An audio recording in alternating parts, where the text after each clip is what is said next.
Previous year's questions. Examine the important. Unit 1. Political theory, meaning and approaches. Previous year's questions. Examine the importance of behavioral approach in political theory. What led to its decline? Discuss the significance of the normative approach to political theory.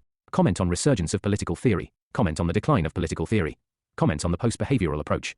Comment on political theory is not an escape mechanism, but an arduous calling.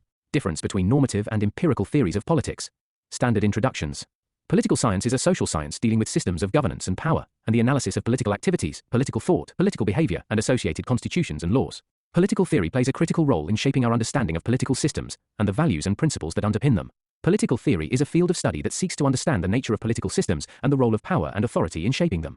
The history of political theory, LS, a rich and diverse field that has been shaped by a wide range of intellectual traditions and historical contexts. What is political science? Definitions of political science vary according to the variety of activities that have been considered political from time to time. Early definitions or the traditional views. According to Laski, the study of politics concerns itself with the life of man in relation to organized states. According to James Garner, political science begins and ends with state. Thus, from above definitions, it is clear that the traditional view of politics was narrow, static, and limited, and included only the study of state and government, its structure and organization, etc. According to Britannica, it is the systematic study of governance by the application of empirical and generally scientific methods of analysis. As traditionally defined and studied, political science examines the state and its organs and institutions. The contemporary discipline, however, is considerably broader than this, encompassing studies of all the societal, cultural, and psychological factors that mutually influence the operation of government and the body politic. In other words, political science is a social science that focuses on the study of government, politics, and the systems, institutions, and behaviors that shape and influence political processes, methodology, and objectives of the discipline. And political scientists use a range of methods to investigate topics such as political behavior, public opinion, voting, elections, political institutions, political ideologies, and international relations. Political science also examines the distribution of power, resources, and wealth within societies, and how political decisions affect different groups of people. The goal of political science is to provide a better understanding of how political systems work, and to offer insights into how they might be improved or reformed. Objectives of political science as a study. To provide a systematic and scientific study of politics and government, one in to explain the causes and consequences of political phenomena, and to develop theories that can help predict future political events. To offer normative guidance on how political systems should function, based on principles such as democracy, justice, and equality. To analyze different forms of government, institutions, and policies, and evaluate their effectiveness in achieving desirable outcomes. To contribute to a better understanding of the complex world of politics and governance, and to provide insights and recommendations that can help individuals, organizations, and governments make informed decisions about how to engage in political processes and improve political outcomes. Nature of the discipline of political science. The status of political science as a discipline, and whether it belongs to science or philosophy, remains debatable. To understand the debate, whether the nature of political theories is scientific or philosophical, or whether politics is science, arts, or philosophy. To quote F.W. Maitland, "When I see a question paper with the title Political Science, I'm troubled not with the questions asked but the title of the question paper. Politics occupies a wide area and may be differently defined as science, theory, and philosophy. As political science, seen as child of 20th century, and is essentially empirical, claiming to describe, analyze, and explain government, became popular during the behavioral revolution. As political theory, subfield of political science, and involves analytical study of political ideas. It is concerned with normative and ethical questions. As political philosophy, oldest of all these, critically evaluates the political beliefs and attempts to refine the political concepts. It is generally considered as second-order discipline. Why is it called master science? Political science draws upon knowledge and insights from a wide range of other disciplines, including history, economics, psychology, sociology, and philosophy. Political science examines how these different fields of study intersect with politics and government. Political science seeks to understand how power is distributed and exercised in society, how decisions are made, and how individuals and groups interact within political systems. Political science uses a variety of research and methods from different fields, such as statistical analysis, survey research, case studies, and comparative analysis. Political science has a broad and interdisciplinary scope, encompassing topics such as international relations, public policy, political theory, and political behavior. Political science is concerned with understanding not only the formal institutions of government, but also the informal networks of power and influences that shape political outcomes. Political science brings together insights from many different fields of study to provide a comprehensive understanding of politics and government. Political science's interdisciplinary nature and broad scope make it a powerful tool for analyzing and addressing complex political issue. Political theory. Political theory implies an intellectual effort to attain a systematic knowledge about the goals and methods of politics. It has a long tradition which is spread over 2.5 millenniums. According to Sabine, political theory is simply man's attempt to consciously understand and solve the problems of his group life and organization. According to Rajiv Bhargava, political theory is a particular form of language-dependent systematic expression, different from but related to other forms of systematic reflections of the world, having 6 distinct features. Conceptual sensitivity, rational structure, aspiration for truth, degree of generality, committed to beliefs, values, not purely speculative. Political theory and political philosophy. Political theory and political philosophy are often used interchangeably, but they are distinct fields of stud. Political theo. Political philoso. Political theory is more concerned with the political philosophy, on the other hand, is more practical aspects of political systems, and concerned with fundamental questions about nature institutions, such as how they operate, how they of politics and role of government, such as what is can be improved, and how they can be used the best form of government, and what is proper achieve specific goals.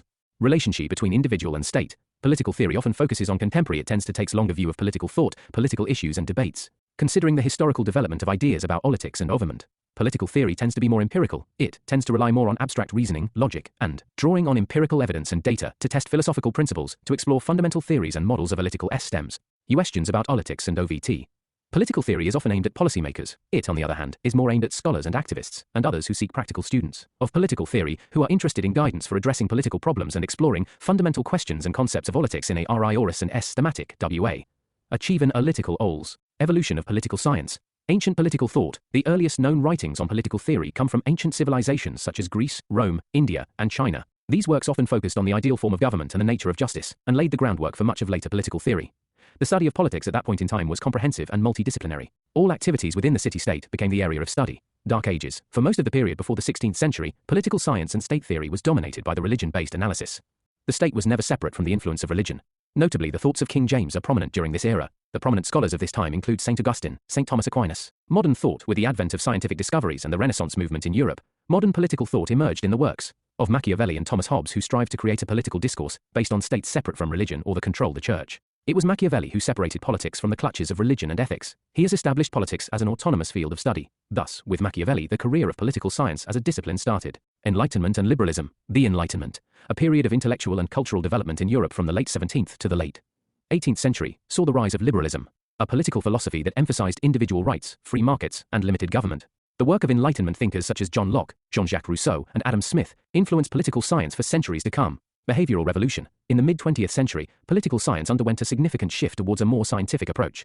They held traditionalists and historians like Sabine and Dunning responsible for the state of discipline. This was known as the behavioral revolution, and it emphasized the use of empirical methods, data analysis, and quantitative research techniques to study political phenomena. And post-behavioralism. In the late 20th century, some political scientists began to criticize the behavioral approach, arguing that it ignored important questions about values, ethics, and norms. This led to the development of post-behavioralism, which emphasized the importance of understanding political phenomena in their cultural and historical contexts.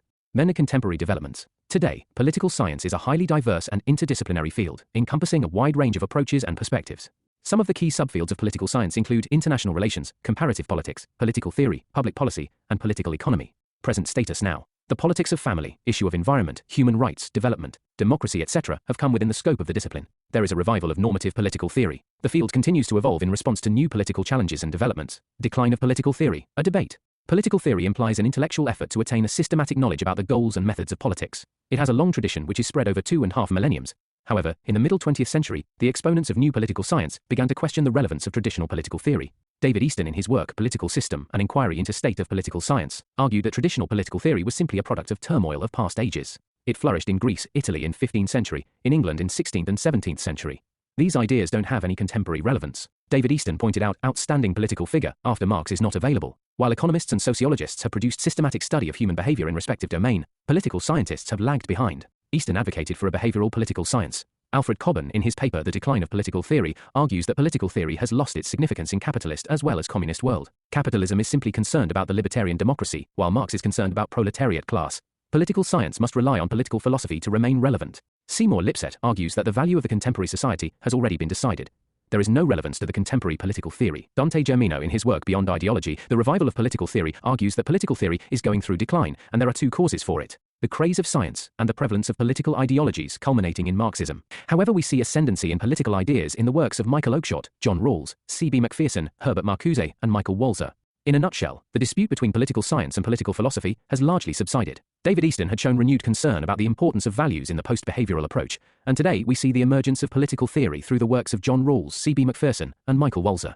Traditional, normative approaches. In political science, an approach refers to a particular perspective or methodology used to study political phenomena. Approaches to political science are ways of thinking and conducting research that help scholars to understand political processes and events. These approaches can take different forms and be used for different purposes. Some approaches focus on understanding the behavior of individuals and groups within political systems, while others seek to establish normative standards for evaluating political systems. Still, others focus on analyzing the structural features of political systems and how they shape political behavior and outcomes. By using different approaches, political scientists can develop a more comprehensive understanding of political phenomena and contribute to the development of theories and concepts that help us to better understand the world around us. Traditional approaches. Traditional approaches to political science refer to the long-standing and established ways of studying politics that have been developed and refined over time. These approaches are based on different, theoretical perspectives and methodologies, and they seek to explain political phenomena through various lenses. Philosophical approach. It has been the oldest approach and dominated political science for a long time. This method tells what to study and how to study. The philosophical approach to political science involves examining political concepts, institutions, and practices through a philosophical lens. This approach seeks to understand the normative foundations of politics, that is, what is just, right, and morally acceptable in political life. In other words, value preferences are typically associated with philosophical approach. The moral and logical premises are emphasized. This method is predicated on the idea that values are necessary and unavoidable for assessing political occurrences. The classical political philosophers were interested in balancing liberty and duty and defending moral principles. In contemporary times, the scholar like Leo Strauss, Dante Germino, and John Plamenetz support philosophical approach. Scholars of philosophical approach. 1. Plato. Plato's philosophical approach to political science emphasizes the importance of knowledge and virtue in political life. He believed that the state should be organized in a way that promotes the common good, and that political authority should be based on the rule of wise and virtuous individuals. Quote, philosophy is the source of the most noble and admirable qualities of human nature. 2. Dante Germino. Germino also emphasized the importance of values and ethics in political life. He believed that politics should be grounded in a set of ethical principles, such as honesty, integrity, and justice. He argued that political leaders must be held to high moral standards, and that they should be willing to act in accordance with these values, even when it is not politically expedient to do so. Quote, philosophy can provide a critical analysis of the values, assumptions, and concepts that underlie political discourse and action. 3. Leo Strauss. Strauss's philosophical approach to political science focused on the interpretation of political texts, the relationship between politics and philosophy, and the role of political philosophy in modern societies. 4. John Rawls. John Rawls is widely credited with bringing back the philosophical approach to political science. He sought to provide a normative theory of justice that was grounded in the principles of political liberalism. Rawls sought to develop a theory of justice that was not only intellectually compelling, but also capable of withstanding critical scrutiny and empirical testing. Major features of the philosophical approach. Normative focus. The philosophical approach is nonative in nature, which means that it is concerned with questions of what ought to be, rather than what is. It seeks to provide a framework for thinking about the principles and values that should guide political action. Conceptual clarity. Philosophers who take a philosophical approach to political science strive for conceptual clarity in their work. They seek to define key concepts, such as justice, freedom, and equality, and to develop vigorous and precise arguments that can withstand critical scrutiny. Reason. Philosophers who take this approach assume that human beings are rational creatures, who are capable of understanding and analyzing complex political concepts and ideas. They believe that reason is an essential tool for understanding the nature of politics. Values. Philosophers who take a philosophical approach assume that politics is based on certain values, such as justice, freedom, and equality. They believe that understanding these values is essential for understanding the nature of political phenomena. Decline. Criticism. L2. Normative. Empiricists believe that political science should be based on empirical evidence, and that normative questions are not amenable to scientific analysis. This has led to a shift away from normative inquiry and towards empirical analysis. 2. Lack of practical analysis. It was seen that the philosophical approach lacked the analysis to predict the course of political activities and events. It lacked a practical and universal application, and was termed as armchair theory by critics. 3. Fragmentation. The fragmentation of P0 political science into subfields, such as comparative politics, international relations, and public policy, has also contributed to the decline of the philosophical approach. These subfields tend to focus on empirical analysis and specific policy issues, rather than on non-native inquiry. 4. Other limitations. There is a possibility of discontent between the real world and the world of ideas. The philosophical approach being normative may lead to biased conclusions. Present status of the philosophical approach. Once philosophical approach was in the state of decline, but now it is in the state of revival. The theories of John Rawls, Ronald Dworkin, Amartya Sen, and Martha Nussbaum can't be rejected simply as speculation. There is also the revival in the Marxist political theory in the form of critical school. At present, postmodernism, post-colonialism, Frankfurt School, phenomenology are some of the dominant philosophical perspectives. Historical approach. The closeness of history and politics can be understood through the statement like politics is present history, history is past politics, politics is root, history is fruit. The historical approach to political science is a method of studying politics that emphasizes the importance of historical context, institutions, and traditions in shaping political outcomes. The approach assumes that political phenomena are deeply embedded in the historical circumstances and cultural practices of a particular society. The historical approach seeks to understand political processes by examining their evolution over time and by tracing the ways in which they have been influenced by historical events, institutions, and traditions. This approach involves detailed empirical research into the historical context of political phenomena, including the social, economic, and cultural factors that have shaped them. Example, in the US, the development of democracy was also shaped by the historical context of slavery and racial discrimination, which limited political participation for African Americans and other minority groups. The struggle for civil rights and the extension of suffrage to all citizens were pivotal moments in the development of democracy in the US. Scholars of historical approach. 1. Thucydides. Thucydides' approach to political science is grounded in his belief that political outcomes are shaped by historical events, institutions, and traditions. He emphasizes the importance of understanding historical context in order to understand political processes and outcomes. Example, he examined the rise of Athens to hegemonic power in ancient Greece, as well as the causes of the Peloponnesian War, drawing on historical examples and cases to illustrate his points. 2. Machiavelli. Machiavelli can be considered as an exponent of the historical approach to political science. His famous work, The Prince, is a classic example of historical analysis of political phenomena. In The Prince, Machiavelli examines the political struggles and events of his time, drawing on historical examples and cases to illustrate his points. 3. Sabine. Sabine's approach is grounded in his belief that political processes and institutions are shaped by historical events and traditions. He argues that in order to understand political outcomes, it is necessary to study the historical context in which they emerge. He considers historical method as the most relevant method. Its strength is its simplicity. He calls it as common sense-based approach. Example, he examined the origins of democracy in ancient Greece and the development of constitutionalism in medieval Europe to understand the historical roots of modern political institutions. 4. Laski. Laski has supported the historical approach and also states that every thinker is a child of his times. In other words, the political thought is always shaped by the present and historicage factors in shaping the though of the scholar. Major features of historical approach. 1. Emphasis on historical context. This approach emphasizes the importance of studying the historical context in which political events and institutions emerge. Historical factors, such as traditions, customs, and institutions, are seen as important determinants of political outcomes. Example, in India, affirmative action and the reservation-based policies are BISN, the historical injustices faced by the marginalized classes in India. 2. Comparative analysis. The historical approach also emphasizes the importance of C and Panti analysis, which involves comparing political phenomena across different societies and historical periods. By identifying similarities and differences between political S and RSMs, W can G, I in a deeper understanding of the factors that shape political outcomes. 3. Importance of primary sources. The historical approach places a high value on primary sources, such as historical documents, speeches, and letters. These sources are seen as essential for understanding the historical context and for gaining insight into the motivations and actions of historical figures. Limitations. Limited generalizability. The historical approach often focuses on specific cases and contexts, making it difficult to generalize findings to other contexts. This can limit the applicability of historical research to broader political questions. Historical bias. The historical approach can be influenced by the researcher's own biases and interpretations of historical events. This can result in selective readings of historical data and potential distortions in the analysis. Difficulty in measuring causality. The historical approach can struggle with establishing causal relationships between historical events and political outcomes. This is because multiple factors can contribute to a particular outcome, making it difficult to isolate specific causes. Difficulty in predicting the future. The historical approach focuses on past events and may not provide a clear basis for predicting future political outcomes. This can limit the utility of historical research in guiding policy decisions or predicting political outcomes.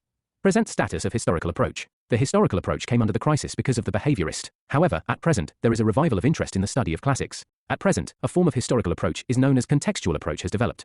Contextual approach is a method of interpretation of the classic texts. The contextual approach developed under the influence of postmodernism.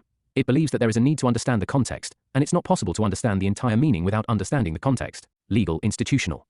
The term legal approach refers to an effort to analyze politics from a legal perspective. It focuses on the legal and constitutional framework that different governmental organs must operate within, as well as the powers and procedures that give rise to the legitimacy of those activities. Example, the legal approach to Indian politics will examine the legal ramifications of various constitutional provisions, as interpreted by the Supreme Court of India, the formation process and legal standing of the Lok Sabha and Rajya Sabha and the state legislative assemblies, the election process, and the powers and positions of the President, Prime Minister, governors, etc. Scholars. Ivor Jennings. Ivor Jennings was a British legal scholar who made significant contributions to the legal institutional approach through his work on constitutional law and administrative law. He emphasized the importance of legal institutions, particularly the judiciary and administrative agencies, in shaping legal outcomes and upholding the rule of law. Carl Llewellyn, an American legal scholar who is often credited with helping to develop the legal institutional approach through his work on legal realism and the role of legal institutions in shaping legal outcomes. K.C. Weir. According to Weir's legal institutional approach, federalism is defined by the institutional structure of the government, which is established by a constitution that allocates powers between the central government and the constituent units. In this approach, the constitution is seen as a legal framework that provides the foundation for the distribution of powers and responsibilities in a federal system. Major features of legal institutional approach. And then study of state. This approach is useful while comparing the political systems of different states, thus its utility is more in comparative analysis of governments and state structures. 1. And focus on legal rules and norms. The legal institutional approach places a strong emphasis on legal rules and norms as the basis for analyzing and understanding a legal system. This includes constitutions, statutes, court decisions, and other legal instruments that shape the distribution of powers and responsibilities within a system. Importance of institutional design. The legal institutional approach emphasizes the importance of institutional design in shaping the functioning of a legal system. This includes the distribution of powers between different branches of government, the structure of courts and other legal institutions, and the role of administrative agencies and other bodies. Attention to formal procedures. The legal institutional approach places a high value on formal procedures, such as judicial review, rule-making processes, and other mechanisms for ensuring that legal rules are followed and disputes are resolved in a fair and impartial manner. Decline. Critiques of formalism. One critique of the legal institutional approach was that it was too formalistic, focusing too much on legal rules and norms and ignoring other important factors that shape the functioning of legal systems, such as social norms, political culture, and economic structures. Political diversity. The approach could not holistically be applied unto all forms of government systems, especially in the post-colonial world, where political institutions differed with their Western counterparts. and post-colonial states. These states had a political system, which was a mix of traditional as well as formal Western structures. Thus, sociological and economic approaches were also needed to understand the political dynamics. And rise of other approaches, the decline of the legal institutional approach was also due in part to the rise of other approaches to studying federalism and other legal systems, such as Neo-institutionalism, comparative constitutional law, and critical legal studies. Changes in legal systems. Finally, the decline of the legal institutional approach may also be due to changes in legal systems themselves, as global economic and political trends have led to the erosion of national sovereignty and the rise of transnational legal regimes, which may be more difficult to analyze using traditional legal institutional methods. Legal institutional method, present status. Institutional approach is in the state of revival in the font of neo-institutional. It's given by the scholars like James March and Johan Olsen. Neo-institutionalists suggest that behavior shape the institution, but institutions also limit human behavior. Humans are not free to shape the institution. Institutional RNLEs, culture, etc. constrain individual choices. Hence, we can't overlook formal institutional comlettal. Neo-institutionalism. Neo-institutionalism emerged as a response to critiques of traditional approaches to understanding human behavior in political and economic contexts, and a desire to develop a more nuanced and context-specific understanding of the ways in which institutions influence behavior.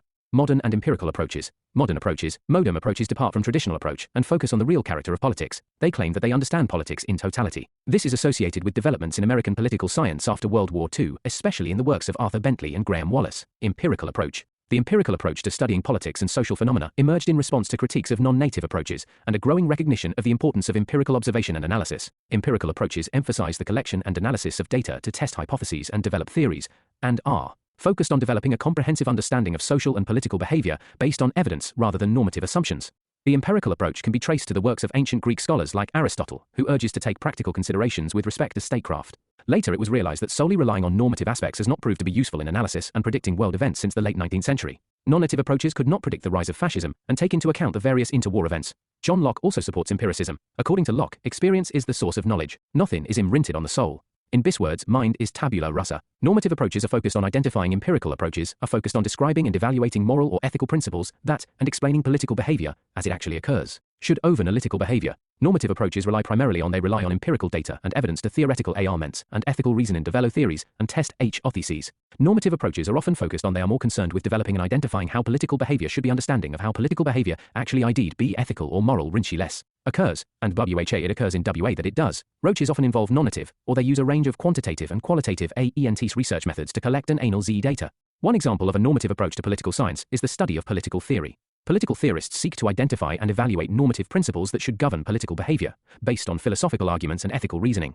Example: empirical approach to political science is the study of public opinion. Political scientists who study public opinion use a range of quantitative research methods, such as surveys and experiments, to collect data on what people think about political issues and candidates.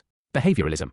Behavioralism is an approach to political science that emerged in the mid-20th century, which emphasized the use of empirical research methods to study political behavior. The goal of behavioralists was to apply the scientific method to the study of politics, identifying patterns of behavior, and testing theories about the variables influencing political outcomes through quantitative and statistical analysis. This method stood in contrast to older political science techniques, which tended to be more normative and philosophical in nature, and primarily reliant on theoretical justifications and ethical reasoning. Throughout the 1950s and 1960s, behavioralism rose to prominence in American political science, and its emphasis on empirical research methodologies had a significant influence on the field. This helped to pave the way for the creation of contemporary political science research procedures and methods, major factors leading to its rise. In post-war situation, war had highlighted importance of accurate predictions of political behavior, as policymakers sought to understand the motivations of various actors in international relations. Behavioralism offered more systematic and empirical approach to understanding political behavior, which could be used to make more accurate predictions about future political events. Advances in social science research methods. The post-war period saw rapid advances in social science research methods, including survey research, statistical analysis, and experimental design. These new research techniques made it possible to collect and analyze data on political behavior in new ways, and behavioralists were quick to take advantage of these advances to develop more scientific approaches to the study of politics. The influence of positivism. Positivism, a philosophical approach that emphasizes the importance of empirical observation and measurement, was influential in many fields in the post-war period. Behavioralists were influenced by this philosophical approach and sought to apply its principles to the study of politics. Intellectual origin of behavioralism. Machiavelli and Hobbes recommended to study politics as it is and to analyze human behavior. And Hobbes tried to develop scientific method in the form of resolutive compositive method. And Graham Wallas in Human Nature in Politics. Arthur Bentley in Process of Govt. And Charles Merriam in New Aspects of Politics. Views of scholars. Graham Wallas, the works of Graham Wallas, which placed more emphasis on the political process than on political institutions, are where the idea first appeared. Wallas insisted on investigating the facts and supporting information in order to comprehend human nature and how it manifests itself in behavior. Only by examining how people really behaved in political settings, as opposed to merely speculating on how they ought to behave, could the political process be understood. Charles Merriam, in his 1927 book The Making of Citizens, Merriam argued that political science should be based on the study of human behavior, and that political scientists should use empirical research methods to identify patterns of behavior and test hypotheses about the factors that influence political outcomes. He believed that by studying the behavior of individuals and groups, political scientists could develop more accurate and reliable theories about politics. And David Easton in his 1951 article Decline of Political Theory, wrote that political theory today is interested primarily in the history of ideas, and the ever-increasing role of historicism is a major cause of the decline of political theory, or that historicists made the discipline a parasite on centuries-old ideas. SND normativists made no pains to produce verifiable theories. According to Easton, in addition to historicism, hyperfactualism and domination of moral theory also contributed to the decline of political theory. Traditionalists produced armchair theories, reducing political theory to opinionated ideology. Hence he wanted to convert political science as pure science, and give value-free analysis. Features of behavioral approach. These features have been given by David Easton to the American Political Science Association in one of his lectures on the subject. Regularities. The behavioralists hold the opinion that human behavior, despite its differences, shows some remarkable uniformities in political behavior, which can be generalized and formulated in a systematic theory.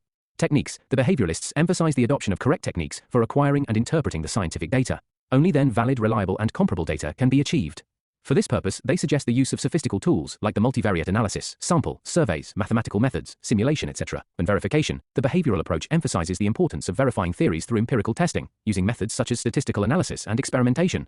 When quantification, the behavioral approach emphasizes the importance of empirical observation and the use of scientific methods to collect and analyze data on political behavior. When system analysis, the behavioral approach emphasizes the importance of analyzing political phenomena within the broader context of political systems, including the interactions between various actors and institutions. Value neutrality. The behavioral approach emphasizes the importance of maintaining value neutrality in the study of politics, and avoiding normative or ideological biases in the development and testing of theories. And pure science, behavioralists by and large insist on what they call pure science approach. This means that whatever research they make, that should be applied in solving the problems of mankind.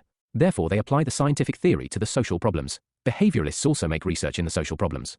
Unintegration. Finally, the behavioralists believe that social and political phenomena cannot be studied in isolation. It is difficult to draw the exact dividing line between man's social, economic, political, cultural, and other activities, and they can be understood only in the wider context of the entire social life of the society. Achievements. Behavioralism has led to the development of new quantitative research methods, such as survey research and statistical analysis, that have enabled researchers to test hypotheses and measure political phenomena with greater accuracy. It led to development of rich scientific literature, influencing political outcomes like voter behavior, approval ratings of leaders, social background of politics. One such knowledge has been useful for the political parties to frame policies, revived political science as incalculable discipline. It has also helped in development of comparative political approaches like structural functional approach, political sociology approach, etc. Legal institutional approach was not relevant for studies of developing societies, as these are prismatic in nature, and there has been huge difference between constitution and actual practice. Hence, without field study, it was difficult to understand their society and politics. The behavioral approach has emphasized the study of individual behavior and decision-making in politics. This focus has led to a better understanding of how individuals interact with political institutions, and how their actions can shape political outcomes. Criticism. 1. Narrow focus. The behavioral approach tends to focus on the study of individual behavior, often at the expense of broader social and political structures and processes. This narrow focus can lead to a limited understanding of how politics works.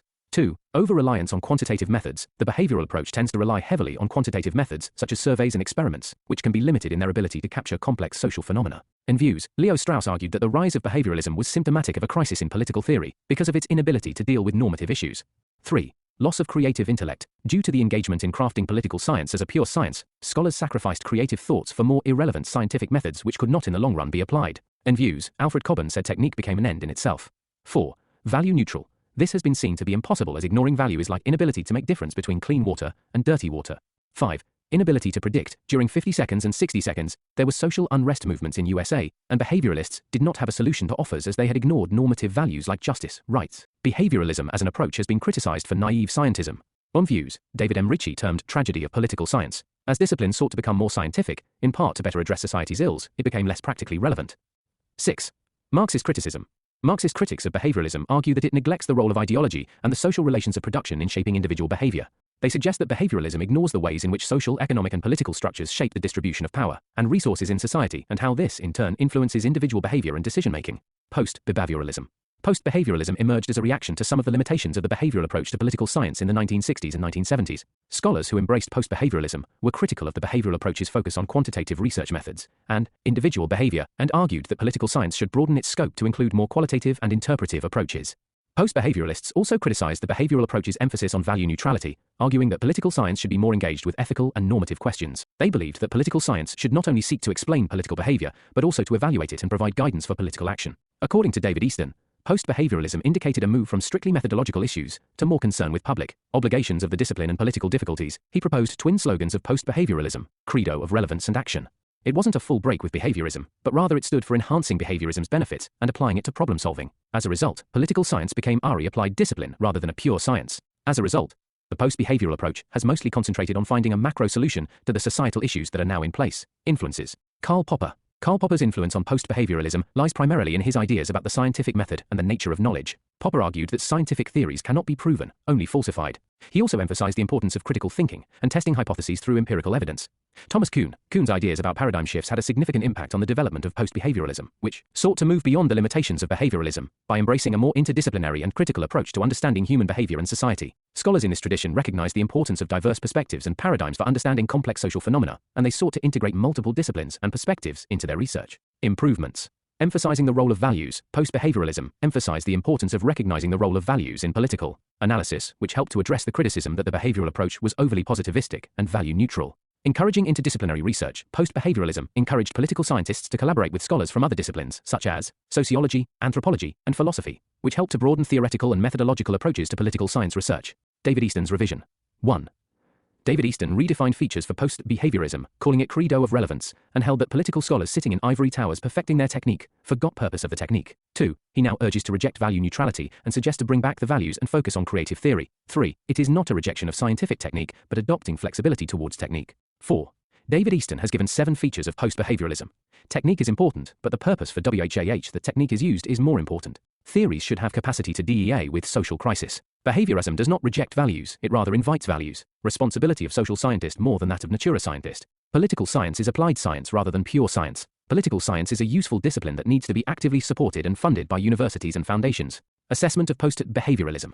We should not think post-behavioralism in any way the rejection of behavioralism and acceptance of traditionalism. Post-behavioralism is not the rejection of tradition, rather the modification of behavioralism. It continues to share the assumptions with behavioralism. The only difference is that they do not attempt to make political science as a pure science, rather tries to make it applied science. Michael Huss and Theodore L. Becker have rightly found the evolution of behavioral process in a dialectical process. Overall conclusion. Politics is like a borderless and bottomless sea. We can't make sense of the political phenomena only by one approach, so multiple approaches and combination is needed. Michael Oakspot. Unit 2, Theories of State. Previous year's questions. Comment in 150 words, Post-colonial theory of the state. 1 End comment in about 150 words, Feminist critique of the state. Comment, Pluralist theory of the state. Comment on neoliberal perspective of state 150 words, evaluate Marx's instrumentalist approach to the state, and critically examine Hamza Alavi's formulation of the overdeveloped state. And comment, impact of globalization on state sovereignty. In political science, the idea of the state is crucial. Political theory discussions are incomplete without using the word state at least once. Since the time of Plato, political philosophers have focused their attention on the state since it does, in fact, affect every element of human existence. Knowing one component of the state, that it is an administrative apparatus regulating public life, is sufficient to understand it.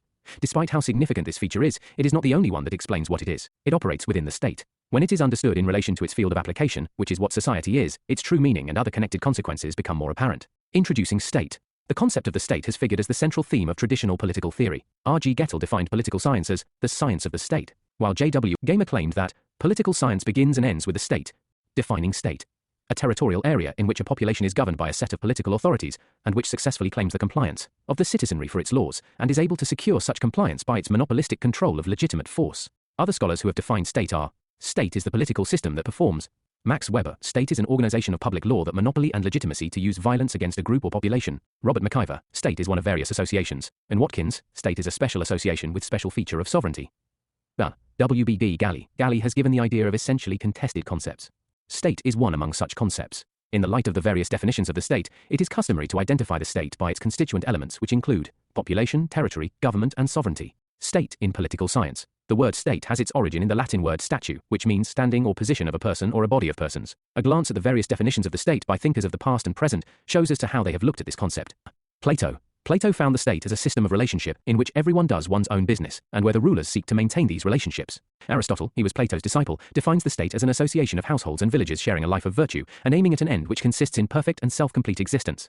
Thomas Hobbes, according to Thomas Hobbes, the state has the ability to grant people their own preservation and a more fulfilled life. By doing so, the preservation of their property, according to John Locke, is the main goal of men joining together to form a commonwealth and placing themselves under a government. J.S. Mill, according to John Stuart Mill, the government is a helpful instrument that enables the individual to advance and enjoy liberty. Ent Green, a group of persons, acknowledged by each other as having rights, and possessing some institutions for the maintenance of those rights. And Marxists, according to Karl Marx and Friedrich Engels, the state is the political organization of the economic elite that is in power and whose goal it is to preserve the status quo. State v. government. State is a concept, an idea, or a name used to denote a community of persons living on a definite territory. State is an objective and static entity. It does not describe any structure, but is only a geographical and identity-based construct. Each state has a uniform personality with its four essential elements: population, territory, government, and sovereignty. Government, it is created by people within state, has a clear defined structure and form. It can be viewed as a group of individuals using state authority. Government is more descriptive and gives information regarding the political structure and philosophy of the state, e.g., democratic. It can be of different forms: parliamentary or presidential, unitary or federal or mixture of these. It can be monarchical, aristocratic, democratic or dictatorship. State is perceived to be a permanent. It is agency of state. It acts for state. It is government construct in political terms. Agency that creates laws from state's desire, puts those laws into effect, and guarantees that they are followed. Examples: democratic govt in India, communist govt in China, elected govt, autocratic govt. Example: India, USA, and China as states. Origin of state. The origin of the state refers to the various theories regarding how the state came into formation. There are various theories which debate the formation of the state, amongst which the most notable being the divine origin theory, force theory, social contract theory, evolutionary theory, and the Marxist conception for the origin of the state. In the view of R.G. Gettel, the process of the evolution of the state has not been uniform, regular, and continuous. It encompasses various stages. There were different factors which developed different kinds of states in different societies. Based on historical evidence, it has been mainly regarded the states evolved through the following stages. 1. Ancient Greek thought. This theory is mainly represented by the works of Socrates, Plato, and Aristotle, who have felt that state is a natural institution and is prior to man. In other words, they prioritize the state before the individual. 1. Proponents. O. Plato. His ideal state forms when people adhere to the law of their souls. This is also seen as functional specialization, where he propounds a state where each person performing the work according to his capabilities. O. Aristotle. State is the highest form of association that forms to fulfill the needs of man. Since family and society do not fulfill all needs, the state is formed. 1. Decline. It declined with the advent of Christianity and the Church in Europe. Also, the thought did not progress beyond ancient Greece and Europe. And in criticism, it forms the base of many totalitarian theories which similarly urge primacy to the state rather than to the individuals. 2. Divine origin theory. The oldest theory about the origin of the state is the divine origin theory. It is also known as the theory of divine right of kings. The exponents of this theory believe that the state did not come into being by any effort of man. It is created by God. And proponents. O. St. Thomas Aquinas. According to St. Thomas's depiction of nature, the universe is organized into a hierarchy with God at the top and the lowest beings below. The upper level in this hierarchy has precedence over the lower level. King James I. James I understood the theory so that he claimed to be solely beholden to God and his conscience. He renounced his responsibility to the people under the law. He believed that a free monarch was one who was allowed to act whenever he chose. The people lacked the time to overthrow even an oppressive king. Robert Filmer. Filmer claims that God created Adam and made him the first king, thus all descendants of Adam would be king, and paternal authority, while all subjects like children to him. O. Ancient India. In ancient India, the kings ruled over the people according to the injunction of the Dharma, which stood for both religion and politics. Laws fade deep in the profusion of the sastras. On decline, the divine origin theory declined with the advent of the modern age, with the works of Machiavelli, Thomas Hobbes, and John Locke, the latter two who conceptualized the social contract theory. 3. Social contract theory. The theory holds that the state is the result of man's deliberate intentions expressed through a contract. Agreement concluded in a pre-civil and pre-political period, called the state of nature. The theory therefore assumes that there existed a time when there was no state and that people lived in the state of nature, meaning thereby a situation when people lived without law, without authority, and without government. Thus, according to this theory, state is man-made. When proponents. Thomas Hobbes, he propounded a state based on social contract amongst the people and the authority, wherein the people vest all their natural rights unto the state. The state in turn helps maintain law and prevents man from harming others due to want of infinite desires. For Hobbes, the social contract helps end the state of anarchy in the state of nature. John Locke. Similar to Hobbes, Hobbes' contract is based on the premise that within the state of nature, citizens could not both create law and adjudge himself. Locke's state is limited where state is only delegated functions of legislation, execution, and adjudication. O. Rousseau. Rousseau talked about a democratic state based on his theory of general will, i.e. popular sovereignty. Criticism. The social contract theory has been condemned by critics on grounds of bad history, bad law, and bad philosophy. It was a bad history insofar as there is no proof of the conclusion of contract ever been made. It was a bad law insofar as the contract once was irrevocable, permitted entrance and prohibited exit. State of nature. At its most basic, the state of nature describes the supposed condition of human life outside society or outside the state, before people come together in a social contract. In this situation, there is no government, and people live without any authority guiding activities or punishing them for misdeeds. It is commonly understood that the social contract theory emerged seeing the inherent issues involved in living in the state of nature. Hobbes, according to Hobbes, state of nature was like an existence where each man lives for himself. It is characterized by extreme competition, and no one looks out for another. He believed that when people have unlimited freedom, it leads to chaos and a warlike scenario. On Locke, it is a state of peace, where liberty exists in its truest form and man has natural rights. He differs with Hobbes and says the state of nature is of harmony, as reason in man teaches him not to harm others in life, liberty, and property. However, Locke realizes the major issue emerges when man makes laws, and also is the judge too in his own case. Rousseau, the state of nature, for Rousseau, is a morally neutral and peaceful condition, in which solitary individuals act according to their basic urges as well as their natural desire for self-preservation. This latter instinct, however, is tempered by an equally natural sense of compassion. 4. Evolutionary theory. According to it, the state is a historical growth or the result of gradual evolution. It is a continuous development, always in the process of evolution. The state must have come into existence owing to a variety of causes, some operating in one place and some in other places. Whatever it is, the state is not the deliberate creation of man anymore. Language is a conscious invention. Political conscience must have taken a very long time to develop, and the primitive state must have grown with the development of this political consciousness. Proponents, Sano Makiva, according to him, the state originated out of multiple previous institutions like kinship, village, common religion. Ogana, according to him, the state is neither the handiwork of God, nor the result of superior physical force, nor the creation of the compact, or a mere expansion of the families. It is the product of a gradual process of social development out of grossly imperfect beginnings. Gattel, he says that the state arose from many sources and under various conditions, and it emerged almost imperceptibly. And in criticism, the theory does not provide an explanation for when and how the state came into being. The factors that led to the emergence of the state are universal, according to evolutionary or historical theory. However, critics argue that these factors are not universal. Relevance. Today, most liberal theories of state trace their philosophy to the evolutionary theory stating state emerged gradually according to the needs of the people and society. 5. Marxist. It states that state came out of force. It is not a voluntary institution, but that created by the dominant class to legitimize the subjugation of the weaker classes. The state, as a class institution, is of the economically dominant class, of the slave owners, or later of the feudal lords, and at present, is of the capitalists. And proponents, Engels, it is not natural organization. It has not existed from all eternity, and there have been societies that did without it. It became necessity at certain stage of social development that was consequence of cleavage of society into two contending classes. Marx, state supports the dominant during the class struggle. And in criticism, the Marxist theory of the origin of the state suffers from oversimplification. That the state should have arisen as a result of class society and class antagonism, and that these classes arose because of the private ownership. The means of production are not as much an explanation of the origin of the state as is an effort to project the state as a class institution, and therefore, a partisan one, exploiting the non-possessing class. Liberal theory of state. The liberal view of the state is founded on liberalism, a philosophy that, in general, stands for freedom, modernity, and progress. It first appeared about the time when the modern states began to take shape, and it came to represent an effort to construct a private realm separate from the state. The liberal theory of state is also classified under three different schools in continuity with each other: and classical liberal state, positive liberal state, and neoliberal state, classical liberal state. Classical liberalism is a political and economic ideology that advocates the protection of civil liberties and laissez-faire economic freedom by limiting the power of the central government. Developed in the early 19th century, the term is often used in contrast to the philosophy of modern social liberalism. The classical liberals, therefore, perceive the state as suspect, for it possesses power, and power corrupts. They naturally insist on limiting the powers of state. For them, state is best which governs least. It laid emphasis on individual economic freedom, protection of civil liberties under the process, rule of law based on individualism and obedience to natural law can accomplish social progress. Functions of a classical liberal state. Neutral institution. The state must be a neutral institution and be an equilibrium maker amongst competing interests. And minimal state. The state is limited and restricted. It must function only in accordance to lawmaking, execution and adjudication. It must not interfere or seek to regulate either the social or economic affairs of the citizens. And protection of life and property. The most important is the protection of person and property against the transgression of others. And contract enforcer. The state seeks to enforce contract obligations among individuals, and while enforcing contracts, the state does not regulate, direct or interfere with the conduct of individuals.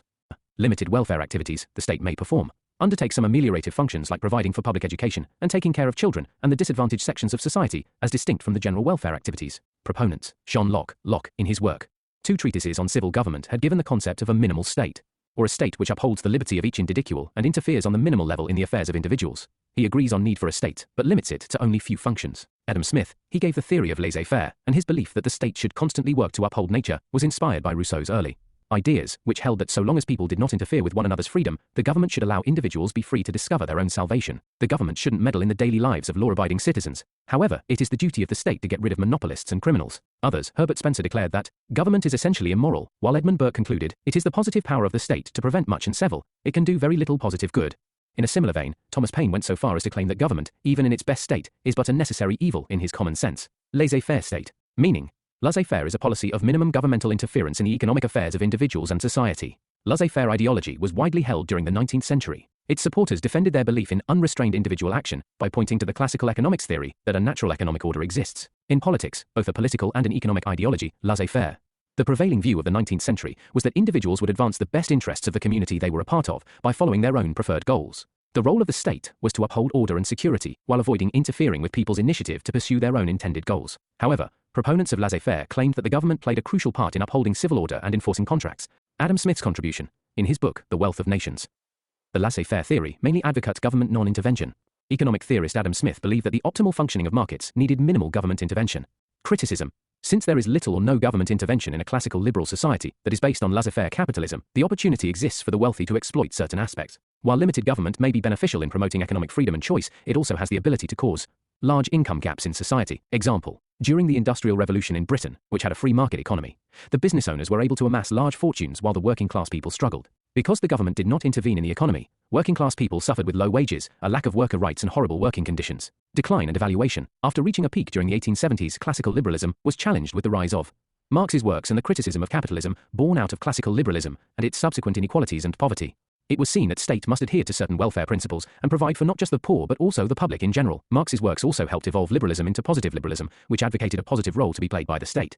Positive liberal state, welfare state. Background. This school of thought emerged as a potential solution to the Marxian challenge to liberalism and to the increasing inequalities and poverty due to classical liberal capitalism. Thus, the welfare state aimed at a readjustment of incomes in order to provide adequately for the disabled and the disadvantaged, economic recovery, and the diffusion of such concentration of power that account for economic disadvantage. It laid an emphasis on, and then welfare of citizens, and then state as a positive institution, helping in the realization of social justice and equality, common good.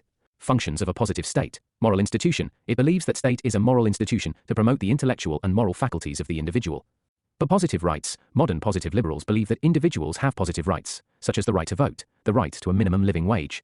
In reforms, it advocates regulation and control of economic life of the society to pave way for possible reforms. On intervention for common good, they accept the need for government intervention, not on paternalistic grounds, but to ensure some level of well-being for all as an essential precondition for a liberal society. Male welfare activities, conscious of the great inequalities in his society, they suggest remedies like compulsory education, universal suffrage, active participation in the affairs of the state by all.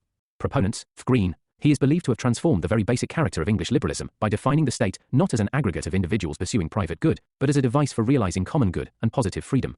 He sought to revise liberal theory of the state under the influence of idealist theory, derived from the teachings of Rousseau, Kant and Hegel, and Harold Laski. He believed that state must create positive conditions to ensure the realization of social and economic rights. Legitimation crisis in welfare state, capitalism in economics and socialism in politics, was the first to use the term legitimation crisis. A legitimation crisis is an identity crisis that results from a loss of confidence in administrative institutions, which occurs despite the fact that they still retain legal authority by which to govern. Habermas believes that welfare state can't resolve the contradiction. Welfare state functions on the contradictory principle that is capitalism in economics and socialism in politics. They cannot survive together for very long. And characteristics of a legitimation crisis. O. Loss of public confidence and identity crisis. O. Policy incoherence. O. Loss of institutional will, relevance. Most modern states today perform some common welfare functions like public education, health and poverty alleviation functions. Positive liberalism forms a deep emphasis on modern states today where inequalities are rising, but at the same time, liberal principles are ensuring economic freedom and thus growth generation. Recent example, COVID-19 crisis, revived need for the welfare state. This health, economic and social pandemic has shown the need for strengthened welfare states and the political risks associated with weakening them, as well the need to build welfare states where they do not exist in order to avoid permanent conflicts and the crisis of dislocated emigration. Even the countries being ultra-liberal have followed the state-led welfare policies. Neoliberal theory of state. The neoliberal theory has not suddenly appeared in political science. Contrarily, it is merely the most recent stop on a protracted journey that began with pure or classical liberalism and continued through positive liberalism, welfarism, and the welfare state before arriving at the present. The neoliberal idea of a minimum state is similar to classical liberalism's emphasis on the state being a purely protective body that frees people to pursue their self-interest however they see appropriate. Origin and development. Libertarianism's origins and ideas can be traced to the 1970s. The new right's growth occurred in conjunction with the apparent failure of the Keynesian welfare state, signified by the end of the post-war economic boom and increasing concerns by the political elite over social breakdown and the decline of authority. It laid emphasis on support fiscal austerity, in deregulation, free trade, and privatization, reduction in government spending. Proponents. Hayek was adamant that the left's advocacy of social engineering and other forms of state involvement would upset the spontaneous, natural order that already existed in society and which was the product not of a plan or of a design, but of human behavior. And Milton Friedman advocates limited government. Friedman shares Thomas Jefferson's view that the government which governs the least is the best. As per this framework, any government should have just three primary functions, that is, a country's military defense, enforcing contracts between individuals, and protecting citizens against crimes against themselves or their property. Robert Nozick regarded taxation as bonded labor and state must ensure a free market. And Margaret Thatcher and Ronald Reagan both advocated the state's withdrawal from both the economy and society and the pursuit of a monetarist, supply-side economic strategy. Criticism. Its major criticism lies in its neglect of social welfare and too much dependence on the market. It was increasingly seen that neoliberal policies create inequalities within societies, and only a few nations benefit out of it. Further, the post-2008 economic crisis also indicated that neoliberal policies do not ensure economic growth, and too much market determinism can be detrimental. Current example, COVID-19 crisis. Withdrawal of state support from essential sectors such as health, education, agriculture, etc. also bore an extensive burden on the lower strata of society, which was felt during the COVID-19 pandemic. As a reaction to neoliberal policies and their associated challenges, we have witnessed protests worldwide against this like Yellow West movement, movement against inequality, Occupy Wall Street movement and other social movements viz. Farmers movement and tribal movement across the Third World. Marxist theory of state. Marxist, who believes in the class theory, held that the state comes into existence when society is divided into two antagonistic classes, one owning the means of social production and the other being constrained to live on its labor. As stated earlier, Marx considered the state to be of false origin, or that it was created to protect a few and cause the subjugation of the rest. And society is not independent of the state. The state becomes a myth and an illusion thanks to those who make it, as they actually did. The state serves as a vehicle for the accomplishment of the objectives of those who govern society. The proletarian state, under the proletariat dictatorship, serves the workers, just as the slave-owning state serves the masters. The feudal state serves the feudal lords, the capitalist state serves the capitalists, and the state of the proletariat serves the workers. The state is a partisan and a class institution, since it is a byproduct of class society, and thus of the economically dominant class. Being a politicized institution, it uses economically disadvantaged groups as a tool of exploitation. When the state would construct socialism during the socialist transition era and would remove the roots of class hostility, private property system, as a means of production. The state is an engine of class rule. The dictatorship of the proletariat is not the dissolution of the state, rather, it is the annihilation of the competing antagonistic classes. Various schools on Marxist state theory. 1. Instrumentalist perspective. An origin. The origin of this perspective is found in the works of Marx himself in his work Communist Manifesto. 1. Proponents. Karl Marx, Friedrich Engels, Ralph Miliband. Meaning, essentially Marx implies that state is an instrument of the dominant bourgeoisie class. Marx and Engels, in Communist Manifesto, refer to state as political power, properly called, is merely the organized power of one class oppressing the other. And premise. The basic premise is understood in Marx's base and superstructure model, where the base is economic, and all other structures are its instruments. Amongst the structures, the most important structure is the state, and since the base is controlled by the dominant class, then state is also an instrument of the same dominant class. Methodology. The bourgeoisie has continuously changed industry and mode of production in an effort to seize complete control over the economy and industry. The bourgeoisie accomplished this by introducing updated manufacturing methods and new machinery into many businesses. The capitalist class has been able to express its complete control over all sectors of the economy by doing this. In addition to dominating the local economy and internal market, the bourgeoisie also dominated the global market. The bourgeoisie has given production and consumption a global character through its exploitation of the globe market. It is believed that the bourgeoisie's primary objective is to exert control over every branch of government, whole economy, and ultimately global market. Outcome. In such a theory, Marxists postulate that since state is an instrument, it will always protect and act in the interests of the capitalist class. Marx and Engels viewed the entire incident from the perspective of how exploitation caused the workers tremendous suffering, while the capitalists chose to ignore it. Marx evaluated the historical evidence, and saw that the state had always been employed as a weapon of exploitation. He also noted that during the era of industrialization, the state's role as an instrument of exploitation gained more impetus and became so blatant that it caught his notice. 2. Structuralist perspective. Origin. Although this school of thought developed as Neo-Marxism after Marx, it can still be traced to Marx's work 18th Brumaire of Louis Bonaparte, wherein Marx gives an alternative to state being instrument, and where state itself becomes relatively autonomous. In meaning, also known as the relative autonomy perspective, is a situation which was found notably in the works of Gramsci, where the state does not act as an instrument of the bourgeoisie, but rather acts autonomously. It is regarded as a structuralist perspective, as this theory puts more emphasis on the state as a structure rather than an instrument. Premise. Origin is traced to Marx's term Bonapartism, or situation in which state is ruled by a strong dictatorship. In this situation, no class is in position to dominate other classes. In methodology, according to Marx, due to specific historic circumstances, such a state emerges.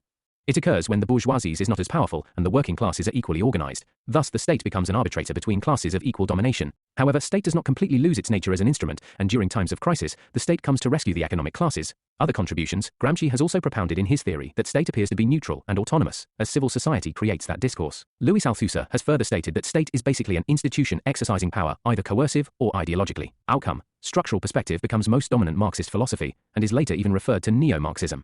Major reasons for it is credited to Gramsci, who first identified role played by superstructures in state apparatus. Later scholars like A.G. Frank and Samir Amin have extended its domain into multiple fields like international relations. Ralph Miliband and Nikos Poulantzas debate. Both are Marxist scholars who analyze nature of state in post-capitalist world, generally referring to the post-World War II era.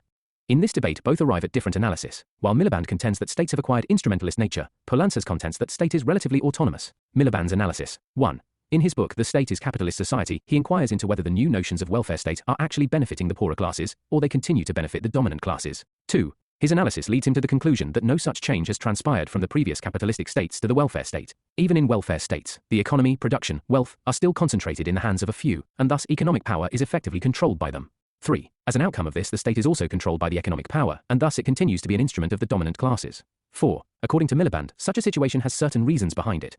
The state and bureaucracy are still dominated by persons from privileged backgrounds and thus inequitable. He also dismisses the managerial revolution theory given by James Burnham, which stated that decision-making will inevitably trickle down from capitalists to the managers. Miliband states that such a theory is a myth, as even the managerial class belongs to the dominant classes. 5. Relevance. His views are supported in recent times in works of Thomas Piketty and various humanitarian organizations. All have contended that global inequality continues to rise, and there is a near absence of representation from lower classes into the decision-making apparatus. Poulantzas' views. Ideologically against Miliband's analysis, Poulantzas believes that modern democracies with multi-party systems have ensured representation. Further, welfare state has also helped in bringing individuals from the marginal backgrounds into the forefront. Thus doing so, the state appears to be representative of all interests, however it is only relatively autonomous. Even with representation and the appearance of multiple classes, it still will protect the dominant class during times of crisis. The reasons for this is stated that appearing relatively autonomous benefits both the state and the capitalists from being regarded as instruments of the dominant classes and project themselves as fair and neutral arbitrators. Evaluation of the Marxist state theory. 1. Criticism. Robert Dahl point out many inconsistencies in Marx's idea of state. Normally a state, democratic state, functions on three presumptions. There are always conflicting interests in all societies. All are not necessarily class conflicts. Groups articulate their interests and wants. In a pluralistic structure, the state resolves these conflicts on the principle of majority interests. The political majority would never be monopoly of a single group, with the provision for freedom to form political parties and periodic elections conducted in a free atmosphere. All these presumptions are absent in Marxist state theory. 2. Contribution. The prim rue y. Contribution of the Marxist theory of the state is the identification and justification of the historical significa of economic forces. There was no critical evaluation of the state's function in terms of its socio-economic foundation prior to the development of the Marxist theory of the state. In actuality, the class theory of the state was a highly effective attack on the complacency of social philosophers who believed that the state existed for the benefit of all social groups and that the disparities in wealth and poverty were the result of individual choices made by the rich and the poor. Marxist theory of the state is still relevant today and offers a powerful critique of crony capitalism, the alliance between international business and national governments, the bourgeois state's veto on the environment, etc. Concluding line. Marxist theory of the state is still pertinent today and offers a powerful critique of crony capitalism, the alliance between international business and national governments, the bourgeois state's assault on the environment, etc. Post-colonial perspective of state. Introduction. Before we have studied the liberal and Marxist notions of state theory, however, we must also understand what essentially constitutes the post-colonial theory of state. Liberal and Marxist perspectives cannot be solely used to understand the political structures in countries which had been former European colonies during the 19th century and after. Post-colonial states are those which had colonial pasts. They still suffer or continue with colonial legacy and are still under some form of neo-colonialism. The other terms explaining post-colonial states are peripheral states, dependent or colonies. As Hamza Alavi has observed, the post-colonial state is the thought of an entity that stands outside and above society, an autonomous agency that is invested with an independent source of rationality, and the capability to initiate and pursue programs of development for the benefit of the whole society. As held by scholars like Edward Sedz in Orientalism, Gayatri Spivak's Subaltern Studies, Homi K. Bhabha, the post-colonial theory of state tries to theorize the system of the state in the post-colonial world, which carries forward the legacy of its colonial framework to different extents. The term post-colonial could refer to an ideological response to colonialist thought, rather than simply describing a system that comes after colonialism, as the prefix post may suggest. As such, post-colonialism may be thought of as a reaction to or departure from colonialism. The basic premise of the post-colonial theory of the state is to study the impact of colonialism on the political as well as socio-economic structure of modern states. Examples of such states include India, Pakistan, Ghana, Nigeria, and Indonesia. All such states may have adopted Western political models, however, due to the impact of colonialism and varied socio-economic factors, the model is vastly different in operation from the Western models. Features of post-colonial state theory. Differentiated class formation, the actual process of class formation and restructuring in Asia, Africa, and Latin America as a consequence of the impact of long-term colonial domination, has been historically distinct from the capitalist countries of the West. Reversal of colonial legacies. Colonialism signified the exploitation of the entire society with its complexities, class divisions, internal relations of power, domination, and cultural ambiguities by another society, spatially rooted elsewhere. Legacy of national struggles. Anti-colonial struggles were defined as aspiring for state power. The mass struggle in most of the colonies was political in nature. This gave the post-colonial state a certain degree of legitimacy and authority. Indigenous reforms. The need was widely felt for a strong post-colonial state to reverse the colonial legacy, bring about nation building, resist ethnic fragmentation, and carry out industrialization. Nature of post-colonial state.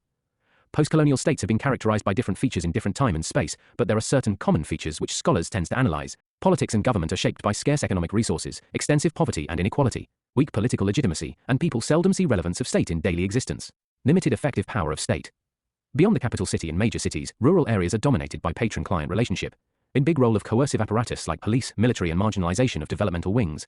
The nature of post-colonial states has been studied under two broad discourses, Western liberal perspective and Marxist perspective. Both analyze the structures within post-colonial states and arrive at conclusions that justify the differentiated structures and functioning in the political system of such states. The origin of such studies stems from the understanding that due to the long period of colonial rule, such states lack the organic evolution of political systems which have occurred in the West.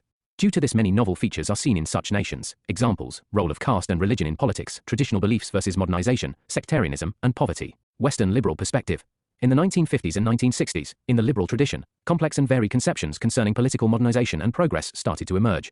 These views contend that the post-colonial political elites had the monumental burden of bringing about modernization by using the state as a tool for transformation. They thought that the post-colonial political elite was capable of transcending sectional interests. It was believed that the political elite possessed a foresight into what was best for the country as a whole, and that their decisions would ultimately be in that interest. The post-colonial state was categorically to be liberal and democratic in nature, according to modernization. political development theorists. However, the post-colonial state must stand with the modern sector and against the traditional in order to bring about modernization, even if doing so means favoring a minority. Theories under liberal perspective to post-colonialism. Prismatic society by F.W. Riggs. 1. According to Riggs, post-colonial states are in the developing phase or are in transition. As societies undergo transition, they exhibit characteristics of both traditional societies as well as modern Western societies. 2. He classifies societies and political structures as fused, diffracted, and prismatic, based on the analogy of how a prism diffracts light into its constituent colors. And fused model, for the purposes of illustrating his idea of a fused society, Riggs chose imperial. Single structure served multiple purposes. These societies had no industrialization or modernization and were primarily dependent on agriculture. There were no separate organizations to handle the economic and administrative activities. Diffracted model. In this model, each structure performs a specialized purpose, and there is a high degree of specialization. Ascriptive values disappear and are replaced by achievement values in society. Examples include most modern European democracies. Bazaar canteen model of prismatic economy. The bazaar canteen model is a subsystem of the prismatic model developed by Riggs. Bazaar is the market which has demand-supply-price determinacy, while canteen represents state-of-price indeterminacy of the agrarian setup. The economic subsystem of prismatic society. O subsidized canteens where members of special class get goods and services at lower rates, and O tributary canteens where higher prices are charged to outsiders. This system leads to manipulation of the market due to black market, hoarding, adulteration, etc. Prismatic model. The prismatic society, according to Riggs, is one that has succeeded in some degree of differentiation and the specialization of tasks required to deal with modem technology, but has failed to integrate these functions. The values of both fused and diffracted societies are shared by the prismatic society. Features of prismatic societies. 1. Heterogeneity. The existence of a high degree of heterogeneity is the main characteristic feature of a prismatic society. Heterogeneity refers to the simultaneous presence, side by side, of quite different kinds of systems, practices and viewpoints. Example, in India, hospitals with all modern facilities giving allopathic treatment coexist with Ayurvedic, Unani, homeopathic and naturopathic centers. 2. Formalism. It means the degree of difference between the formally prescribed and effectively practiced norms and realities, and the existence of a gap between the stated objectives and real performance. Example, the Council of Ministers is to be chosen by the Chief Minister. But in practice, in most cases, the central party leadership plays a decisive role in their selection.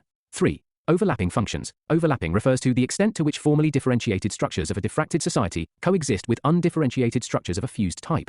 In administrative systems, administrative behavior tends to be influenced by non-administrative criteria. Example, 1N India. Army is both a security provider and also involves itself in rescue work during disasters. Soft state by Gunnar Myrdal.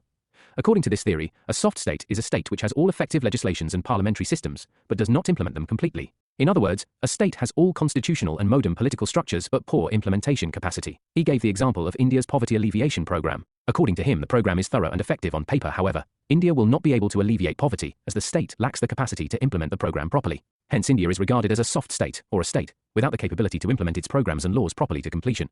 Reasons for soft state. O. Corruption. In post-colonial states, corruption is common, and due to this state resources are wasted and pilfered away into the hands of corrupt bureaucrats and politicians. O. Legacies of national movements. Many post-colonial nations like India has a legacy of rebellion or disobedience, which helped in getting independence. This behavior continues even in independent states and curbs progress.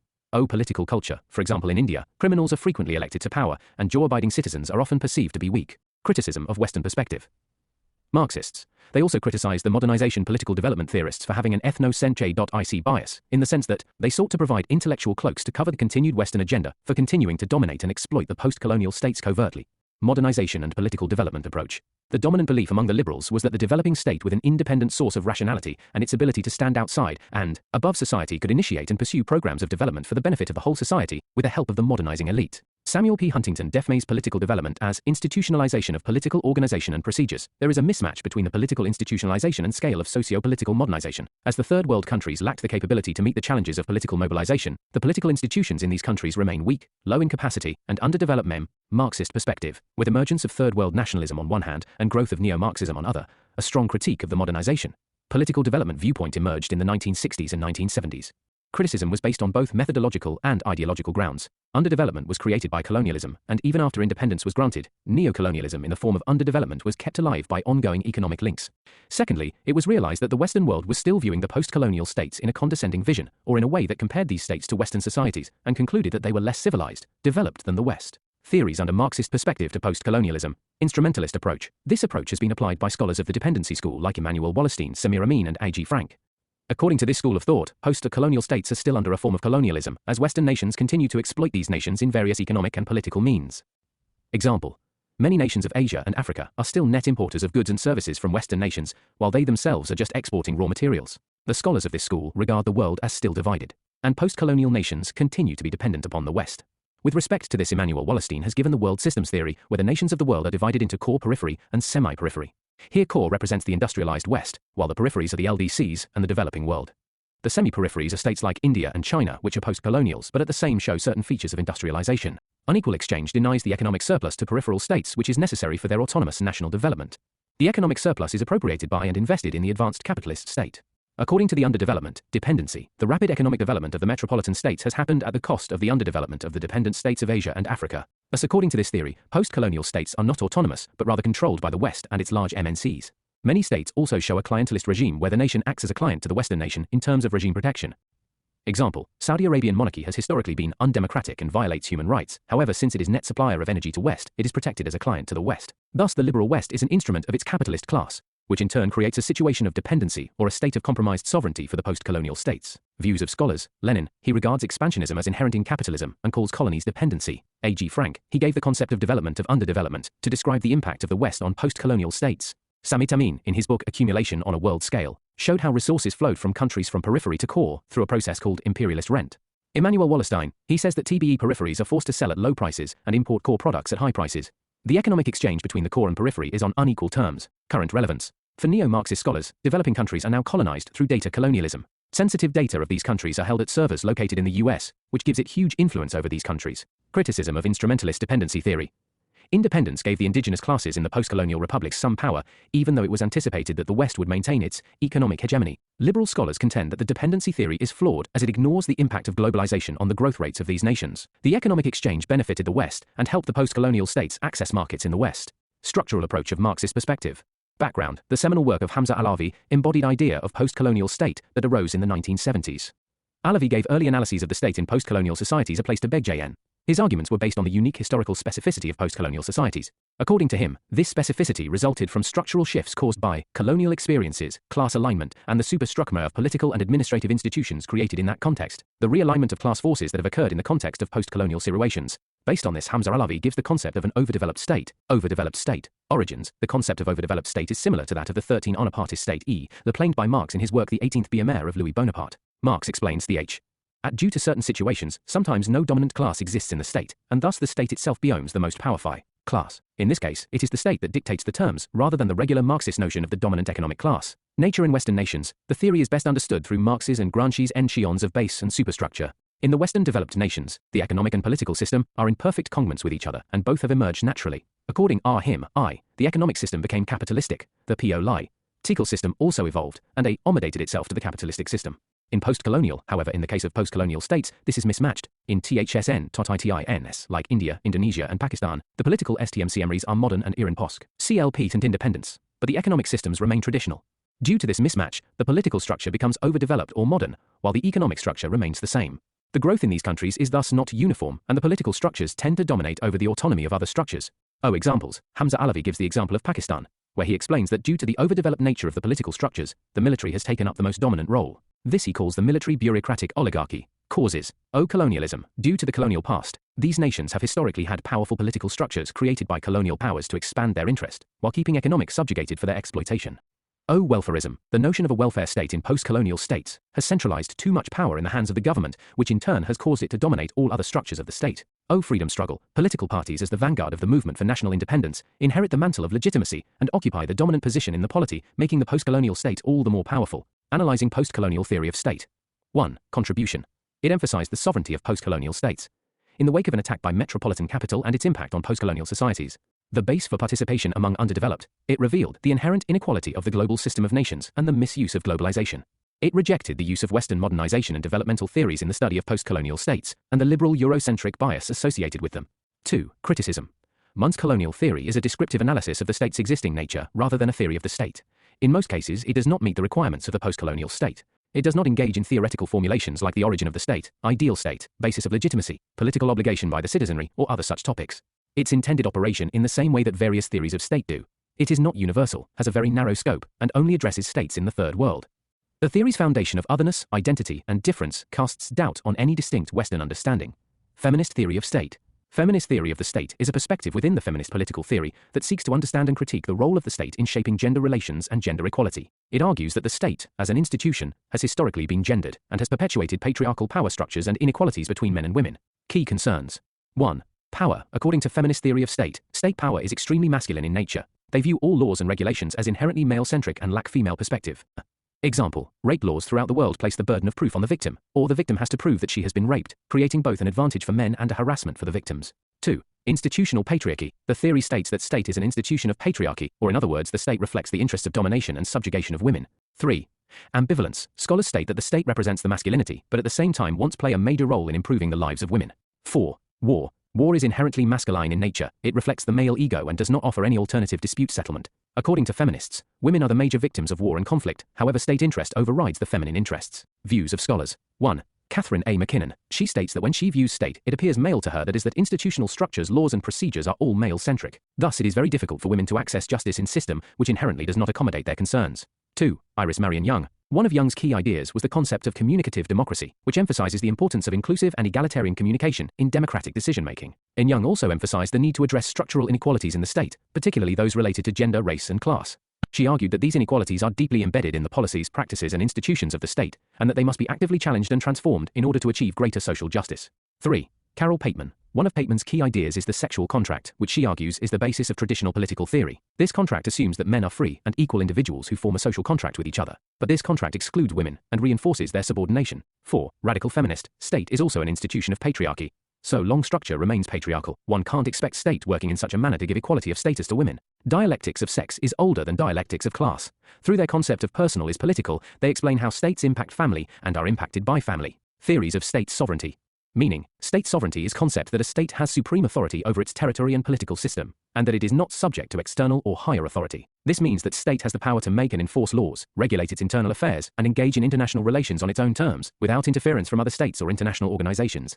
Background. The concept of state sovereignty is closely tied to the idea of a modern state as a distinct and autonomous political entity. It emerged in the context of the Peace of Westphalia in 1648, which ended the 30 Years' War, and established the principle of state sovereignty as the basis of international law.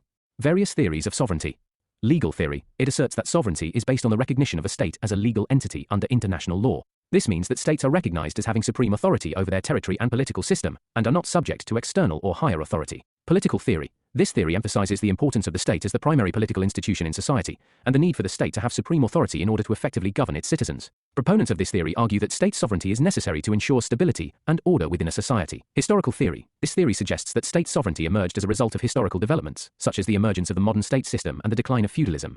Proponents of this theory argue that state sovereignty is the result of a long historical process, and that it is closely tied to the development of modern political and legal institutions. Normative theory. This theory emphasizes the importance of sovereignty as a normative principle, and the need for states to respect the sovereignty of other states. Proponents of this theory argue that state sovereignty is necessary to ensure peaceful relations between states, and that it is a fundamental principle of international law.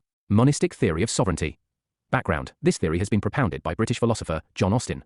According to Austin, the essence of sovereignty is the power to make laws and enforce them through punishment. Sovereignty resides in the state, which is a legal entity that has a monopoly on the use of force within a given territory. The state's power is absolute and indivisible, and there is no higher authority that can limit or control its actions. Uninfluences. O. Thomas Hobbes, in his work, Leviathan, Hobbes believed that political authority must be absolute and indivisible to ensure order and stability in society. Similarly, Austin's monistic theory of sovereignty held that political authority is concentrated in a single entity, the stat, and cannot be shared or divided. Utilitarianism. Austin's moral philosophy was influenced by utilitarianism, which holds the goal of human action should be to maximize happiness and minimize pain. Key points on Austin's monistic theory. Sovereignty is the ultimate power in a state, held by the government to make and enforce laws. State has monopoly on use of force within its territory, and its power is absolute and indivisible. Modern sovereignty is monistic, meaning it is concentrated in a single entity, the state, and cannot be shared or divided. The power of the state is not subject to any higher authority or external control. The state has the authority to make laws that apply to all individuals and institutions within its territory, regardless of their status or position. Legitimacy of state's authority comes from its ability to enforce its laws through punishment, and the state is not bound by any prior or higher law, and its power cannot be challenged or revoked by any external entity. One sovereignty is a legal concept, and its existence and extent are determined by the legal system of a given state. The concept of sovereignty does not imply any particular form of government or political system. It is equally applicable to democratic, authoritarian, or other forms of government. Ignores the role of people. One of the key criticisms of Austin's theory is that it places too much emphasis on the authority of the state and ignores the role of the people in the exercise of political power. Critics argue that in democratic societies, political authority is derived from the people, and that the state's authority is limited by the consent of the governed. Oversimplifies the nature of political power. Austin's theory is often criticized for oversimplifying the nature of political power and authority. Critics argue that political power is not solely derived from the state, but also from a variety of other sources, including civil society, interest groups, and other non-state actors. Lacks a moral dimension. Austin's theory is often criticized for lacking a moral dimension. Critics argue that political authority cannot be reduced solely to a matter of legal rules and procedures, but must also be based on ethical and moral considerations. Fails to account for complexity of modern governance. Critics argue that Austin's theory fails to account for the complexity of modern governance, which often involves multiple levels of authority and a complex web of intergovernmental and transnational organizations. Ignores the role of history and culture. Critics argue that Austin's theory ignores the role of history and culture in shaping political authority and governance. They argue that political systems are deeply rooted in historical and cultural contexts and cannot be understood solely through legal and procedural analysis. Views of scholars. Harold Laski. Laski has criticized the monistic theory becomes irrelevant in modern context, as federal forms of government ensure that the state becomes only one of the political authorities within a country. He states since society is federal, authority should also be federal. Robert McKeever. It does not account for the plurality of sources of power. McKeever argued that the monistic theory fails to account for the fact that power in modern societies is not only held by the state, but also by a variety of other actors, such as corporations, interest groups, and social movements. Liberal scholars. Liberals' views on the monistic theory of sovereignty tend to be critical of it, as it places too much emphasis on the authority of the state and downplays the importance of individual rights and freedoms.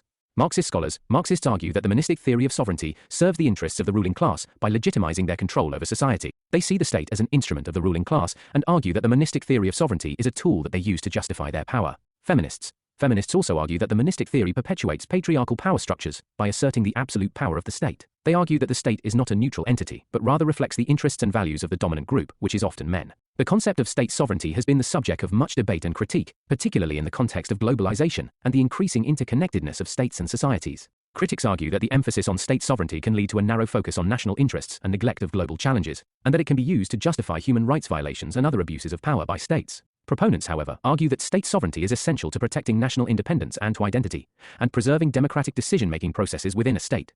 Pluralist theory of sovereignty. Meaning, pluralist theory of sovereignty is a political theory that argues that power in modern societies is not concentrated in the hands of a single entity or institution, but is distributed across a variety of social groups, institutions, and actors. Background.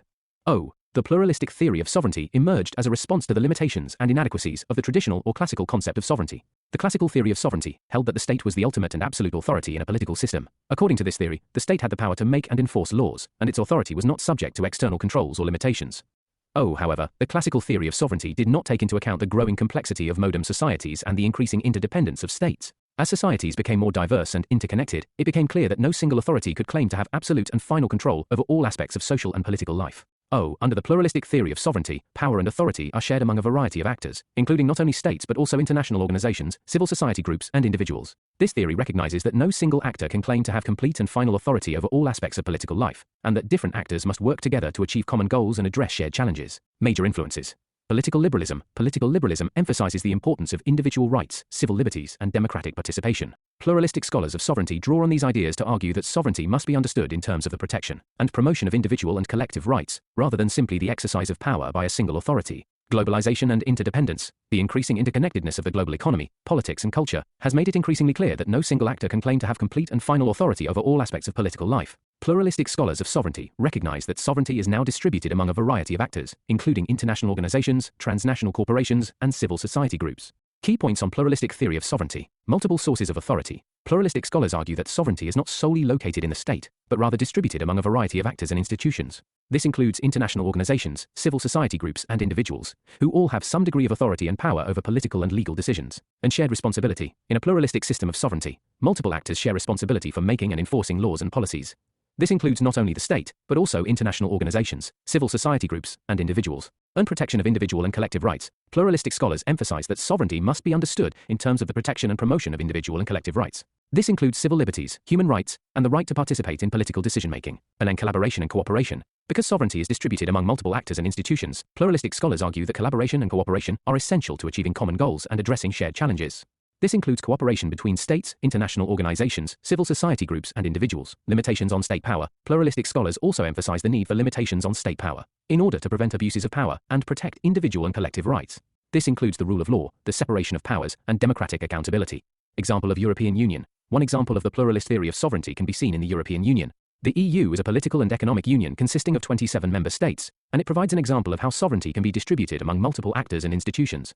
Under the EU's system of governance, sovereignty is not solely located in the member states, but is shared among multiple actors and institutions, including the European Parliament, European Council, European Commission, and the European Court of Justice. Current relevance. International relations. In the context of international relations, the pluralist theory of sovereignty recognizes the diverse range of actors and institutions that influence global politics, from nation-states to international organizations to transnational corporations. Globalization. The pluralist theory of sovereignty is particularly relevant in the age of globalization, as it emphasizes the need for collaboration and cooperation between different actors and institutions. Domestic affairs. Additionally, the pluralist theory of sovereignty has been applied to a range of domestic issues, such as the distribution of power within a state and the role of civil society organizations in shaping public policy. Previous year's question. Comment on. Because society is federal, the authority must also be federal.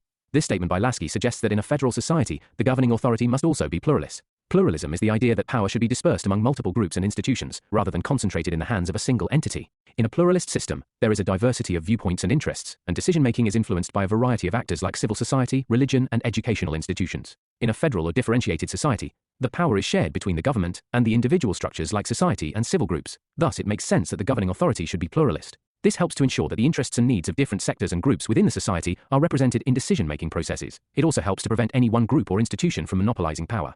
However, it's worth noting that the relationship between state and pluralism is not always straightforward. While state authority can create opportunities for pluralism, it can also create challenges. For example, in some federal systems, individual structures or groups may have more power and influence than others, which can lead to unequal representation and decision-making, a situation described as polyarchy by Robert Dahl. Ultimately, the choice of governing structure and the degree of pluralism in a society depends on a variety of factors, including the size and diversity of the population, the historical context, and the political culture. While pluralism is an important concept in democratic theory, it must also be seen to be always in the interest of the people and the continuity of state. Criticism. 1. Fragmentation of authority. Critics argue that the pluralist theory of sovereignty can lead to fragmentation of authority, as different actors and institutions may have conflicting interests and priorities. This can lead to a lack of coherence and coordination in decision-making, which can undermine the effectiveness of governance. Weakness of state power. Critics argue that the pluralist theory of sovereignty weakens the power and authority of the state, which can lead to a lack of accountability and effectiveness in governance. By distributing sovereignty among multiple actors and institutions, the theory can make it difficult for states to act decisively and address urgent issues that require immediate action. And challenges of cooperation. Critics argue that the pluralist theory of sovereignty can be difficult to implement in practice, as it requires a high level of cooperation and collaboration among multiple actors and institutions. This can be challenging, especially when there are conflicting interests and priorities. Example, we can see how European Union is facing many issues of coordination with Brexit and the Russia-Ukraine conflict. The Marxist criticism. Marxist theory offers a critical perspective on the pluralist theory of sovereignty, arguing that it fails to recognize the underlying power relations and class conflicts in society. According to Marxism, the distribution of sovereignty among multiple actors and institutions is a product of the dominant economic interests, and does not challenge the fundamental power structures in society. Views of scholars. 1. Robert Dahl. Dahl is considered one of founding fathers of pluralist theory of sovereignty. His book, Who Governs?, is classic work in field, and it argues that power is dispersed among a variety of groups and institutions in society, rather than concentrated in hands of single elite. 2. Charles Lindblom. Lindblom is another key figure in pluralist theory. He argues that power in society is exercised through a process of incrementalism, in which different groups and institutions make small adjustments to existing system, rather than through radical transformation. 3. Harold Laski. Laski argued that in modern complex societies, power was distributed among a variety of groups and institutions, and that no single group or institution could claim to have a monopoly on power. Instead, he believed that power was shared among a range of actors, including political parties, trade unions, businesses, and other interest groups. Quotes, if society is plural, then state must also be plural. Contradiction. Later scholars have often found contradiction in Laski, as he stands for pluralism, but at the same time regards state as the first institution, or the keystone. State is the keystone of social architecture. Harold Laski. According to Laski, state was responsible for creating and enforcing laws and regulations that govern society, as well as providing essential services like education, healthcare, and infrastructure. State was also seen as a key player in managing social and economic development, creating a level playing field for businesses and individuals, and ensuring that basic needs are met. Laski believed that the state was necessary for maintaining order and stability within society, preventing conflicts and providing a framework for cooperation and collective action. He argued that without the state, society would be prone to chaos, violence, and anarchy. However, Laski's views were not uncontested, and many critics of his approach argued that the state could also be a source of oppression and abuse of power. Some argued that a more decentralized and democratic approach to social organization was needed to prevent the state from becoming too powerful and infringing on individual rights and freedoms. Popular theory of sovereignty. The concept of popular sovereignty means giving ultimate sovereignty to the people. This doctrine holds that people are the real sovereign, and it is they who assign duties to different agents like state and government who are subject to the sovereign people. And this sovereignty resides in whole community, and not in an individual or a group. The state in this way becomes an agent and an executive head of the people and works for their betterment. Previous year's question.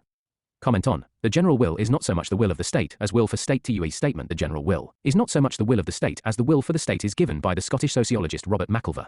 McIver was attempting to explain his justification for a pluralist form of sovereignty as against the state monism. McIver's interpretation suggests that the general will is not simply the expression of the will of the state, but rather a collective expression of the will of the people for the state. The idea is that the general will represents the common good, as opposed to the particular interests of individuals or groups, and that it is the responsibility of state to give voice to and carry out the general will. McIver's interpretation of the general will can be seen as a critique of the idea that the state is an end in itself, and instead emphasizes the importance of the state serving the needs and desires of the people. It suggests that the state should be a reflection of the will of the people, and that the general will is a necessary foundation for a just and stable society. However, it is worth noting that there is ongoing debate among scholars about exact meaning of general will and its relationship to state. Some critics have argued that concept is too vague and open to interpretation, and that it can be used to justify authoritarian rule. Others have argued that idea of the general will is fundamentally flawed, as it assumes that there is a single unified will of the people, when in reality there are often multiple conflicting interests and perspectives. Unit 3, Justice. Previous year's questions examine the entitlement theory of justice. In Dr. Ambedkar's idea of social justice leads to egalitarian justice as compared to Rawls's justice as fairness, which aims at the notion of pure procedural justice. Comment. How has Rawls enriched the idea of justice in liberalism? In a comparative assessment of Greek perspective of justice with Rawlsian concept of justice. Examine communitarian perspectives on justice. And in comment on distributive justice, one in analyze John Rawls' justification of discrimination to achieve the goals of justice. Of justice is both contractual and distributive. Examine, in comment on, difference principle in Rawls' theory of justice, explicate the conception of justice in the critiques of communitarian theorists. And in comment on, original position, concept of justice is as old as the political theory itself. Different interpretations are given to justice from time to time. Some writers regard justice as virtue, while others hold it for equality. Some consider it as rule of law. Justice is not only an integral part of political science, but also of ethics, law, philosophy, etc. The word justice is derived from the Latin word jus, which means to bind, to contract. The Greek word for justice is dike. It gives the meaning of nearer to righteousness. Justice demands the regulation of selfish actions of people for securing a fair distribution, equal treatment of equals, and proportionate and just rewards for all. It stands for harmony between individual interests and the interests of society. Standard introductions. Justice means following of norms. Justice stands for just conduct, fairness or exercise of authority in maintenance or right. Ultimately, a just society must prioritize the well-being of its citizens and ensure equal opportunities for all. Rawls' concept of justice focuses on the idea of fairness, where every individual should have an equal chance to succeed regardless of their background or social status. His theory emphasizes the importance of social cooperation and mutual respect, aiming to create a just society that benefits everyone. One justice is an architectonical value in political science, wherein all other values are measured alongside it. Defining justice. The most accepted definition is that justice is the morally justifiable apportionment of rewards or punishments, each person being given what he or she is due. According to Ernest Barker, justice represents the synthesis of principles of liberty, equality, and fraternity. Justice is like thread that runs through all these values and makes them an integrated part. According to Rawls, justice in the first virtue of social intuitions as truth is a system of thought. Justice is related to the social institutions which guide and mold the actions and ideas of social beings. C.E. Merriam. Justice protects the rights of the individual as well as the order of society. Dr. Raphael. Justice consists in a system of understandings and a procedure through which each is accorded what is agreed upon as fair. Key features of justice. Justice is related to mutual relationships of persons living in society. Justice is based on values and traditions of society. Justice is related to all aspects of human behavior in society. Laws are made and camps are set up with this aim in view. Aim of justice is to provide equal rights, opportunities, and facilities to all in a fair way. The function of justice is to harmonize individual interests with the interests of society. Justice is a primary value, and it is inseparably related to other values like liberty, equality, and property. Justice is the principle of balancing or reconciling human relations in society, in such a way as enables each one to get his due rights towards and punishments. Justice has several dimensions: social justice, economic justice, political justice, and legal justice. Dimensions of justice. Justice has four major dimensions: social justice, economic justice, political justice, and legal justice. All these forms are totally interrelated and interdependent. Justice is real only when it exists in all these four dimensions. Without social and economic justice, there can be no real political and legal justice. 1. Social justice. In contemporary times, a large number of scholars prefer to describe the concept of justice as social justice. Social justice is taken to mean that all the people in a society are to be equal, and there has been no discrimination on the basis of religion, caste, creed, color, sex, or status. However, various scholars explain the concept of social justice in different ways. Some bold that social justice is to allot to each individual his or her due share in the social sphere. According to some others, distribution of social facilities and rights on the basis of law and justice constitutes social justice. 2. Political justice. Political justice means giving equal political rights and opportunities to all citizens to take part in the administration of the country. Citizens should have the right to vote without any discrimination on the basis of religion, color, caste, creed, sex, birth, or status. Every citizen should have an equal right to vote and to contest elections. 3. Economic justice. Economic justice is indeed closely related to social justice because Marxism is always an integral part of the social system. Economic rights and opportunities available to an individual are always a part of the entire social system. Economic justice demands that all citizens should have adequate opportunities to earn their livelihood and get fair wages as can enable them to satisfy their basic needs and help them to develop further. The state should provide them economic security during illness, old age, and in the event of a disability. They oppose private property. Whatever be the ideology or the system, one thing is clear, and that is that all citizens must be provided with basic necessities of life. All citizens must have their basic needs of life fulfilled. 4. Legal justice. Legal justice has two dimensions: the formulation of just laws and then to do justice according to the laws. While making laws, the will of the rulers is not to be imposed upon the ruled. Laws should be based on public opinion and public needs. Social values, morality, conventions, the idea of just and unjust must be always kept in view. Legal justice means rule of law, and not rule of any person. It includes two things: that all men are equal before law, and that law is equally applicable to all. It provides legal security to all. Law does not discriminate between the rich and the poor. Objective and due dispensation of justice by the courts of law is an essential ingredient of legal justice. 5. Distributive justice. It deals with the justice at the level of distribution. Distribution of resources by the state. Various schools have different opinions to achieve such justice. Classical liberals suggest least state intervention to allocate resources. Nozick suggests state intervention only when the life is at threat. Dworkin has suggested just initial distribution. John Rawls suggests difference principle to establish social security net for disadvantaged sections. Audiobook Sen has suggested capacity building approach to achieve the goal of distributive justice. Socialists take this concept to another level when they suggest state ownership of industries and extreme intervention of state to ensure just allocation of resources. 6. Procedural justice. When procedural justice concerns itself at the level of application, the procedures followed must be just and the legal code should not be violated. The substantive justice, on the other hand, is concerned about the outcome of the process. While the former is concerned about letter of law, the latter is more about spirit of law. When procedural justice is based on ideas like equality before law, when procedural justice is about procedure established by law, and substantive justice is about due process of law.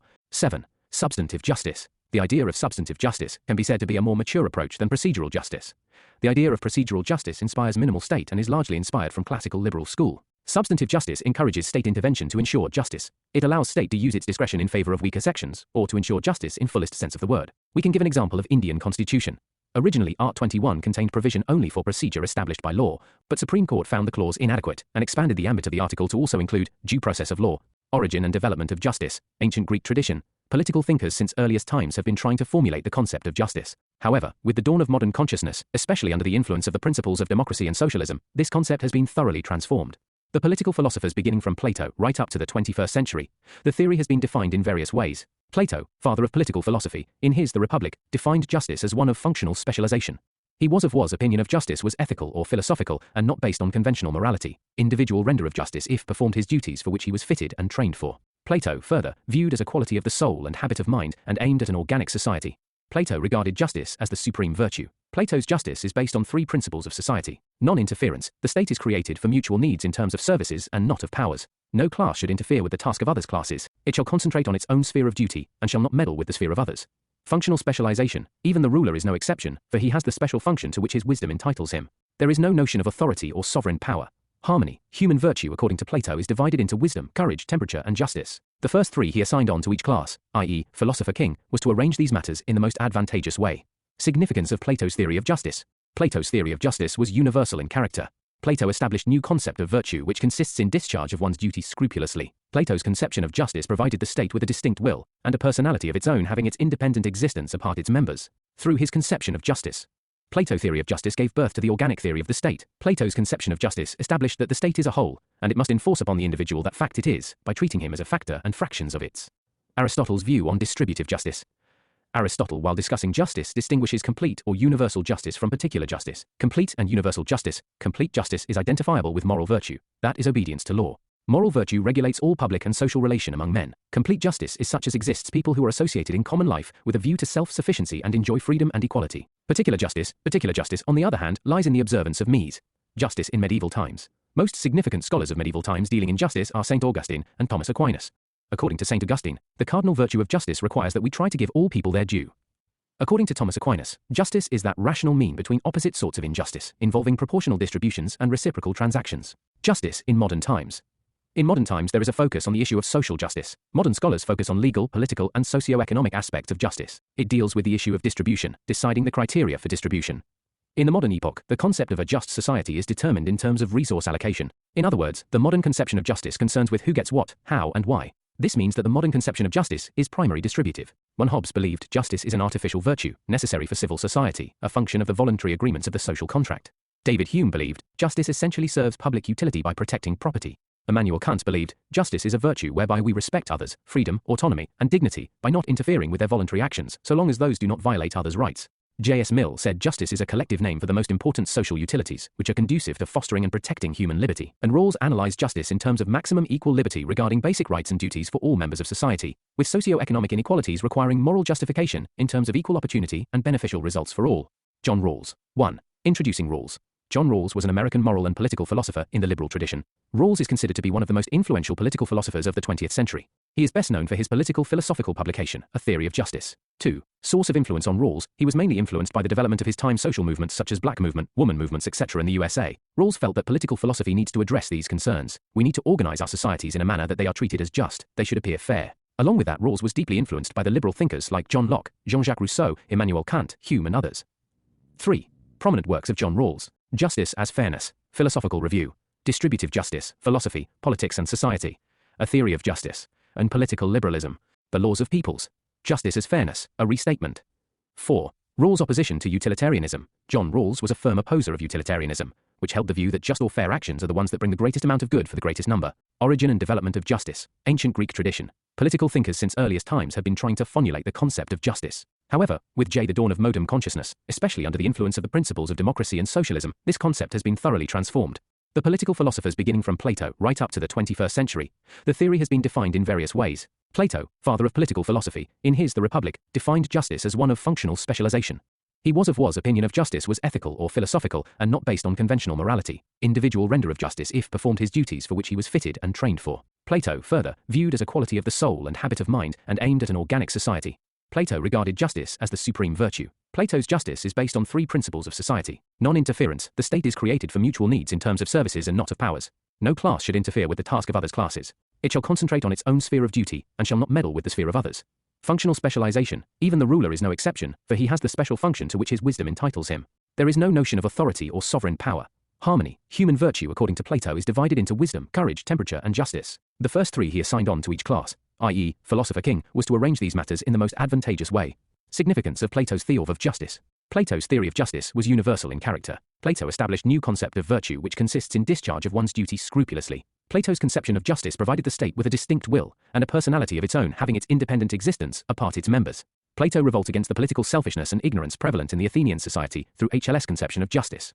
Plato's theory of justice gave birth to the organic theory of the state. Plato's conception of justice established that the state is a whole, and it must enforce upon the individual that fact it is, by treating him as a factor and fractions of its. Aristotle's view. On distributive justice. Aristotle, while discussing justice, distinguishes complete or universal justice from particular justice. Complete and universal justice. Complete justice is identifiable with moral virtue, that is obedience to law. Moral virtue regulates all public and social relation among men. Complete justice is such as exists people who are associated in common life with a view to self-sufficiency and enjoy freedom and equality. Particular justice, on the other hand, lies in the observance of rules. Justice in medieval times. Significant scholars of medieval times dealing in justice are St. Augustine and Thomas Aquinas. According to St. Augustine, the cardinal virtue of justice requires that we try to give all people their due. According to Thomas Aquinas, justice is that rational mean between opposite sorts of injustice, involving proportional distributions and reciprocal transactions. Justice in modern times. In modern times there is a focus on the issue of social justice. Modern scholars focus on legal, political and socio-economic aspects of justice. It deals with the issue of distribution, deciding the criteria for distribution.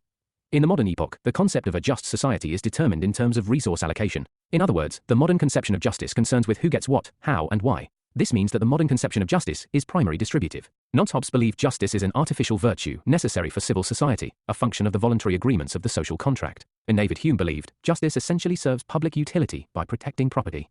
Immanuel Kant believed justice is a virtue whereby we respect others' freedom, autonomy, and dignity by not interfering with their voluntary actions so long as those do not violate others' rights. J.S. Mill said justice is a collective name for the most important social utilities which are conducive to fostering and protecting human liberty. Rawls analyzed justice in terms of maximum equal liberty regarding basic rights and duties for all members of society, with socio-economic inequalities requiring moral justification in terms of equal opportunity and beneficial results for all. John Rawls. 1. Introducing Rawls. John Rawls was an American moral and political philosopher in the liberal tradition. Rawls is considered to be one of the most influential political philosophers of the 20th century. He is best known for his political philosophical publication, A Theory of Justice. 2. Source of influence on Rawls. He was mainly influenced by the development of his time social movements such as black movement, woman movements, etc. in the USA. Rawls felt that political philosophy needs to address these concerns. We need to organize our societies in a manner that they are treated as just, they should appear fair. Along with that, Rawls was deeply influenced by the liberal thinkers like John Locke, Jean-Jacques Rousseau, Immanuel Kant, Hume and others. 3. Prominent works of John Rawls. Justice as Fairness, Philosophical Review, A Theory of Distributive Justice, Philosophy, Politics and Society, A Theory of Justice, and Political Liberalism, The Laws of Peoples, Justice as Fairness, A Restatement. 4. Rawls' opposition to utilitarianism. John Rawls was a firm opposer of utilitarianism, which held the view that just or fair actions are the ones that bring the greatest amount of good for the greatest number. Origin and development of justice.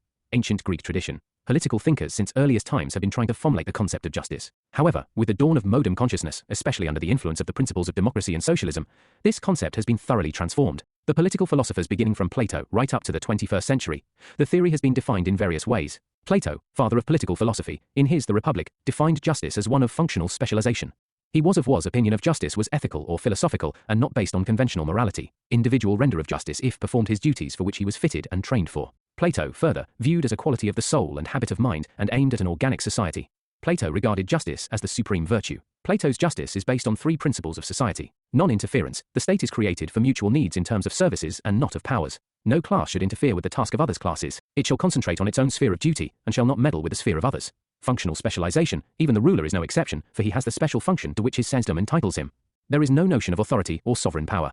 Harmony, hobby and virtue according to Plato is divided into wisdom, courage, temperature and justice. The first three he assigned on to each class, i.e., philosopher king, was to arrange these matters in the most advantageous way. Significance of Plato's theory of justice. Plato's theory of justice was universal in character. Plato established new concept of virtue which consists in discharge of one's duty scrupulously. Plato's conception of justice provided the state with a distinct will and a personality of its own having its independent existence apart its members. Plato revolted against the political selfishness and ignorance prevalent in the Athenian society through his conception of justice.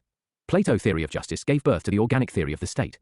Plato's conception of justice established that the state is a whole, and it must enforce upon the individual that fact it is, by treating him as a factor and fractions of its. Aristotle's view on distributive justice. Aristotle, while discussing justice, distinguishes complete or universal justice from particular justice. Complete and universal justice. Complete justice is identifiable with moral virtue, that is obedience to law. Moral virtue regulates all public and social relation among men. Complete justice is such as exists people who are associated in common life with a view to self-sufficiency and enjoy freedom and equality. Particular justice, on the other hand, lies in the observance of rules. Justice in medieval times. Significant scholars of medieval times dealing in justice are St. Augustine and Thomas Aquinas. According to St. Augustine, the cardinal virtue of justice requires that we try to give all people their due.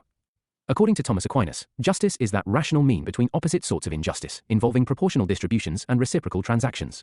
Justice in modern times. In modern times there is a focus on the issue of social justice. Modern scholars focus on legal, political, and socio-economic aspects of justice. It deals with the issue of distribution, deciding the criteria for distribution. In the modern epoch, the concept of a just society is determined in terms of resource allocation. In other words, the modern conception of justice concerns with who gets what, how, and why. This means that the modern conception of justice is primary distributive. Non-Hobbes believed justice is an artificial virtue necessary for civil society, a function of the voluntary agreements of the social contract. And David Hume believed justice essentially serves public utility by protecting property. Immanuel Kant believed justice is a virtue whereby we respect others' freedom, autonomy, and dignity by not interfering with their voluntary actions so long as those do not violate others' rights. J.S. Mill said justice is a collective name for the most important social utilities which are conducive to fostering and protecting human liberty. Rawls analyzed justice in terms of maximum equal liberty regarding basic rights and duties for all members of society, with socio-economic inequalities requiring moral justification in terms of equal opportunity and beneficial results for all. John Rawls. 1. Introducing Rawls. John Rawls was an American moral and political philosopher in the liberal tradition. Rawls is considered to be one of the most influential political philosophers of the 20th century. He is best known for his political philosophical publication, A Theory of Justice. 2. Source of influence on Rawls. He was mainly influenced by the development of his time social movements such as black movement, woman movements, etc. in the USA. Rawls felt that political philosophy needs to address these concerns. We need to organize our societies in a manner that they are treated as just, they should appear fair. Along with that, Rawls was deeply influenced by the liberal thinkers like John Locke, Jean-Jacques Rousseau, Immanuel Kant, Hume and others. 3. Prominent works of John Rawls. Justice as Fairness, Philosophical Review, and Distributive Justice, Philosophy, Politics and Society, and A Theory of Justice, Political Liberalism, The Laws of Peoples, Justice as Fairness, a Restatement. 4. Rawls' opposition to utilitarianism. John Rawls was a firm opposer of utilitarianism, which held the view that just or fair actions are the ones that bring the greatest amount of good for the greatest number. He condemned utilitarianism because he opined that it paves the way for governments to function in ways that bring happiness to a majority, but ignore the wishes and rights of a minority. Rawls was dissatisfied with the utilitarian theory of justice, which has been the prominent theory of justice in liberalism. Rawls calls utilitarianism as end-state theory, and his own theory as deontological. 5. Main objective. Ambition of Rawls. Rawls made an attempt to work out a theory of justice that would be appropriate for a well-ordered society. To Rawls, a well-ordered society or a good society should have two major aspects. A society as one designed to advance the good of its members and effectively regulated by a public conception of justice. It is a society in which everyone accepts and knows that the others accept the same principle of justice, and the basic social institutions satisfy and are known to satisfy these principles. Rawls' conception of justice. According to Rawls, justice should be regarded as a virtue of institutions or practices, rather than of particular actions or persons. To him, it was one among many virtues, and not an all-inclusive vision of a good society. 1. Justice as first virtue. Justice is the first virtue of social institutions, just as the truth is the virtue of the system of thoughts. He held that justice is the most important concept in political science. Justice can bring all other philosophical theories automatically, thus justice provides the necessary fundamental framework. Justice acts as the fundamental reference from which you can frame and organize other theories based on equality, liberty, etc. Justice is linked to peace, harmony, stability, etc. 2. Rawls on natural distribution. Rawls says, natural distribution is neither just nor unjust. Rawls talks about luck, like Machiavelli did about fortune. Rawls held that two equally meritorious people can't be prosperous and successful as it depends on luck. This luck factor has to be compensated, inequality completely. We can't make people equally, and Rawls justifies inequality in a very bold and courageous way. Utilitarianism is fair to advantaged but unfair to disadvantaged. Socialism is fair to disadvantage but unfair to advantage. 3. Rawls on human nature. According to Rawls, man is rational, i.e., the man knows his self-interest. However, man is also moral. Along with the self-interest, the conception of justice is also inherent in human nature. Rawls represent the two foundational principles of liberalism. Man is rational, autonomy of self. And since man is rational, a man should have autonomy to decide the good of his life. Community or society should not direct man. Rights are important to man. We're to give rights to man, and man can determine goals of his life. 4. Rawls and the social contract. Rawls' theory of justice is largely influenced by the social contract theory, as interpreted by Immanuel Kant, another political philosopher. A social contract is a hypothetical agreement between the government and the people governed that defines their rights and duties. Rawls' contract is different from the earlier social contract thinkers whose main objective was the creation of the state and government. He held that his contract is among mutually disinterested persons. People have neither feeling of love nor feeling of envy, jealousy. Rawls says, right is prior to good. It implies self is prior to the community. Individuals should not be provided with the destination, but the ways to reach to that, thus inculcating the habit of thinking freely. His idea of justice. John Rawls Bass followed a contractual approach to justice. Rawls in his book, A Theory of Justice, conceptualized theory of justice as fairness. This idea of justice as fairness is based on the basic tenets of the procedural theory of justice. 1. Premise of his theory of justice. The premise for this theory of justice as fairness is thus based on the idea of human being as a rational or moral agent. He believed in the idea of individual as the autonomous, rational moral being on the one hand, but also that individual is the part of a larger society or community. 2. Distribution of primary good. As men are rational, they would choose a principle of justice, which would be inconsistent with the distributive theory of justice. His theory of distributive conception of justice is about distribution of goods and not about conceptualizing or determining what is good for every individual in society. So, individual has the autonomy in determining what is good for him or her, but a state has a role to ensure that the primary goods or resources are available to every member in the society. So, Rawls argues that these primary goods should be distributed equally among all the members of society. 3. What are primary goods? Primary goods are rights, liberties, income, wealth, and opportunity. These are needed to pursue their goals or rational plans, i.e., secondary goods. 4. Secondary goods. The primary good is the means to achieve the secondary goods as well. According to Rawls, all persons have their rational plans in life. They should have primary good to fulfill their rationale plans. Society should not determine the rational plans, as it's the person who should determine, hence no negotiations or deliberations needed on secondary goods. Procedural methodology of Rawls for justice as fairness. 1. Original position. The original position is a central feature of John Rawls's social contract account of justice. Justice as fairness, set forth in A Theory of Justice. In John Rawls's A Theory of Justice treatise, the original position was defined as a pre-political abstraction from reality, in which a group of people who know nothing about themselves, such as their age, gender, or even names, are asked to choose principles of justice that could serve as the standard for a constitution, laws, and adjudication mechanisms. In taking up this point of view, we are to imagine ourselves in the position of free and equal persons who jointly agree upon and commit themselves to principles of social and political justice. The most rational choices made from behind such a veil of ignorance, Rawls contended, would result in equal rights and liberties for all, equal equity of educational and employment opportunities, and a guaranteed minimum of means. 2. Veil of ignorance. Unlike state of nature by other social contract scholars, Rawls situates the parties to his social contract so that they do not have access to factual knowledge that can distort their judgments and result in unfair principles. This situation of the person has been described as veil of ignorance. The parties in the original position do not know any particular facts about themselves or society. They all have the same general information made available to them. The reason Rawls gives for such a thick veil of ignorance is that it is designed to be a strict position of equality that represents persons purely in their capacity as free and equal moral persons. The parties in the original position do not know any particular facts about themselves or society. They all have the same general information made available to them. It is a state of uncertainty, though the person doesn't know particular facts but does have the common sense. He might not be having a clear idea but a vague idea. 3. Rawls's principle of justice in lexical order. Principle of justice according to Rawls is in lexical order, i.e., a definite order of priority. Rawls gave 3 laws of justice: maximum liberty to all, fair equality of opportunity, difference principle. 4. Maximum liberty to all. For Rawls, it is natural for a person to give preference to liberty to do what he wants and to explore his potentials. Preference can't be utility or equality. Social and economic inequalities are to be arranged so that it results into the greatest benefit of the least advantaged. Both are attached to the offices and position open to all under the condition of fair equality of opportunity for all. Fair equality of opportunity Rawls supports liberal style of opportunity, but also talks about the leveling process. Since people have different talents, inequalities are bound to emerge. Even in the condition of unfair equality of opportunity, inequality will emerge. Rawls does not support the socialist idea of equality of outcomes or absolute equality. Rawls suggests the inequalities can be justified subject to the condition, if their outcomes are fair equality of opportunity and if it contributes for the greatest benefit of the least advantaged. 6. Difference principle. It is a justification of welfare state. Instead of equality, he preferred to use the term difference. As per difference principle, inequalities of income and wealth can be justified only when it connotes for the fail being of least advantaged. According to him, difference principle is a better way of helping poor or disadvantaged, rather than socialist principle. Rawls says, each person is to have an equal right to the most extensive total system of equal basic haughties compatible with the system of liberty for all. He held that society is like a chain, even the weakest link is also important for the chain, hence society is a system of cooperation, i.e., society is sharing of benefits and burdens. 7. Why Rawls followed lexical order. He believed that maximum liberty will lead to most efficient and productive system, but he was not satisfied with the formal equality of opportunity advocated by classical liberals. It should be fair. It'll require a level playing field in the society to make the competition fair. After liberty and equality, he followed difference principle, which suggests affirmative action in favor of those who happen to be disadvantaged. Critical appraisal of Rawls' theory, and P.H. Nowell Smith and B. Williams. It is a fundamental mistake to expect a greater degree of precision than a subject matter will allow. Politics is not and cannot be an exact science. And HLA. Hart, the precise meaning of Rawls's argument is unclear. There is clearly no direct deduction of the two principles of justice from the original position, neither is there a definitive accounting for the primacy of liberty. Amartya Sen. The principle of priority of liberty can be questioned. Why should the status of intense economic needs, which can be matters of life and death, be lower than that of personal liberties? F.A. Hayek. The search for social justice is to chase after a mirage. And Robert Nozick. The quest for distributive justice requires more than a minimalist state. And C.B. Macpherson. It is a fundamental mistake to separate distribution from production in the consideration of justice.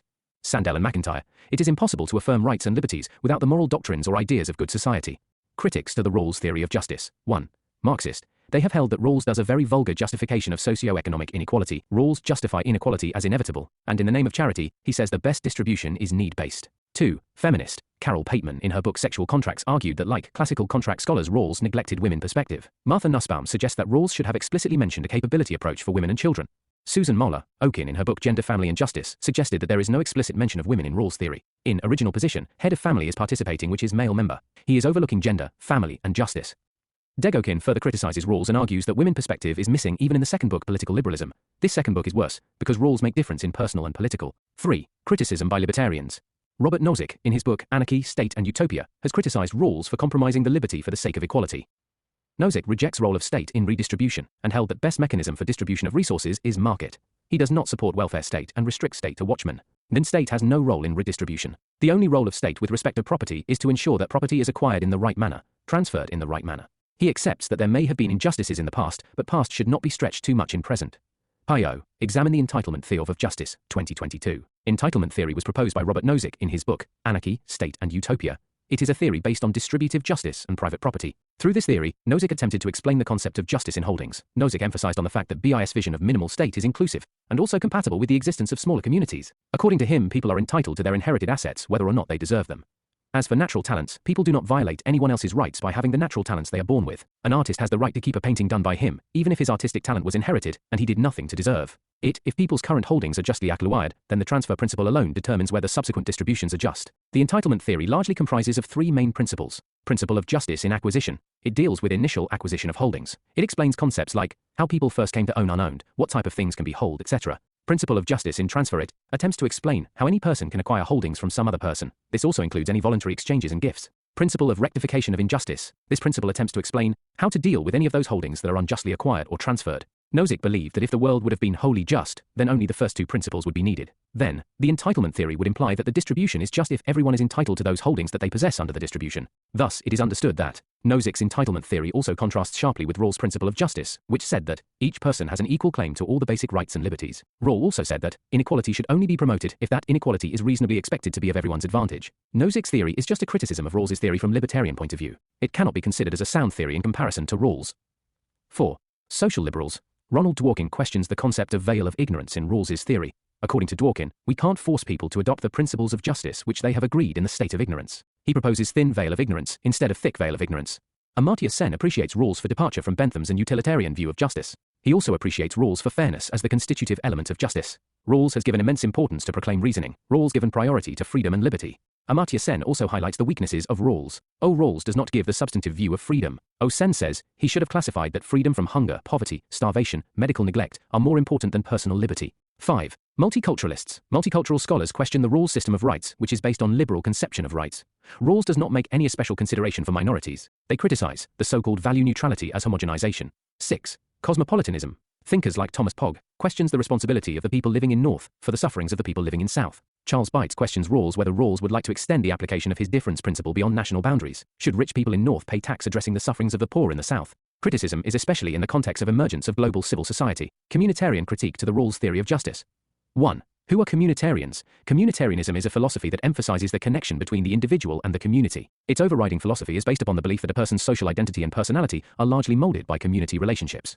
2. Philosophy of communitarians. As a philosophy, it is understood more as a critic of liberalism. Communitarianism deals with social, political, and psychological impacts of isolated man. It should not be confused with the communalism, which is a doctrine of economic justice. 3. As a philosophy, it is understood more as a critic of liberalism. Communitarianism deals with social, political, and psychological impacts of isolated man. It should not be confused with the communism, which is a doctrine of economic justice. 4. As a critic to liberals, they have challenged the liberal conception of man. Excessive individualism has negative consequences for individual. People have been losing interest in public sphere. In countries like Australia and Belgium, extremely low voters' turnouts necessitated compulsory voting. Robert Putnam in his book, Bowling Alone, has mentioned decline of social capital. Like for running the industry, we need monetary investment. Similarly, for running society, we need social capital. We need to invest our time and energy on issues of common concern. 5. Their conception of self. For liberals, man is an unencumbered self, i.e., this is an atom-gestic man, or an abstract individual. Liberals believe that man can be extracted out of his social and cultural environment. Liberals value to freedom to make choices. According to Rawls, rights are prior to good ends. According to communitarians, self is constituted by ends. Man is situated self. Man is an embedded self. He wears his culture. Freedom of choice is not of value. They believe that we do not make free choices. Our choices are shaped by our community or our background. 6. Communitarians' conception of community. For liberals, community is just an aggregate of individuals, i.e. community or society are created by man, hence community has no priority over individuals. Since liberals do not give importance to the community, they do not give importance to conception of common good. For communitarians, community is natural and organic association of man, hence more than just sum of individuals. Community gives us the sense of identity as self-respect. The interest of community is superior to the aggregate of individual interests. For communitarians, our conception of good is influenced by society or community, hence it is good that shapes rights. 7. Communitarian conception of rights. They were critical to the liberal conception of right. Communitarians support group-based rights. They believe that man is not an atomistic self. Their conception of individual rights is not independent of communities. 8. Communitarian view on state. Liberals believe in neutral state, or state having minimalistic role, or only as a night watchman only. Communitarians support cultural relativism. They believe that it's not necessary for state to neutral or adopt neutrality. They want state to promote such value which promotes social solidarity, and undermine the values which aren't good for society, like excessive individualism. Communitarians on justice. For liberals, man is rational, autonomous, and hence there can be a universal concept of justice.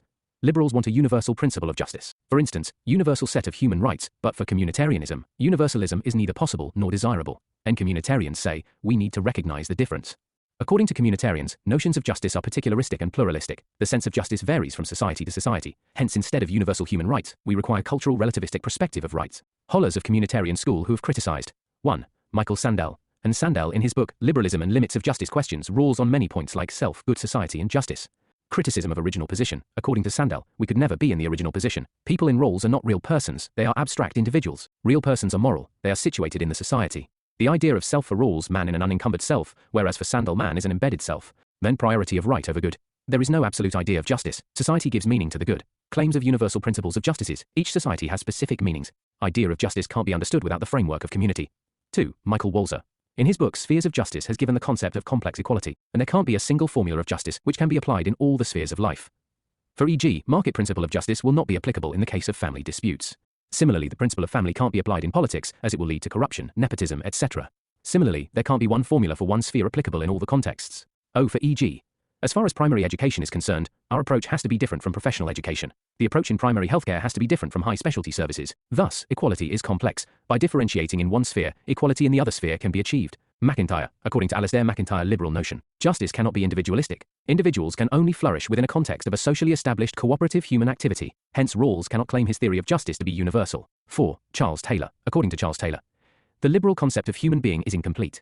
It ignores the complexity of human personality, which would develop only when an individual is situated in the society. PIQ. Examine the communitarian perspective on justice. Communitarian theory of justice stands in contrast to liberal theory of justice. It is critical of abstract individualism found in liberalism. While liberal theory focuses on individual, communitarian theory focuses on community. According to communitarians, individual is an embedded self. Man can never be autonomous of his community. Even his choices largely depend on community. Thus, also suggests that there cannot be clear difference between personal and political. When individuals come in public sphere, he does not leave his community at home. So different principles should be adopted for different communities. For example, in India, although there are tall claims in the in-practice caste system cannot be segregated from politics, as suggested by Michael Walzer in his Spheres of Justice, different goods ought to be distributed differently by different agents, thus different principles should be adopted in different spheres of justice. He even suggests that within same sphere, we may need to adopt different principles at different level. For example, there may be reservation for primary education, but may not be for higher education. Communitarian theory emerged as a response to liberal theory by Rawls. We can suggest that the application of principles of justice has to practice based on type of society. Rawls himself modified his own theory of justice in his book Political Liberalism. Rawls' response to his critics. Rawls in his book Political Liberalism gives answer to communitarian criticism. He accommodated some of the arguments of communitarians. However, he does not make any difference in his principles of justice. He only limits the scope of the principles of justice to the political institutions. Hence he calls it as political conception of justice. He also asserts that his principles of justice are more rational, but not applicable for others. Rawls's main concern is stability in the society. It will be possible when people observe laws. They observe the laws when they find that the laws are legitimate. According to Rawls, to find out why people adhere to the laws, consider them legitimate.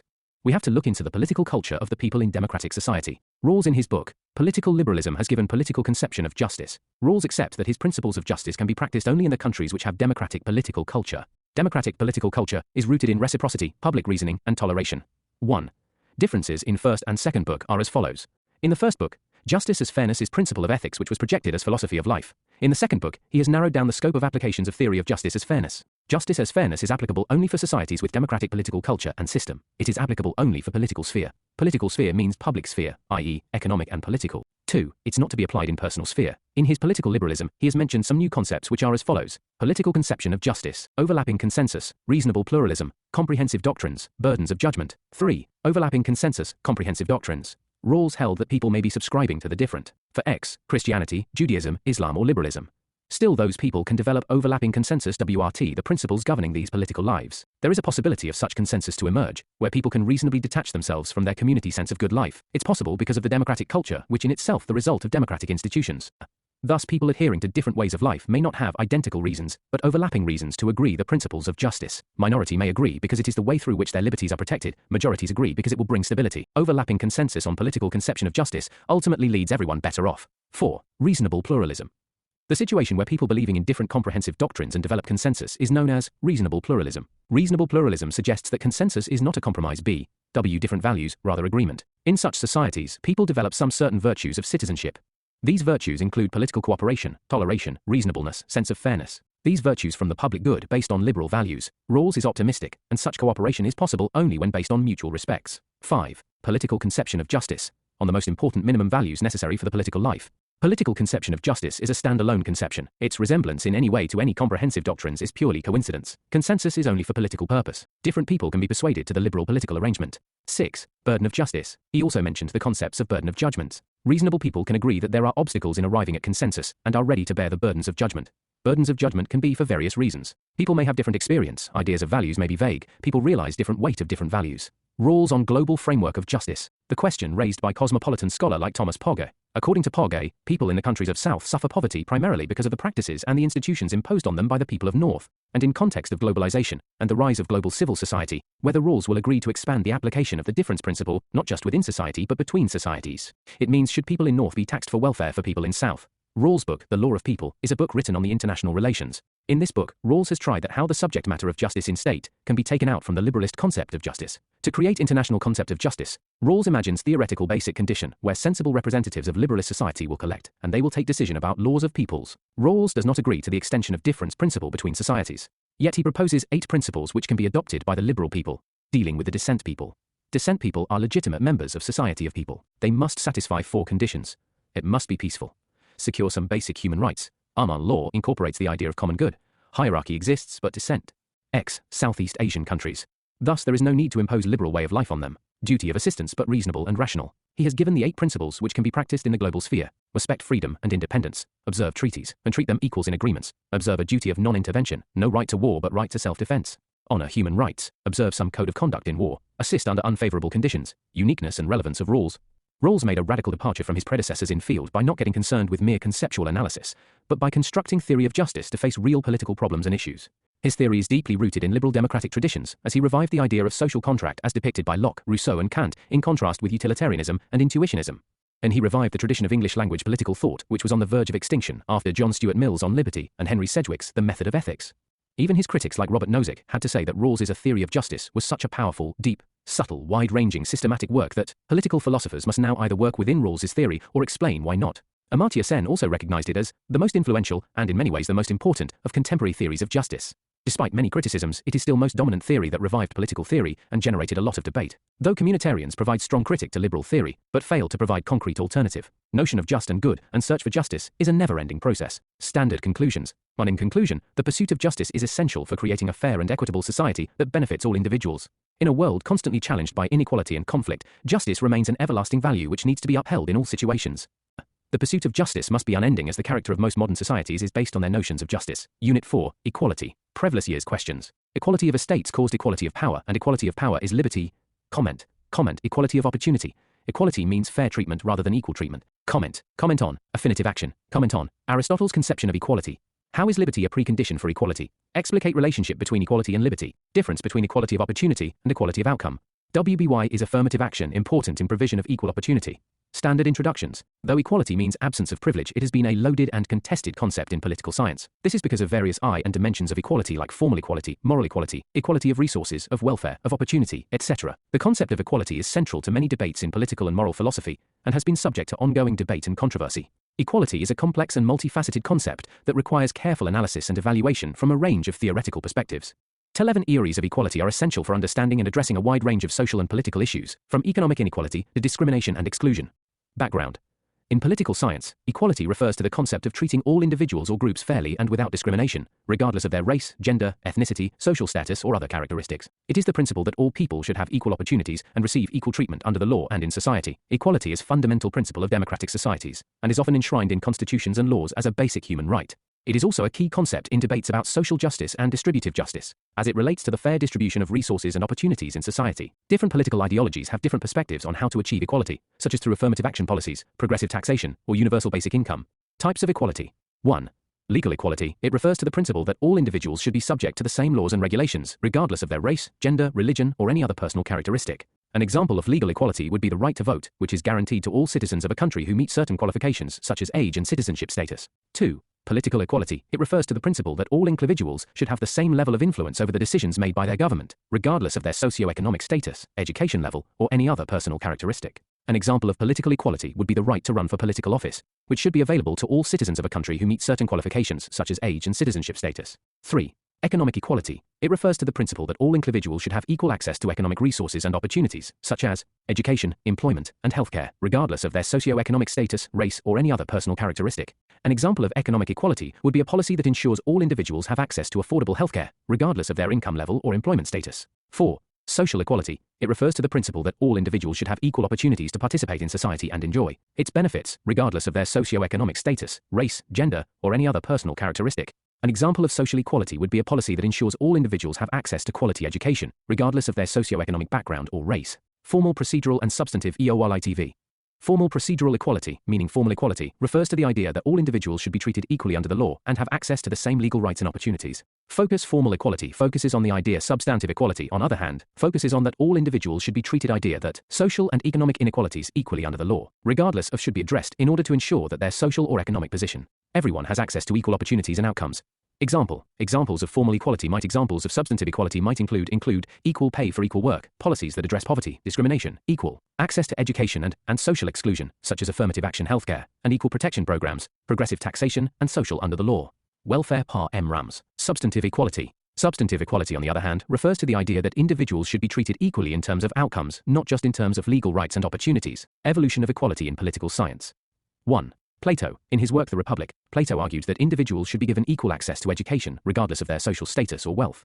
He believed that by providing equal education to all, individuals would have the opportunity to develop their skills and talents, and society as a whole would benefit. 2. Aristotle. Aristotle believed in the idea of equality in the sense that all people should be treated fairly and justly. He argued that individuals should be given what they deserve based on their virtues and their contributions to society, rather than their social status or wealth. Aristotle believed that different people were naturally suited to different roles in society, but he also believed that individuals should be treated with fairness and justice, regardless of their social status or position. 3. Middle Ages. The feudal system, which was the dominant social and political structure in Europe during the Middle Ages, was based on a rigid hierarchy of social classes. This system did not provide for equal opportunities or rights for all individuals, and there was little mobility between social classes. 4. Enlightenment era. One of the most influential Enlightenment thinkers on the concept of equality was the French philosopher Jean-Jacques Rousseau. Rousseau argued that all individuals were naturally equal and free, but that society and its institutions had corrupted this natural state of equality. He called for a new social contract that would recognize the natural rights and freedoms of individuals and ensure that they were protected. 5. Modern era. Liberal notion of equality. Equality before law. This principle means that everyone, regardless of their status, race, gender, religion, or social class, should have the same legal rights and protections, and the law should be applied uniformly to all individuals. An example of equality before the law could be the right to a fair trial. In criminal cases, equality of opportunity. Equality of opportunity refers to the idea that everyone should have an equal chance to succeed and access opportunities, regardless of their social, economic, or cultural background. One example of equality of opportunity is affirmative action policies in education and employment. Marxist notion of equality is based on the principle of economic and social equality, where resources are distributed according to need and everyone is entitled to an equal share of the benefits of society. It aims to abolish class distinctions and create a society where everyone has equal opportunities and access to resources. Social liberals often support policies that provide social safety nets, such as healthcare and education, to ensure that everyone has access to the resources they need to thrive. They also support policies that promote diversity and inclusion, such as affirmative action and anti-discrimination laws. Feminist notion of equality. They stand for differential equality. Iris Marion Young suggested differentiated citizenship. Differentiated equality suggests the necessity of differentiation to equalize people in real sense. Communitarian view. Michael Walzer in his book, The Sphere of Justice, has given the idea of complex equality. As a concept, Michael Walzer in his book, Spheres of Justice, different goods ought to be distributed differently for different reasons, in accordance to different procedures by different agents according to different meanings. And all their differences arise from different understanding, which is inevitable product of difference in history and cultures. Multicultural conception of equality. Multiculturalists are against uniformity. Equality has two dimensions, shared human nature and culture. According to Bhikkhu Parekh, equality is articulated at several interrelated levels. At the most basic level, it involves equality of respect and rights, at a slightly higher level that of opportunity, self-esteem, self-worth and so on, and at a yet higher level, equality of power, well-being, and the basic capacities required for human flourishing. Sensitivity to differences is relevant at each of these levels. Equality versus liberty. When debate between equality and liberty is one of the most fundamental debates in political philosophy. They are both important values, but they can sometimes be in tension with each other. Equality refers to the idea that all individuals should have equal access to opportunities and resources, regardless of their social, economic, or cultural background. Equality often requires redistributive policies and a strong welfare state to ensure that everyone has access to basic necessities and opportunities. Liberty, on the other hand, refers to the idea that individuals should be free to pursue their own goals and interests, as long as they do not harm others. Liberty requires a strong protection of individual rights and freedoms, including freedom of speech, association, and religion. The tension between equality and liberty arises because some policies that promote equality may limit individual liberty, and some policies that promote liberty may perpetuate inequality. For example, progressive taxation and social welfare programs may promote equality by redistributing resources, but they may also limit individual freedom by taxing the wealthy and redistributing their wealth. Conversely, free market policies may promote individual liberty, but they may also perpetuate inequality by allowing the wealthy to accumulate more resources and opportunities. The debate between equality and liberty is ongoing, and different political ideologies and philosophers offer different solutions to this tension.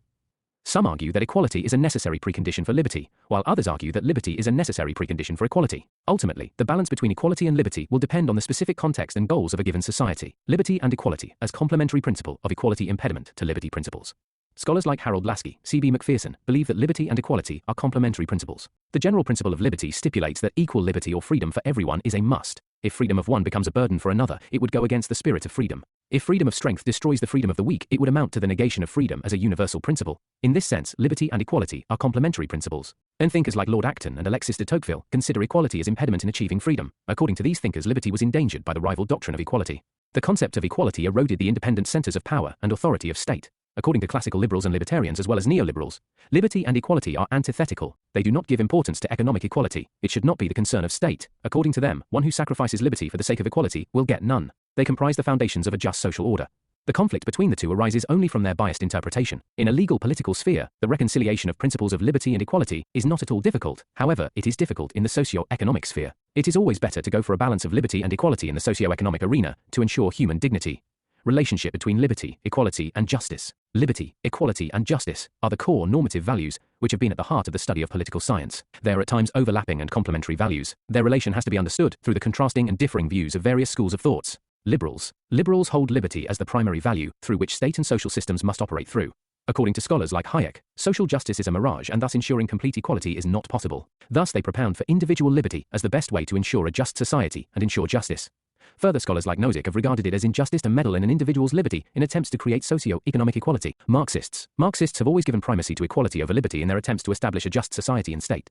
According to them, social and economic rights are necessary for individual to feel liberty. In other words, without socio-economic equality, society is dominated by those who own means of production, and all others are exploited, and thus not free. Social liberals, they are also called positive liberals. They differ from classical liberal notions of placing complete liberty within the state. They feel that liberty can be positive in the sense that the state must take a proactive approach in building capabilities of all people, and interference only to the extent that people are able to develop themselves to enjoy both equality and liberty. This approach is a middle path between the classic liberals and the Marxists, as complementary.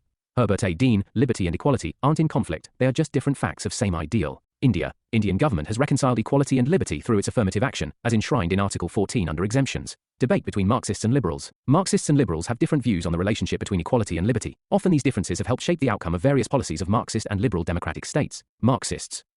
They believe that economic and social equality is necessary to ensure individual freedom and well-being, as well as to eliminate exploitation and oppression. Marxists argue that the state should play an active role in redistributing wealth and resources to ensure equality. Marxists believe in prioritizing equality before liberty, as social and economic equality will inevitably ensure man is free in the truest sense. Liberals, they prioritize individual freedom and see economic and social inequality as a natural consequence of differences in talent and effort. They believe that free market system, where individuals are allowed to pursue their own self-interest, is best way to promote overall prosperity and ensure individual liberty.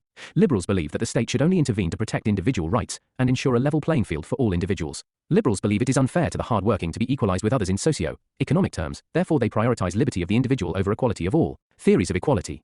Aristotle's theory of equality, he talks about the idea of inequality, believes in the inherent inequality between men, hence he justifies slavery as well. Like his teacher Plato, Aristotle believed that justice is the very essence of the state, and that no polity can endure for a long time unless it is founded on a right scheme of justice. Ideas on equality, according to him, equality entails treating equals equally, and unequal, unequally. Thus he talks about proportionate equality, that is those who contribute more in service of state, and thus show greater civic excellence deserve more from state than those who contribute less. And Aristotle believed in the natural inequality of women and slaves, and argued that they were inherently inferior to free men. He also believed that some people were born to be slaves, and that slavery was a natural and necessary institution in society. By modern standards, these views are discriminatory and unjust, as they justify unequal treatment based on arbitrary factors such as birth and gender. They also ignore the importance of individual merit and the potential for individuals to overcome their circumstances through education and personal growth. Previous year's questions. Comment on Aristotle's conception of equality. Aristotle's conception of equality is a complex and nuanced one that continues to be influential in contemporary discussions of justice and fairness. Aristotle believed that equality should be based on merit, and that individuals should be rewarded according to their abilities and contributions to society, rather than on arbitrary factors such as birth or wealth. Aristotle recognized that there are natural differences among individuals, and states equality is treating equals equally and unequals unequally. His notion of equality was an extension of his theory of justice. He further states that inequality is also a cause of concern for the state, because if there is an inequality in the society, it may be real or imagined, there is a possibility of revolution. Hence Aristotle suggests that the ruling class should be extremely cautious, that people should not develop the feeling that they have not been treated equally. However, some of Aristotle's ideas about equality can be seen as discriminatory by modern standards. For example, Aristotle believed in the natural inequality of women and slaves, and argued that they were inherently inferior to free men. He also believed that some people were born to be slaves, and that slavery was a natural and necessary institution in society. Overall, while Aristotle's conception of equality may be seen as flawed in some respects, it remains an important contribution to ongoing conversation about justice and fairness. By emphasizing importance of individual merit and fairness in social and political life, Aristotle's ideas continue to inform contemporary debates about issues like affirmative action, income inequality, and social mobility. Utilitarian theory on equality of welfare. According to the utilitarian idea of equality of welfare, resources and goods should be distributed within a society in a way that maximizes the general welfare or happiness of its constituents. In accordance with this notion, an equitable distribution of resources may not always be the best result if it does not boost society's general happiness or well-being. Principle of utility. Utilitarian theory of equality is based on principle of utility, which holds that actions or policies should be evaluated based on their ability to promote overall happiness or utility. Distribution of resources. The theory suggests that the distribution of resources and goods in a society should be arranged in a way that maximizes overall welfare or happiness, rather than being distributed equally among all members of society. On and cost-benefit analysis. To determine most effective distribution of resources, utilitarianism relies on cost-benefit analysis that considers both potential benefits and costs of policies or actions. Focus on overall welfare. The utilitarian theory of equality is focused on promoting overall welfare or happiness, rather than focusing on individual rights or freedoms. Proponents. Jeremy Bentham. Bentham was a philosopher who is often considered the founder of the utilitarian school of thought. He believed that the goal of social policy should be to maximize the overall happiness or pleasure of society. John Stuart Mill. Mill was another philosopher who advocated for the utilitarian approach to equality of welfare. He argued that social policies should be evaluated based on their ability to maximize the happiness or pleasure of society as a whole. Critics. Amartya Sen. Sen is an economist who has criticized the utilitarian approach to welfare for its narrow focus on happiness or utility, arguing that it fails to account for the complex and diverse ways in which individuals value and prioritize different aspects of their lives. Michael Sandel. Sandel is a philosopher who has criticized the utilitarian approach to welfare for its reliance on cost-benefit analysis and its failure to account for the moral significance of individual choices and values. John Rawls. Philosopher who argued that utilitarianism fails to adequately account for equal worth and dignity of individuals, and may lead to policies that violate individual rights and freedoms. Ronald Dworkin. According to him, equality of welfare would entail constant compensation to a person every time he messes up at the cost of everyone else. Dworkin proposed an alternative theory of equality that emphasized the importance of individual rights and freedoms, and called for a society in which individuals had equal access to the resources and opportunities necessary to live fulfilling and meaningful lives. Dworkin's theory of equality. Ronald Dworkin. Ronald Dworkin was American philosopher, legal scholar, and public intellectual. He was professor of philosophy and law at New York University and a visiting professor at several other universities. Dworkin is widely known for his influential work on legal philosophy, political theory, and moral philosophy, including his theories of law as integrity and equality as a fundamental principle of justice.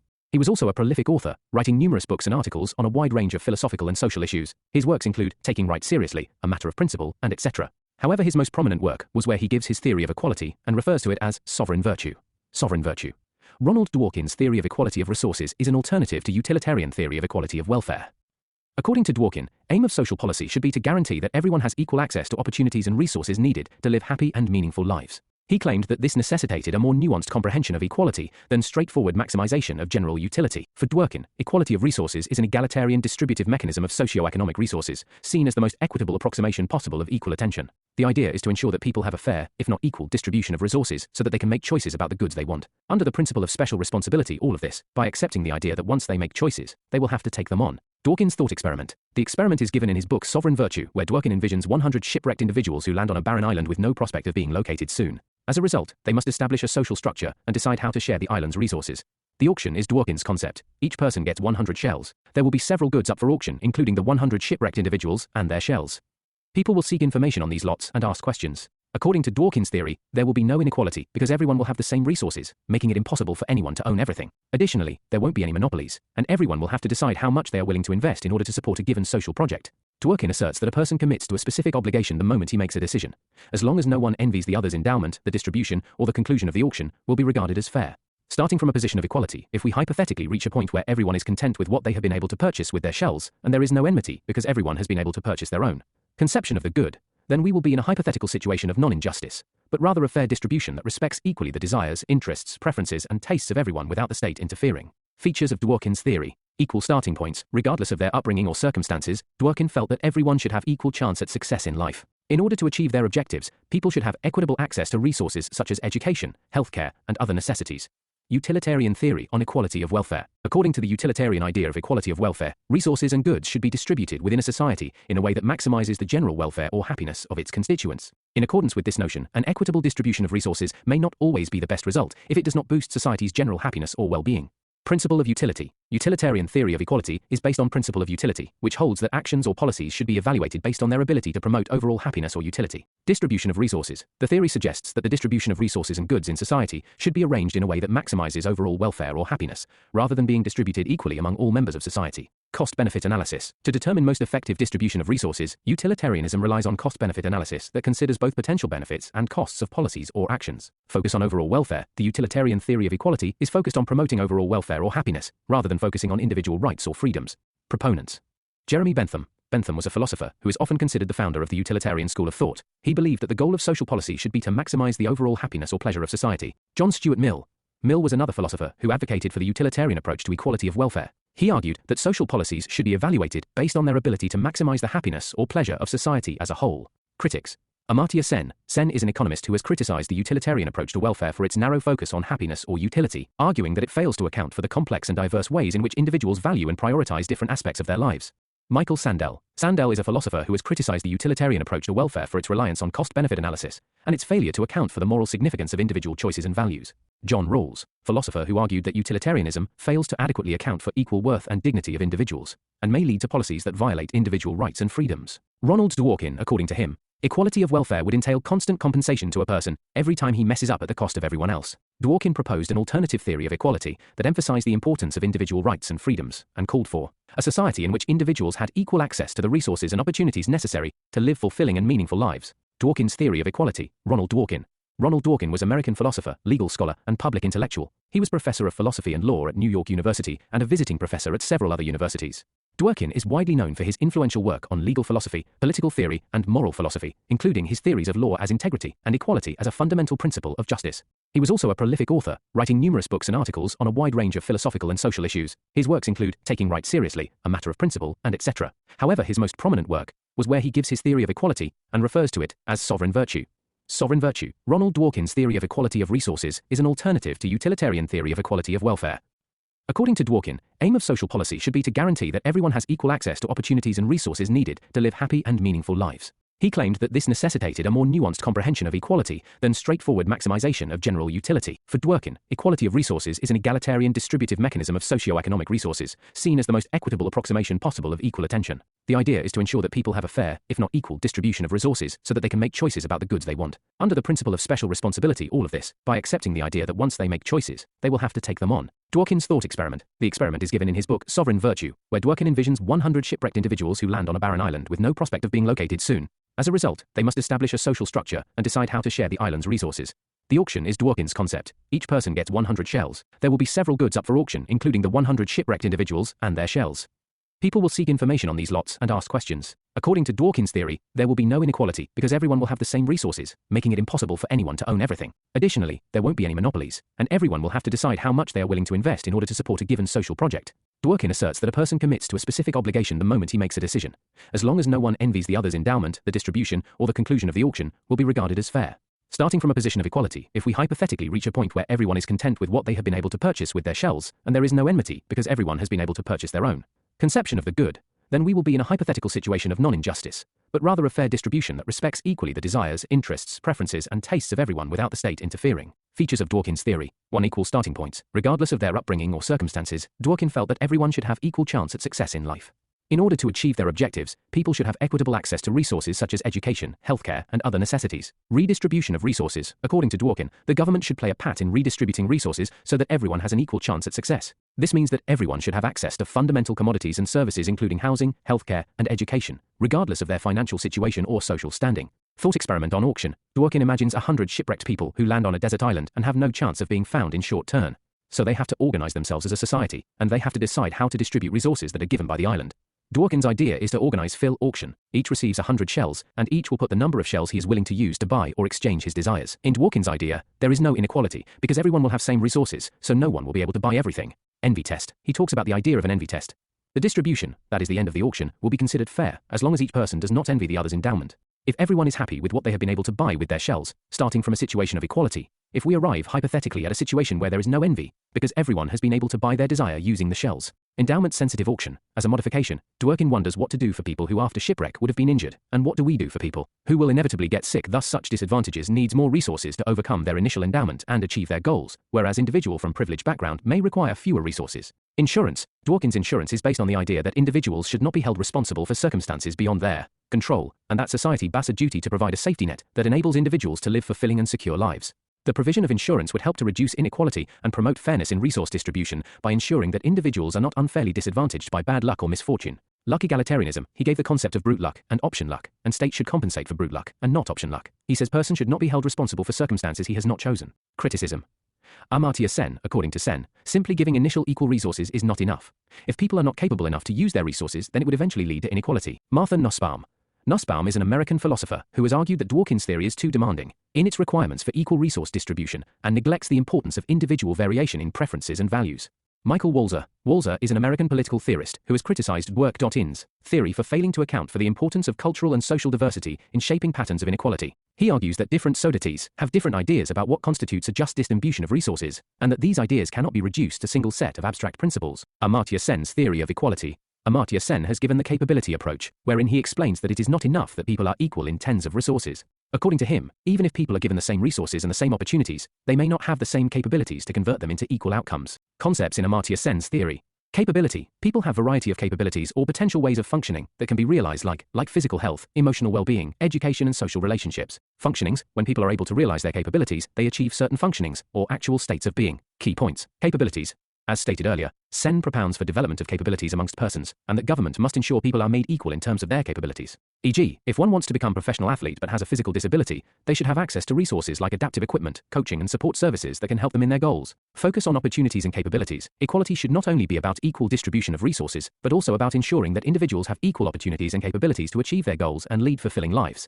Emphasis on diversity. Sen's theory recognizes that individuals have different capabilities, and equality should focus on enhancing the capabilities of the disadvantaged and marginalized groups. Multi-dimensional approach. Sen argues that equality should be assessed on multiple dimensions, such as health, education, social status, and political freedom. Importance of agency. Sen's theory emphasizes the importance of individual agency, i.e., ability of individuals to make choices and pursue their goals. Enhancing agency can lead to greater EU-alit and social welfare, AMA, TVA.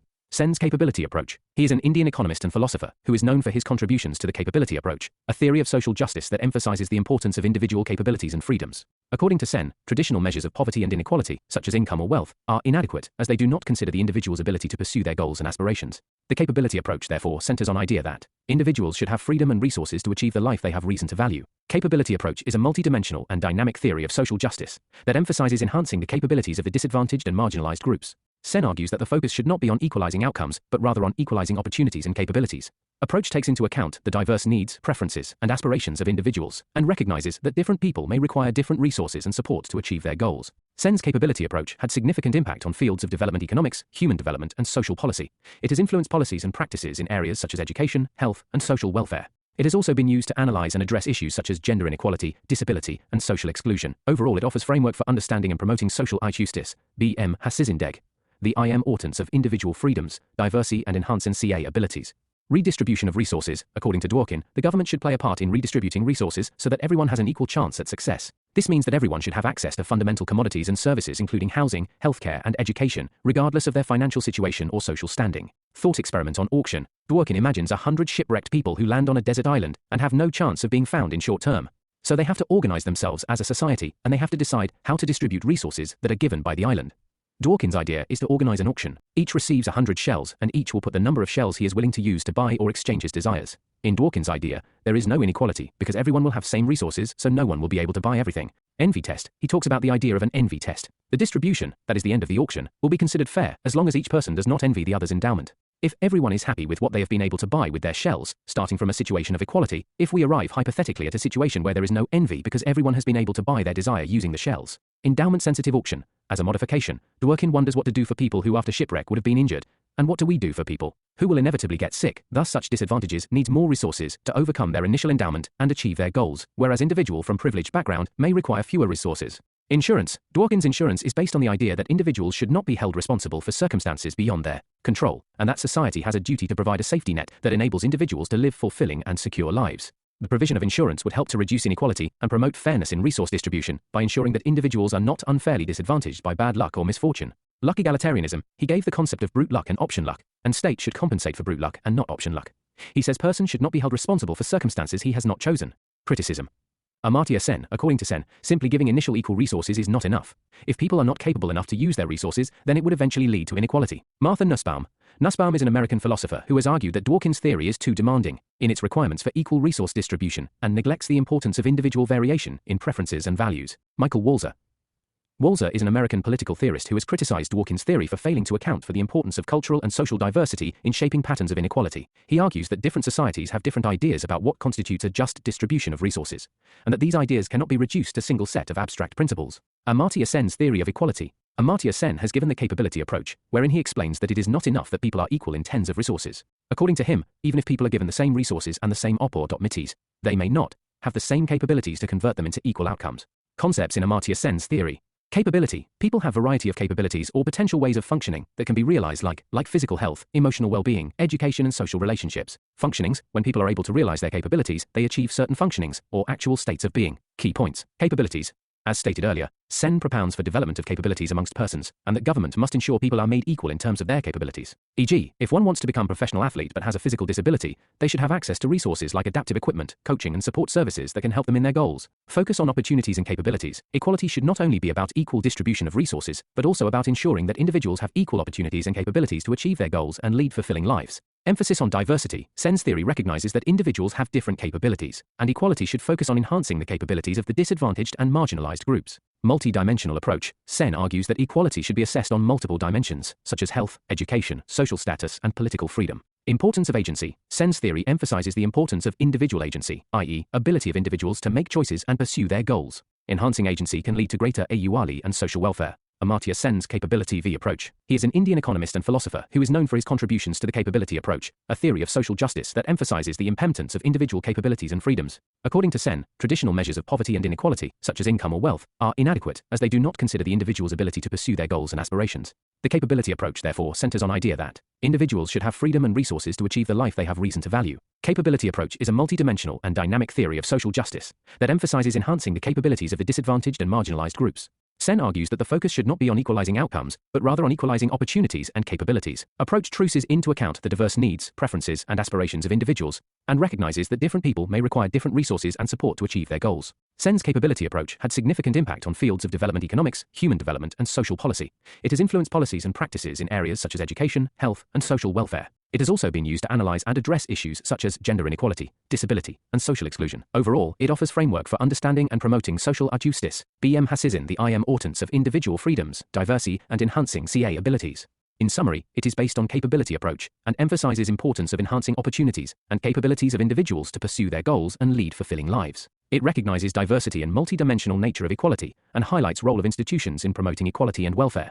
Communitarian equality. This notion has been best given by Michael Walzer in his book Spheres of Justice. This notion is also regarded as complex equality. According to Walzer, equality is a complex value, and no one-size-fits-all policy exists. According to him, different goods ought to be distributed differently, thus essentially meaning that different social goods and resources such as income, education, and healthcare should be distributed according to different principles of justice, rather than a single principle of equality. By an example, imagine a society where access to healthcare is distributed according to ability to pay, and those with more resources have access to better quality healthcare than those who are less well off. In this case, Walzer would argue that this unequal distribution of healthcare violates principle of complex equality, since healthcare is vital social good that should be distributed according to a different principle of justice. One possible way to address this inequality is to implement a system of universal healthcare, where all members of society have access to basic healthcare services regardless of their ability to pay.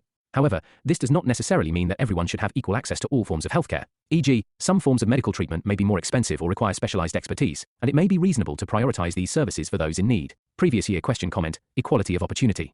The more radical notion of equal opportunities is often thought to have followed naturally from the idea of formal equality. It refers to the famous of processes through which individuals with different backgrounds or from different social groups reach particular outcomes, such as educational or occupational goals. Equality of opportunity is most commonly associated with liberal, democratic tradition, which talks about the procedural part. It focuses more on the opportunity through which individuals can achieve certain socio-economic, political status in society, and it should depend on their talents or their merit. This idea, basically, talks about giving everyone equal opportunity to progress, to develop himself, and to make certain choices. It exists when policies compensate individuals with disadvantageous circumstances, so that outcomes experienced by a population depend only on factors for which persons can be considered to be responsible. John Rawls, while describing justice as fairness, has given three lexical order of concepts for justice, in which he has put equality of opportunity as significant component. Thus, development of egalitarian theory, since he may be characterized as effort to replace equality of outcomes with equality of opportunities. While it is based on notion of a level playing field, it does not necessarily lead to an egalitarian society, as unequal outcomes can still arise from differences in natural talents or abilities. Critics argue that equality of opportunity may only reinforce hierarchy and foster a highly competitive environment that erodes the sense of community.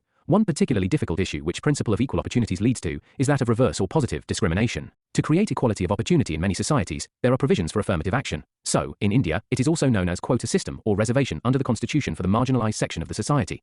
Affirmative action.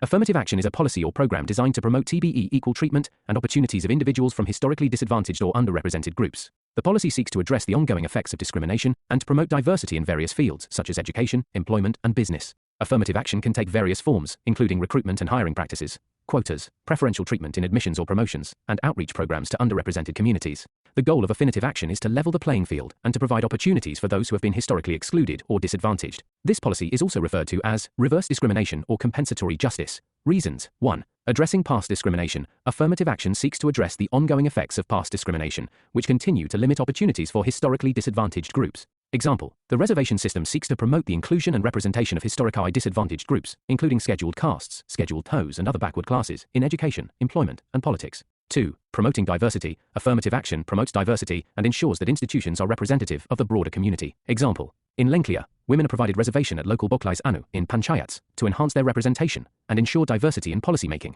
3. Ensuring equal opportunities. Affirmative action is necessary to promote equal opportunities and to ensure that individuals are judged based on their qualifications rather than their race, ethnicity, or gender. Example, many countries ensure reservation in jobs for their citizens against the claims of immigrant job seekers. 4. Addressing current disparities. Affirmative action addresses current disparities by providing targeted opportunities for TMD-represented groups, such as women, people of color, and individuals from low-income backgrounds. Example, the recent EWS reservation system introduced in India seeks to reduce the current disparities faced by the low-income individuals. Egalitarive of outcome. The concept of equality of outcomes believes in the idea of final outcomes. Defenders of equality of outcome believe that the guarantee of all other equalities would be inadequate, so long as equality of outcome is not ensured. Marx, for instance, was of the opinion that any right to equality circumsnowed by a bourgeois economy can only be partial. He, thus, argued for absolute social equality, possible only if private property was abolished. Critics have objected that equality of outcomes would only lead to stagnation, injustice, and worst of all, tyranny.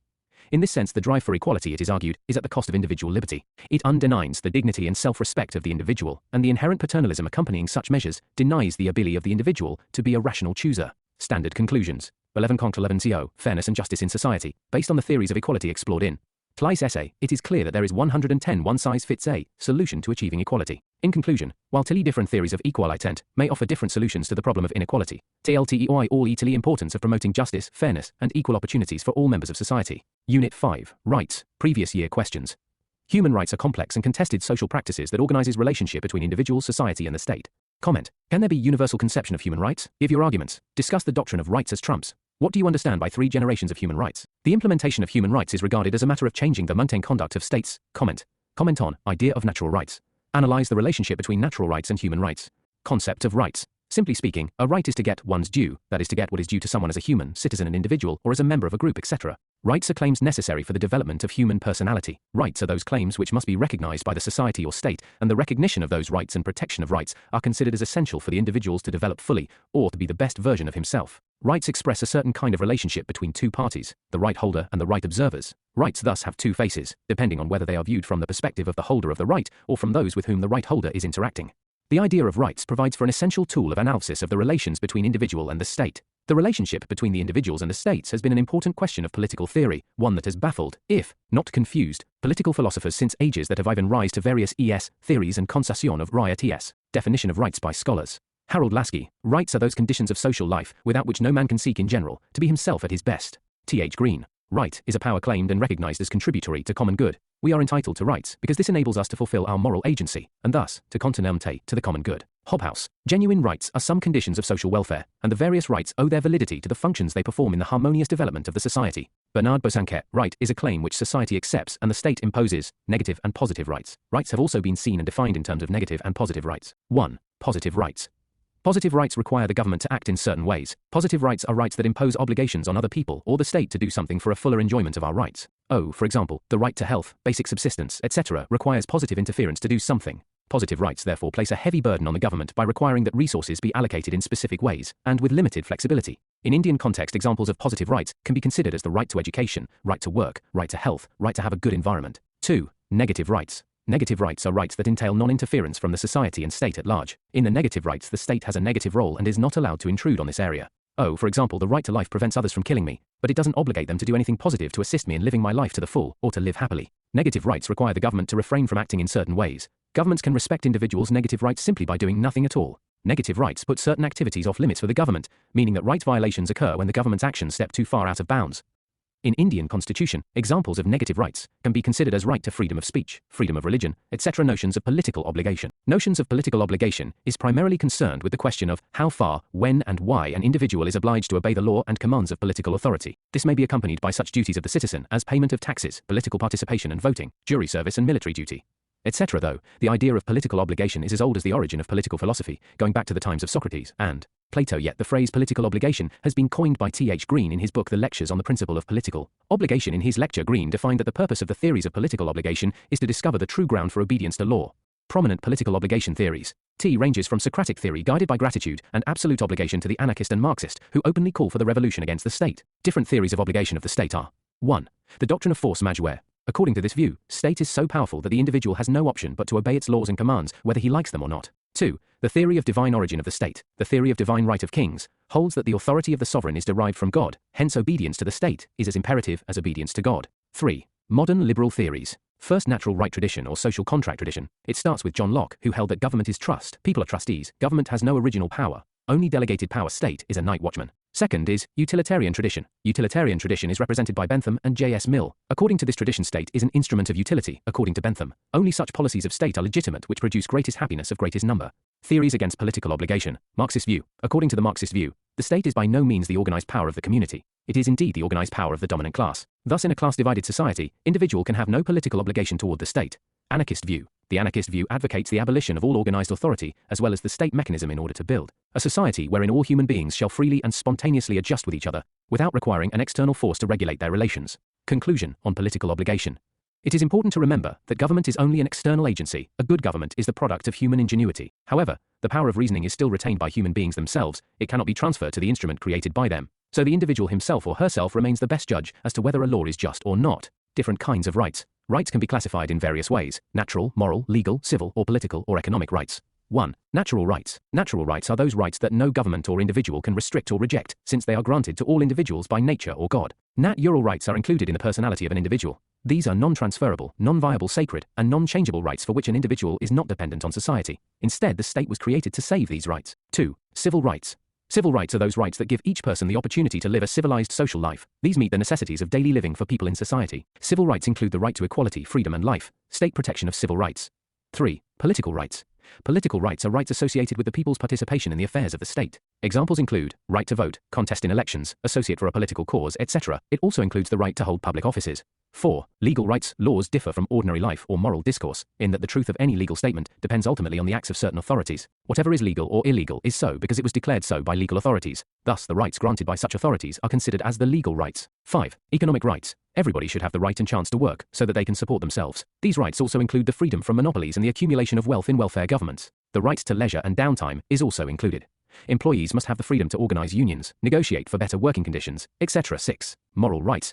Rights which are based on the ethical sense of morality and justice of the society are known as moral rights. These rights are not enforced by the state. For example, to receive maintenance from the children is recognized in Indian society as a moral right of the parents. But if some ungrateful children refuse to maintain their parents, the state will not compel them to do so. 3 generations of rights. The classification of rights provided by Karel Vasak, which offers the notion of 3 generations of rights, is probably the most practical, commonly used, and comprehensive categorization of human rights. 1. The first generation rights, civil and political liberties. First generation rights can be divided into 2 categories. The first subcategory is related with the physical and civil security. These rights include the rights like rights against torture, slavery, or treating people inhumanely. The second subcategory is civil political liberties or empowerments. This includes rights like freedom of religion and the political participation. 2. The second generation, socio-economic rights. Second generation rights can also be divided into 2 categories. The first subcategory is norms of the fulfillment of basic needs, such as nutrition and healthcare and education. The second subcategory is fulfillment of economic needs. This includes fair wages and good standards of living. 3. Third generation rights, collective or solidarity rights. These rights started gaining importance as a result of growing globalization and a heightened awareness of overlapping global concerns such as extreme poverty. It can also be divided into categories as well. The first category is the self-determination of peoples and includes different aspects of community development and political status. The second subcategory is the rights of ethnic and religious minorities. Criticism of the 3 generations of rights. Rights are interdependent, so they cannot be classified in different generations. It is divided based on one European revolution, French Revolution, so it is Eurocentric in nature. There is no specific way to distinguish between the different generations of rights. Conclusion on generation of rights.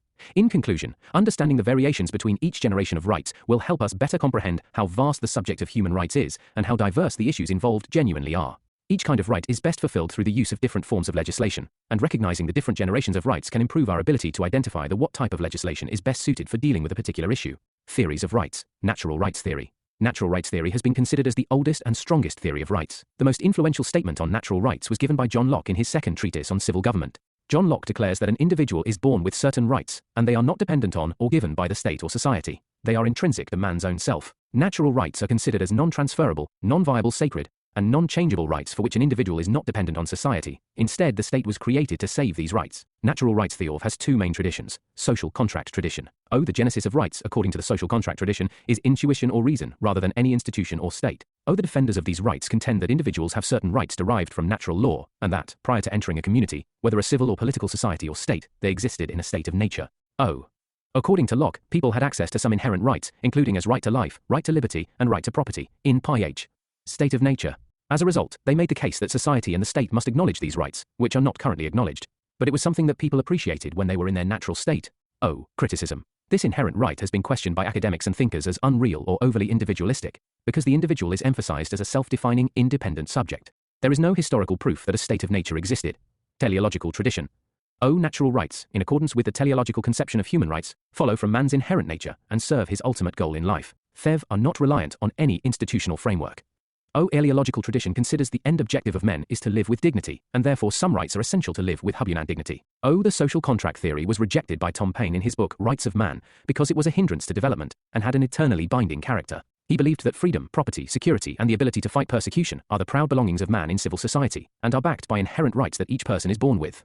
Furthermore, T.H. Green made a teleological case for moral theory of rights. He contended that rights derive from a person's moral character and opposed transcendental foundation of rights. For example, to receive maintenance from the children is recognized in Indian society as a moral right of the parents. But if some ungrateful children refuse to maintain their parents, the state will not compel them to do so. 3 generations of rights. The classification of rights provided by Karol Vasak, which offers the notion of 3 generations of rights, is probably the most practical, commonly used, and comprehensive categorization of human rights. 1. The first generation rights, civil and political liberties. First generation rights can be divided into 2 categories. The first subcategory is related with the physical and civil security. These rights include the rights like rights against torture, slavery, or treating people inhumanely. The second subcategory is civil, political liberties or empowerments. This includes rights like freedom of religion and the political participation. 2. The second generation, socio-economic rights. Second generation rights can also be divided into 2 categories. The first subcategory is norms of the fulfillment of basic needs, such as nutrition and healthcare and education. The second subcategory is fulfillment of economic needs. This includes fair wages and good standards of living. 3. Third generation rights, collective or solidarity rights. These rights started gaining importance as a result of growing globalization and a heightened awareness of overlapping global concerns such as extreme poverty. It can also be divided into categories as well. The first category is the self-determination of peoples and includes different aspects of community development and political status. The second subcategory is the rights of ethnic and religious minorities. Criticism of the 3 generations of rights. Rights are interdependent, so they cannot be classified in different generations. It is divided based on one European Revolution, French Revolution, so it is Eurocentric in nature. There is no specific way to distinguish between the different generations of rights. Conclusion on generation of rights. In conclusion, understanding the variations between each generation of rights will help us better comprehend how vast the subject of human rights is and how diverse the issues involved genuinely are. Each kind of right is best fulfilled through the use of different forms of legislation, and recognizing the different generations of rights can improve our ability to identify what type of legislation is best suited for dealing with a particular issue. Theories of rights. Natural rights theory. A natural rights theory has been considered as the oldest and strongest theory of rights.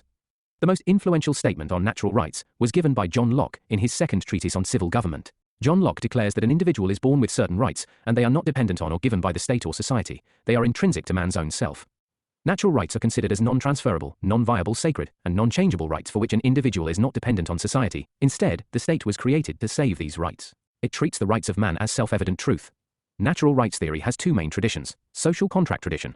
The genesis of rights, according to the social contract tradition, is intuition or reason, rather than any institution or state. The defenders of these rights contend that individuals have certain rights derived from natural law, and that, prior to entering a community, whether a civil or political society or state, they existed in a state of nature. According to Locke, people had access to some inherent rights, including as right to life, right to liberty, and right to property, in this state of nature. As a result, they made the case that society and the state must acknowledge these rights, which are not currently acknowledged, but it was something that people appreciated when they were in their natural state. Criticism. This inherent right has been questioned by academics and thinkers as unreal or overly individualistic, because the individual is emphasized as a self-defining, independent subject. There is no historical proof that a state of nature existed. One teleological tradition, natural rights, in accordance with the teleological conception of human rights, follow from man's inherent nature and serve his ultimate goal in life. They are not reliant on any institutional framework. Teleological tradition considers the end objective of men is to live with dignity, and therefore some rights are essential to live with human dignity. The social contract theory was rejected by Tom Paine in his book Rights of Man because it was a hindrance to development and had an eternally binding character. He believed that freedom, property, security, and the ability to fight persecution are the proud belongings of man in civil society and are backed by inherent rights that each person is born with. Furthermore, T.H. Green made a teleological case for moral theory of rights. He contended that rights derive from a person's moral character and opposed transcendental foundation of rights. Assessment and criticism of natural rights theory. Utilitarian. The theory of natural rights has been criticized by many thinkers, but the most vehement critics of this theory are the utilitarian. The notion of natural rights, in Bentham's opinion, was a rhetorical nonsense upon stilts. Natural rights, according to him, are the creation of extremists who lack logic and are dogmatic and incoherent. Thomas Hobbes. If there were any rights in the state of nature, they were nothing more than bodily energy. According to Thomas Hobbes, man merely possessed power and insecurity in the natural world, not rights. In opposition to the concept of natural rights is Harold J. Laski held that natural rights are founded on the fallacious notion that humans can have obligations and rights apart from society. Utilitarian theory of rights. The utilitarian theory of rights was outlined by the English philosopher Jeremy Bentham. Bentham was dissatisfied with the aimless and unscientific character of the legislation of B.S. Day, and critical of the idea that significant and genuinely reforming legislation could be based on the traditional idea of rights. He argued that lawmakers should use what he called the principle of utility to construct morally sound legislation. Bentham defines the principle of utility as that which commands a stat to maximize the utility of the community. Bentham's principle of utility has been persistently alluring to generations of politicians, policymakers, and theorists ever since he promulgated it. It is not only simple, seemingly scientific, and can be given a mathematical formulation, but is also centrally concerned with what we may take to be the core of morality, human welfare. Legal rights theory. Legal rights are those rights which are accepted and enforced by the state. Any defilement of any legal right is punished by law. Law courts of the state enforce legal rights. These rights can be enforced against individuals and also against the government. In this way, legal rights are different from moral rights. Legal rights are equally available to all the citizens. All citizens follow legal rights without any discrimination. They can go to the courts for getting their legal rights enforced. Legal rights are of 3 types. Civil rights. Civil rights are those rights which provide opportunity to each person to lead a civilized social life. These fulfill basic needs of human life in society. Right to life, liberty and equality are civil rights. Civil rights are protected by the state. Political rights. Political rights are those rights by virtue of WA.ICB inhabitants get a share in the political process. These allow them to take an active part in the political process. These rights include right to vote, right to get elected, right to hold public office, and right to criticize and oppose. The government political rights are really available to the people in a democratic state. Economic rights. Economfo rights are those rights which provide economic security to the people. These empower all citizens to make proper use of their civil and political rights. The basic needs of every person are related to his food, clothing, shelter and medical treatment. Without the fulfillment of these, no person can really enjoy BIS civil and political rights. It is therefore essential that every person must get the right to work, right to adequate wages, right to leisure and rest, and right to social security in case of illness, physical disability and old age. Evaluation of legal theory of rights. In other words, man by nature tends to seek his fulfillment through a rational social organization. So purely legalistic a view has nothing to contribute to an adequate political philosophy. In other words, the theory of legal rights takes account of the factual position only. It takes note of what rights are legally recognized and guaranteed in a particular state.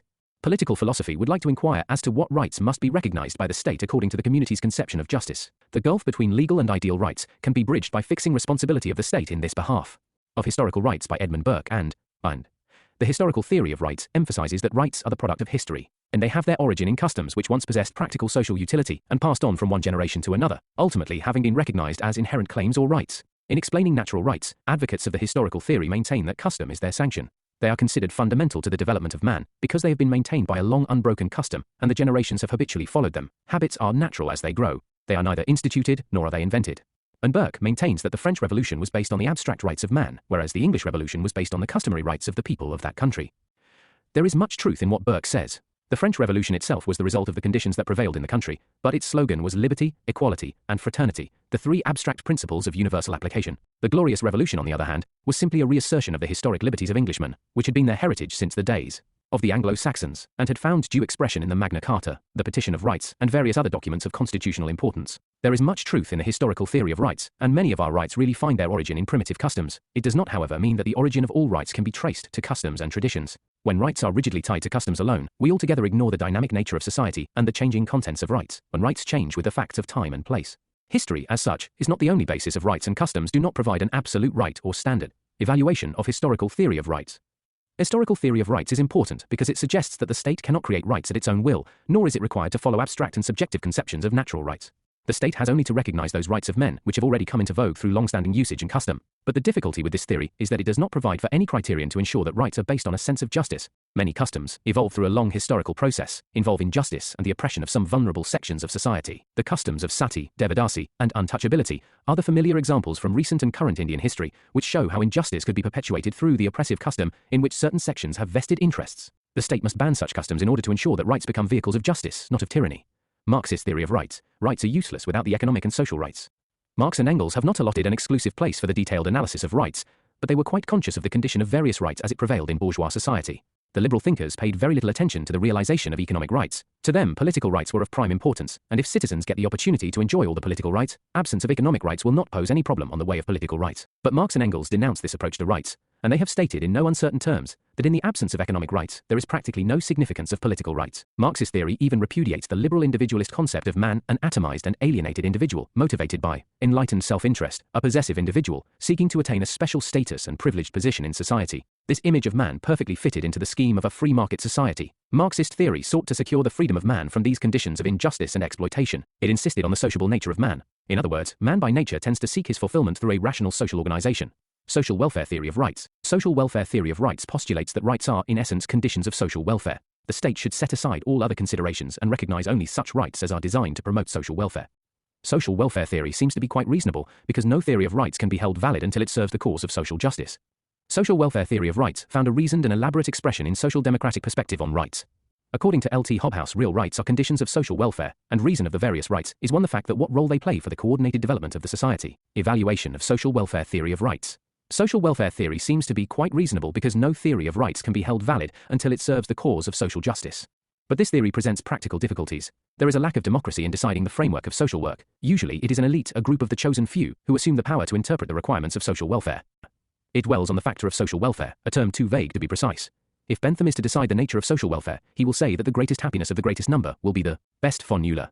And according to Marxists, the end of state and society based on communist principles will ensure social welfare. At best, the social welfare theory of rights is a relative theory, and its merit is dependent on the condition that the oppressed sections have a due share in power and get the opportunity to define social welfare for determining the scheme of rights in a given society. Laski's theory of rights, social democratic perspective. Harold J. Laski made an important observation on the significance of rights. Every state is known by the rights that it maintains. Our method of judging its character lies, above all, in the contribution that it makes to the substance of man's happiness. Laski has thoroughly investigated the moral foundations of rights, which postulate a synthesis of liberal and socialist values within a democratic structure. According to Laski, rights are those circumstances of social life, without which a person cannot attain his best. The state helps in doing good for both individuals and society by securing these rights. Laski writes that the question of rights rises only in the context of society. Through rights are the demands of an individual, yet these demands are common with the others. Evaluation of the Laski conception of rights. Laski's theory of rights takes three essential aspects into consideration. Interests of the individual. Interests of the various groups through which his personality finds channels of expression. Interest of the community, which is the total result of the combined pressure of social forces. Thus Laski attempts fusion of liberal individualist, liberal pluralist, and liberal socialist theories. Thus we can say that Laski has given valuable hints for the reorganization of society according to the principles of justice. His ideas constitute important tenets of modem consciousness. His views are thought-provoking and a source of inspiration for intellectuals. They can tell up the cause of the oppressed and vulnerable sections with a view to working for the establishment of a just society. Dworkin on rights. Rights as trumps. Dworkin gives his theory of rights in criticism to utilitarianism. Ronald Dworkin argued about the significance or inalienability of rights, in the sense, he wants those scholars to take rights seriously, as the name suggests. So a right is not something which can be compromised or trade off between other kinds of goods or goods for the humanity. In essay, Taking Rights Seriously, Ronald Dworkin argued, rights are trumps. By this phrase, rights are trumps, he meant that basic rights must take precedence over other norms, even interests or welfare of whole community or society. So, there are certain fundamental rights which must be given primacy to any other goods that maybe society collectively is desirable. In other words, the rights are the possessions of individuals which cannot be taken away, or which cannot be traded off with some other goods. Rights are therefore individual possessions which cannot be violated simply because such violations benefit other individuals or society. The conception of rights, as argued by Dworkin, is about such kinds of rights, where those rights cannot be taken away, even by the parliamentary legislation in the name of serving the common good. Thus, rights for Dworkin are very essential for the growth of individuals. Criticism to the Dworkin theory of rights. Communitarians, they believe that contrary to what liberals on the individual right believe, man is not an atomic self. Some of an individual's rights are safeguarded when society is served because an individual is a burdened self within a community. Dworkin's conception of rights has also been considered non-significant for the third world countries where state has to intervene to fill the developmental deficit that can necessitate more focus on social goods than individual rights. Rights are sometimes restrained by the reasonable restrictions, so they cannot be absolute in nature, as suggested by Dworkin. John Rawls on rights. Each person is to have an equal right to the most extensive basic liberty compatible with a similar liberty for others. John Rawls. John Rawls' A Theory of Justice is the most influential contemporary work on rights. According to Rawls, a person's ability to pursue their own goals and lead whatever good life they decide is directly pertinent to social ethics and justice. He was greatly influenced by Kant, who seems to think that the idea of contract acknowledges the way which people should be treated as ends in themselves and not solely as means in. Rawls also believes that a contract test takes the individual seriously in a way utilitarianism doesn't. Rawls argues that in the utilitarian calculation, the boundaries of the individuals are merged, and what is morally important about them, that is their welfare, is aggregated together. Rawls argues that an adequate theory of justice must morally respond to and preserve the distinction of persons. Rawls' theory of justice as fairness consists of the two principles. 1. First principle. Each person is to have an equal right to the most extensive liberty compatible with a similar liberty for others. Social and economic inequalities are to be arranged, reasonably expected to be in everyone's advantage and in particular, to the advantage of the least well-off persons. Antenna attached to positions and offices open to all. Critical evaluation. Rawls' arguments have been attacked by many critics. There have been right-wing and left-wing attacks. On the right, critics have charged that Rawls has failed to acknowledge the proper role that effort, merit and responsibility should have in the distribution of resources. On the left, critics have pointed to Rawls' willingness to depart from strict equality of holdings, and some have wished for a conception of equality that focuses more on the equality of people's welfare than the equality of their resources. The critics from the left have also been troubled by his failure to incorporate more fully the idea of personal responsibility into his theory. Communitarians have also criticized the Rawls on the ground of considering individual as separate from the community. Communitarian theory of rights. And for the communitarians, individual is not an abstract category or entity, but is deeply embedded in his or her social and cultural community. In the liberal conception, individual well-being and happiness is seen as independent and autonomous of his or her community, whereas communitarians argue that individuals make sense of and enjoy his or her well-being or happiness in his or her community. Communitarians regard rights or justice as important for the progress and development of individuals and society. Like libertarians, communitarians equally regard rights and justice as very significant for the growth of individuals and society. Non-communitarians argues about granting certain rights to individuals, not because he is regarded as autonomous or self-defining individual, but because he or she belongs to a certain community. The membership to that community should also entitle that individual to have certain differential rights. Michael Sandel in his book, Liberalism and the Limits of Justice, argues for the abandonment of the liberal notion of politics of rights and go for the politics of common good. Libertarian theory of rights. My basic conception of libertarians. Libertarians sees the individual as the basic unit of social analysis.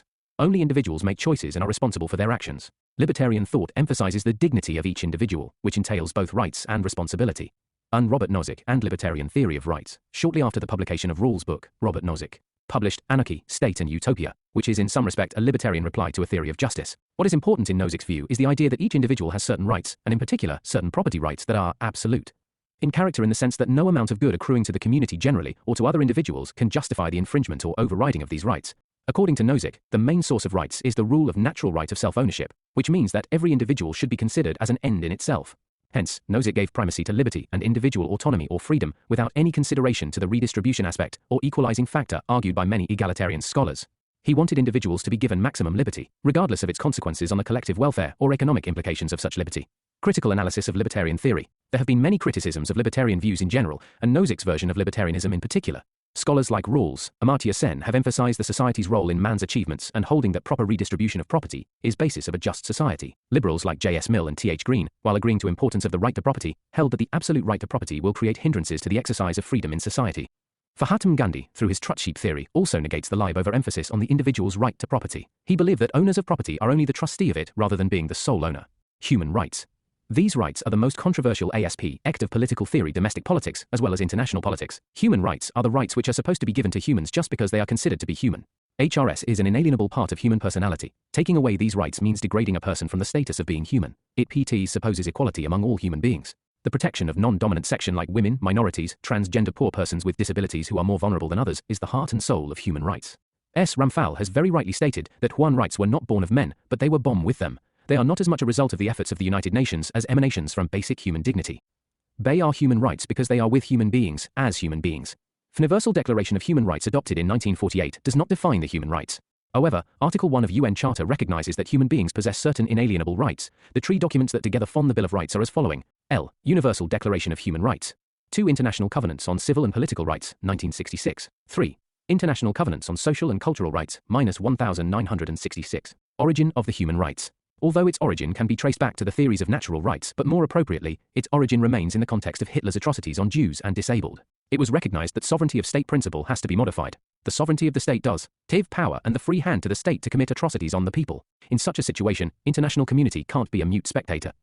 This realization led to the recognition of the concept of sovereignty as responsibility and doctrine of responsibility to protect sovereignty as responsibility. The sovereignty of the state is not a free hand to commit atrocities, rather the responsibility to protect the people from internal and external threats. Prime responsibility is off state. In case the state fails to fulfill the responsibility, then it's the responsibility of the international community. Even in the US Constitution, it is said that every man has 3 inalienable rights. O right to life, O right to liberty, O right to pursuit of happiness. Basically, HRS is based on the 2 concepts, HRSBS entitlements, concept of human dignity. In the real world, primacy has been given to entitlements arguments over dignity arguments. Characteristics of human rights. Human rights are inalienable. Human rights are deliberated on an individual due to the very nature of his existence. They are innate in all individuals irrespective of their caste, creed, religion, sex and nationality.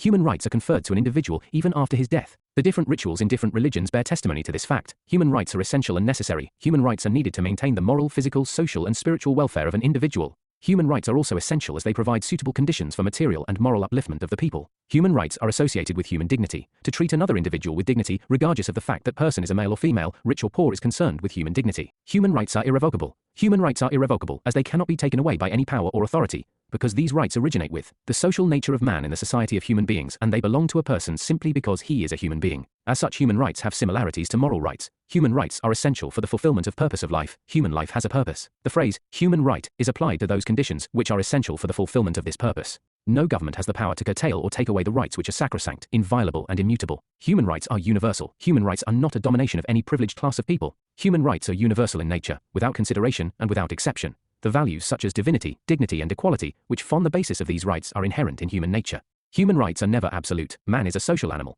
and he lives in a civic society, which always puts certain limitations on the enjoyment of his rights and freedoms. Human rights as such are those limited powers or claims, which are contributory to the common good, and which are recognized and guaranteed by the state, through its laws to the individuals.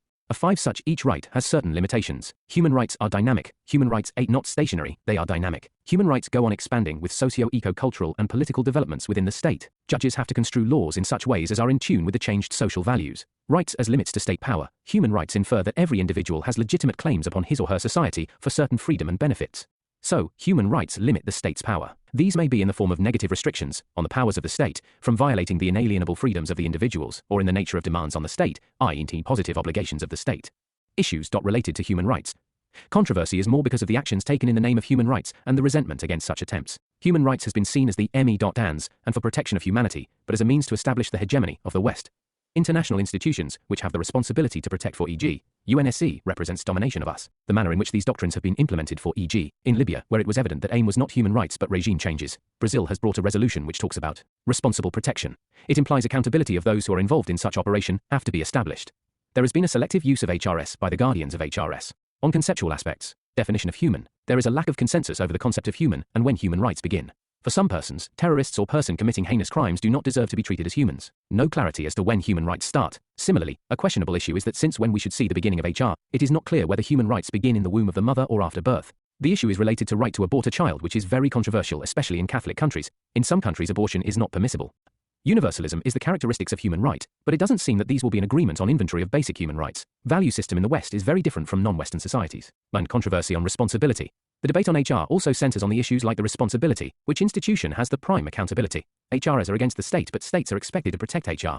HRS often contradicts with principle of national sovereignty and integrity. In international politics, sovereignty of the state remains the core principle and often comes into the conflict of the responsibility of the international community. It is difficult to decide whether HRS to be given primacy or territorial integrity. HRS limits the sovereignty of the state. At the same time, states are expected to protect and strengthen HRS, which implies weakening of powers of police and army. Human rights are a very controversial and politicized concept. Initially, socialist country opposes human rights because they believe that the idea of HR is based on the idea of bourgeois society. In present times, politics of human rights is one of the dominant factors behind the clash of civilization. There is resentment against the imposition of Western values on non-Western societies. Former PM of Malaysia, Mahathir Mohamad, who called for Asian values and to recognize cultural relativism. Cultural relativism are believing that different cultures have different value system, and the conception of right and wrong can be understood only WRT culture. Cultural relativism suggests that person beliefs and activities should be understood by other in terms of that person's culture. Impacts of globalization on human rights. Like technology, globalization is a double-edged sword. Globalization is full of contradictions. It's said that more the world is coming together, more it is falling apart. On one hand, there is a growth of global regimes talks of human rights, while on the other hand there is a growth of tribalism. Ideally, globalization should have strengthened human rights, as globalization means evolution of the cosmopolitan world order. In practice, globalization has increased consciousness about human rights. It has resulted into the proliferation of human rights instruments and institutions, but on the other hand, it has undermined human rights and democratic forces. The present globalization is driven by neoliberal agenda. It's based on the philosophy of market fundamentalism and Washington consensus. Market fundamentalism is the survival of the fittest. The real problem is neoliberal globalization. Globalization has impacted social and economic rights of the people. There is a growth of interstate and intrastate inequalities. It has adversely affected the rights of laborers. There's a race to bottom, to attract foreign capital, Gov.T. is diluting labor laws, and then globalization has increased the pace of environmental degradation, thus impacting the life of peoples like tribal who are very much dependent on nature. It has increased informal labors, child labors, and feminization of poverty. There is an adverse impact of the rolling back of the state subsidies on persons with disabilities and old person, and globalization has strengthened non-state actors at the cost of state. State is so far the highest elected body, and it has shifted the powers into the hands of NGOs despite increase in number of NGOs. There is no better protection of human rights because of the growth of human rights industry. To secure the interest of capital class, states has gone even to the extent of taking military actions. Such actions have resulted into destabilizing in the Middle East, which leads to the failure of state and humanitarian crisis. For refugee crisis. Above discussion shows that globalization has undermined human rights because globalization is not democratic in character. Institutions of global governance lack accountability, transparency, and representative.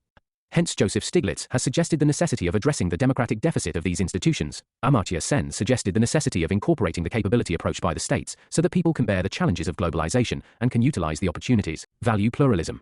This view is in contradiction with the type of fundamentalism which prevails in the liberalism. Traditional liberal scholars believe in supremacy of liberal values, for e.g., primacy of liberty over equality or fraternity. And value pluralism is opposition to value monism. Value monism is the view that there can be a single denominator to all ethical question for utilitarianism. According to utilitarianism, utility should be denominator for all actions. Value monism is value absolutism, which means considering one value as supreme. We can understand value pluralism in context of the debate B.W. liberty and equality. Isaiah Berlin has given the idea of value pluralism. According to Isaiah Berlin, there can be different and conflicting values, yet each value is equally correct and necessary for the follower's beliefs. For B.W. liberty and equality. It's not easy to decide which is more important and which should get preference. Views of Isaiah Berlin. People are bound to disagree on these values. It creates extremely difficult situation for hard choice, as it becomes impossible to satisfy one without harming the other. For if a state favors equality, liberty is going to be adversely affected. If state favors liberty, equality will be affected. Life of a num and life of a mother, each of them have the value of their own, and each role has its own importance. Hence he suggests adopting value pluralism. Conflicts of values are intrinsic to human life. Values are not only incompatible, but incommensurable, i.e., value can't be measured and can't be put in a definite hierarchy. However, he believes that there are some generic values over which there is an agreement in most of the societies. These values are the product of evolution of human civilization. For X, right to life or value that one should not take another person. We can't establish the superiority of one over the other. It is Ionian fallacy, i.e., completely utopian or impractical, to believe that there can be an agreement on the values. It is wrong to believe that all the general questions have only one correct answer. Critical appraisal. Berlin advocates practicing value pluralism, but his biasness remains towards liberalism, and thus believes that value pluralism can be practiced only in liberal societies because it requires toleration and rationality. He does not support cultural relativistic view. LT appears as if he expects other cultures to develop in life of liberal societies. Multiculturalism, 1960s onwards. It gains popularity in the 1960s to 70s. In 1960s, in USA we see the rise of black consciousness. Some black movement also took militant hum. In 1970s, we see the rise of political assertiveness among minority groups and non-dominant sections of the society, which include indigenous minorities, immigrants, refugees, sexual minorities, etc. For example, Quebec, Scotland, Wales, Catalonia, Corsica, Flanders. Multiculturalism represents much deeper understanding of concept of rights which goes beyond the conventional discourse. Conventional discourse is about the civil and political rights, social and economic rights, and multiculturalism stands also for cultural rights. Ethnic identities became the vehicle to protest against domination. Many European countries also witnessed increase in the scale of immigration. These developments forced these countries to think about the ways to deal with diversity and national movements. Some Western countries like Canada and Australia have formally adopted multiculturalism as an official policy or feature of the constitution. Auces of influences. Herder gave importance to culture and culture as a foundation for social system. He holds that human beings are culturally defined. Cultural relativism, politics of recognition, Asian values. Some statesmen from Southeast Asia suggested the superiority of Asian values and highlighted the non-applicability of Western values for Asian societies. X. Lee Kuan Yew and Mahathir Mohamad. They've challenged the Western attempts to impose liberal values in the name and human rights. They also challenged the arrogance of the West. Treating non-Western culture as inferior cultural relativists suggests that each culture is important. Every culture is logical and people understand their world through culture. Communitarianism scholars like Charles Taylor have challenged the liberal conception of the self. According to liberalism, man is atomistic. For communitarian, man is an embedded self or situated self. Man is not unencumbered self. For Taylor, culture is a way of life. In 2000, EU adopted multiculturalism. It was recognized that we're living in a hypermobile planet. Increasing diversity is a trend. Monoculturalism is no more possible. There is a rising threat of militant Islam. Hence, we've to recognize diversity to keep extremism away and to achieve cultural and political cohesion. It is no more viable to go for unity in uniformity. Rather, we've to go for recognizing diversity in unity and unity in diversity. Instead of universal citizenship, they advocate multicultural citizenship. Multiculturalism was also supported on the basis of ecology. Just like diversity is good for the health of ecosystem, so diversity is also good for social political systems. Prominent scholars: Gurpreet Mahajan, Neera Chandoke, Sailor Ben Habib, Charles Taylor, Will Keimlicher. Human beings are culturally embedded. Culture gives the sense of well-being. If we accept the right of a person to exist and flourish, then we must accept the right of that person's culture to be protected and flourish. Culture is a medium through which we make sense of world. Just like in ecology, biodiversity is good. Similarly in society, cultural diversity is good. We can't say a culture inferior or superior, because culture is a way of life. Eve culture is Shah Ed B. It's Aoira H. Will KVM Licker. Will Keimlicher, in his book Multicultural Citizenship, A Liberal Theory of Minority Rights published in 1995, questions the conventional liberal view of man, i.e., atomistic man, and accepts that man is culturally embedded. He accepts that in the present times, liberal theory of the value neutrality is not sufficient to address the issue of diversity. According to him, liberal states should recognize the idea of multicultural citizenship. He has given the following reasons for the rise of multiculturalism: increasing rights consciousness, demographic changes, multiple access points for communication, non-dominant groups asserting their claims, consciousness of human rights, desecuritization of ethnic relations. He suggests multicultural citizenship. He believes that multicultural is the natural and inevitable evolution of liberalism. He recommends following rights for minorities and non-dominant section: special representation rights, group rights ex, representation in parliament, self-governance rights if ethnic community concentrated geographically, like Tamils in Sri Lanka, NA as in India, Schedule 5 and 6, polyethnic rights or special cultural rights. X. In India, religious and cultural minorities have right to preserve their language and script. Multicultural citizenship. Will Keimlicher adopts Rawlsian logic that someone should not suffer for what he has not chosen, and which is just a matter of luck. It's not a matter of choice, but a matter of luck, that a person is born in a minority community. By giving them special rights, we're compensating the disadvantages. Will Keimlicher suggests special rights only for indigenous minorities and not for immigrants and refugees. Why not for immigrants? Immigrants have chosen to immigrate. It's the conscious choice and not a forced choice. There is no need for state or society to take the burden. Rather, it's their responsibility to adopt the national and cultural, hence there is a justification for tests like language proficiency tests, meant for getting citizenship in USA. Why not for refugees? Will Keimlicher does not give special rights for refugees. There's no justification that the state giving asylum should bear the burden. Bhikkhu Parekh, book, Rethinking Multiculturalism, 2002. He is critical of Will Keimlicher because of two reasons. Keimlicher multiculturalism is limited to nationalists' discourse. He does not see any logic in depriving immigrants and refugees. If culture is accepted as a condition for persons' well-being, there's no logic to deprive immigrants and refugees. According to Bhikkhu Parekh, liberalism can't be multiculturalism. Thus, he challenges Kimlicker's view that multiculturalism is natural evolution of liberalism. According to Bhikkhu Park, there is arrogance in liberalism about superiority of liberal values. They are not ready to accept the good things in cultures of other community. They want to impose their way of life on all. Bhikkhu Park is aware of inhuman practices present in some cultures.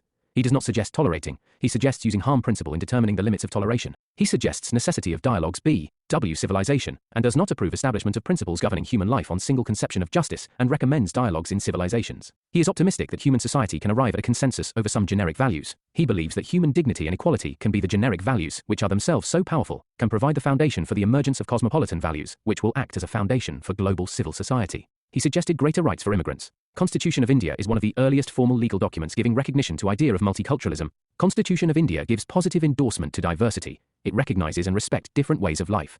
Iris Marion Young. Iris Marion Young in her widely cited article challenges the ideal of universal citizenship. She acknowledges that contemporary Republicans emphasize on what citizens have in common. This undermines the differences between groups. Different social groups have different needs, cultures, histories, experiences, and perceptions of social relations. Thus, a genuine commitment to the inclusion of all in public deliberation requires that differences be not suppressed, but acknowledged and respected. Young says that a genuine commitment to universality in the first sense will require a conception of differentiated citizenship, both with respect to deliberation about the common good and with respect to the allocation of rights. The best way to do this is to establish special forms of representation for disadvantaged groups that ensure that these groups have the resources needed to organize themselves and their perspectives are seriously considered in public decisions. A liberal theory can accept special rights for a minority culture against the larger community so as to ensure equality of circumstances between them. Criticism of multiculturalism. 1. Feminist scholar Susan Moller-Okin, in her book Is Multiculturalism Bad for Women? Multiculturalism is bad for women because in general all cultures are giving subordinate status to women. 2.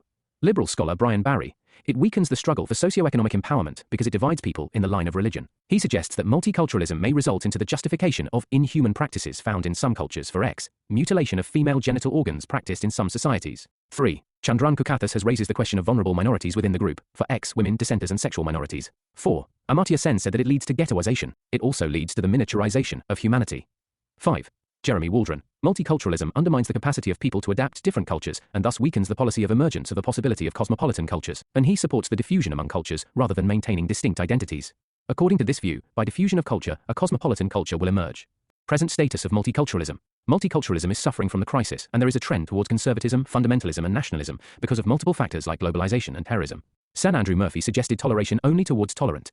He is critical of toleration towards Muslim communities. According to him, Islamic values are not open for generous politics of accommodation. And Bruce Bauer has pointed towards the issue of security because of multiculturalism in his book, Surrender Appeased Islam and Sacrifice Freedom. These theories strengthen the clash of civilization. Unit 6, Democracy. Previous year questions. Elitist theory of democracy denies the possibility of democracy as the rule of the people. Comment. Free and fair deliberation is key to the foundation of democracy. Explain. Comment on deliberative democracy. Comment on M.K. Gandhi's concept of Swaraj. Critically examine Macpherson's views on democracy. Deliberative democracy does not have its salience without participation, and participatory democracy does not have its credence without deliberations. Comment. Explicate the features of representative democracy. Comment on the difference between participatory and deliberative democracy. Comment on, India has thrown up a form of judicial democracy that has no parallel anywhere else, and has nurtured a kind of civil society that is uniquely its own. Explicate the features of deliberative democracy. Examine the participatory model of democracy. Understanding democracy. The concept of democracy is at the center of fierce debates in political theory, as well as in commonplace discussions on politics. To begin with the idea of democracy, it can be argued that it is central to any discourse on politics and government in modern times. Because any discourse about politics or state or the government in modern times revolves around the idea, but that does not mean there is a kind of settled understanding or universal consensus on what this idea means. Therefore, there is a lot of confusion and challenges to its understanding as exactly what does democracy mean or what does it mean when we say we are democratic. The term democracy has been in use in the tradition of Western political thought since ancient times. It is derived from the Greek root demos, which means the people. Krasi stands for rule or government. Thus, literally, democracy signifies the rule of the people. Standard introductions. Anocracy as a form of government implies that the ultimate authority of governance in a system is vested in the ordinary people, so that the public policies are made to conform to the will of the people and serve to the interest of the people. Bryce's definition of democracy. The democracy is that form of government in which the ruling power of state is legally vested not in any particular class or classes like an aristocracy, but in the members of the community as a whole. Prof. Seeley talks about democracy as a government in which everybody has a share. Democracy literally translates to the rule of people. In words of Abraham Lincoln, democracy is the government of the people, by the people, and for the people. According to Anthony Arblaster, it refers to a situation where power and authority ultimately rest with the people. According to Winston Churchill, democracy is the worst form of government except all the others. Democracy has its flaws, but till we find an alternative to the idea of democracy, it is the best form of government as of today. Democracy is only an instrument of selection of government to rule or make law by different methods and taking political decisions. Macpherson. It can be understood in two dimensions. As a form of govt, Here it represents the governed by the people. Several exponents of democracy have treated democracy chiefly as a form of government. John Austin, James Bryce, A. Fifth Dicey, John Seeley and A. L. Lowell are some prominent supporters of this view. As a value system, a respect for human rights, human dignity, liberty, equality, fraternity, rule of law, etc. Democracy has both instrumental and intrinsic values. Intrinsic values of democracy lies in moral superiority and giving political equality, whereas its instrumental value lies in the common good of all, like giving the better leadership choice and minimizing the abuse of political power by distributing it equally among citizens. Procedural and substantive democracy. Successful democracy is a holistic idea. It encompasses both 1. Procedural aspects, political equality, effective institutions, free and fair elections, legislative assemblies and constitutional governments, and good voter turnouts. Procedural democracy is about free and fair election, fair competition among political parties and political equality. And so, the procedural democracy is about a set of procedures followed by any country, such as free and fair election, fair competition among the political parties and political equality. 2. Substantive aspects, socio-economic equality of citizens, tolerance for different opinions, ruler accountability, respect for the rules, and a strong political engagement. Substantive democracy is about a system of government, whereby the people will be included into the programs and for the functioning of the government. In other words, the substantive democracy is a form of democracy which functions in the interests of the governed. Both aspects are complementary and dependent. They reinforce one another and also interfere with one another. Socio-economic inequality will interfere with the achievement of political equality. Thus, successful functioning of procedural aspects of democracy requires some aspects of substantive tolerance, equality, etc. In the same way, it is precisely the successful implementation of the procedural aspects which has the potential to, and indeed in many cases has, led to the achievements in the substantive front, especially by breaking down rigid hierarchical caste structure and thereby achieving equality. Classical Neo-Marxism of democracy. Democracy has a long tradition, but the notions regarding its essence and grounds of its justification have been revised from time to time. Plato and Aristotle saw democracy at work in some of ancient Greek city-states, especially at Athens. Salient features of Athenian model. Equal participation by all freemen in common affairs of polis, which was regarded as essential instrument of good life. Free discussion and deliberations arriving at public decisions in an atmosphere of free discussion. Rule of law, general respect for law and for the established procedures of the community. The Greeks took pride in their customary law and admiringly distinguished it from the arbitrary rule prevalent among the barbarians. However, the form of democracy prevalent in ancient Greek city-states was by no means regarded as an ideal rule. Aristotle considered it as a perverted form of government. So he talks about many forms of government starting from the authoritarian to autocracy. Then he goes on to define polity as the rule by many. He regarded it as an ideal form of government. Democracy he regarded as a perverted system of governance. So for him, democracy is a perverted form of government. Modern classical democracy. The modern classical concept of democracy was articulated by some of the modern thinkers, particularly of England, such as A. Fifth Dicey and James Bryce. R.V. Dicey. R. Dicey, in his famous work Law and Opinion in England, treated democracy as a form of government under which majority opinion determines legislation. In a democracy it is not wise to enforce the laws which are not approved by the people. He relates democracy and public opinion, in trying to demonstrate elaborately the relation of legislation to the prevailing public opinion. However, he also pointed out that particular laws are the product of a particular historical setting. Since public opinion under democracy is not a uniform phenomenon, it has not produced uniform laws. 1. According to James Bryce, democracy is rule of the people expressing the sovereign will through the votes. 2. It is not the rule by the people, but people in democracy exercise their authority in two ways. They determine the ends towards which the government shall aim. They watch over those to whom they have transferred power. 3. James Bryce does not claim that democracy offers panacea to all the evils of the society, but this form of the government has brought considerable improvement in the standard of the governance compared to the previous forms. 4. James Bryce has enumerated 6 evils of democracy: money power, politics as trade, an extravagance of political parties, abuse of doctrine of equality, cutthroat party politics, vote bank politics. 5. However, Bryce points out, the first 3 of these evils are common to other forms of government. Also, they are not specific evils of democracy. The last 3 are of course more closely associated with democracy, but they are by no means insurmountable. Waves of democracy. Samuel P. Huntington explains the expansion of democracy around the world in the form of waves and reverse waves. First wave, oldest democracies emerged, e.g. Britain, USA, France. First reverse wave, interwar period.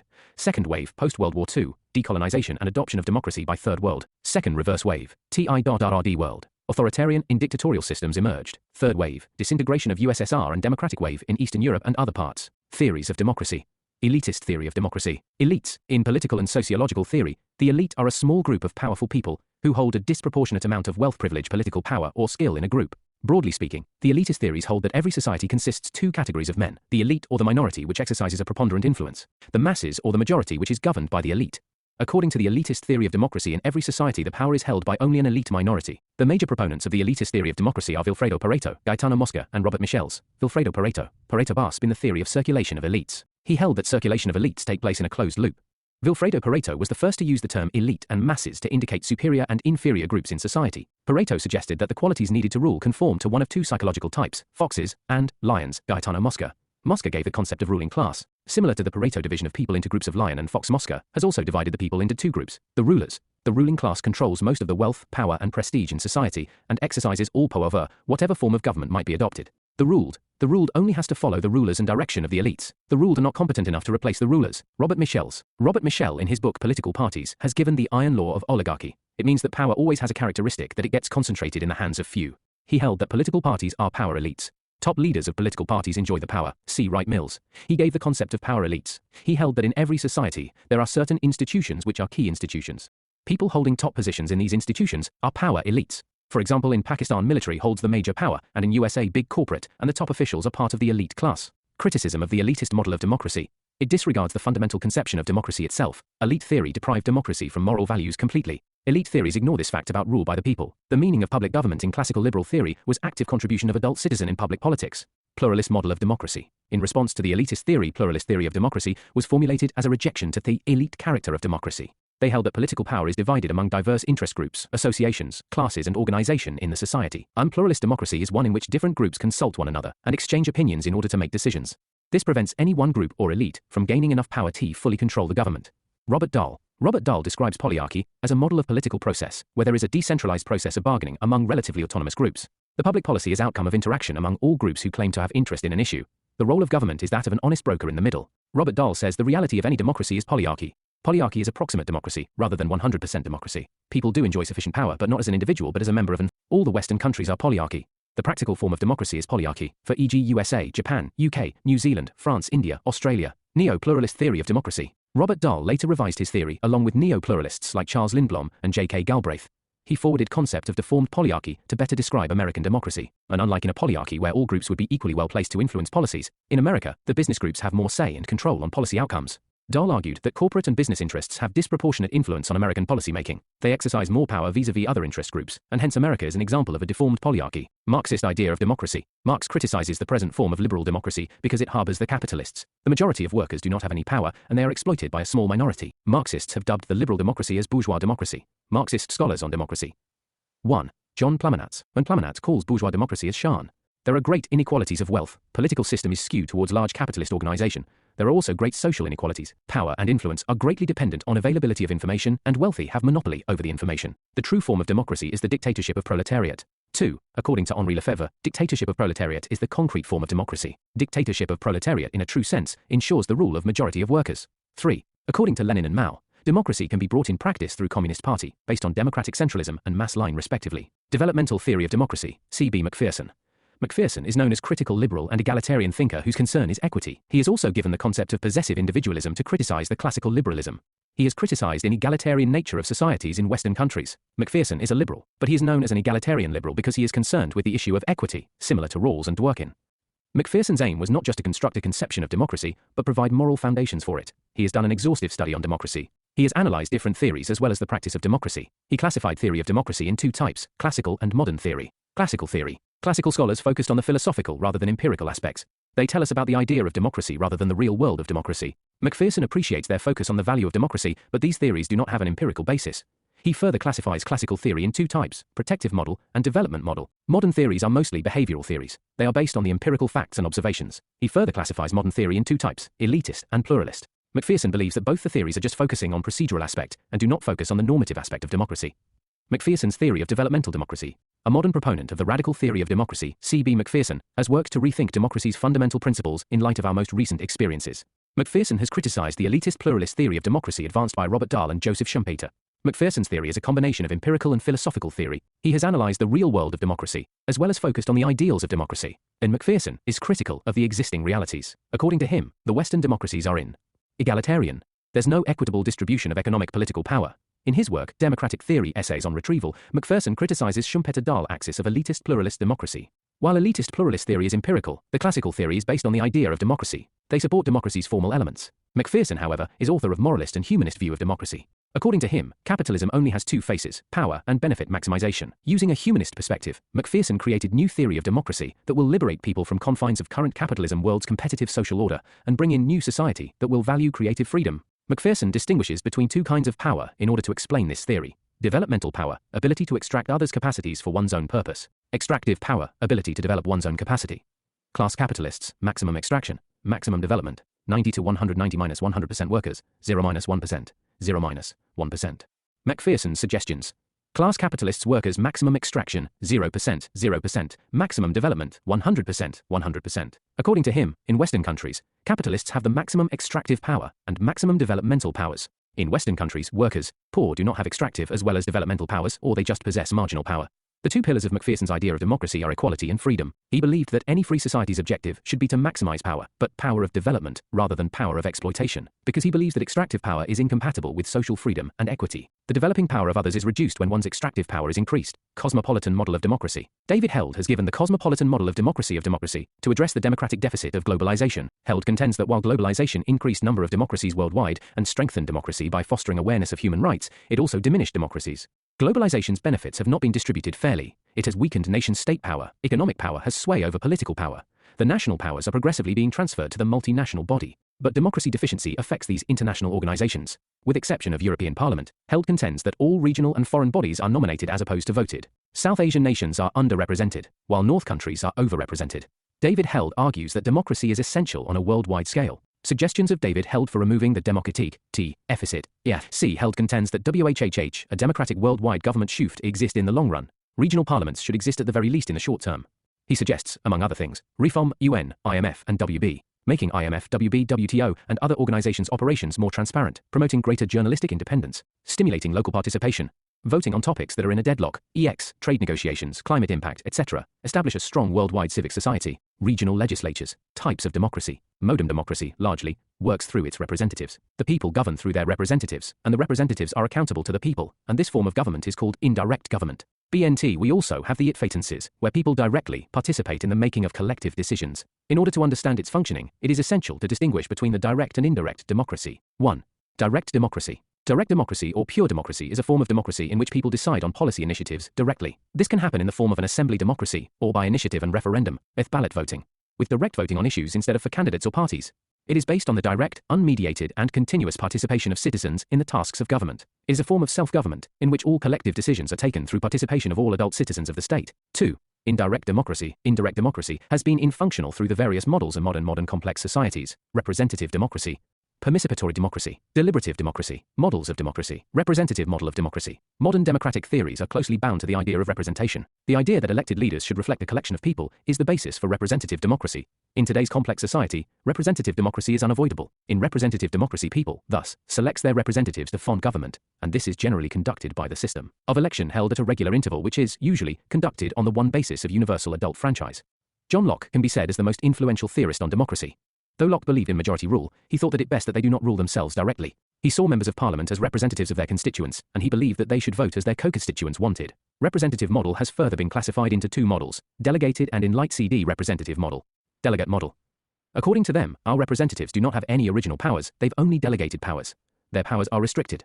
They can exercise only those powers which are given to them or delegated to them by the electorate. Hence, they should not have the freedom to make decisions, and they should stick to the mandate of the people. Enlightened representative model. For Mill, direct democracy is ideal, and representative democracy is the second best. According to Mill, our representative has more experience, and so they should enjoy more flexibility. His theory of representation is known as the enlightened theory of representation. Edmund Burke has also supported this model. According to him, when they deliberate in the assembly, it's an assembly of the nation, rather than the platform for narrow constituents' interests. Ignell Fickens of the representative model. It has been considered as most practical form of the government. It enables the government to be in the hands of those with greater experience, more information, and better education. It content LMTs to the stability of the government, and preserves it from tuning into demagogy. Participatory democracy v. It is a variant of direct democracy. Many call it as party-gest democracy. In the participatory democracy, each person is given importance. There is a respect for human dignity. Supporters include Rousseau, Gandhi, M. Roy, and J.P. Narayan. At present, scholars like Benjamin Barber, Carol Pateman, Jacques Rancière support IT, tools of direct democracy, initiative, in referendum. McCall, social auditing. Rousseau on participatory democracy. Rousseau was critical of electoral democracy and representative mechanisms which were emerging in various European states. For Rousseau, democracy was the way by which citizens could achieve freedom.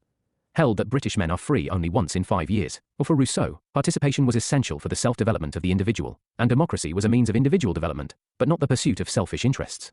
For him, lawmaking were an exercise of sovereignty, which cannot be transferred or represented by anyone else, and an expression of the will of the people. Jacques Rancière suggests the necessity of reconceptualization of political Those who have been excluded are required to participate because this is the only way to check domination, hierarchy, and exclusions. Contemporary democratic theorists such as Carol Pateman and Benjamin Barber have argued in favor of participatory or strong democracy, in which the ordinary citizen is more fully involved in decision-making processes than is possible within the limits of representative democracy. This could take the form of strengthening local democracy, so that citizens are involved in community affairs and social movements. Carol Pateman. In her most famous work, The Sexual Contract, Pateman challenged the liberal idea that the power of the state does not contradict the freedom of individuals because it is founded upon their consent. Habermas has also given the concept of public space where people can discuss common issues. He has given 3 conditions for ensuring the legitimacy of the governance. The public sphere. The public sphere is a discussion space or a theatre of people's participation, communicative action, the action of deliberation and cooperation, ideal speech situation capacities of rational debate, presence of non-coercive environment and people possessing.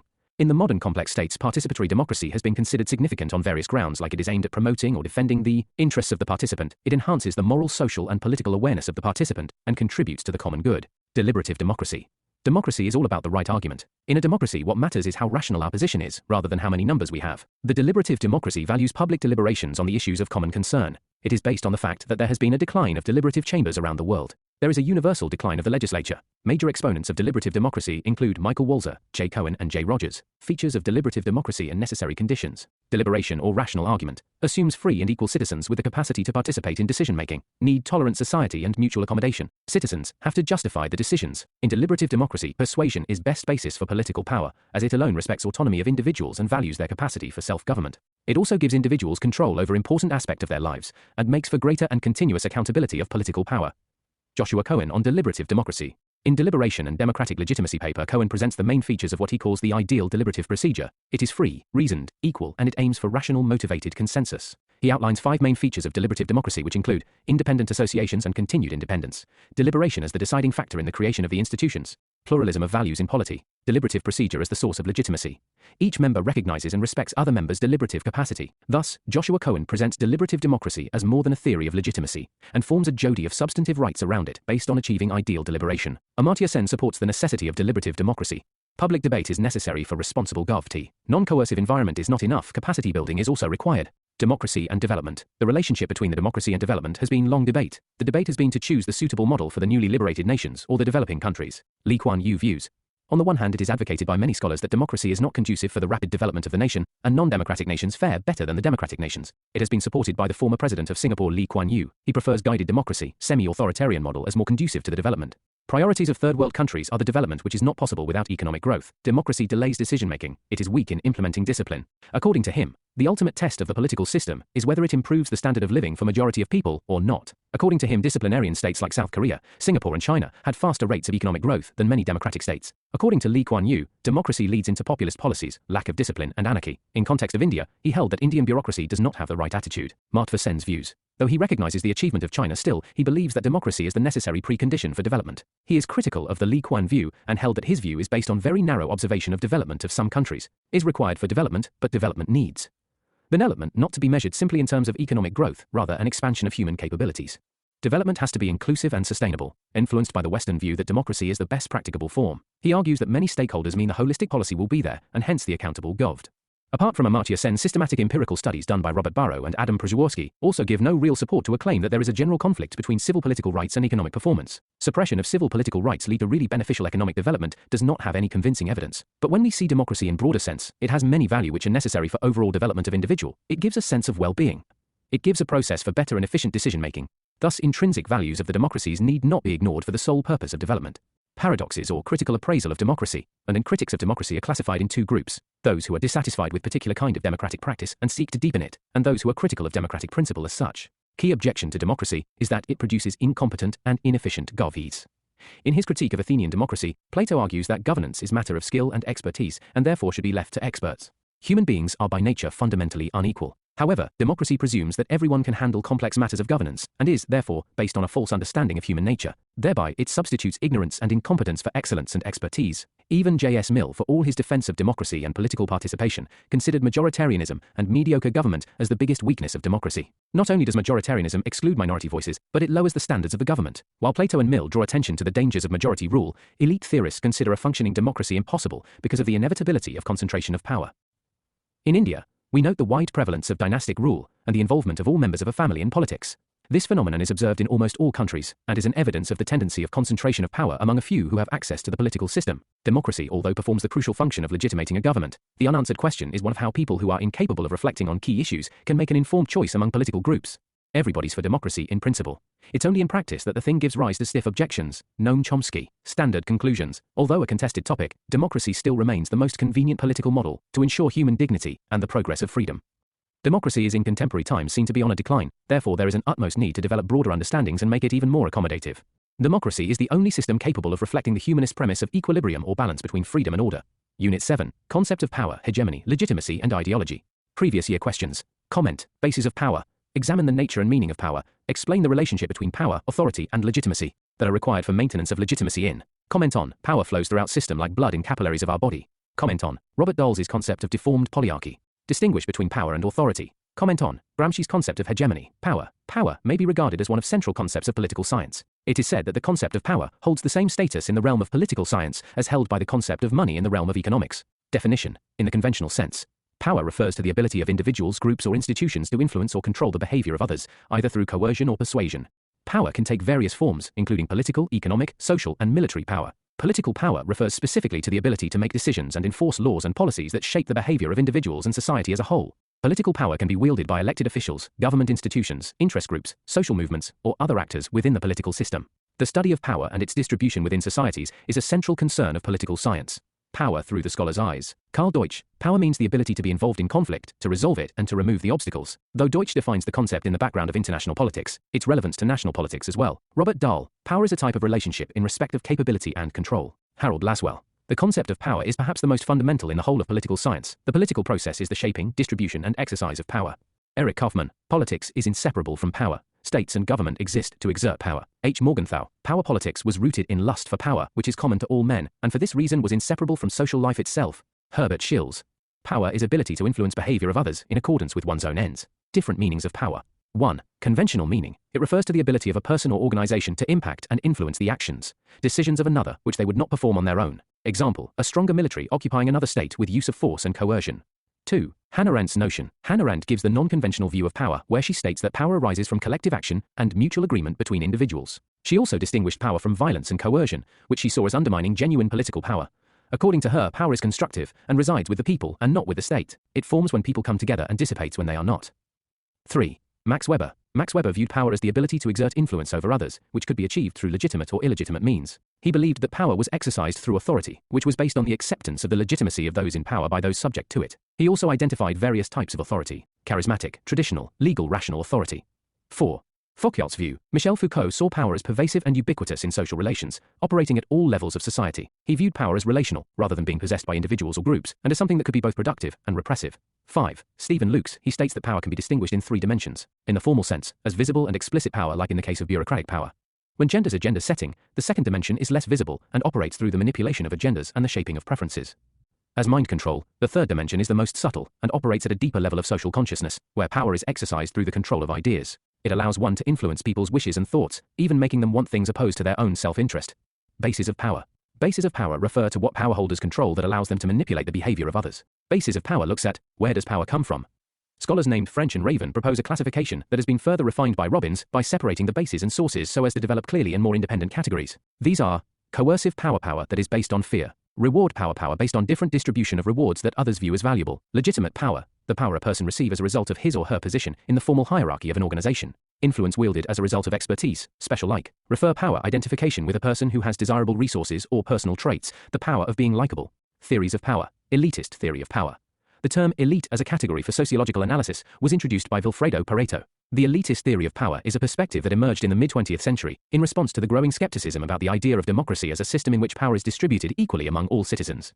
Elitist theorists argue that power is not equally distributed in society, but is concentrated in the hands of a small group of elites who hold significant economic, political, and social power. This elite class is typically made up of wealthy individuals, influential politicians, and corporate leaders. According to them, society is divided amongst elites and the masses. The elite class is always the one who holds power or governs, while the masses are almost always powerless and are the governed. Scholars of elitist theory. 1. Vilfredo Pareto. In his book, Mind and Society, he gives the theory of circulation of elites. According to this, throughout history power is cycled within the elites, without any effective trickle down to the masses. He also states that the masses are incapable of holding power, and invariably it is held by members of the elite class. This he states as the natural flow of power. 2. Gaetano Mosca. In his book The Ruling Class, he believed that societies are inevitably divided into ruling and subordinate classes, with power concentrated in the hands of a small, dominant elite. He argued that the stability of society depended on the ability of this elite to maintain its power through the manipulation of ideas and sentiments among the wider population. He further differs from Pareto and contends that elites holding power is not natural but rather based on how effective the organizational skills of the elites are. Bone quotes, "Oh, the possession of wealth, and especially of large wealth, is always accompanied by the possession of power. The whole history of the world is nothing but the development of the idea of the ruling class." 3. Robert Michels, in his book Political Parties, he argued that all organizations, including those within democratic societies, tend to become oligarchies, with power increasingly concentrated in the hands of a small elite that he regarded as the iron law of oligarchy. He saw this as an inevitable outcome of human nature and the need for efficient decision-making.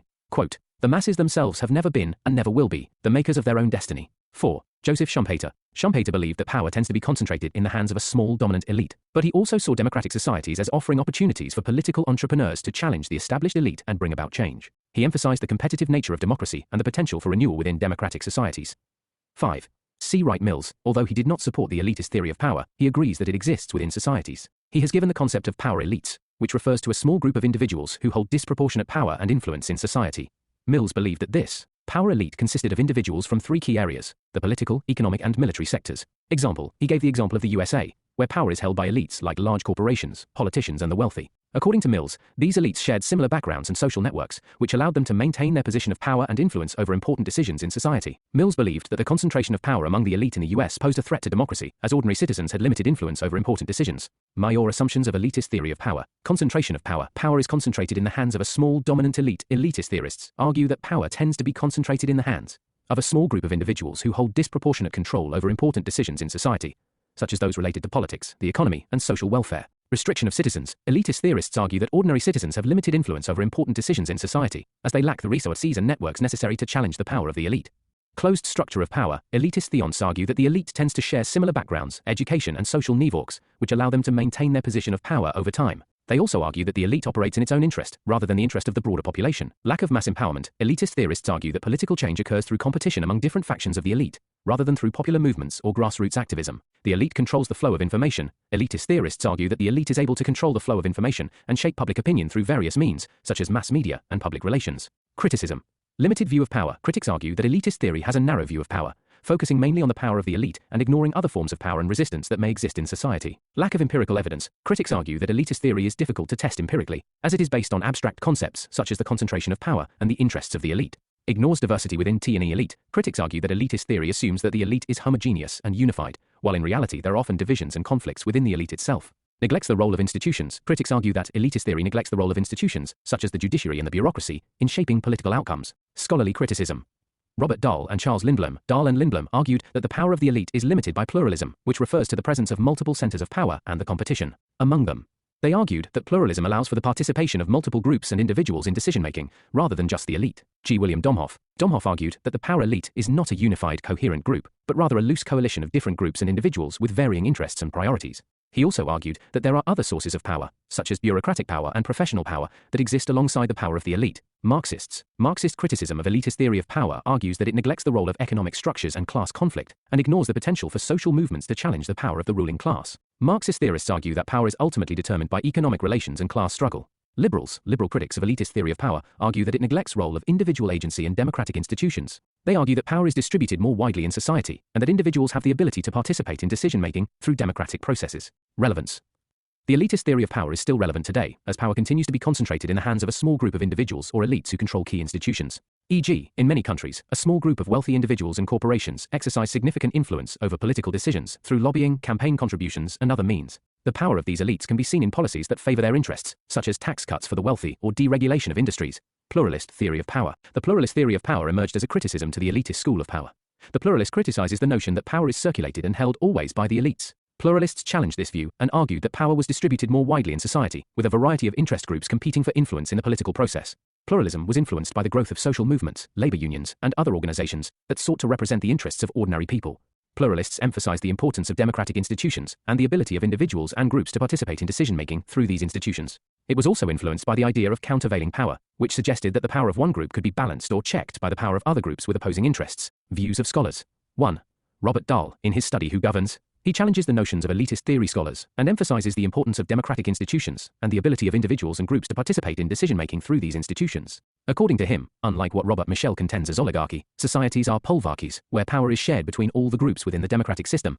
Polyarchy refers to a system of government where citizens have meaningful opportunities to participate in decision-making through free and fair elections, a vibrant civil society, and open access to information. According to Dahl, polyarchy is characterized by three key features: contestation, or the presence of multiple political parties and interest groups competing for power; participation, or the ability of citizens to engage in political activity; and influence decision-making; and inclusion, or the extension of political rights and opportunities to previously marginalized groups. Deformed polyarchy. Dahl later revises his notions of polyarchy, and that power is shared equally amongst institutions equally. By revising it to a deformed polyarchy, he states that democratic institutions exist, but are undermined or distorted in practice, resulting in limited participation and representation for certain groups. The power sharing is not equal and tilts towards the larger economic class like the MNCs and corporates. 2. Charles Lindblom. Lindblom was a political scientist and economist who contributed to the development of the pluralist theory of power.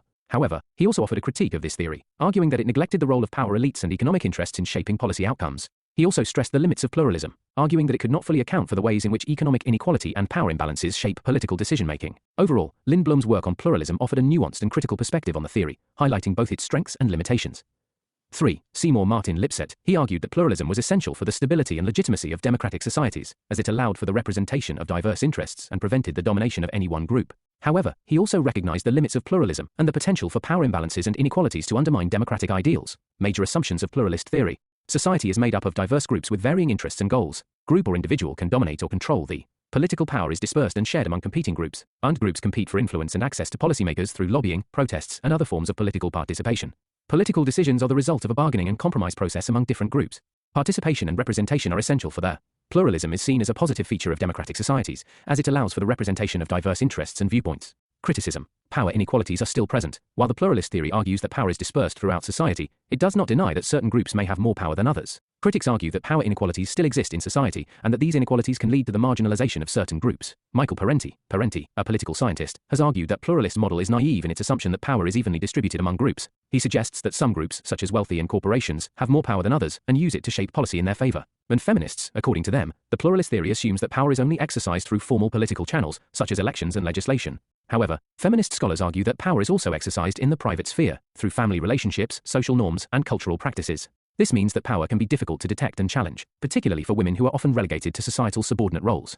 Postmodernist scholars argue that power is not simply a matter of formal political institutions or the distribution of resources, but is also deeply embedded in the cultural and linguistic systems that shape our understanding of the world. Neo-pluralist theory of power. Neo-pluralism is a contemporary approach to understanding power relations in society. It builds on the pluralist theory of power and recognizes the unequal distribution of power among various groups and interests. The major assumptions of neo-pluralist theory of power have been laid down by the works of Robert Dahl, especially on deformed polyarchy. Pluralists believe that power is evenly distributed among various groups and individuals in society. Pluralists believe that political decisions are made through a fair and open process of negotiation and compromise. Pluralists view the state as a neutral mediator that balances the interests of various groups in society. Neo-pluralists recognize that power is not distributed equally, and that some groups have more power than others. Neo-pluralists recognize that political decisions are influenced by those groups with the most power and influence. Neo-pluralists recognize that the state is also influenced by powerful interest groups. Class perspective of power. Class perspective on power was developed by Marx and Engels during the mid of the 19th century. According to this theory, political power is the product of economic power.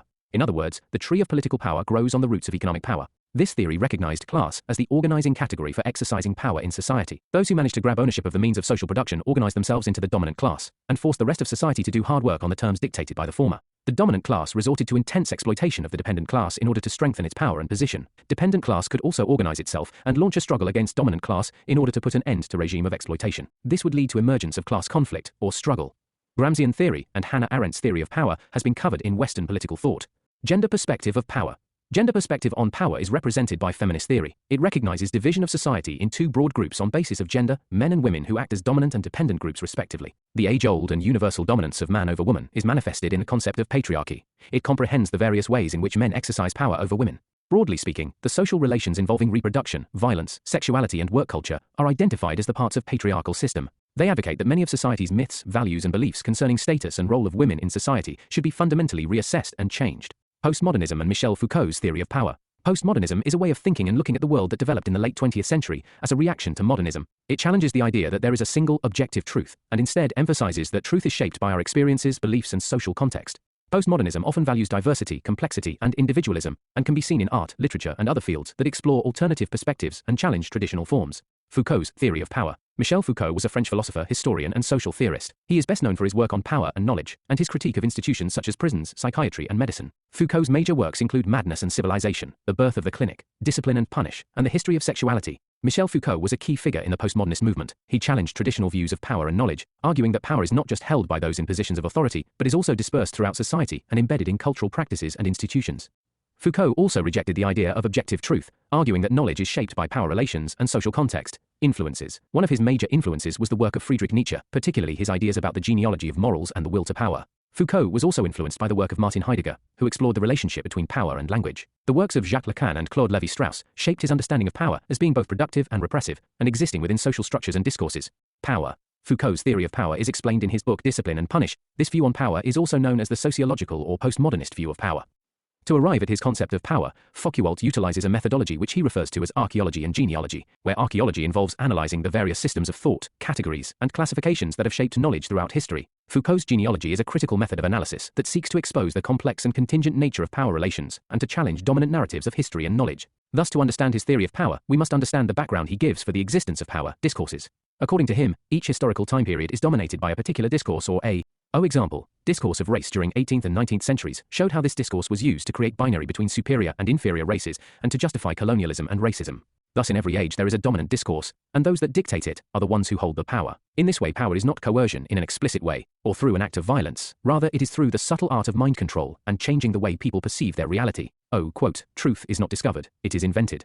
Foucault. This states that truth is invented through the dominant discourse, and there is no ultimate truth, but rather multiple regimes of truth. Example. When we differentiate between a mentally challenged and a normal person, we do not differentiate on the basis of knowing what madness is, but rather on the basis of what we have been taught through the discourse. In the last century, homosexuality was regarded as a mental illness, not because people knew it was madness, but rather because the discourse at that time regarded it so. Thus, to Foucault, it is discourses that shape our understanding and perception of the reality around us, and also limit our understanding at the same time. Nature of power. Foucault takes the micro view of power, wherein he states power flows throughout the system like blood in the capillaries in our body, or power is everywhere and anywhere. We are simultaneously exerting power and also under the power of another. Knowledge is power. The phrase, knowledge is power, can be understood in two ways.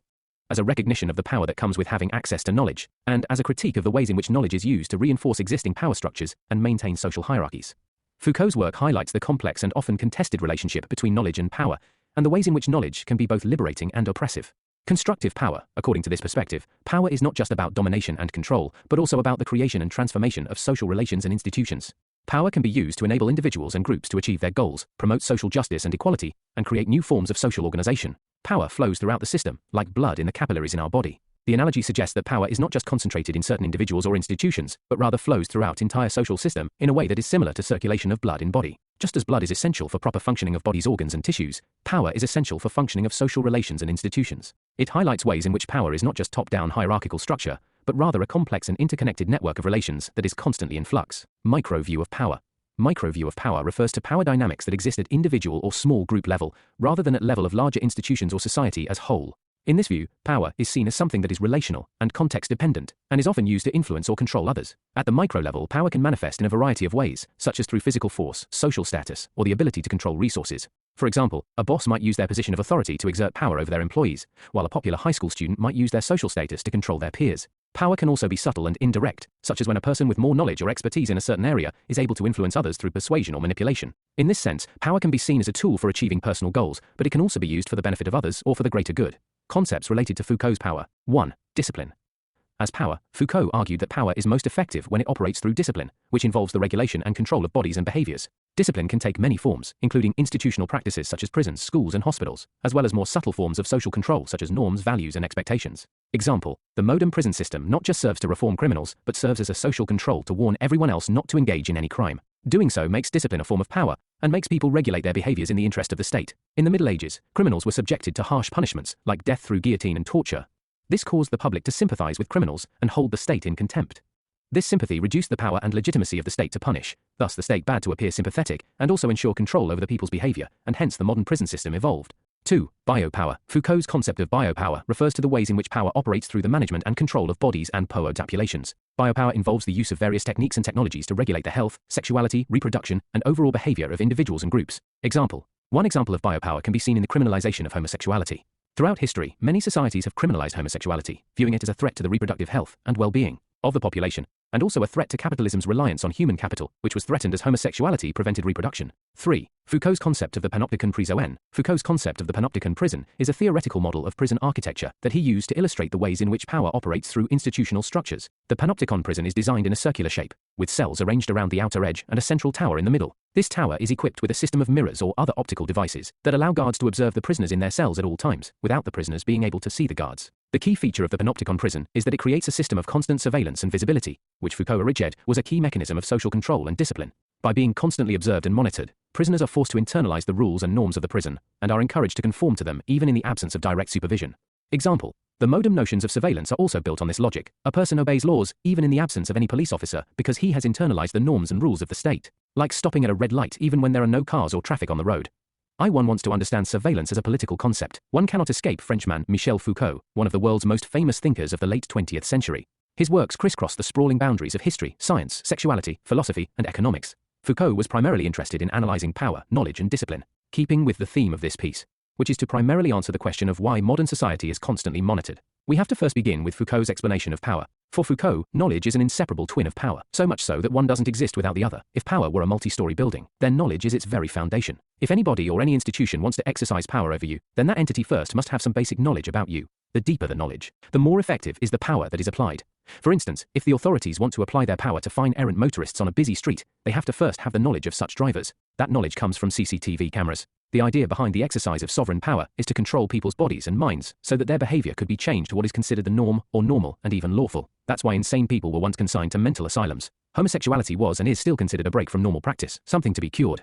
Power helps make citizens comply with what is deemed correct. The repeated exercise of power aims to create self-correcting obedient citizens. In some cases this is necessary. You will, for instance, automatically stop at traffic red lights.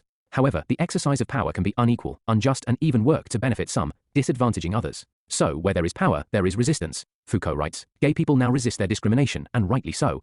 Some deem the biometric Aadhaar a surveillance tool. Others see state power itself as intrusive. It is by a more grounded understanding of how, where, and why power is exercised that we can take the next rational steps to distinguish bad power from good. Criticism. Critique of the absence of social structures. Some critics argue that Foucault's theory of power focuses too much on micro-level power relations and neglects the importance of broader social structures such as class, race, and gender. They argue that this narrow focus on power relations obscures the larger social and political forces that shape power dynamics. Focus on discourse. Some critics argue that Foucault's theory of power places too much emphasis on the role of discourse and language in the construction of power relations, to the detriment of material and economic factors. Standard conclusions. Importance of the concept of power can be described in the words of Harold D. Laswell, who said political science is nothing but sharing and shaping of power. Power remains an eternally contested topic in the realm of political science. However, it is also the fundamental factor shaping all political processes as well. Other non-conventional concepts of power. 1. Gandhian concept of power. He insists on real power of people. Real Swaraj will come not by acquisition of authority, but by acquisition of capacity by all, to resist authority when it is abused. True power or Swaraj is the power to decide one's own fate, to develop their capacities. One Swaraj is obtained by educating masses to a sense of capacity to regulate and control authority. 2. McPherson analysis of power. C.B. McPherson has given a fewer analysis of power in his democratic theory essays in Retrieval. He makes a distinction between two components of power. Extractive power. Extractive power represents the familiar concept of power, viz., a person's ability to use others' capacities to serve his own purpose or power over others. Developmental power. Developmental power, on the other hand, denotes a person's ability to use his own capacities for the fulfillment of his self-appointed goals. Legitimacy and authority. Legitimacy. In political science, legitimacy refers to the perceived justification and acceptance of political power and authority by the people who are governed. It is the belief that a government or political system has the right to exercise power and make decisions on behalf of the people, and that its decisions and actions are fair, just, and reasonable. Legitimacy is based on a combination of factors, including the consent of the governed, the rule of law, fair and open elections, and the protection of individual rights and freedoms. It is also influenced by cultural and historical factors, such as tradition, customs, and social norms.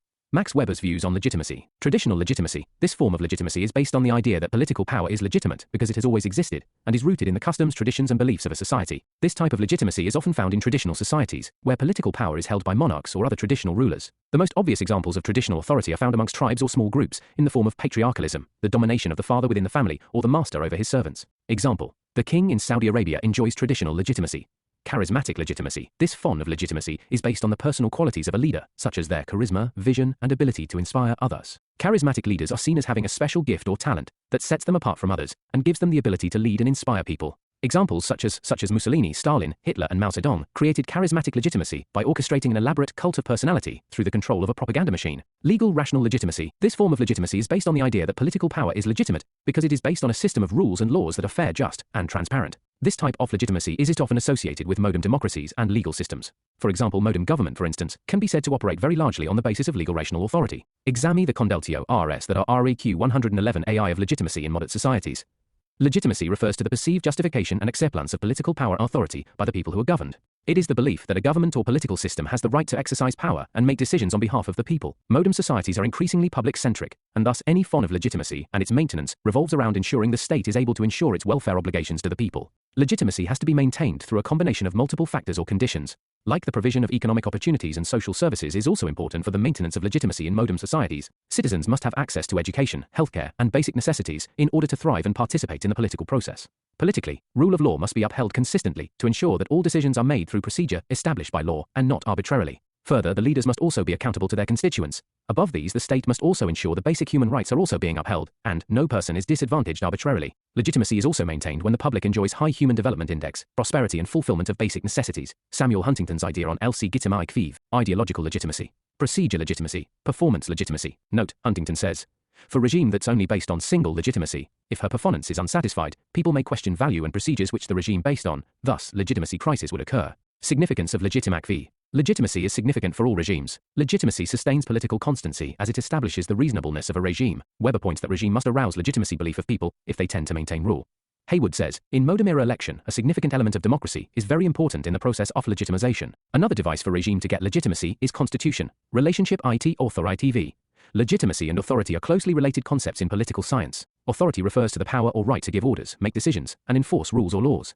Legitimacy, on the other hand, refers to the acceptance or justification of that authority by the people who are governed. Examples: during the colonial period, British rules and laws had authority to be enforced, but they did not enjoy any legitimacy. A government that suppresses peaceful protests by using excessive force may be acting within its legal authority, but may not be seen as legitimate by many of its citizens. Authority. If we think power as a naked sword, authority may be envisaged as a sword in a scabbard. Power and authority are distinguished from one another as contrasting means through which compliance or obedience is accrued. Shunya IAS 2nd Sir. Paper 1 2nd, whereas power can be defined as the ability to influence the behavior of another, authority can, BW, as the right to do so. Power brings about compliance through persuasion, pressure, threats, coercion or violence.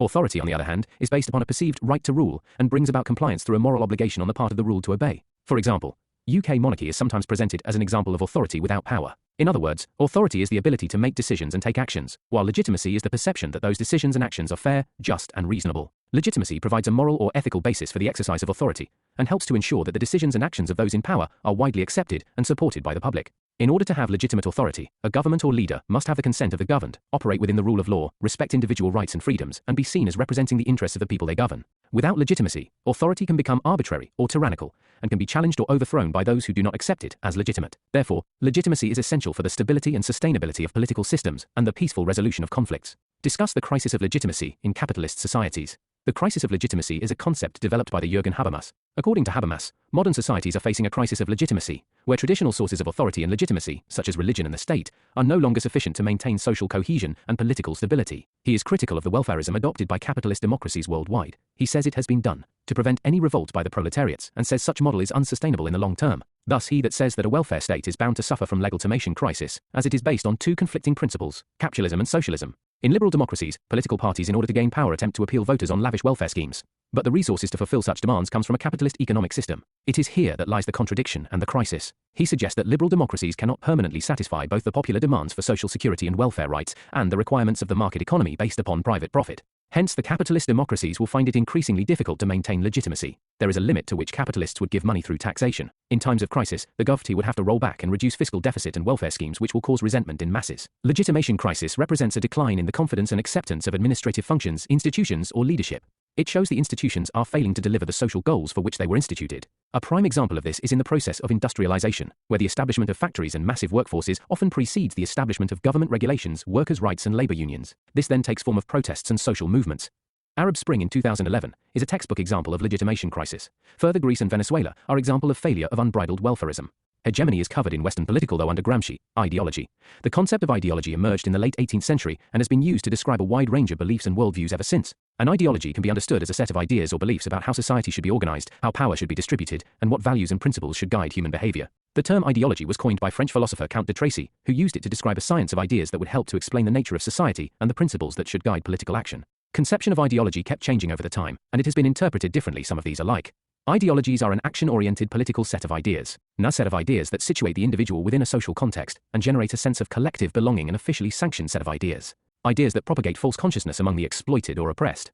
An abstract and highly systematic set of political ideas. It has also been analyzed differently by different scholars like Karl Mannheim. The modern meaning of the word ideology was born when Napoleon used it to describe his opponents as the ideologues. David McClellan said, "Ideology is the most elusive concept in the whole of the social sciences. Marx and Engels. Ideology is about delusion and mystification. It perpetrates a false or mistaken view of the world, what Engels later referred to as false consciousnesses. For Lenin and most 20th century Marxists, ideology referred to the distinctive ideas of a particular social class, ideas that advance its interests regardless of its class position." According to George Lukács, ideology refers both to bourgeois and proletarian consciousness, without implying a necessary negative connotation, an intellectual timeline.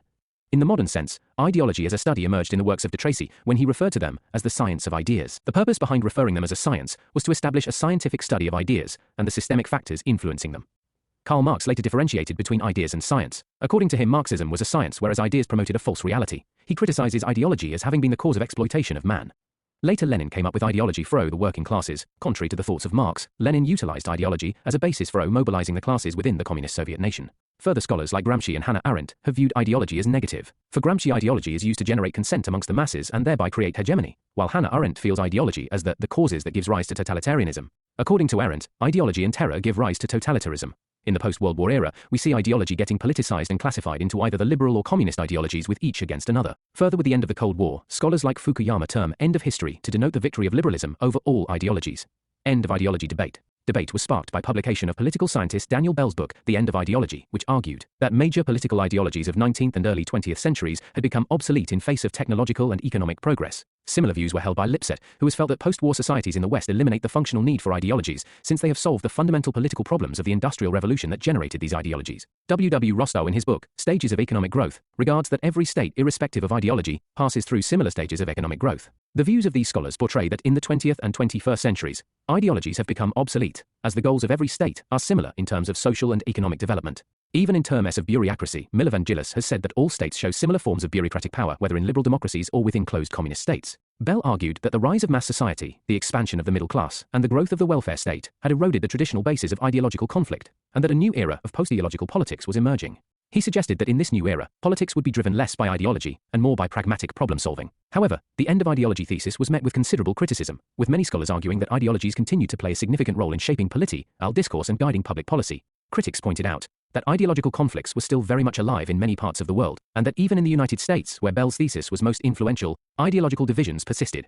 Today, the debate over the role of ideology in modern society continues, with some arguing that ideologies have become increasingly polarized and entrenched, while others maintain that ideology remains an important force for shaping political thought and action. Critics of end of ideology thesis. C. Wright Mills, a sociologist and critic of the end of ideology perspective, argued that ideologies were still relevant, and that the idea of a post-ideological society was a myth propagated by those in power to maintain their dominance. Jürgen Habermas, a philosopher and social theorist, has criticized the end of ideology debate, arguing that the persistence of social conflicts and the emergence of new social movements indicate that ideologies are still a significant force in contemporary society. Francis Fukuyama, who famously declared the end of history in the 1990s, has since acknowledged the continued importance of ideological debate, particularly in the context of new challenges like globalization and political Islam. Daniel Bell himself later became critical of his earlier views and revised his position, arguing that ideologies were still important and that the world was not moving towards a consensus on liberal democracy and capitalism. Alastair McIntyre, he held that the end of ideology is itself an ideology. Postmodernist criticism of ideology.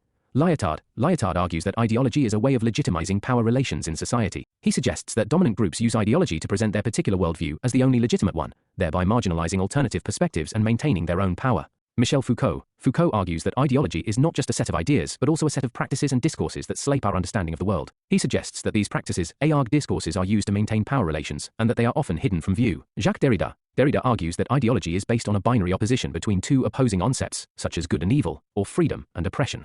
He suggests that this binary opposition is not stable, but is constantly being renegotiated, which means that the meaning QF ideology is always in flux. Unit 8, Political Ideologies, Liberalism, Previous Year's Questions. The political ideology of globalization is Neoliberalism. Comment on postmodernism. Define socialism. Discuss the salient features of Fabian socialism. Comment on ecofeminism. Write a brief note on the end of history debate. Comment in 150 words. Nothing against state. Nothing over it. Nothing beyond it. Musoliru. John Locke is the father of liberalism. Explain. Comment, end of ideology debate. Distinguish between liberal feminism and radical feminism. Comment in 150 words, liberalism as a revolutionary idea.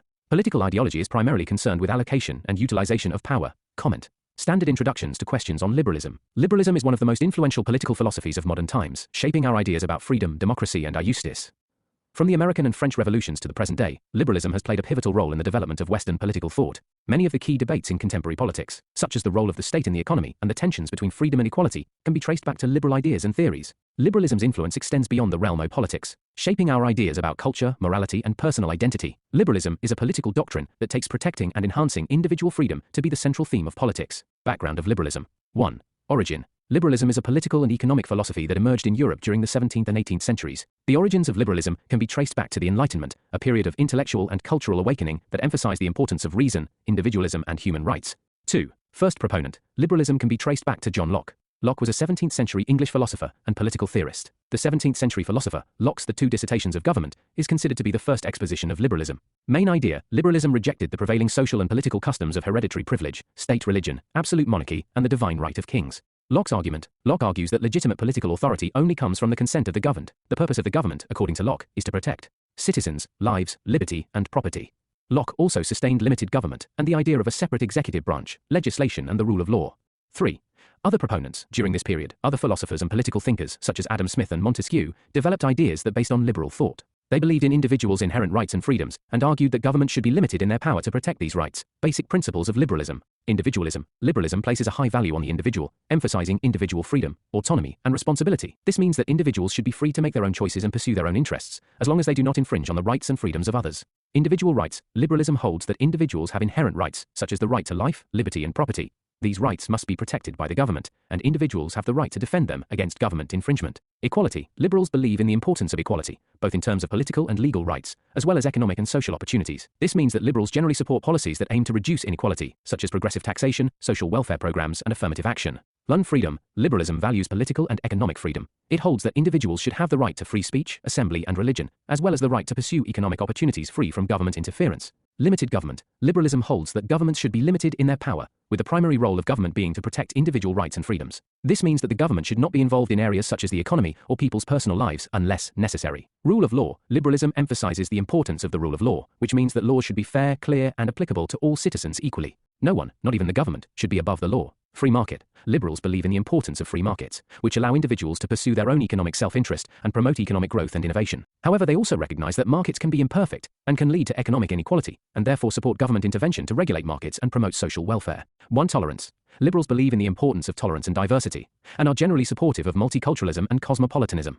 This means that liberals generally support policies that protect minority rights and promote cultural diversity. Rationalism. Liberals believe in the importance of reason, evidence, and critical thinking in making political and moral decisions. This means that liberals generally support policies that are based on empirical evidence and rational analysis, rather than ideology or dogma. Concept evolved from liberalism.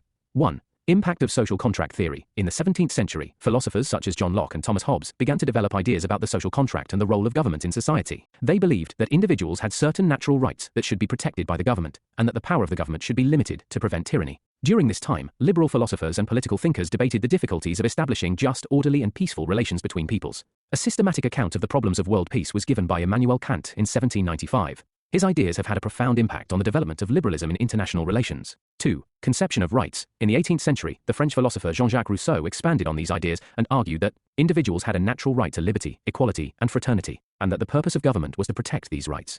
3. Evolving schools. Liberalism continued to evolve throughout the 19th and 20th centuries, with different schools of thought emerging, such as classical liberalism, social liberalism, and neoliberalism, among others. Today, liberalism remains a major political philosophy, and is the foundation of many democratic societies around the world. 1. Classical liberalism. Schools of liberalism. Origin views. Classic liberalism is the name given to liberal thought in the pre-Second World War years, and in scholars and human nature, man is individualistic by nature. Man is atomistic, man is supreme. Liberal believes man is rational and can be given rights. Equality. According to Locke, all are equal since all have reason. Concept of equality in political sphere, but not in socio-economic sphere. Talk about proportionate equality, as opposed to socialists talking about absolute equality, and call liberal view of equality as formal and procedural. Society. Society is not natural but result of contract, and must further man's interests. Everybody's interests are different, and sum of everyone's interest is aggregate interest. Their completion of society is aggregative view of society. It is also called as market model. Do not believe in collective view of society. Hence also called this view as possessive individualism. State. State is necessary evil.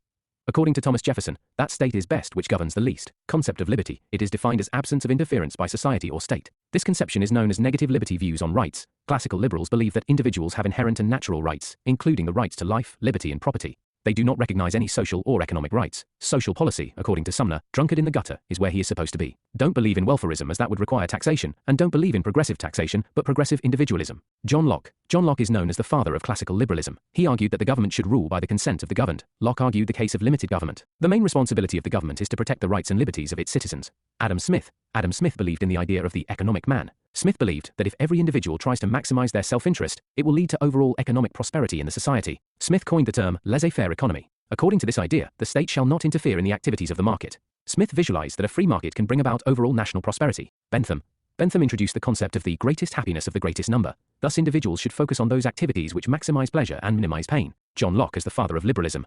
John Locke was a 17th century philosopher whose ideas had a profound influence on the development of classical liberalism. Some of his major contributions to classical liberalism include: individualist. Locke emphasized the importance of individualism. He believed that individuals should be free to pursue their own interests, and that the state should not interfere with these pursuits. He also believed that individuals should be able to own property and accumulate wealth through their own labor. Natural rights. Locke argued that individuals have natural rights, including the rights to life, liberty, and property. He believed that these rights were inherent to all human beings, and that they could not be taken away by any government or ruler. Social contract. Locke developed the idea of the social contract, which suggests that individuals voluntarily give up some of their rights in exchange for the protection of their remaining rights by the government. According to Locke, the government's role is to protect these rights, and if it fails to do so, individuals have the right to overthrow them. Limited government. Locke believed in the importance of limited government. He argued that the government's role should be limited to protecting the natural rights of individuals, and that it should not interfere with other areas of life. He believed that a government that goes beyond this limited role risks becoming tyrannical and oppressive. Constitutionalism. Locke conceptualized a state limited by the rule of law and the Constitution as the paramount piece of work, which had the authority to regulate the affairs of citizens. Overall, John Locke's contributions to classical liberalism were fundamental to the development of this political philosophy. His emphasis on natural rights, limited government, individualism, and the social contract helped to shape the ideas that continue to influence liberal democracies today. Major principles. 1. State as a necessary evil. Classical liberals like John Locke viewed state as a necessary evil. According to them, a man must be free as he was in the state of nature. However, since man is selfish and has unlimited desires, there must be some form of government that protects man in life, liberty, and property. Thus, they call for a state which performs these limited functions. 2. Role of regulator. Adam Smith has urged for a free market state, where the government plays the role of a referee rather than a captain. Thus, in other words, the state must act as a regulator who ensures the exchanges take place properly without interfering in them. India, in his book In the Service of the Republic, Vijay Kelkar also contends that government intervention interferes with personal freedom, as it is imperfect and has unintended consequences. 3. Organizing principle. The organizing principle of society in classical liberalism is the individual. This means that individuals should be free to pursue their own interests and make their own choices, without interference even if it is to their detriment. The lack of interference is also in the case of the unequal, poor, or marginalized. Quote, on the question of individuals making wrong choices in the name of liberty, Graham Sumner suggests leaving the drunkard where he ought to be, or society is the survival of the fittest and the weak are not to be compensated. Drunkard where he ought to be. Graham Sumner. The phrase refers to the idea that individuals should be free to make their own choices, even if those choices are seen as irresponsible or harmful by others. In other words, if a person chooses to drink to excess, the classical liberal would argue that it is not the role of the state to intervene and prevent them from doing so, as long as their behavior does not infringe upon the rights of others. The phrase also implies a certain level of personal responsibility. Classical liberals believe that individuals are responsible for the consequences of their actions, and that they should be allowed to experience the negative consequences of their behavior. If a person chooses to drink to excess, for example, they should bear the responsibility for any negative consequences that arise from their behavior, rather than relying on the state to intervene and protect them from those consequences. Sumner's idea of leaving the drunkard where he ought to be has been controversial, with critics arguing that it is overly harsh and lacks empathy for those who may be struggling with addiction or other personal challenges. Supporters of Sumner's idea, however, argue that it is an important principle for promoting personal responsibility and preventing the government from interfering too much in the lives of individuals. Overall, the phrase drunkard where he ought to be is a concise way of expressing the classical liberal emphasis on individual freedom, personal responsibility, and limited government intervention in people's lives. Criticism. 1. Social. Exploitative. Due to the notion of a limited state, the marginalized and poor suffer as the state does not provide any sort of welfare measures and all exchanges are market-oriented. This creates inequality and can class divide. Example, during the Industrial Revolution in Britain, which had a free market economy, the business owners were able to amass large fortunes while working class people suffered from low wages, a lack of worker rights and horrible working conditions. Overemphasis on individualism. Classical liberalism places too much emphasis on individualism and fails to recognize the importance of community and collective action. Critics argue that focus on individualism can lead to a lack of social cohesion and solidarity and can make it difficult to address common problems and challenges.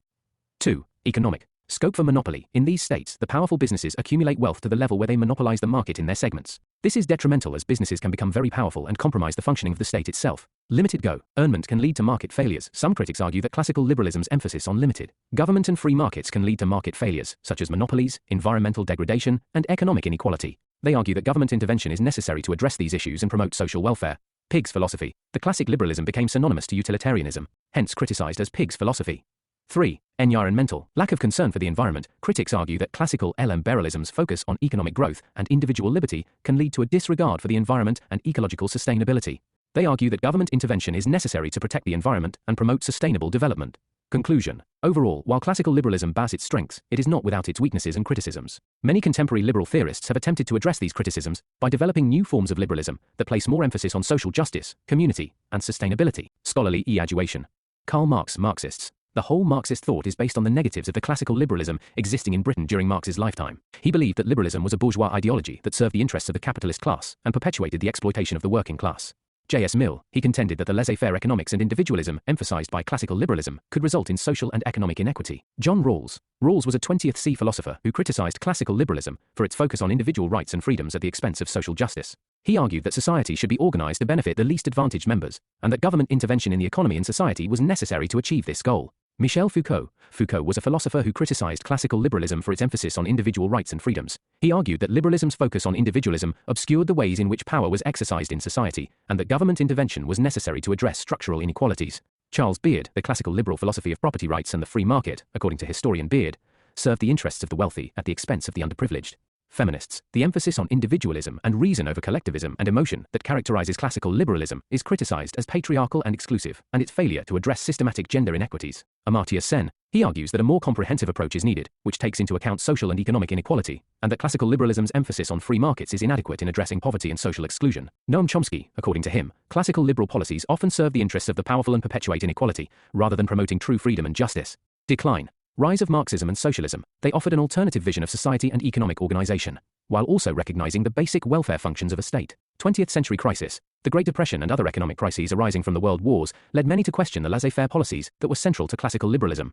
Civil rights. The civil rights and feminist movements in the mid-20th century highlighted the limitations of classical liberal ideas in addressing issues of social inequality and discrimination. Emergence of new political ideologies. In the mid-20th century, new political ideologies emerged that challenged classical liberalism, such as fascism and communism. These ideologies emphasized the role of the state in promoting collective goals, and challenged the classical liberal emphasis on individualism and limited government. Conclusion. Overall, the decline of classical liberalism was a complex and multifaceted process that involved a combination of social, economic, and political factors. While classical liberal ideas continue to influence political thought today, they have been challenged by new ideas and movements that have emerged in response to changing social and economic conditions. 2. Positive liberalism. Background. Origin. Philosophical background. Positive liberalism had a significant influence on American politics, particularly during the New Deal era of the 1930s, where it emerged the first welfare state. President F.D. Roosevelt and his administration implemented a series of policies aimed at addressing the economic crisis of the time, including the Social Security Act, the National Labor Relations Act, and the Fair Labor Standards Act. Soon after, positive liberalism emerged as a significant political philosophy in Europe in the late 19th and early 20th centuries. J.S. Mill. Mill was a British philosopher and economist who is widely regarded as one of the founders of positive liberalism. His work emphasized the importance of individual freedom and social welfare, and he believed that the state had a responsibility to promote both. But he does not clearly propound the idea of positive liberty. T.H. Green. The idea of positive freedom, which emphasizes the value of giving people the tools and opportunities they need to realize their ambitions, was created by this British philosopher. According to Green, it was the duty of the government to guarantee that all citizens have access to healthcare, education, and other requirements. It is regarded as first idea of positive liberty. J.S. Mill. Mill was a British philosopher and economist who is widely regarded as one of the founders of positive liberalism. His work emphasized the importance of individual freedom and social welfare, and he believed that the state had a responsibility to promote both.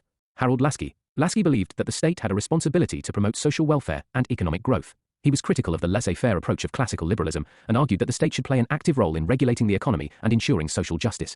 Aim of theory. By emphasizing the role of government in ensuring social welfare and fostering economic prosperity, positive liberalism aimed to remedy the flaws that classical liberalism had failed to address. Positive liberals held that the state had a duty to provide fundamental social services, control industry to prevent abuses, and among other things, foster economic growth. Major attributes of modern liberalism. Analysis. In addition, positive liberalism highlighted the value of civic involvement and education in advancing personal freedom and societal advancement. Positive liberals held that a knowledgeable and involved populace was necessary to ensure that a democratic society operated as intended. Equality of opportunity. Positive freedom. Enabling state-owned developmental individualism. Qualified welfare. It bring idealism in liberalism to save it from crude economic determinism. Mill says not utility but liberty is the core theme of liberalism. What is positive liberty? It is a term used in political theory to describe the freedom to use social and economic resources to pursue one's objectives and further one's personal development. Negative liberty, which refers to absence of interference or coercion in one's behavior, is frequently contrasted with positive liberty. Positive liberty proponents contend that merely removing outward restrictions or barriers does no guarantee true freedom, because people may still lack the means or opportunities to realize their ambitions. Positive liberty places a strong emphasis on the government's role in providing resources like healthcare, education, and other services that help people reach their goals. This might necessitate direct government intervention and economic regulation. Basic assumptions of positive liberalism. 1. Human nature. Positive liberalism views human beings as inherently rational and capable of making their own decisions, and thus deserving of respect and autonomy. Man is social and ethical by nature, hence understand obligation towards society. An example, according to J.S. Mill, man is capable of sacrificing immediate pleasure in favor of others, and is able to gain happiness out of it. This is developmental view of man. 2. Society. Do not view society as a market mechanism but an organic entity. Unlike idealists, they don't say state is prior to man or believe state is a necessary evil. They believe state is an instrument created by man for his happiness, pleasure. Like idealists, they believe state is a source of virtue, ensure welfare of citizens. State providing welfare. Positive liberals believe that the state has a responsibility to provide basic social services, such as education, healthcare, and social security. They argue that social welfare policies are necessary to ensure that all citizens have access to the resources they need to live fulfilling lives. Capacity building. According to them, state interference does not always reduce liberty as contended by classical liberals. A state can also ensure capacity building and enhance and enrich the liberty of people. Example, providing basic healthcare can ensure people are healthier and fulfill their goals in life with more liberty. 3. Equality. They know inequality is bound to emerge and hence advocate affirmative action to restore the dignity of the poor. 4. The need to balance individual and social interests. Positive liberals recognize that there may be conflicts between individual interests and the interests of society as a whole. They argue that the state must balance these competing interests in a way that promotes the greatest good for the greatest number of people. 5. Democracy and the rule of law. Positive liberalism emphasizes the importance of democracy and the rule of law as essential components of a free and just society, and seeks to promote and protect these values through political institutions and processes. 6. Rights. Positive liberalism places a high value on individual rights, including civil and political rights, as well as economic and social rights. 7. Public policy. Positive liberalism sees public policy as a tool for promoting individual freedom, social justice, and the common good. It recognizes that government intervention can be necessary to correct market failures and promote public goods, but also emphasizes the importance of limiting government power and ensuring accountability and transparency. It also recognizes the importance of evidence-based policymaking and the need for ongoing evaluation and adaptation of policies. Views of Green. 1. About T.H. Green. T.H. Green was a 19th-century British philosopher who is often associated with the development of positive liberalism. 2. General view. Green argued that liberalism needed to move beyond negative freedom, which simply requires the absence of external constraints on individual action, to a more positive conception of freedom, which requires the creation of social conditions that enable individuals to realize their full potential. Green contends that human consciousness presupposes liberty, that liberty entails rights, and that rights necessitate the state. 3. Idealist theory on state. According to idealist theory, the state is a tool towards perfection as a result. Genuine human individuality is essentially a social phenomenon, and the state owes its inception to the social nature of humanity. It is impossible for a natural man living alone to act morally. He uses social organization to exercise his moral freedom, which requires rights. 4. Support of state. Nonetheless, as the state is responsible for upholding rights, it acts as a crucial support system for moral freedom. According to Green, the state should promote and safeguard the social, political, and economic conditions that will provide people with the best opportunity to follow their consciences. 5. Green on liberty. In Green's view, liberty is not just about being free from external constraints, but about being able to make meaningful choices and pursue one's goals. This requires not just negative freedom, but positive freedom, the ability to access the resources and opportunities necessary to achieve one's goals and develop one's capacities. Example, according to Green, liberty is capacity of doing something worth doing. Liberty is capacity of doing something which is as per the law of our being. 6. Kant influence on Green. Green is also influenced by the views of Immanuel Kant and his emphasis on human dignity. According to Kant, human dignity must always be upheld, and thus Green's notion of liberalism also postulates that liberty must also ensure all humans have dignity. Green's quotes. State hinders the hindrances. He states that it is not enough to ensure true freedom. Individuals may still face internal or external obstacles that prevent them from exercising their freedom, such as poverty, lack of education, or discrimination. The state has a responsibility to remove these obstacles and provide the resources necessary for individuals to exercise their freedom and pursue their goals. An individual is free when he has the capacity to fulfill the law of his being. The quote reflects Green's belief that true freedom involves more than simply being free from external constraints or interference. Green argued that individuals are only truly free when they have the capacity to develop their capacities and pursue their goals, which he saw as the law of their being. Will not force is the basis of the state. According to Green, the state should be founded on the ideas of liberty and individual rights rather than compulsion and force. He believed that the state should be there to uphold people's rights and make sure that everyone has the chance to grow personally and achieve their objectives. Views of Harold Laski. Laski thought that positive liberalism should seek to promote human freedom and autonomy, but that this could only be accomplished through powerful interventionist state that offered the necessary social and economic resources for people to reach their full potential and true freedom. According to Laski, he contended that true freedom is the capacity for people to exercise their own choices and fully achieve their potential, not simply the absence of external restrictions or interference. On rights, Laski stressed the significance of social and economic rights, such as the right to respectable quality of life, access to healthcare and education, and protection against exploitation and discrimination. 1. Every state is known for the rights it maintains, expresses Laski's belief that the legitimacy of a state is based on its ability to protect and maintain the fundamental rights of its citizens. Rights are claimed not empty of duty. He emphasizes on duties and feels rights and duties are correlated. He says that the state must ensure rights, but at the same time citizens must adhere to their duties as citizens. And social order, not based on the recognition of the claims of person, is based on sand, expresses the idea that social order, or the organization and structure of society, must be built on a foundation of respect for individual rights and freedoms. Without this foundation, the social order is unstable and vulnerable to collapse. Example, collapse of USSR. The social order, which is not based on claims of a person, is based on sand. Harold Laski.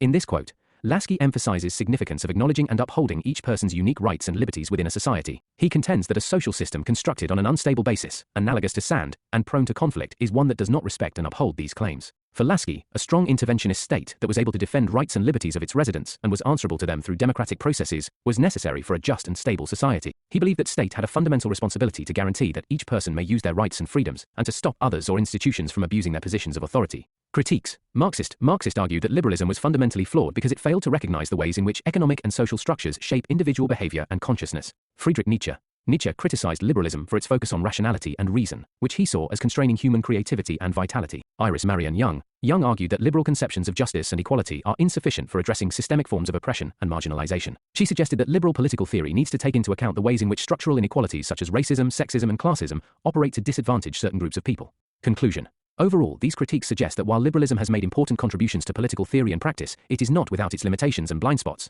Philosophers and thinkers continue to engage in critical reflection on liberal ideas in order to better understand their strengths and weaknesses and to develop new approaches to addressing the complex challenges facing contemporary societies. 3. Neoliberalism. Background. Origin in neoliberalism is a political and economic ideology that emerged in the late 20th century as a response to Keynesianism and the welfare state.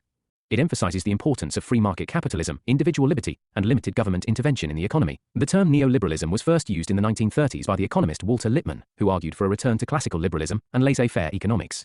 However, it wasn't until the 1970s that neoliberalism became the societal, political, and economic conditions that will provide people with the best opportunity to follow their consciences. 5.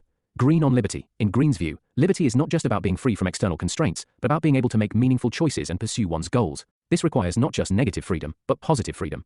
The ability to access the resources and opportunities necessary to achieve one's goals and develop one's capacities. Example, according to Green, O liberty is capacity of doing something worth doing. O liberty is capacity of doing something which is as per the law of our being. 6. Not influence on Green. Green is also influenced by the views of Immanuel Kant and his emphasis on and dignity. According to Kant, human dignity must always be upheld, and thus Green's notion of liberalism also postulates that liberty must also ensure all humans have dignity. Green's quotes. State hinders the hindrances. He states that it is not enough to ensure true freedom. Individuals may still face internal or external obstacles that prevent them from exercising their freedom, such as poverty, lack of education, or discrimination. The state has a responsibility to remove these obstacles and provide the resources necessary for individuals to exercise their freedom and pursue their goals.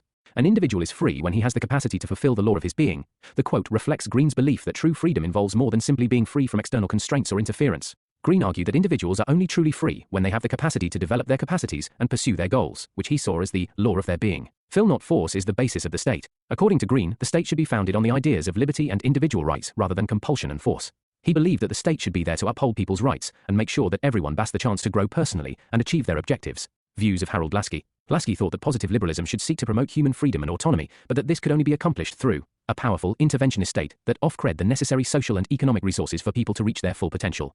True freedom. According to Laski, he contended that true freedom is the capacity for people to exercise their own choices and fully achieve their potential, not simply the absence of external restrictions or interference. On rights, Laski stressed the significance of social and economic rights, such as the right to a respectable quality of life, access to healthcare and education, and protection against exploitation and discrimination. Each state is known for the rights it maintains expresses Laski's belief that the legitimacy of a state is based on its ability to protect and maintain the fundamental rights of its citizens. Rights are claimed not empty of duty. He emphasizes on duties and feels rights and duties are correlated.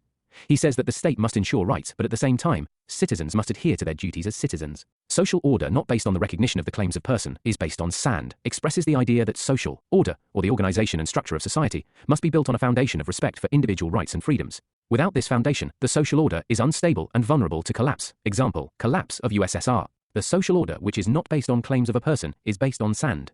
Harold Laski.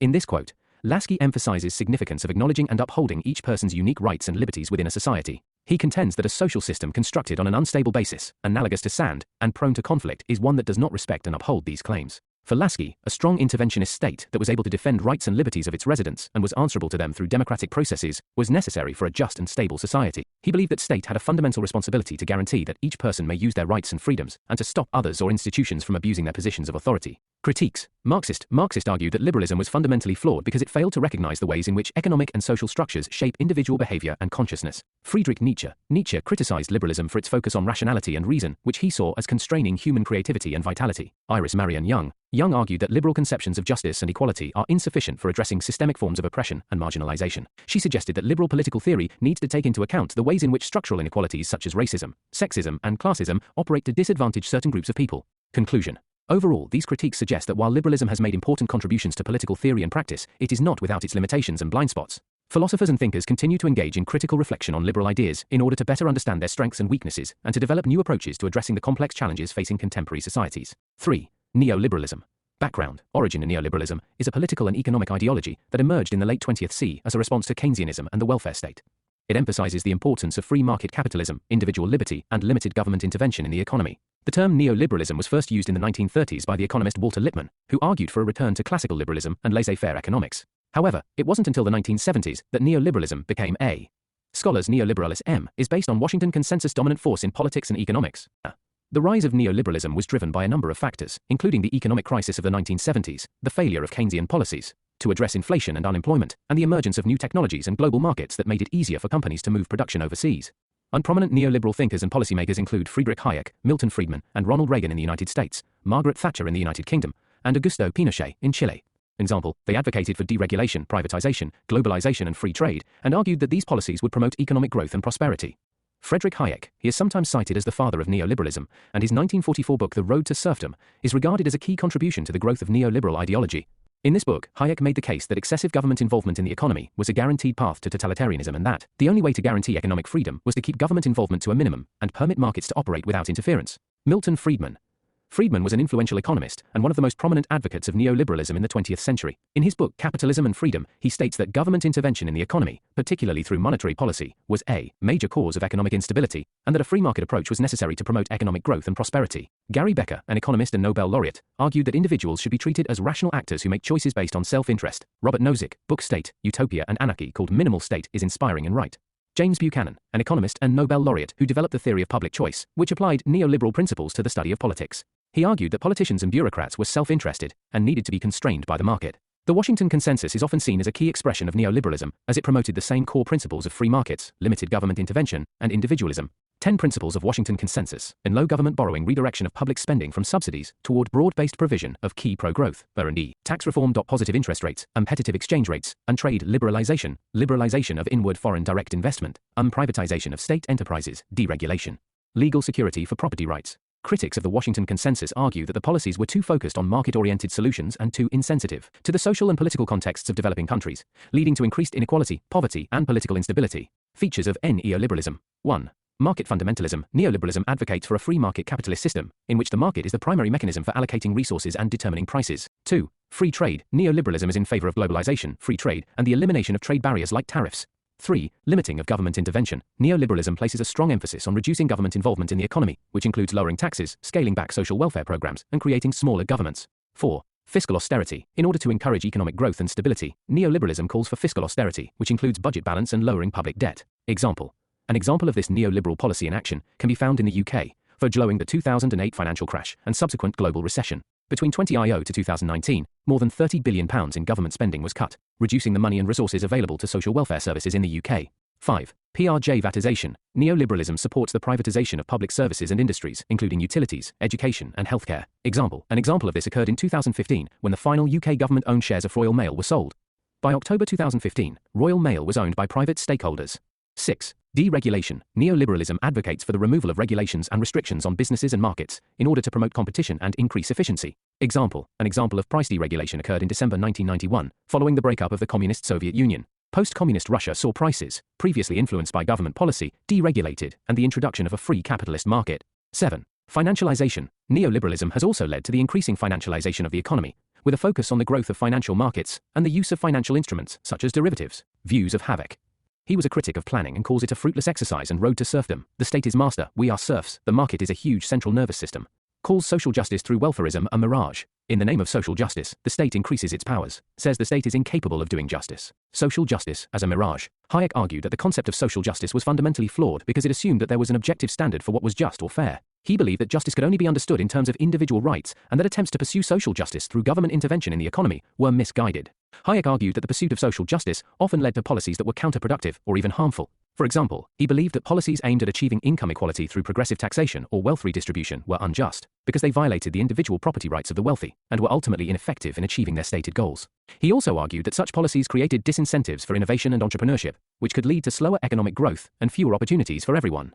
Hayek also believed that the market economy, where individuals are free to engage in voluntary transactions, was the best system for promoting social cooperation and individual prosperity. He argued that market-based competition was necessary for innovation, growth, and the efficient allocation of resources. Causes of the rise of neoliberalism in the 20th century. Although the intellectual origins of neoliberalism are found in the works of Hayek and Friedman, it was only realized in a practical sense during the 1970s.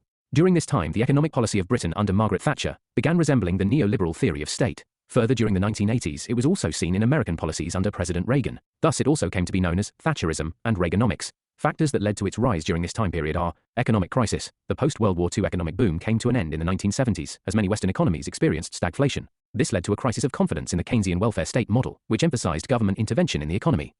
Neoliberalism offered an alternative model based on free market principles, which was seen as a way to promote economic growth and efficiency. Globalization, the growth of international trade and investment, and the increasing interconnectedness of the global economy created a favorable environment for neoliberal policies such as free trade and financial liberalization. Influence of international organizations, the International Monetary Fund and the World Bank, among other international organizations, played a key role in promoting neoliberal policies through their lending and policy advice to developing countries. Political shifts, the election of conservative leaders in the United States and the United Kingdom in the 1980s, including Ronald Reagan and Margaret Thatcher, helped to popularize neoliberalism as a political ideology.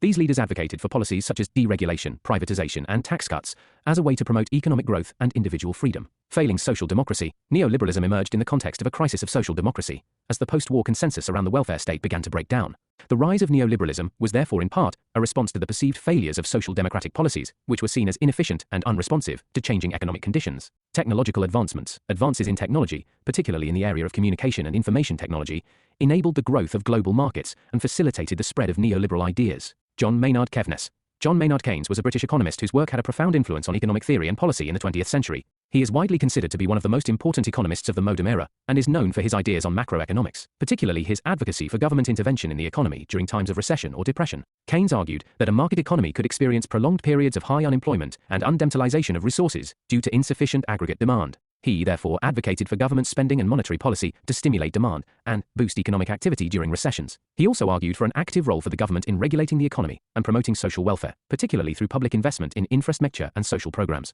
Criticism. 1. Economic. 2008 financial crisis. The 2008 crisis was largely seen as an overextension of the neoliberal policies of the West beginning in the 1980s. It proved that the market was not the best indicator of progress or resiliency of the world economy. Widening income inequality. Neoliberalism prioritizes individualism and free market competition, which can lead to wealth accumulation among a small group of individuals and corporations, while leaving others behind. This results in a widening income gap and a concentration of wealth in the hands of a few. 2. Social. Decline in social parameters. Scholars against neoliberalism argue that it leads to greater income inequality, increased economic insecurity, and a lack of social safety nets. They also point out that it can lead to the exploitation of workers and the concentration of power in the hands of a small group of wealthy individuals and corporations. Neglecting social welfare. Neoliberalism is often accused of prioritizing economic growth over social welfare and failing to address poverty, unemployment, and access to essential services like healthcare and education. 3. Environmental. Environmental degradation. The emphasis on economic growth and deregulation can result in environmental degradation, as corporations prioritize profit over environmental responsibility. This can lead to negative impacts on natural resources, public health, and the climate. 4. Polity and L. Undermining democracy. Critics argue that neoliberal policies can undermine democracy by concentrating power in the hands of technocrats, weakening public institutions, and limiting the ability of citizens to participate in decision-making. Scholarly evaluation. 1. Amartya Sen. The neoliberal approach to social and economic policy, far from being neutral, is loaded with a particular set of values and a definite interest in promoting a particular form of economic growth. 2. Ronald Dworkin. I think neoliberalism is an absolute catastrophe. It has not delivered on its central promise, which is that a rising tide would lift all boats. It hasn't lifted all boats, it's lifted some boats and other boats have sunk. 3. Joseph Stiglitz. Neoliberalism has been a disaster for the developing world, and it is rapidly becoming a disaster for the developed world as well. 4. David Harvey. Harvey is a Marxist geographer who has written extensively on neoliberalism and its effects on cities, the economy, and social relations. He argues that neoliberalism has led to increased inequality, displacement, and financialization. 5. Naomi Klein. Klein is a journalist and activist who has written extensively on the rise of neoliberalism and its impact on democracy and the environment. She argues that neoliberal policies have enabled corporate power and undermined public goods. 6. Wendy Brown. Brown is a political theorist who has studied the effects of neoliberalism on the state, citizenship, and democracy. She argues that neoliberalism has weakened the social fabric and undermined the common good. 7. Pierre Bourdieu. Bourdieu was a sociologist who studied the effects of neoliberalism on culture, education, and social inequality. He argued that neoliberal policies have eroded social capital and created a new form of cultural domination.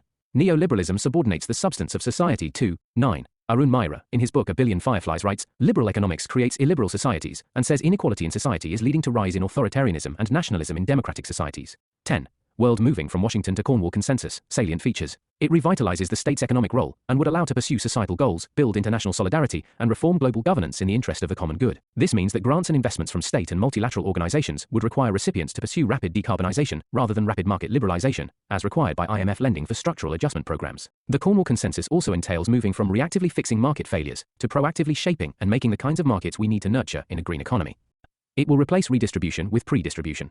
The state would coordinate mission-oriented public-private partnerships aimed at creating a resilient, sustainable, and equitable economy. Why is a new consensus needed? Firstly, the old model is no longer producing widely distributed benefits. It has proven to be disastrously incapable of responding effectively to massive economic, ecological, and epidemiological shocks. Secondly, today's crisis conditions make a new global consensus essential for humanity's survival on this planet. For instance, achieving the United Nations Sustainable Development Goals, adopted in 2015, is difficult under the prevailing global governance arrangements.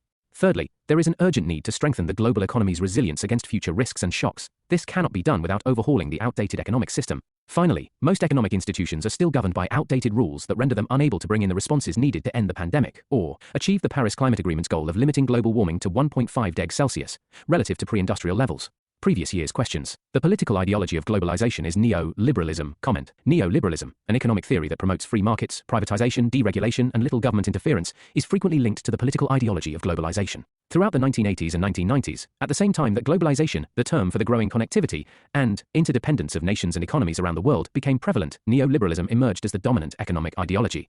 Globalization proponents claim that as a result of increasing trade, investment, and economic expansion, greater prosperity and higher living standards have been achieved. They think that neoliberal policies like free trade agreements, lower tariffs, and deregulatory measures have aided in this expansion and broadened the distribution of the advantages of globalization. Critics of globalization like Amartya Sen argue that it has resulted in increased inequality, environmental degradation, and the exploitation of workers in developing countries. Noam Chomsky believes that neoliberal policies have contributed to these problems by prioritizing the interests of corporations and the wealthy over the needs of workers and the environment. Overall, while globalization and neoliberalism are not synonymous, they are closely related, as many of the policies associated with globalization align with the principles of neoliberalism. However, it is important to note that globalization has also been influenced by a range of other political and economic ideologies, including socialism, developmentalism, and post-colonialism. Libertarianism versus neoliberalism. Libertarianism and neoliberalism are both political ideologies that prioritize economic freedom, individual rights, and limited government intervention. However, there are some differences between the two. Libertarianism is a political philosophy that emphasizes personal autonomy, individual rights, and the minimization of government intervention in people's lives. Libertarians typically support a free market economy, where individuals and businesses can operate with minimal government regulation. They believe that government should only exist to protect individuals from harm, enforce contracts, and maintain national security. On the other hand, neoliberalism is an economic theory that advocates for free market capitalism and globalization. Neoliberalism believes that the free market is the most efficient and effective way to allocate resources, and that government intervention in the economy should be limited. It also emphasizes the importance of individual freedom and private property rights. While there is some overlap between libertarianism and neoliberalism, there are also some key differences. Libertarians tend to have a more limited view of the role of government, while neoliberals are generally more willing to accept government intervention in areas such as education, healthcare, and social welfare. Additionally, neoliberalism tends to place more emphasis on economic growth and globalization, while libertarianism is more focused on individual rights and personal autonomy. Social liberalism. About social liberalism background. Origins. Social liberalism, also known as left liberalism in Germany, modern liberalism in the United States, and new liberalism in the United Kingdom, is a political philosophy and variety of liberalism that endorses a regulated market economy and the expansion of civil and political rights. Under social liberalism, the common good is viewed as harmonious with the freedom of the individual. During the 19th century, the Industrial Revolution brought about significant economic changes, leading to the emergence of a new middle class that demanded greater individual freedom and social mobility. At the same time, the rise of scientific thinking and the questioning of traditional religious beliefs led to new ideas about human nature and the state's role in society. Social liberalism also emerged as a response to the rapid social, economic, and political changes brought about by industrialization, urbanization, and globalization. As social and economic inequality became more apparent, there was a growing awareness of the need for social justice and individual rights. Social liberals sought to promote greater equality and personal freedom, as well as to address social problems such as poverty, child labor, and inadequate housing. Today, social liberalism remains an influential political philosophy, influencing policies and debates around issues such as civil rights, social justice, economic inequality, and the role of government in society. Scholars of Amartya Sen, he calls welfarism the constructive role of the state in growth and development, and says the state must increase the capacity of the masses. Social liberalism. Joseph Stiglitz, in his book Globalization and Its Discontents, he says we need to address the democratic deficit in global institutions. He also gave the concept of asymmetric information, or when some individuals have access to privileged knowledge that others don't, free markets yield bad outcomes for wider society. And John Rawls, his book A Theory of Justice, is considered a landmark work in liberal egalitarian thought. Rawls argued that a just society is one in which all individuals have equal basic rights and liberties, and in which social and economic inequalities are arranged to benefit the least advantaged. Ronald Dworkin, in A Matter of Principle, he argued that the principles of equal respect and concern for individuals should be at core of any just society. Martha Nussbaum argues that a just society is one that supports the capabilities of all its citizens. William Beveridge was a British economist and social reformer who played a key role in the development of the British welfare state. He argued for a system of social insurance that would provide a basic standard of living for all citizens. Major assumptions. Social liberals are thought of as the re-emergence of positive liberal thought. However, in terms of approach, social liberals differ. According to social liberals, the state, as well as the private sector, must play the role of promoting growth, capacity building. Scholars of social liberalism argue that the state must ensure equality of capabilities rather than just equality of opportunities. Community development. Social liberals recognize that strong communities are essential for capacity building. They support policies that promote community development, such as affordable housing, equitable wealth distribution. A commitment to a fair distribution of wealth and power led gradually to support public services as ways of fairly distributing wealth. Role of civil society. They urge to incorporate civil society into the realm of welfare and engage them in all community development activities of the state. Role of government. Social liberals believe that government has a critical role to play in promoting the common good and protecting individual rights. They see government as a tool for ensuring social justice, providing public goods and services, and regulating markets to prevent abuses and promote fairness. Emphasis on equality. Social liberals emphasize the importance of equality, believing that all individuals should have equal access to opportunities and resources. Policy making. They support policies that promote social mobility, such as progressive taxation, affirmative action, and anti-discrimination laws. End of history debate. The argument in favor of the end of history was first proposed by American political scientist Francis Fukuyama in his 1989 essay, The End of History. The debate refers to the argument that with the collapse of the Soviet Union and the spread of liberal democracy and free market capitalism, history has come to an end, meaning that humanity has reached the final stage of social and political evolution.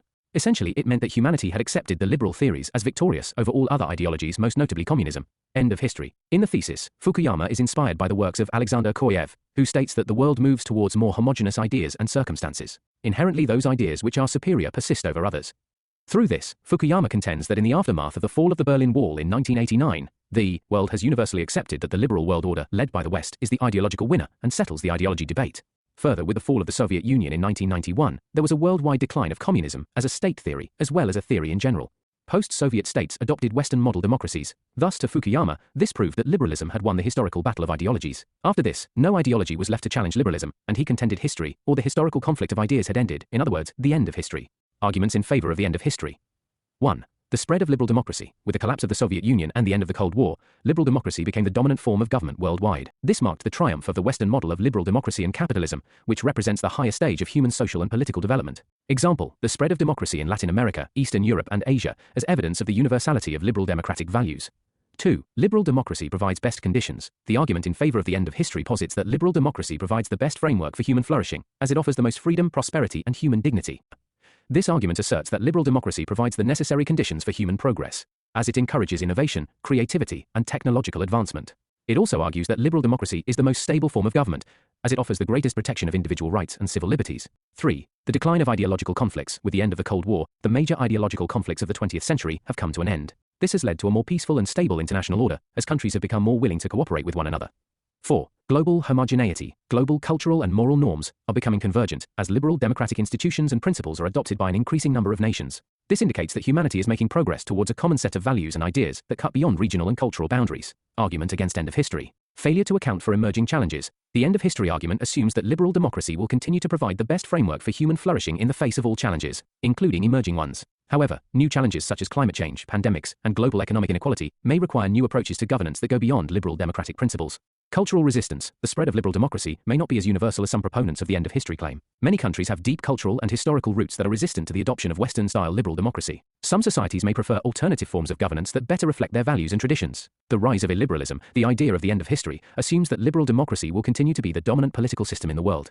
However, in recent years, we have seen a rise in illiberalism, with authoritarian leaders and populist movements gaining power in many countries. This trend raises questions about the resilience of liberal democracy and the extent to which it can continue to be the dominant form of government. Potential for conflict. The end of history argument assumes that liberal democracy will lead to greater peace and stability in the world. However, history has shown that even democratic societies can be prone to conflict and aggression. The potential for conflict is especially high when democratic values clash with other cultural, religious, or economic interests. Limited view of history. The end of history argument assumes that history is a linear and teleological process that inevitably leads to the triumph of liberal democracy. This view overlooks the complexity and contingency of historical processes, as well as the potential for unforeseen events and developments to disrupt established trends and trajectories. Criticism and evaluation. 1. Samuel P. Huntington. Huntington emerges as the most prominent critic of the end of history debate. Some of his key assertions were: Clash of civilizations. Huntington argued that the cultural and civilizational differences between different parts of the world would continue to shape global politics, even as liberal democracy and capitalism spread. He believed that these differences would lead to clashes between different civilizations and that conflicts between the West and other civilizations were inevitable. The limitations of liberal democracy, like Fukuyama, Huntington believed that liberal democracy was the most advanced form of political organization. However, he also argued that it was not without its flaws. In particular, he believed that liberal democracy was ill-suited to dealing with certain types of challenges, such as economic inequality, demographic changes, and the rise of identity politics. 2. In summary, Huntington's criticisms of the end of history thesis focused on the persistence of cultural differences, the rise of identity politics, the limitations of liberal democracy, and the role of religion in global politics. 3. Fareed Zakaria. Zakaria sees the end of ideology, rather than the end of history, with the rise of pragmatic politics and the importance of institutions. He also emphasizes the continuing importance of nationalism, despite the convergence of values around the world. 4. War on Terror. Fukuyama's theory stating that conflict of ideologies had ended and world peace would now ensue was challenged again by 9/11 and the War on Terror. 9/11 served as a sign that communities and ideologies were still in conflict with a West-based democratic model and were now waging war against it. Previous year's questions. Write a brief note on the end of history debate. The end of history debate is a long-standing intellectual and political discourse that emerged in the late 20th century. The debate was initially sparked by the American political scientist Francis Fukuyama, who argued in his 1989 essay The End of History, that the fall of communism and the victory of liberal democracy marked the end of ideological struggles and the beginning of a new era of global political stability. He was also inspired by the works of Alexander Kojève, who stated that the world moves towards superior ideas and homogeneity. Fukuyama claimed that liberal democracy and capitalism were the ultimate destinations of human political evolution, and that they represented the endpoint of ideological development. Thus, the end of history signified the victory of the West model of liberal democracies. However, this thesis emerged as a debate when it was contested by scholars like Samuel P. Huntington, who contradicts the theory with his Clash of Civilizations thesis, wherein he states that cultural and civilizational differences, the rise of identity politics, and the limitations of liberal democracy all posed significant challenges to the idea that the world had accepted liberalism as the superior ideology. Further, even Fareed Zakaria contends that rising nationalism can still be conflictual, even with common values. Various other events like 9/11, the War on Terror, and the rise of China challenge the theory. Thus, the debate remains unsettled, especially in the last 2 decades, where liberal economic policies have also been seen as detrimental to welfare and growth. Standard conclusions. Whether we see liberalism as a foundation for democratic governance or a threat to social stability, its ideas and principles remain at the center of contemporary political discourse. Liberalism as an ideology has evolved with changing needs of the time. It has helped realize the importance of individual freedom, limited the authority of the state, and promoted ideals of humanism and rationalism. Though the success of liberalism remains contested, we must acknowledge its achievements in expanding political rights, reducing poverty, and promoting social equality. Despite its many achievements, liberalism faces a number of significant challenges in the contemporary world. The rise of populist movements, the erosion of democratic norms, and the growing polarization of political discourse all threaten to undermine the liberal values of tolerance, pluralism, and rational debate. At the same time, new global challenges such as climate change, transnational terrorism, and economic inequality demand innovative solutions that may require a more activist role for the state than traditional liberal theory allows. Socialism. Previous year questions and define socialism. Discuss the salient features of Fabian socialism. Comment on the view that socialism in the 21st century may be reborn as anti-capitalism. Comment on socialism is much used hat, whose original shape no one can define. 2009 definition. Socialism is a political ideology based on concepts of common humanity, collectivism, equality, common ownership, social class, and a strong state. Socialism is a political and economic theory advocating for collective or governmental ideology ownership and administration of the means of production and distribution of goods and services, with the goal of achieving greater equality and social justice. Background. The origins of socialism can be traced back to the 18th and 19th centuries in response to the rapid industrialization and urbanization of Europe. Origin. Scholars of Henri de Saint-Simon. He was a French political and economic theorist socialism, who is considered one of the founders of modern socialism. He argued that the key before Karl to social progress was to reorganize society around scientific principles and to create a social system based on cooperation rather than competition. Marx Robert Owen. He was a British social reformer who believed that the key to solving social problems was to improve working and living conditions for workers. He advocated for the establishment of cooperatives and the creation of self-sufficient communities. Charles Fourier. He was a French philosopher and social theorist who believed that society could be organized around small self-sufficient communities called phalanxes. He argued that these communities would be more harmonious and productive than the competitive and individualistic society of his time. Louis Blanc was a democratic socialist who believed in using state to create social and economic equality. He argued that the state should take an active role in the economy by establishing a network of worker-owned cooperatives, where workers would collectively own and manage the means of production. Auguste Blanqui was a revolutionary socialist who believed in use of force to overthrow capitalist system. He argued that the working class needed to take control of the state through a violent revolution in order to establish a socialist society. Characteristic a strong state. This could look like anything from a dictatorship of the proletariat to a democratically elected but powerful government.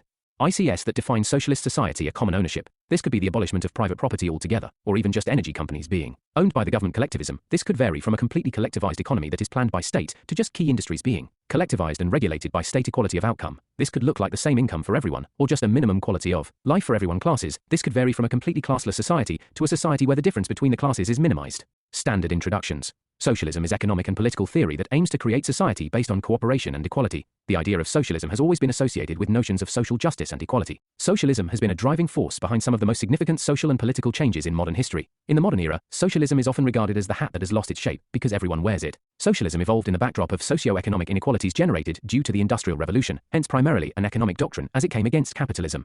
Basic assumptions of socialism. Market nature. All legal production and distribution decisions are made by the government in a socialist system. The government also determines all output and pricing levels, and supplies its citizens with everything from food to healthcare. Proponents of socialism believe that it leads to a more equal distribution of goods and services and a more equitable society. Human nature. Many early socialists assumed that human beings are naturally cooperative, and that social problems arise from the competitive and individualistic nature of capitalism. Hence, man is a part of collective society. Liberty. Socialists believe that true liberty can only be achieved through the elimination of poverty and exploitation. Socialists believe that by eliminating the profit motive and creating a more equal society, everyone can have greater liberty to pursue their interests and passions. Equality. Socialists believe in social and economic equality and see inequality as the root cause of many social problems.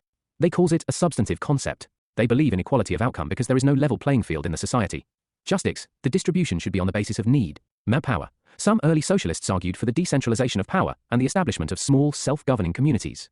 They believed that this would create a more participatory and democratic society. State. There is no consensus among socialists as far as state is concerned. There are different schools in socialism, and the major difference is with respect to the state. Example, for Karl Marx, state is an instrument of exploitation, and for Nehru, state is source of development. Multiple interpretations. Socialism is often regarded as the hat that has lost its shape because everyone wears it. This is so because there are multiple socialist theories, each adhering to it, a unique set of political and socio-economic factors. Differences between socialism and Marxism. Communism. Parameter. Socialist analysis of socialists. Capitalism. Class struggle. Role of state. Generally critique capitalism for its emphasis on individual profit and private ownership of the means of production, which they believe leads to exploitation and inequality. Socialists may also recognize the importance of class struggle, but it is not always central to their theories. They generally believe that state has role to play in transition to socialism, whether by establishment of worker cooperatives or state ownership of certain industries. Methodology. Some socialists may also advocate for worker control of the means of production, but they do not necessarily view this as prerequisite for socialism. A Marxist. Communist Marxists go further by analyzing capitalism as a specific mode of production in which labor power is commodified and workers are systematically exploited for the benefit of the capitalist class. They emphasize importance of class struggle as driving force behind historical change. They argue that conflict in capitalist and working class will eventually lead to overthrow of capitalism and establishment of socialism. Marxists view the state as an instrument of class domination and argue that it will eventually wither away in a classless society. Marxists believe that the establishment of socialism will require a transitional phase in which the working class holds state power and suppresses the bourgeoisie. This is known as the dictatorship of the proletariat. On revolution, socialists may believe in the possibility of achieving socialism through peaceful, democratic such as worker cooperatives, unions, and political parties. Means they argue that capitalist system is inherently unstable and that its contradictions will eventually lead to crisis that can only be resolved through overthrow of ruling class. They believe that working class, as most exploited and oppressed group under capitalism, is only force capable of leading a successful revolution and establishing a socialist society. Socialism is a much-used hat, whose original shape no one can define. The idea of socialism has always been associated with notions of social justice and equality. However, even within socialism, there are multiple interpretations and sub-ideologies that make socialism a diverse ideology with multiple meanings. At its core, socialism is a political and economic philosophy that emphasizes the importance of social ownership and democratic control of the means of production and distribution of wealth. However, the diverse interpretations of socialism have led to disagreements among socialists themselves about the best way to achieve their goals. For example, syndicalist socialists advocated for the violent overthrow of the state and reorganization into worker guilds, while Fabianists advocated for gradual changes into a welfare-based socialist state. Even in spatial dimensions, it differs from the Indian socialist model, is different from the models seen in Western democracies. Overall, Joad's quote highlights the complexity and diversity of socialism as a political and economic philosophy, and the ongoing debates about its meaning and implementation. Socialism after Marx. 1. Evolutionary socialism. In the late 19th century, a group of socialist thinkers known as the revisionists emerged in Germany. They argued that Marx's predictions about the inevitable collapse of capitalism and the necessity of violent revolution were incorrect. Instead, they believed that socialism could be achieved through gradual democratic means, such as reforms to the welfare state and the expansion of workers' rights. Scholars, Eduard Bernstein, Karl Kautsky. 2. Syndicalism. It is a form of socialist theory that emphasizes the importance of direct action, worker self-management, and the overthrow of the capitalist system through the use of trade unions. Syndicalists believe that workers should organize themselves into industrial unions that can coordinate a general strike and take over the means of production. They argue that this approach can help create a new society based on the principles of social justice, economic equality, and democracy. Source of inspiration: Karl Marx, George Sorel. Features of syndicalism: industrial unionism. Syndicalism emphasizes the importance of industrial unions or syndicates, which are organized by industry rather than by craft or profession. These unions are intended to be the basis for all social and political organization. Worker self-management. Syndicalist socialists believe that workers should have control over their own labor and the means of production. They argue that workers should be able to organize and manage their own workplaces, without interference from managers or owners. Worker-centric. Syndicalist socialists typically oppose the use of force by the state to advance socialism. They contend that socialism should be attained by worker self-organization and the creation of a new, non-hierarchical society, because the state is fundamentally authoritarian. Zero-class struggle. Syndicalists view the struggle between workers and capitalists as the fundamental dynamic of society, and believe that the ultimate goal of the labor movement should be the establishment of a classless society.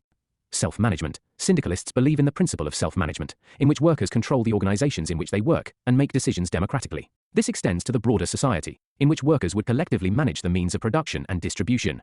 Direct action. Rather than relying on politicians or reformist strategies, syndicalist socialists highlight the value of direct action, in which workers take action against the capitalist system for themselves. Strikes, sit-ins, boycotts, and other non-violent forms of resistance are only a few examples of direct action.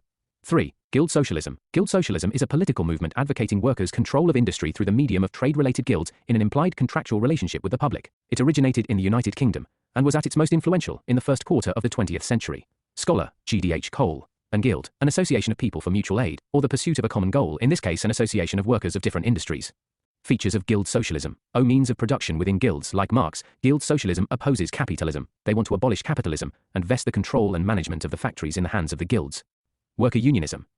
They argue that a government by representatives elected on a territorial basis is incapable of understanding and solving the complex problems of an industrial society. They maintain that a system of functional representation based upon industrial unions will be best suited to a modern community. Decentralization. Guild socialists believe that economic power should be decentralized and dispersed among a network of worker-controlled guilds, rather than being concentrated in the hands of a few wealthy capitalists. Emphasis on community.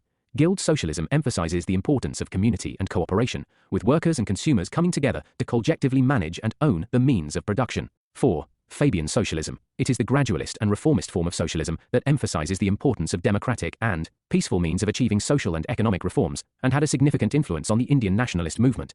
Its name originates from the Roman general Fabius Maximus, who famously employed a strategy of patience and persistence rather than outright confrontation. The modern era, it was popularly known as the British form of socialism, and popularized by scholars like Harold Laski, who in turn inspired N. Roy and Jawaharlal Nehru. Scholars: G.D.H. Cole, George Bernard Shaw, Harold Laski. Feat of Fabianism. Movement of middle class. Fabianism believes that for socialism to arise, its cause must be taken up by the middle classes. They believe that the middle class will be more successful in aiding in spreading the consciousness. They reject the class struggle notions of Marxists. And this is similar to Gramsci's notion of generating consent. Role of state. They credit the state as the main agency which can help in collaboration with civil society to bring awareness to the masses and reform the structure of the state towards socialism.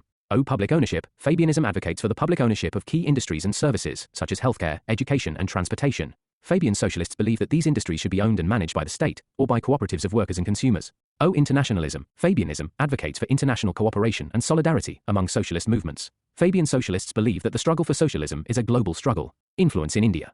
Social and political leaders in India were greatly influenced by the 1884 founded British socialist organisation known as the Fabian Society. The major political party in the nation, the Indian National Congress, was influenced by Fabian's ideas, and many of its leaders were Fabian Society members. During the late 19th and early 20th centuries, Fabianism had a significant impact on India's intellectual and political landscape. It offered an alternative to traditional Marxism and aided in the development of radical and progressive politics in India. Fabianism has an impact on welfare state development in India as well. Following independence, the Indian National Congress adopted Fabian's principles and put them into practice with policies that intended to combat poverty, advance social justice, and improve education and healthcare. Fabianism had an impact on a number of Indian political figures, including Jawaharlal Nehru, the nation's first prime minister after independence. The beliefs of the Fabian Society, of which Nehru was a member, influenced his policy. He promoted a mixed economy that combined state intervention and the private sector and placed a strong emphasis on social welfare. Current relevance. Although in the post-Cold War era, liberalism has emerged not just as the dominant political philosophy, but also as a way of life, it has its own limitations, particularly with events like the 2008 financial crisis, the COVID pandemic, and the global rise of protectionism. With these events, it is largely seen that liberalism has not been able to address issues of developing world like poverty, inequality, and conflict. There are also calls for state intervention in increasing welfare measures as well. Therefore, in such a context, the ideals of socialism are attractive, even if politically it is hard to imagine a state completely based on socialist principles. Socialist principles can still be applied in the way states engage with their citizens. The most notable forms can be free health and education assistance, nutritional support, and affirmative action. In India, we see various socialist measures taken by GovT, like public distribution system for food security, Ayushman Bharat for health, subsidized agricultural inputs for farmers, etc. Critics of socialism. 1. General. Centralized control. Socialism requires centralized control over the economy, which leads to bureaucratic inefficiencies, corruption, and a lack of accountability. Inefficiency. Socialism leads to inefficiency in the economy, as it removes the incentives for innovation and productivity that come from the profit motive. Lack of freedom. Socialism leads to a lack of individual freedom, as it requires the state to have control over large portions of economy and society. They argue that this can lead to lack of political and economic freedom, as individuals are forced to conform to dictates of the state. Market functioning. It leads to a lack of functioning markets, which results in a lack of efficient allocation of resources.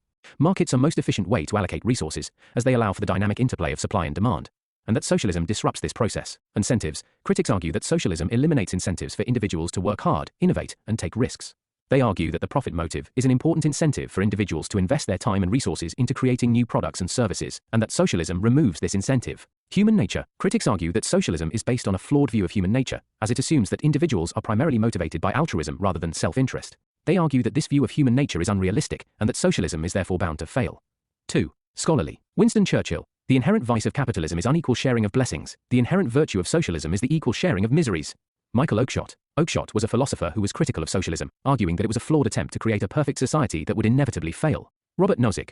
Nozick was a philosopher who was critical of socialism, arguing that it would lead to a loss of individual freedom and autonomy. Ludwig von Mises. Mises was an Austrian economist who argued that socialism was impossible because it relied on the abolition of private property and the centralization of economic decision-making. He believed that socialism would inevitably lead to economic chaos and a loss of individual freedom. Milton Friedman. He argued that a market-based economy was the most efficient way to allocate resources, and that government intervention in the economy was Ophian counterproductive. Contemporary relevance of socialism. Marxism. World Inequality Report. World's top 0% own 77% of global wealth, while bottom half own 2%. Thomas Piketty book The Capital in 21st Century and James Crabtree talk about rising economic inequality. Piketty in his latest book, Capital and Ideology, talks of progressive socialism, where workers have more rights and say in the management of companies. Everyone should have power to participate in an economy. Socialism seems to be back in US politics now with Bernie Sanders, Elizabeth Warren, and Young Democrats. Comment on the view that socialism in the 21st century may be reborn as anti-capitalism. In the post-Cold War, scholars like Francis Fukuyama hailed liberalism as the ultimate winner of all political ideologies. However, in recent times we have seen a resurgence of attraction towards socialist policies. This is due in part to the perceived failures of capitalism to address a number of pressing global challenges, including economic inequality, climate change, and the increasing concentration of wealth and power in the hands of a small number of individuals and corporations. Socialist ideas and values are increasingly being adopted by those who are critical of capitalism and its impact on society and the environment. For example, the rise of movements like Occupy Wall Street, India Against Corruption, and eco-socialism reflects a growing desire to reimagine the relationship between the economy and environment and to build a more just and equitable society. At the same time, the anti-capitalist sentiment that is fueling this rebirth of socialism is not limited to the left. There are also many on the right who are critical of the excesses of capitalism and who see socialism as a way to address these problems. This has led to some unusual alliances and a blurring of the traditional left-right divide in politics. In short, while it is difficult to predict the exact form that socialism will take in the 21st century, it is clear that anti-capitalism is a powerful force driving the rebirth of socialist ideas and values. Whether this will lead to a renewed interest in traditional socialist models or a new synthesis of socialist and anti-capitalist ideas remains to be seen. Standard conclusions. In conclusion, socialism has been a powerful force for social and economic change through history. While it has faced many challenges and obstacles, its core principles of social justice, equality, and democratic ownership continue to inspire people around the world. Although socialism has often been criticized and maligned, it remains a potent political and economic philosophy that has the potential to create a more just and equitable society. Despite the criticisms and challenges facing socialism, its enduring appeal can be attributed its emphasis on social justice, democracy, and economic equality. In conclusion, socialism has the potential to address some of the most pressing issues of our time, including inequality, poverty, and environmental degradation, by promoting social ownership and democratic control of resources. Marxism.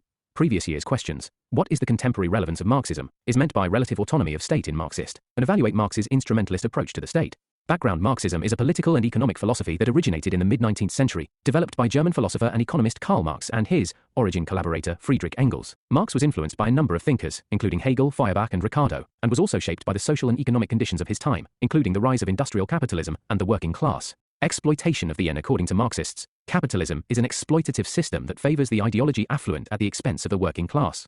Marx argues that the working class's exploitation of its labor, which results in wages that are below the worth of the commodities and services they provide, is what allows the ruling class to amass their wealth. Ideas. Name is eponymous. Marx is the philosopher behind the Karl Marx, as the proponents that are collectively known as Marxism today. He has given the concepts like of Marxism as alienation, which formed class struggle, and historical materialism, criticism of the capitalist society and its exploitation. Holistically under Western political thoughts are covered Marx and his and Friedrich Engels. Friedrich Engels was a collaborator of Karl Marx and made significant contributions to Marxism, including developing the materialist nature and publishing applying dialectical reasoning to interpretation of history, works such as The Condition of the Working Class in England and The Origin Property State. private and the family of the Lenin Vladimir Lenin made significant contributions to Marxism, including the analysis of imperialism, the concept of the vanguard party, the April theses, the theory of the state, and the proposal of Soviet democracy. His ideas continue to be studied and debated by socialists and scholars worldwide. Standard introductions.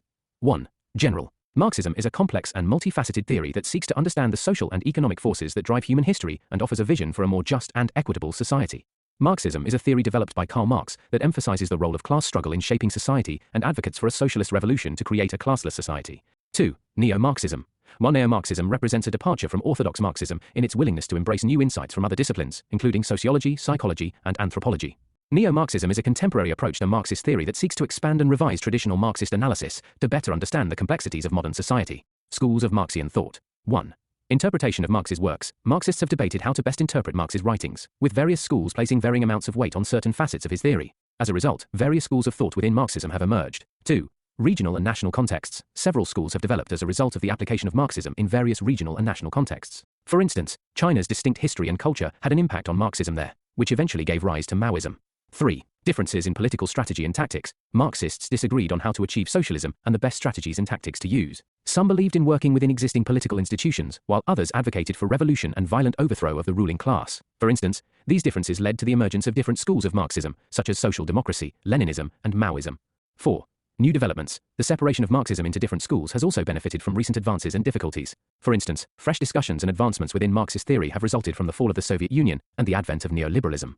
Orthodox Marxism. Orthodox Marxism, also known as classical Marxism, refers to the original ideas and principles of Karl Marx and Friedrich Engels as they were developed in the 19th century. It is called orthodox because it adheres closely to the original interpretations of Marx's works, rather than deviating from them. Orthodox Marxism emphasizes the role of the state in upholding the interests of the ruling class and maintaining the status quo. It argues that the state is not neutral, but rather serves as a tool for the ruling class to maintain its power and suppress dissent. It is based on the works of mature Marx like Communist Manifesto. The key principle of political Marxism is historical materialism, dialectical materialism, and class struggle. Followers of Marx projected these principles as scientific, but critics of Marx described Marx as determined jest. Dialectical materialism. Orthodox Marxism, which is often portrayed as dialectical materialism, later formed the basis of Soviet communism.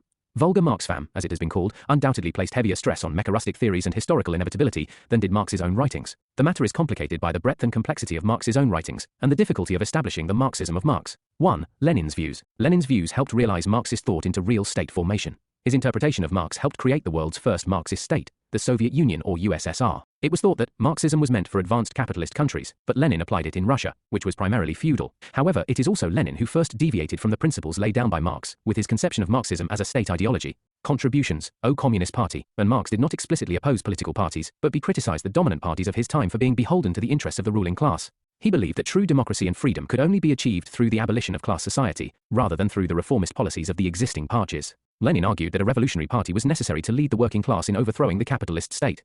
He emphasized the need for a disciplined, centralized party with a strong leadership that could guide the masses towards revolution. He felt the Communist Party would not be like bourgeoisie parties based on erchahis and centralized leadership. According to him, the party will be decentralized into small grassroots units. He terms this as democratic centralism. Lenin made Communist Party vanguard of revolution. Marx was against intellectuals. Lenin incorporated intellectuals. O peasantry. Lenin goes against Marxian notions that only the working class can be TBE revolutionary class. In contrast, Russia lacked a proper working class due to long legacy of feudalism. Therefore, Lenin brought these peasants and serfs into his notion of revolutionary class. O imperialism. Pen his book Imperialism. The highest state o capita-ism. Lenin identified imperialism, or the domination of the world by a handful of powerful capitalist nations, as a new stage of capitalism. He argued that imperialism led to heightened class contradictions and made the prospects for revolution more favorable in certain parts of the world. He classified capitalism into the three stages of mercantile capitalism of the Age of Discovery, industrial capitalism of the 19th century, and the modern finance capitalism. The dictatorship of the proletariat. While Marx and Engels had discussed the idea of a dictatorship of the proletariat, Lenin put this concept into practice. He argued that after a successful revolution, the working class must maintain control through a period of dictatorship in order to suppress counter-revolutionary forces and establish socialism. National liberation struggles. Marx was ethnocentric. Marx also considered colonialism as blessing in disguise for the people of the East. For example, he believed that British rule is a source of modernization for India. He considered revolt of 1857 as a feudal revolt. On the other hand, Lenin had sympathy for the people in colonies. He directed that Communist International should support the nationalist struggle in colonies. He believed that the spark against capitalism will begin in colonies where capitalism is in its most inhumane form. Lenin's theory of imperialism became the basis for Marxist theory of international politics or political economy. Lenin held that politics is a concentrated form of economics. Rosa Luxemburg. Oh, she was contemporary of Lenin and Bernstein and critic of both. She criticized Lenin for playing with Marx's ideas. Lenin should have waited for the spontaneous revolution. She also criticized Bernstein for advocating parliamentary road to socialism. She also believed that revolution is necessary to improve the situation of workers. Rosa Luxemburg also modified the theory of imperialism and held that imperialism is not the last stage of capitalism. On the contrary, capitalism is inherently imperialistic, nationalistic, and militaristic. 2. Mao's views. Mao Zedong was the founder of the People's Republic of China, the first Asian communist state. It is also regarded as the longest existing communist state in the world. He was influenced by Marx, Machiavelli, as well as the tradition of peasants' revolts in China. However, Mao's communism is much different from what was conceptualized by Marx in his Communist Manifesto. Theory of New Democracy. Marx believed that socialism could only be achieved through the overthrow of the capitalist class and the establishment of a proletarian state. Mao, however, proposed that in China's semi-colonial and semi-feudal context, the first stage of the revolution should focus on establishing a new democratic system with the participation of the national bourgeoisie. Peasantry. As the revolutionary class, Mao thought that the peasantry might potentially play a revolutionary role, whereas Marx considered the proletariat as the main revolutionary force in capitalist society. In his idea of the People's War, Mao placed a strong emphasis on the necessity of involving the peasantry in revolutionary conflicts. Mass line. Whereas Marx tended to place greater emphasis on economic and material aspects of society in his understanding of society, Mao stressed the significance of relating to the masses and their needs in revolutionary fights. Cultural revolution. In Marx there is a single revolution. Mao believed that single revolution is not enough. He supports the concept of permanent revolution. He suggested that reactionary elements may come up again and again, hence system needs cleansing from time to time. For example, after Communist Revolution, Mao started Cultural Revolution. Mao, after establishing communism in China, gave the slogan of "Let 100 flowers bloom, let thousands of school of thought flourish." It implies that revolution is over, there is no need to fear and people can express themselves freely. Mao held that reactionary elements have cropped up which needs to be cleaned to save the revolution. Cultural revolution was no revolution, it was just a political strategy. Mao was aware that some people are against Mao, hence he started 100 Flower campaign to know who are against power. Once he came to know his critics, he started Cultural Revolution to clean the system. On dialects, Mao had modified Marx's concept of dialectics. According to Mao, dialectics are of two types. 1. Antagonistic. 2. Non-antagonistic. Antagonistic contradictions. Contradictions which cannot be resolved. For example, people has antagonistic contradiction with feudal lords and foreign bourgeois class. Non-antagonistic contradiction which can be resolved, for example, between people and national bourgeois class. Contribution of Mao. Mao was a man of action. His most famous work is the Red Book. The book contains the strategy of the guerrilla warfare. Mao believed that people lack resources, hence they should go for guerrilla warfare. Some of the techniques suggested by Mao include: never attack the center like rat, start nibbling from the peripheries. You retreat when enemy advances, you attack when enemy sleeps. According to Mao, power comes through the barrel of gun. Like Karl Marx, Mao also believes that masses can end their exploitation and come to power only through violent revolution. Mao in his The Red Book has given elaborate strategy on guerrilla warfare. Mao was successful in bringing communist revolution in China. Mao is one of the most successful mass leaders in the world. Mao and Gandhi were contemporaries, both suffered similar challenges. The situation of China was worse as China was an international colony. The influence of both the leaders go beyond their countries. Both led successful mass movement. However, the two represent the two different schools of thought and political strategies. If Mao believes that power comes through the barrel of gun, Gandhi believed that eye for eye will make the world blind. Gandhi believed that violence belonged to the world of animals. Differences between Mao and Gandhi. Since both Mao and Gandhi existed during the same period, and both achieved national liberation for both the countries in Asia during the same time, their methodologies for achieving the aims are often compared. Philosophical Gandhi was influenced by Indian traditions. Mao was a Marxist-Leninist, whose bases such as Hinduism and Jainism and his believed in class struggle and the philosophy of non-violent resistance was need for a vanguard party to lead the based on ahimsa, or non-violence, revolutionary struggle. Approach to Gandhi's approach was based on Mao's idea of revolution was based revolution, violent resistance and civil disobedience. On the mobilization of the masses, and Gandhi believed in empowering individuals the use of violence if necessary. Mao and communities to engage in non-violent believed the necessity of a struggle, revolutionary vanguard party attitude. Gandhi was skeptical of modernity, and Mao believed in the need for China towards advocated for a return to traditional Indian, rapidly modernize and industrialize modernity values and ways of life. Economic Gandhi advocated for the development of Mao's economic policies were based policy local self-sufficiency and a decentralized on collectivization and state control economy of the economy.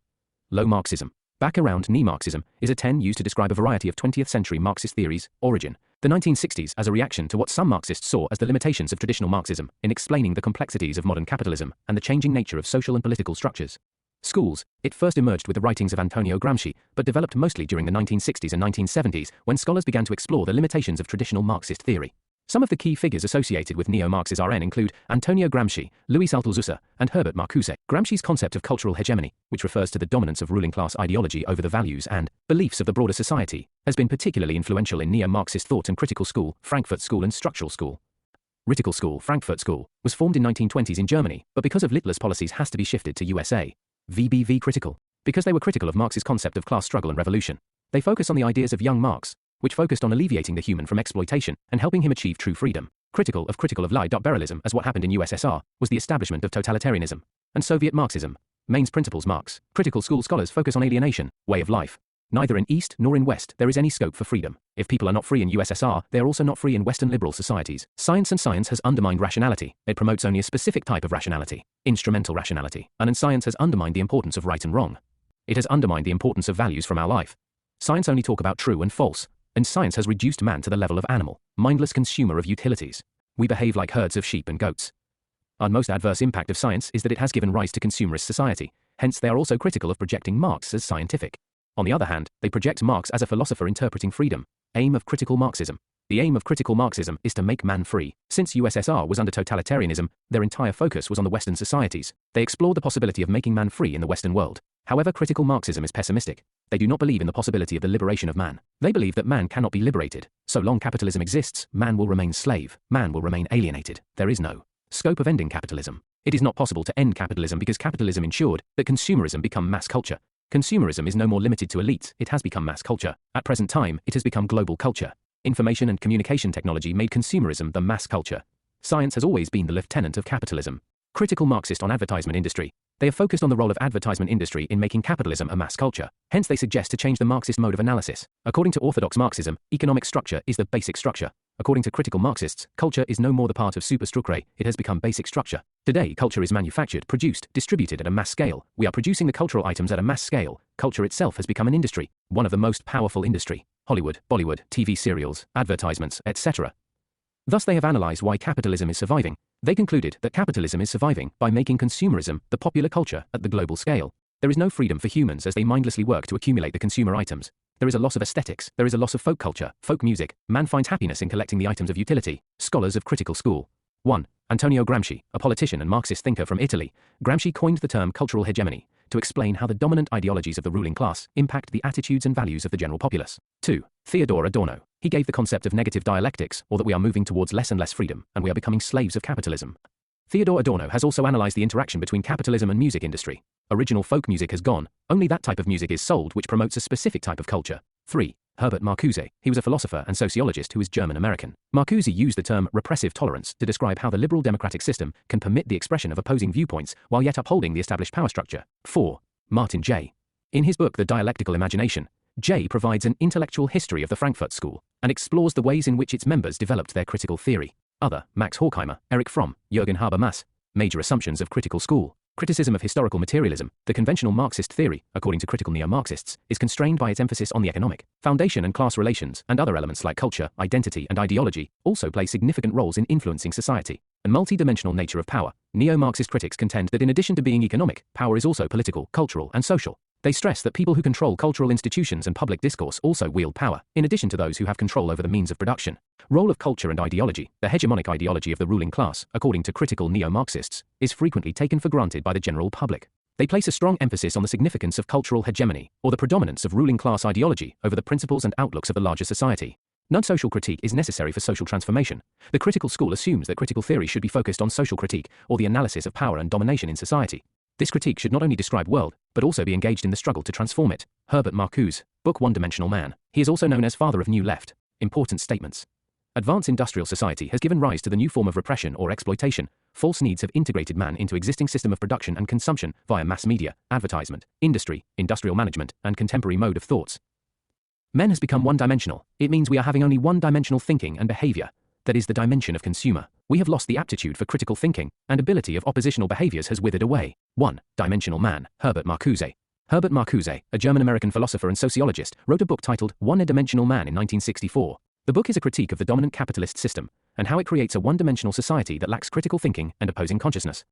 Marcuse contends that the consumer mentality that results from the capitalist system has reduced human goals and aspirations to the acquisition and consumption of material things. Because everything in this one-dimensional society is governed by the logic of the market and the need for productivity and efficiency, there is no opportunity for critical thought or oppositional consciousness. According to Marcuse, this one-dimensional society gives people the impression of choice and the freedom to express themselves through the consumption of goods. But in reality, it restricts their capacity to think and act in ways that aren't in line with the established order. Marcuse believes that the emergence of a great refusal, in which people and groups reject the dominant logic of the market and explore alternative ways of living and thinking, holds the key to liberation from this one-dimensional society. This entails a radical criticism of the current social structure, as well as the development of fresh modes of opposition. Theodor Adorno. Theodor Adorno has analyzed the reasons behind the emergence of fascism and how fascists use instruments of mass culture to produce submission to fascist culture. He has also analyzed the impact of capitalism on music industry, according to which culture has become an industry stabilizing capitalism. Technology has become the major force of social control. Production of mass culture through the distribution of cultural items like films and music on mass scale. American culture is controlled by the giant corporations, which are selling the values and lifestyle. Max Horkheimer. People have become intellectually inactive and politically passive. They allow mass-produced ideologies and values to wash them and infiltrate their consciousness. People sit passively before cultural content, rather than actively engaging with each other for entertainment as it used to be in the past. Evaluation. They project Marxism as an open-thinking ideology, and they dispel all criticism of Marxism being regarded as regressive and a closed ideology. They have successfully highlighted the changing nature of capitalism's exploitation. If previously it was economic exploitation of workers, today capitalism is exploiting through culture and dictating social norms which are seeming like common sense to people. Neo-Marxists highlight this form of power and domination which capitalism uses today to further its cause.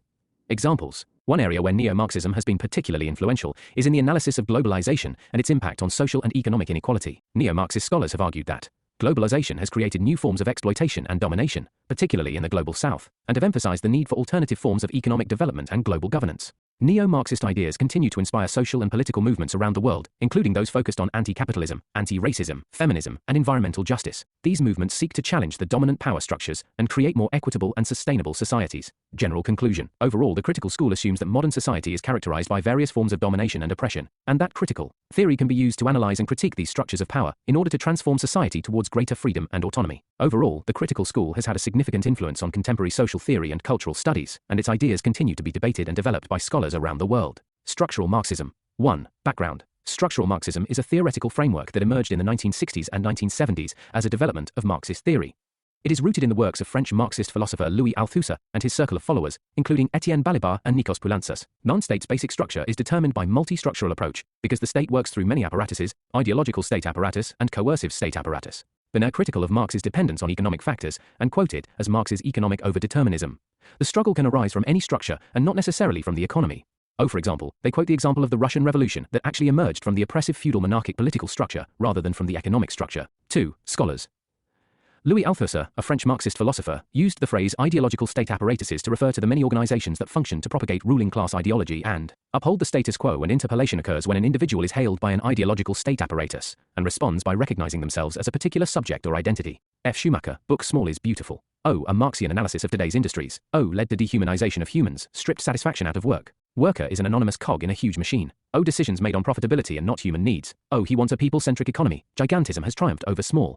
Human happiness would not be achieved through material wealth. Rise of capitalism has caused rise of depression. Relevance of Marxism in 21st century. Marxism remains relevant in the 21st century because it provides a powerful critique of capitalism and offers insights into the workings of the global economy, as well as the dynamics of class struggle and inequality. Here are some reasons why Marxism is still relevant today. Neoliberalism. The neoliberal economic policies that have dominated the global economy since the 1980s have resulted in widespread deregulation, privatization, and austerity measures. Marx's theory of the state as an instrument of the ruling class helps explain how these policies are implemented and how they benefit the wealthy at the expense of the poor and working class. Economic inequality. Marx's analysis of capitalism highlights the inherent contradictions of a system that prioritizes profit over human need. Economic inequality remains a major issue in the 21st century, with the richest 1% of the global population owning more wealth than the bottom 50%.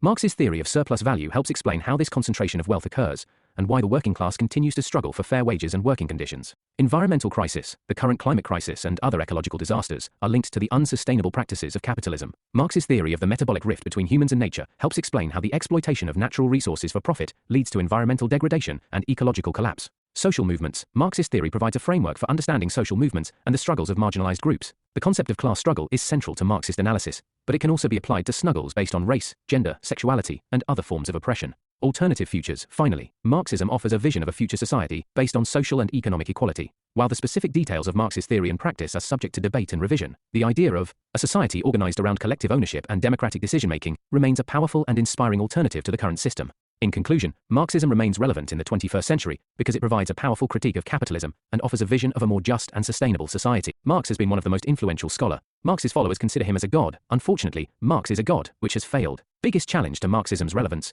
came with the collapse of communism and emergence of globalization, defined by Francis Fukuyama as end of history. However, Marxism as a mode of analysis remains relevant. Marx has shown a very different way of looking at politics. Later-day Marxists like Gramsci and Althusser further enriched Marxist mode of analysis by addressing economic determinism of Marx and giving multi-causal and multi-structural approach. As a political ideology, the appeal of Marxism has declined considerably. However, with growing inequalities, and because of global financial crisis, there has been revival of interests in works of Marx. Two important contemporary works highlighting the importance include Thomas Piketty's Capital in 21 Stone's Century, and Terry Eagleton's book, Why Ma. 10th Was Right? It is suggested that Marxism will remain relevant as a critique to capitalism, and to ensure that capitalism remains humane. Marxism, socialism, and communism. Three terms often cause confusions among people, though they are similar in some of their views. Marxism, along with socialism and communism, were formulated to put an end to the capitalist ideologies. Socialism insists on common ownership of wealth and land, while still allowing individuals to own assets privately. The main idea of this philosophy is to ensure equal distribution of wealth and reward people, based on the level of contribution an individual extends to the economy of the country. Whereas communism means the absence of private property, it insists the control of such assets be only in the hands of the government. The government shall provide the people with all the necessities like education, medical aids and housing. Though an absolute socialist or communist country or democracy is still impossible, some countries have managed to set up such governments using maximum efforts. Some of the countries that follow communism are China, Cuba and North Korea, and the most socialist countries are Norway, Sweden and Denmark. Standard conclusions. 1. General. In the end, whether one agrees or disagrees with Marx's ideas, there is no denying the profound impact that he and his work have had on the way we think about society, economics and politics. Marxism as an ideology has been so influential that it had divided the world into two blocks. Until the class divide and socio-economic inequality remains relevant, Marxism would remain relevant. 2. Neo-Marxism. While some have criticized Neo-Marxism for straying from conventional Marxist orthodoxy, its openness to dialogue with different fields and capacity to adapt to changing circumstances have made it a significant and prominent viewpoint in modern social and political philosophy. Fascism. Examine the conception of the state in the ideologies of fascism and Marxism. Comment on, fascism is the destruction of liberal ideas and institutions in the interest of those who own the instruments of economic power. Comment on, nothing against the state, nothing over it, nothing beyond it. Mussolini. Background, origin, ideology. The origins of fascism can be traced back to the aftermath of World War I, which left many European countries economically and politically unstable. Italy, in particular, was facing high inflation, unemployment, and social unrest. In this context, Mussolini founded the Fasci Italiani di Combattimento in 1919, which would later become the National Fascist Party. Fascism is a political ideology that is characterized by authoritarianism, nationalism, and a belief in the superiority of one's own nation or race. It emphasizes the importance of the state over individual freedoms, and the use of violence and aggressive militarism to achieve political goals. It is widely recognized that fascism is not a proper ideology, as it advocates for authoritarianism, violence, and discrimination against certain groups based on their ethnicity, religion, or other characteristics. Fascism is often associated with totalitarianism, the suppression of individual freedoms, and the use of force to maintain power. Many scholars and political thinkers consider fascism to be a form of extremism that poses a significant threat to the stability and prosperity of societies. Standard introductions. According to Harold Laski, fascism is regarded as a hodgepodge of ideologies that emerged to meet the exigencies of time. Fascism is one of the most controversial and divisive political ideologies in modern history. It emerged in Europe in the early 20th century and was characterized by authoritarianism, nationalism, and a rejection of liberalism and democracy. Fascism is regarded as a phenomenon that emerged during the interwar period in Europe. It is characterized by totalitarianism and anti-rationality. Events regarded as fascism. Nazi Germany, the Nazi Party, led by Adolf Hitler, rose to power in Germany in 1933 and ruled the country until the end of World War II in 1945. The Nazi regime was characterized by totalitarianism, racism, and aggressive militarism. The regime implemented policies that led to the persecution, imprisonment, and murder of millions of people, including Jews, Romani people, homosexuals, people with disabilities, and political dissidents. Fascist Italy. Benito Mussolini founded the National Fascist Party in Italy in 1919 and became the country's prime minister in 1922. Mussolini's debt regime emphasized nationalism, authoritarianism, and state control of the economy.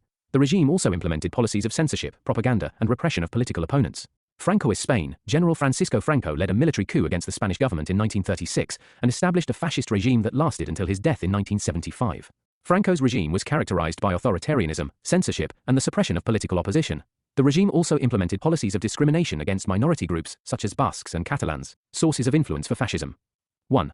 Social Darwinism. Social Darwinism was a 19th-century theory that applied the principles of Darwinian evolution to human societies. Many fascist thinkers justify their beliefs in racial hierarchies and the need for survival of the fittest in society. 2. Plato. Many thinkers like Karl Popper see Plato's ideas as the absolutely powerful philosopher king, and his emphasis on segregated citizenship make him the first fascist. 3. Friedrich Nietzsche. Nietzsche was a German philosopher who rejected traditional morality and championed individualism, strength, and willpower. Many fascist thinkers such as Mussolini and Hitler were influenced by Nietzsche's ideas and saw him as a precursor to fascist ideology. 4. Georges Sorel. Sorel was a French social theorist who argued that violence and revolution were necessary for social and political change. His ideas were embraced by many fascist thinkers who saw themselves as revolutionary movements seeking to overthrow existing social and political structures. 5. Richard Wallin. Wallin is an American philosopher who has written extensively on the relationship between fascism and modernity. He has argued that fascism represents a counter-modernity that seeks to reject the values and principles of liberal democracy in favor of authoritarianism and hierarchy. 6. Other, and Machiavelli. Everything is justified in national interest. Hobbes, justified state absolutism. Rousseau, myth of general will and man is forced to be free. And Hegel, state is march of God on earth.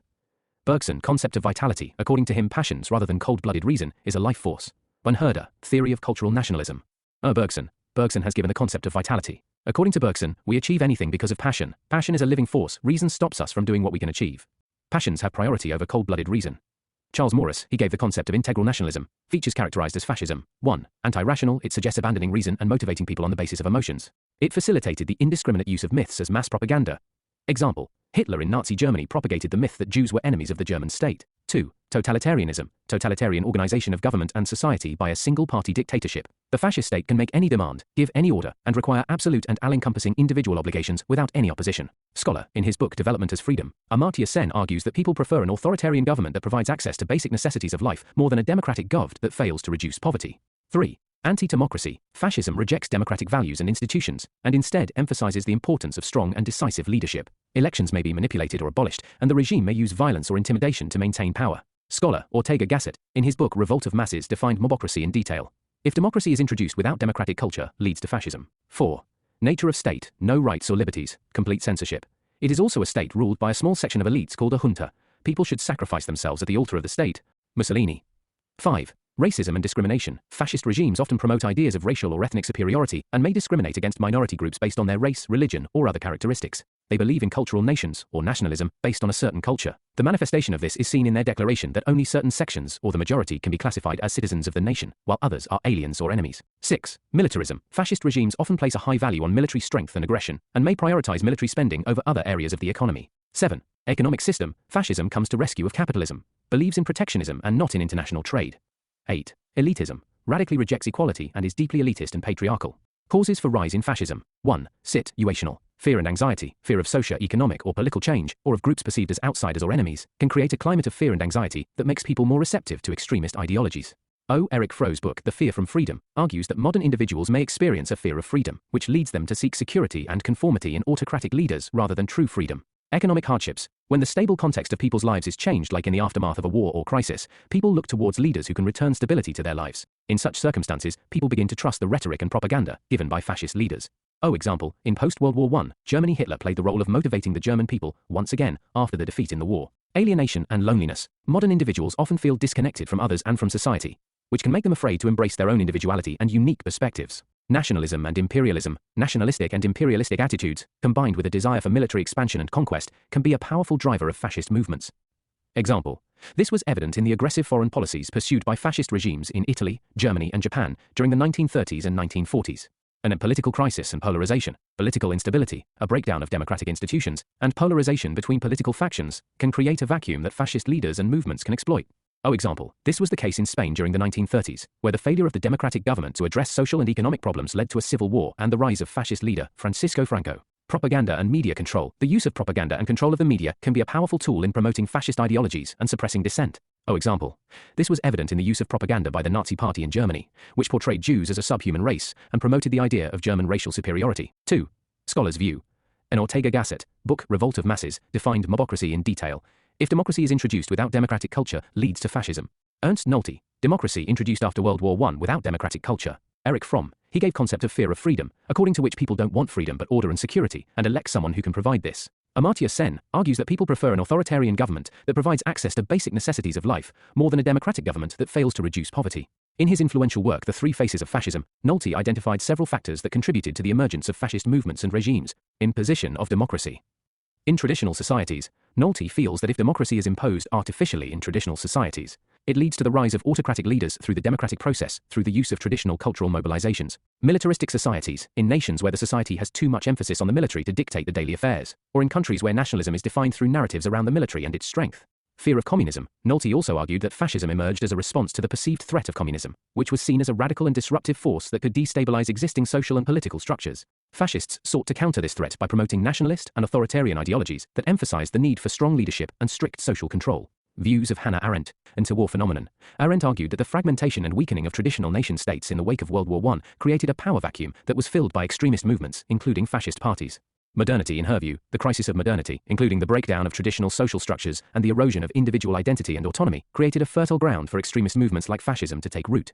Quotes by fascist leaders. Eve Wanning within state, nothing outside the state, nothing against the state. Benito Mussolini. The great masses of the people will more easily fall victim to a big lie than to a small one. Adolf Hitler. Democracy is beautiful in theo, in practice it is a fallacy. Benito Mussolini, Evaluation. Since fascism has emerged as an interwar phenomenon, there is no universally agreed upon definition of fascism, and different scholars may use different criteria or approaches when analyzing fascist movements and regimes. This can make it difficult to compare and contrast different fascist movements and to identify common themes or characteristics. Liberals have often compared fascism to a form of Marxism. They feel Stalin's ideas in USSR are comparable to Hitler's fascism, while Marxists feel fascism is an extreme form of capitalism which arises when capitalism is threatened, and autocracy comes to rescue the bourgeoisie classes. Further, it has today gotten common parlance to compare political opponents to fascists. Analysis of fascism. According to Karl Mannheim, there is a sociology of knowledge. It means every theory has its social base. If liberalism is an ideology of the middle class, socialism is an ideology of workers, fascism is an ideology of elite class.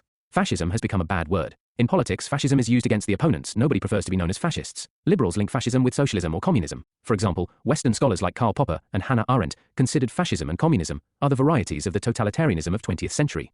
On the other hand, anti-capitalist scholars like Laski calls fascism as last attempt by capitalism to protect itself. Thus, fascism is seen as a philosophy of capitalism. Capitalism is liberal and democratic in normal situations. It becomes authoritarian when it faces crisis. Other explanations of fascism include Ortega Gasset's view that fascism represents revolt of masses.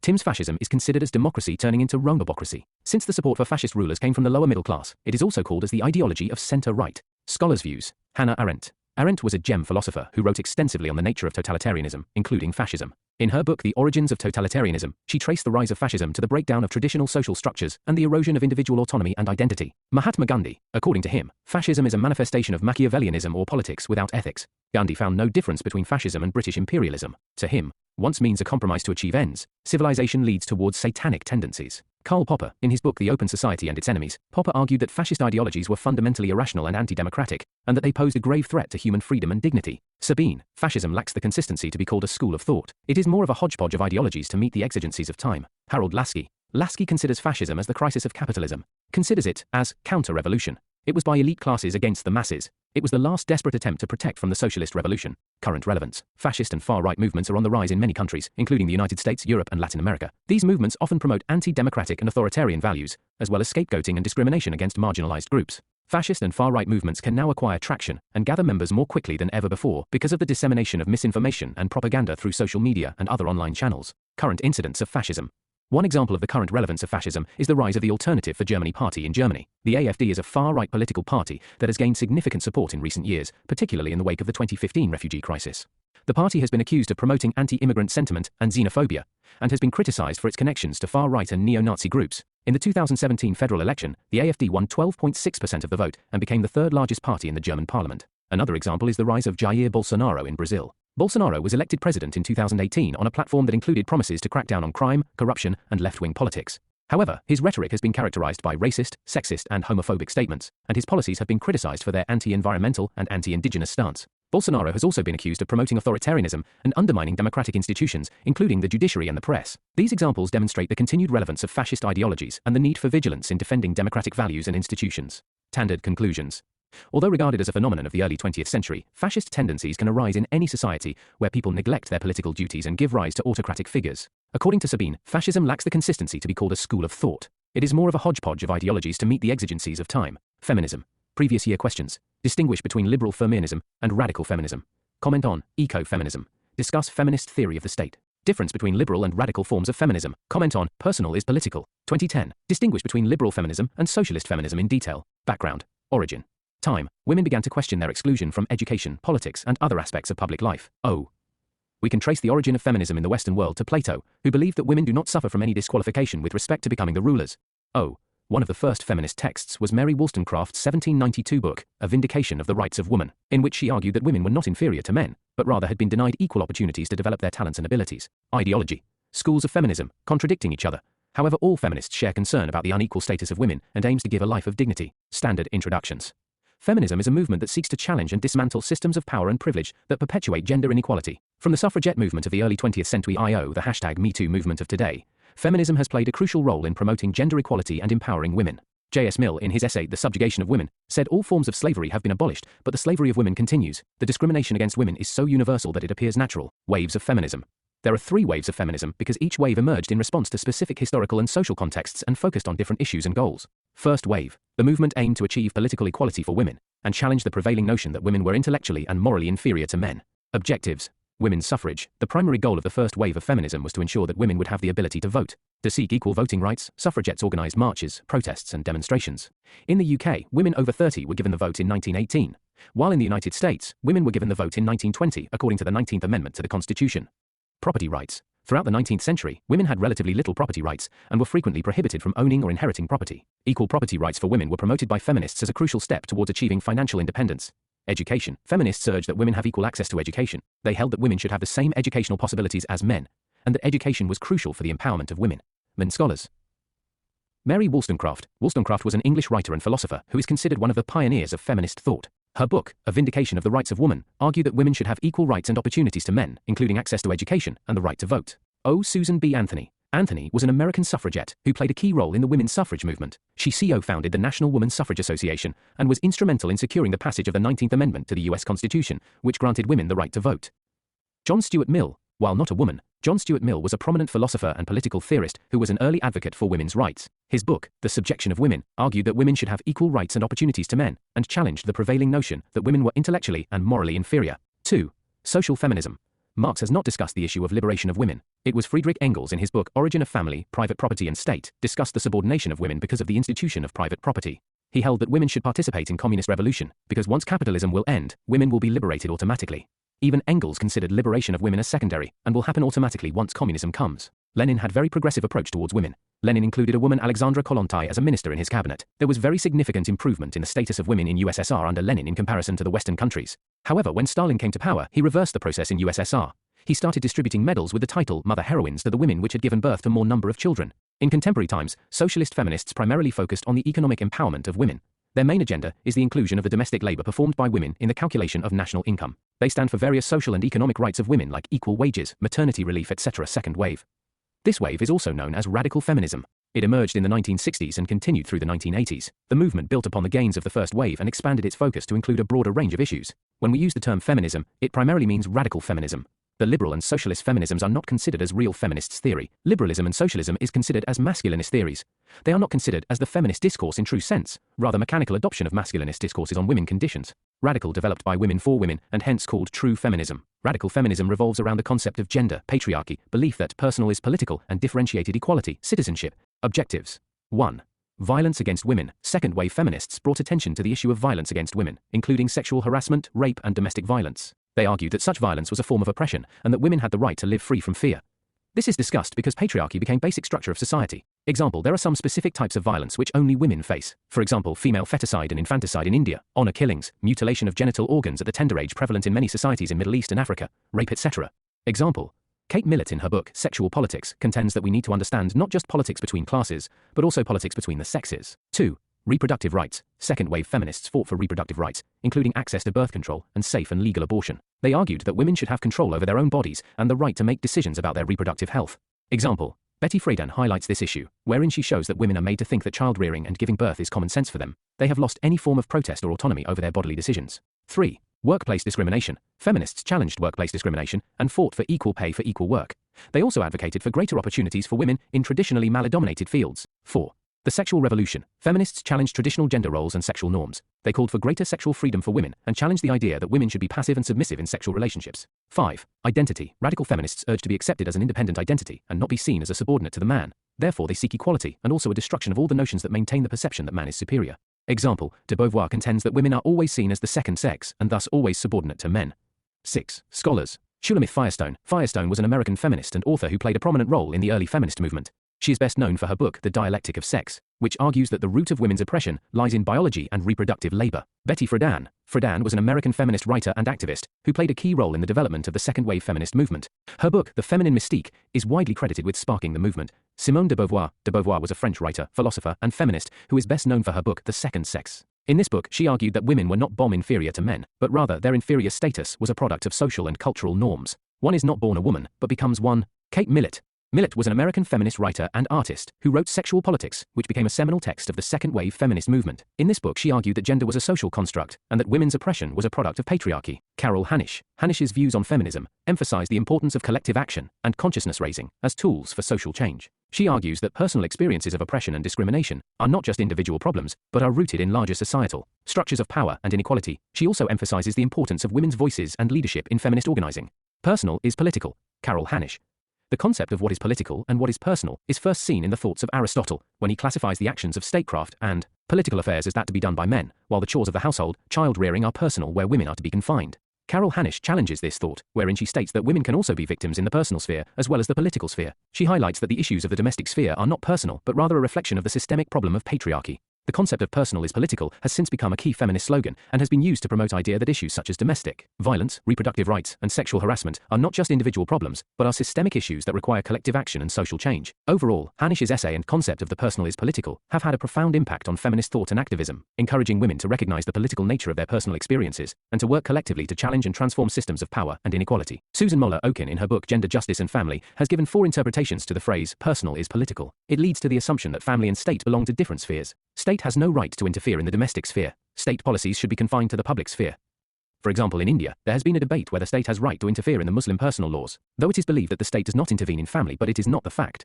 State does intervene in the family, make personal laws, but the problem is that these laws are made from the perspective of men. Considering that women are hardly represented in the state, heterosexual family is the main institution which develops patriarchal values. Children brought up in such families observe the subordinate status of woman. When they go out of family and look at the subordination, exploitation, they consider it as natural or common sense. Hence, homosexual families or single-parent family is a better alternative. Personal is political results into the view that women should remain within the family. The domestic labor of women is not accounted. Some women who take up jobs outside family come under dual burden. Mostly they're employed in low-paid jobs. When women earns less than her, status within family becomes subordinate. Thus, personal is political. Heil, 8 how patriarchy influences the life of women. Differentiated equity citizenship. Scholar, Iris Marion Young. Liberal feminists demanded the equality of status for women. They believe that if women get equal civil and political rights, they will get equal status. Radical feminists believe that the status will not be equal even when they have equal rights. The reason is, we live in a gendered society.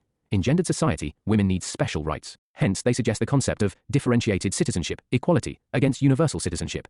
Differentiated citizenship expects state to realize the difference between the needs of women and men, and make special provisions in favor of women, for example special compartments for women in trains. This special treatment is needed not because women are weaker sex, but because only women are subjected to the specific type of violence. Third wave. Objectives. Intersectionality. Third wave feminists prioritize the intersectionality of different social identities such as race, class, sexuality, gender identity, and disability. They recognize that individuals can experience multiple forms of oppression and discrimination based on these identities. Example. In India, women suffer discrimination not just based on their gender, but also based on caste, religion, and ethnicity.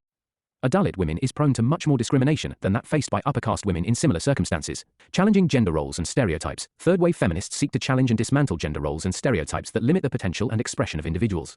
Sexual autonomy and empowerment. Third-wave feminists focus on issues such as sexual consent, reproductive rights, and the right to express sexuality in a way that is authentic and empowering. Body positivity and inclusivity. Third-wave feminists aim to challenge the narrow beauty standards that have been imposed on women and promote a more inclusive and positive body image for individuals of all shapes, sizes, and abilities. Global perspective. Third-wave feminists focus on issues that affect women and marginalized communities worldwide, such as human trafficking, gender-based violence, and global poverty. They also emphasize the importance of multiculturalism and global sisterhood in the feminist movement. Differential feminism. Post-feminism. According to post-feminism, women in Western societies are sufficiently scholar, Susan Faludi liberated. Hence, radical feminism bias lost relevance. Post-feminists backlash suggest that we should celebrate womanhood. They suggest that the agenda of feminist movement should be to celebrate womanhood and domesticate men. New feminism. New feminism is advocated by the church. New feminism recommends mutual respect between men and women. Women have some essential qualities. Women should enjoy motherhood, and both men and women should have mutual respect. BL feminism scholars, Bell Hooks, Angela Davis, post-colonial feminism scholars, Chandra, Sarojini Sahu, postmodern feminism scholar, Butler, often associated with a backlash against feminism and a shift towards individualism and consumerism. According to Butler, gender is a performative term. It denotes that there is no single method of defining women, or no single method of dealing with the problems of women.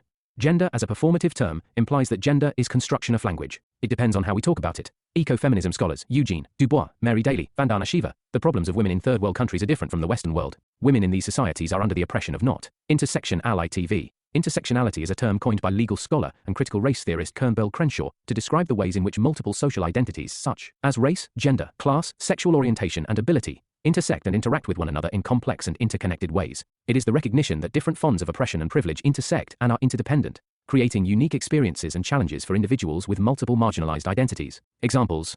In the US and in Europe, a black woman may experience discrimination not only because of her race, but also because of her gender, leading to unique challenges in navigating both racism and sexism in society. In India, a Dalit woman faces discrimination not just based on her gender, but also based on socio-economic issues related to caste discrimination. An LGBTQ+ person, who is also a person of color, may experience discrimination from both the LGBT+ community and their racial ethnic community. #MeToo movement.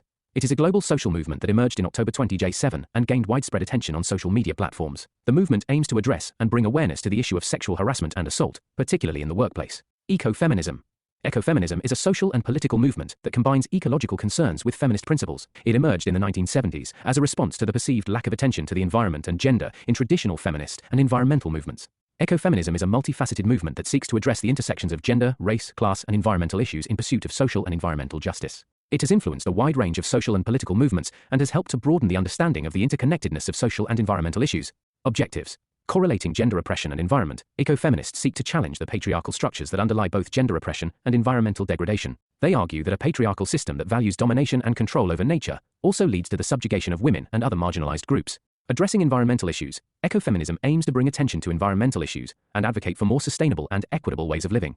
This includes addressing issues such as climate change, pollution, deforestation, and loss of biodiversity. Women-centricism. According to ecofeminists, women in most communities are more integrated with nature, thus sustainable development of the environment is best done with empowering women who best understand it. Scholars. 1. Vandana Shiva. She suggests that women's traditional roles as caretakers of the household and community give them a deep knowledge and understanding of the environment, and that this knowledge is crucial to developing more sustainable and equitable ways of living. Seed sovereignty. She argues that the corporate control of seeds and the industrialization of agriculture are major threats to both the environment and the livelihoods of small farmers, many of whom are women. By promoting seed sovereignty and supporting local food systems, Shiva suggests that we can promote both environmental sustainability and gender equity. Shiva's views on ecofeminism emphasize the importance of valuing women's knowledge and leadership in environmental issues, promoting sustainable and equitable economic systems, and protecting the natural resources that are essential to human survival. 2. Maria Mies, a German feminist scholar who has contributed to the development of ecofeminist theory and has written on the intersections of capitalism, patriarchy, and environmental degradation. Carolyn Merchant, an American historian and philosopher who has written on the historical roots of the environmental crisis and the connections between science, technology, and gender. Val Plumwood, an Australian philosopher and ecofeminist who has written on the importance of recognizing the agency and subjectivity of non-human beings in environmental ethics. Greta Gard, an American ecofeminist scholar who has written on the connections between feminism, ecology, and animal rights. Enestra King, an American ecofeminist philosopher who has written on the importance of recognizing the interdependence of all living beings and the need for a radical restructuring of society to promote social and environmental justice. How are gender and climate related? The Chipko Andolan demonstrates how marginalized groups, such women of color, are particularly impacted by environmental challenges, which seem to be ever present. For instance, studies indicate that gender is not a factor in climate change. Since women make up the majority of the world's poor and are frequently more reliant on local natural resources than males, they are more susceptible than men to the effects of climate change in the 21st century. In order to analyze the sexist and profit-driven capitalist patriarchy that continues to damage our ecosystem by exploiting its natural resources and its inhabitants, ecofeminist values and principles are particularly pertinent today. Those who are most vulnerable and marginalized are always the ones who suffer the most, including people of color, children, and lower-income groups, who are disproportionately affected by climate change in the global south. While some have criticized ecofeminists for being essentialist, this criticism does not mean that comprehending the relationship between nature and women does not support the division of gender roles. All people possess both feminine and masculine traits, which transcend the gender binary. Feminism and gender studies. In the recent years, feminism has found commonalities within its struggle with the overall gender movement. It is seen that the women face similar socio-economic and cultural oppressions as faced by the gender minorities and those from the LGBTQI+ community. Views of Judith Butler. Gender is performative. Butler argues that gender is not an innate or fixed identity, but rather a socially constructed performance that is constantly repeated and reinforced through cultural and social practices. Her power shapes identity. Butler contends that power relations are central to the construction of identity, including gender and sexuality. She argues that certain identities are privileged over others, and that power operates in subtle and insidious ways to maintain these hierarchies. Identity is always in flux. Butler's work challenges the notion that identity is stable and coherent. Instead, she argues that identity is always in flux, constantly being shaped and reshaped by social and cultural practices. Norms can be challenged. Butler believes that norms and conventions surrounding gender and sexuality can and should be challenged. She advocates for a more expansive and inclusive understanding of these categories that allows for greater flexibility and fluidity. LGBTQI+ movements. These movements are a collection of social and political movements that advocate for the rights and acceptance of LGBTQ individuals. These movements have emerged in response to the discrimination and marginalization faced by LGBTQ people throughout history, and have worked to challenge social, cultural, and legal barriers to equality and acceptance. Stonewall riots, in 1969, New York. These riots are widely regarded as a turning point in the LGBTQ movements, as they sparked a wave of activism and organizing that helped to build a broader and more visible movement for LGBTQ rights. The marriage equality movement. In the early 2000s, a movement for marriage equality emerged that sought to secure legal recognition for same-sex marriages. This movement was characterized by a range of strategies, including legal challenges, grassroots organizing, and public education campaigns. In India, transgender rights. In 2014, Supreme Court of India recognized transgender people as third gender and directed Government to provide them with legal and social protections. This decision was hailed as a major victory for transgender rights activists in the country. Recent developments. In 2018, the Supreme Court of India overturned the 2013 ruling and decriminalized homosexuality once again. in a decision hailed as a major victory for LGBTQI+ rights in the country. Since then, there have been ongoing efforts to promote greater awareness and acceptance of LGBTQI+ people in India, including through public education campaigns, legal advocacy, and grassroots organizing. How is modern feminism similar to the larger LGBTQI+ movements? Both seek to challenge normative gender roles. Feminism and the LGBTQ+ community both seek to challenge traditional gender roles and norms that prescribe specific roles and behaviors for individuals based on their sex or gender identity. Both also seek to promote greater acceptance of diverse gender expressions and identities. Both have been subject to discrimination and marginalization. Both feminism and the LGBTQ+ community have historically been subject to discrimination and marginalization, with members of both groups facing legal, social, and cultural barriers to full equality and inclusion. Both have sought legal protections and social recognition. Feminism and the LGBTQ+ community have both worked to secure legal protections and social recognition for their members. This has instead included efforts to secure the right to marry, adoption rights, and protections against discrimination in employment, housing, and other areas. Both are concerned with issues of social justice and equality. Feminism and the LGBTQ+ community both have a strong focus on issues of social justice and equality, seeking to challenge the systems of power and privilege that perpetuate inequality and marginalization. Both have a history of grassroots activism. Both feminism and the LGBTQ+ community have a history of grassroots activism, with members of both groups organizing and mobilizing to effect change in their communities and beyond. Standard conclusions. In conclusion, feminism remains a crucial movement that seeks to promote gender equality and create a more just and equitable society for all. Feminism isn't about making women stronger. Women are already strong. It's about changing the way the world perceives that strength. As we move forward, it is important to remember the accomplishments of feminism, but also to recognize the ongoing work that still needs to be done to achieve gender equality. Ultimately, feminism is 1001 just about women's rights, but about challenging and dismantling systems of power and privilege that perpetuate inequality and oppression. Unit 9, Western Political Thought, Plato. Previous year's questions. Comment on until philosophers are kings, or kings and princes of this world have the spirit and power of philosophy, cities will never have rest from evil. Explain Plato's communism and compare it with modern communism. Comment on Western thought, one might say, has been either Platonic or anti-Platonic, but hardly ever non-Platonic. 2009. Comment on Plato's communism is a supplementary machinery to give effect to and reinforce the spirit in which education is created. Comment on state is individual writ large. Plato was an enemy of open society. Comment. Explain Aristotle's critique of Plato's idealism, scope of study, Socratic influence on Plato, father of political philosophy, theory of knowledge ideas farm, theory of soul, theory of philosopher king, theory of communism, theory of justice, theory of education, evaluation of Plato, standard introductions. Alfie and E. Whitehead has regarded the entire Western philosophy as a series of footnotes to Plato. Plato is regarded as the father of political philosophy for his work on developing the origins of Western political thought. Political philosophy in the West begins with the ancient Greeks and Plato. Inheriting a rich tradition of political speculation became its first embodiment. The Republic of Plato is the greatest of all his works. It is not only a treatise on politics, but is also a treatise dealing with every aspect of human life. According to Professor Maxey, in Plato, Socrates lived again, thus highlighting the influence of Socratic work on Plato's theories. The Socratic influence on Plato is prominent in the rationale behind all of Plato's theories, the concept of a just and ideal state. Background for Plato. 1. Personal. Born around 428 BC in Athens and grew up during the famous Peloponnesian War, a student of Socrates and the teacher of Aristotle, Plato wrote on a wide variety of topics including politics, aesthetics, cosmology, and epistemology. 2. Geopolitical. Peloponnesian War. It was a war between Athens and Sparta. Athens was defeated by Sparta, and Plato wanted to know the reasons for the decline of Athens. The idea was to make Athens an ideal state, way of life in ancient Greece. O. Political unit, city-state. O. Economic system, agrarian community. Slavery. There was an institution of slavery, and Greeks considered slavery as natural. Social. Society was patriarchal, and there was no concept of equality, so it was an egalitarian. Family. Plato came from one of the wealthiest and most politically active families in Athens. Deg political background of Plato. He could not identify himself with any of the contending political parties or the succession of corrupt regimes, each of which brought Athens to further decline. 3. Situational. Death of Socrates. And afterwards, after the death of his teacher in 399 BC, Plato left Athens to travel in Europe and Egypt for over a decade, studying various subjects. After returning, he founded the Academy around 387 BC. While there, Plato wrote several literatures including the Republic, the Symposium, the Laws, etc. Also known as the father of political science, Plato gave various important ideas which include his theory of forms, the theory of justice, philosopher king, etc., which are studied even today as father of political philosophy. Plato's important works. The Republic. The Republic is a Socratic dialogue, authored by Plato, concerning justice, the order and character of the just city-state, and the just man. Other major topics covered are aging, love, and definition of justice, the city and the soul, philosopher king, allegories of cave, divided line, Plato's 5 regimes and myth of metal. The Statesman. It centers around the scope of political knowledge, or political science, the proper way to evaluate forms of government such as democracy and oligarchy. And other major topics covered, it is trying to understand the characteristics of a statesman and how they are different from sophists. The Law. It is the thinking on the ethics of government and law that have established it as a classic of political philosophy, alongside Plato's more widely read Republic. Other major topics covered. It also involves extensive discussions on psychology, ethics, theology, epistemology, and metaphysics. The laws also combine political philosophy with applied legislation, going into great detail concerning what laws and procedures should be. The absolute power corrupts absolutely was first mentioned here. 2. Idealist in nature. Reasons of why he considered idealist. Plato gives priority to society over self. Plato gives more importance to values over matter. Idealism. Plato's major concern in his book Republic has been the constitution of an ideal state based on his theory of ideas. 3. Political theory. Theory for formation of state. He is the first to bring out theory for the formation of a state and the parameters through which a ruler must exercise his powers.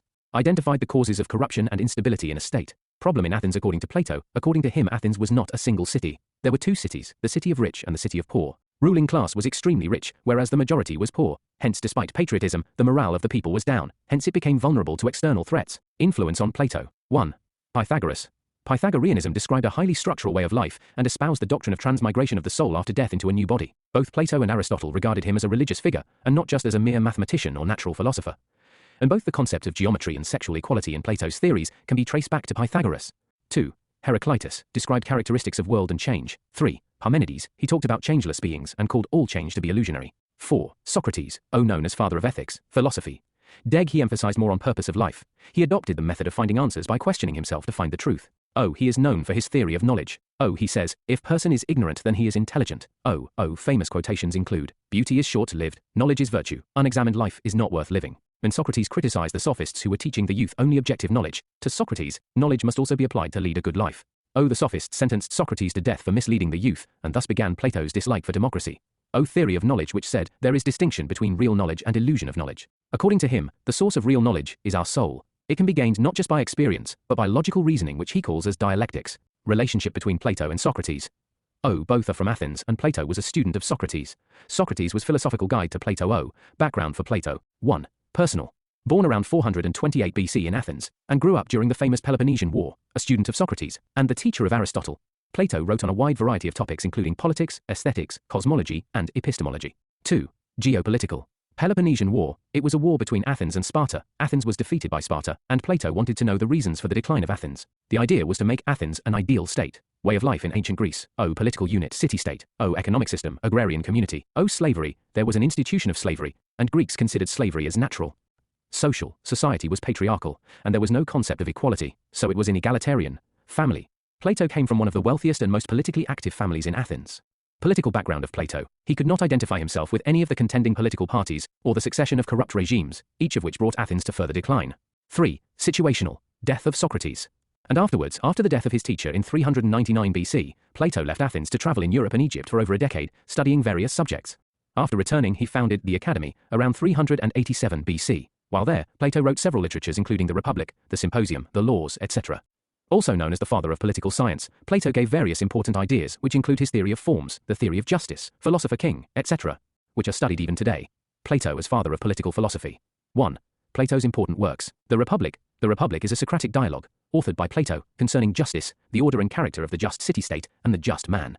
Other major topics covered are aging, love and definition of justice, the city and the soul, philosopher king, allegories of cave, divided line, Plato's 5 regimes and myth of metal. The statesman. It centers around the scope of political knowledge or political science, and the proper way to evaluate forms of government such as democracy and oligarchy. Other major topics covered. It is trying to understand the characteristics of a statesman and how they are different from sophists. The law. It is the thinking on the ethics of government and law that have established it as a classic of political philosophy alongside Plato's more widely read Republic. Other major topics covered. It also involves extensive discussions on psychology, ethics, theology, epistemology, and metaphysics. The laws also combine political philosophy with applied legislation, going into great detail concerning what laws and procedures should be. The absolute power corrupts absolutely was first mentioned here. 2. Idealist in nature. Reasons of why he considered idealist. 0. Plato gives priority to society over self. More importance to values over matter, honesty. Idealism. Plato's major concern in his book Republic has been the constitution of an ideal state based on his theory of ideas. 3. Political theory. Theory for formation of state. He is the first to bring out theory for the formation of a state and the parameters through which a ruler must exercise his powers. Van identified the causes of corruption and instability in a state. Problem in Athens according to Plato. According to him, Athens was not a single city. There were two cities, the city of rich and the city of poor. Ruling class was extremely rich, whereas the majority was poor. Hence, despite patriotism, the morale of the people was down. Hence, it became vulnerable to external threats. Influence on Plato. 1. Pythagoras.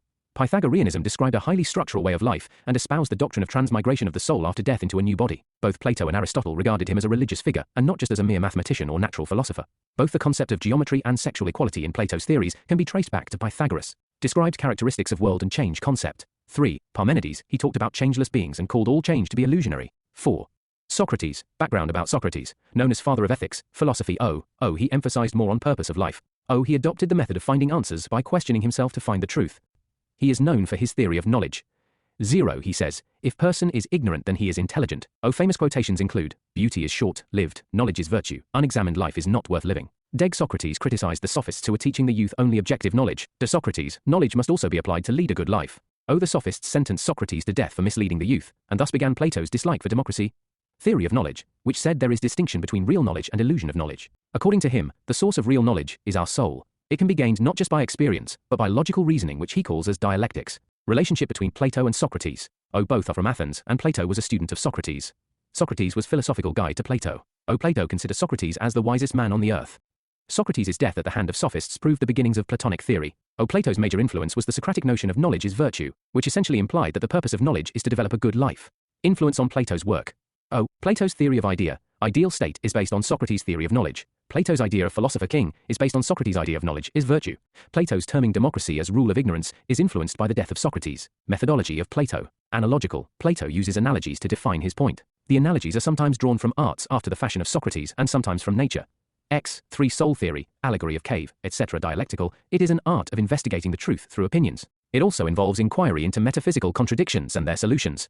Historical, Plato incorporates and transforms the doctrine of his predecessors. Plato shares the skepticism of the sophists regarding knowledge of sense. He agrees with Socrates that genuine knowledge is always by concepts. Plato's theory of knowledge, idea, form, influences, the major influence has been Socrates, who believed that it is more important to know what ought to be, and the application of knowledge as a virtue. Heraclitus's work on World of Change states that which changes cannot be true.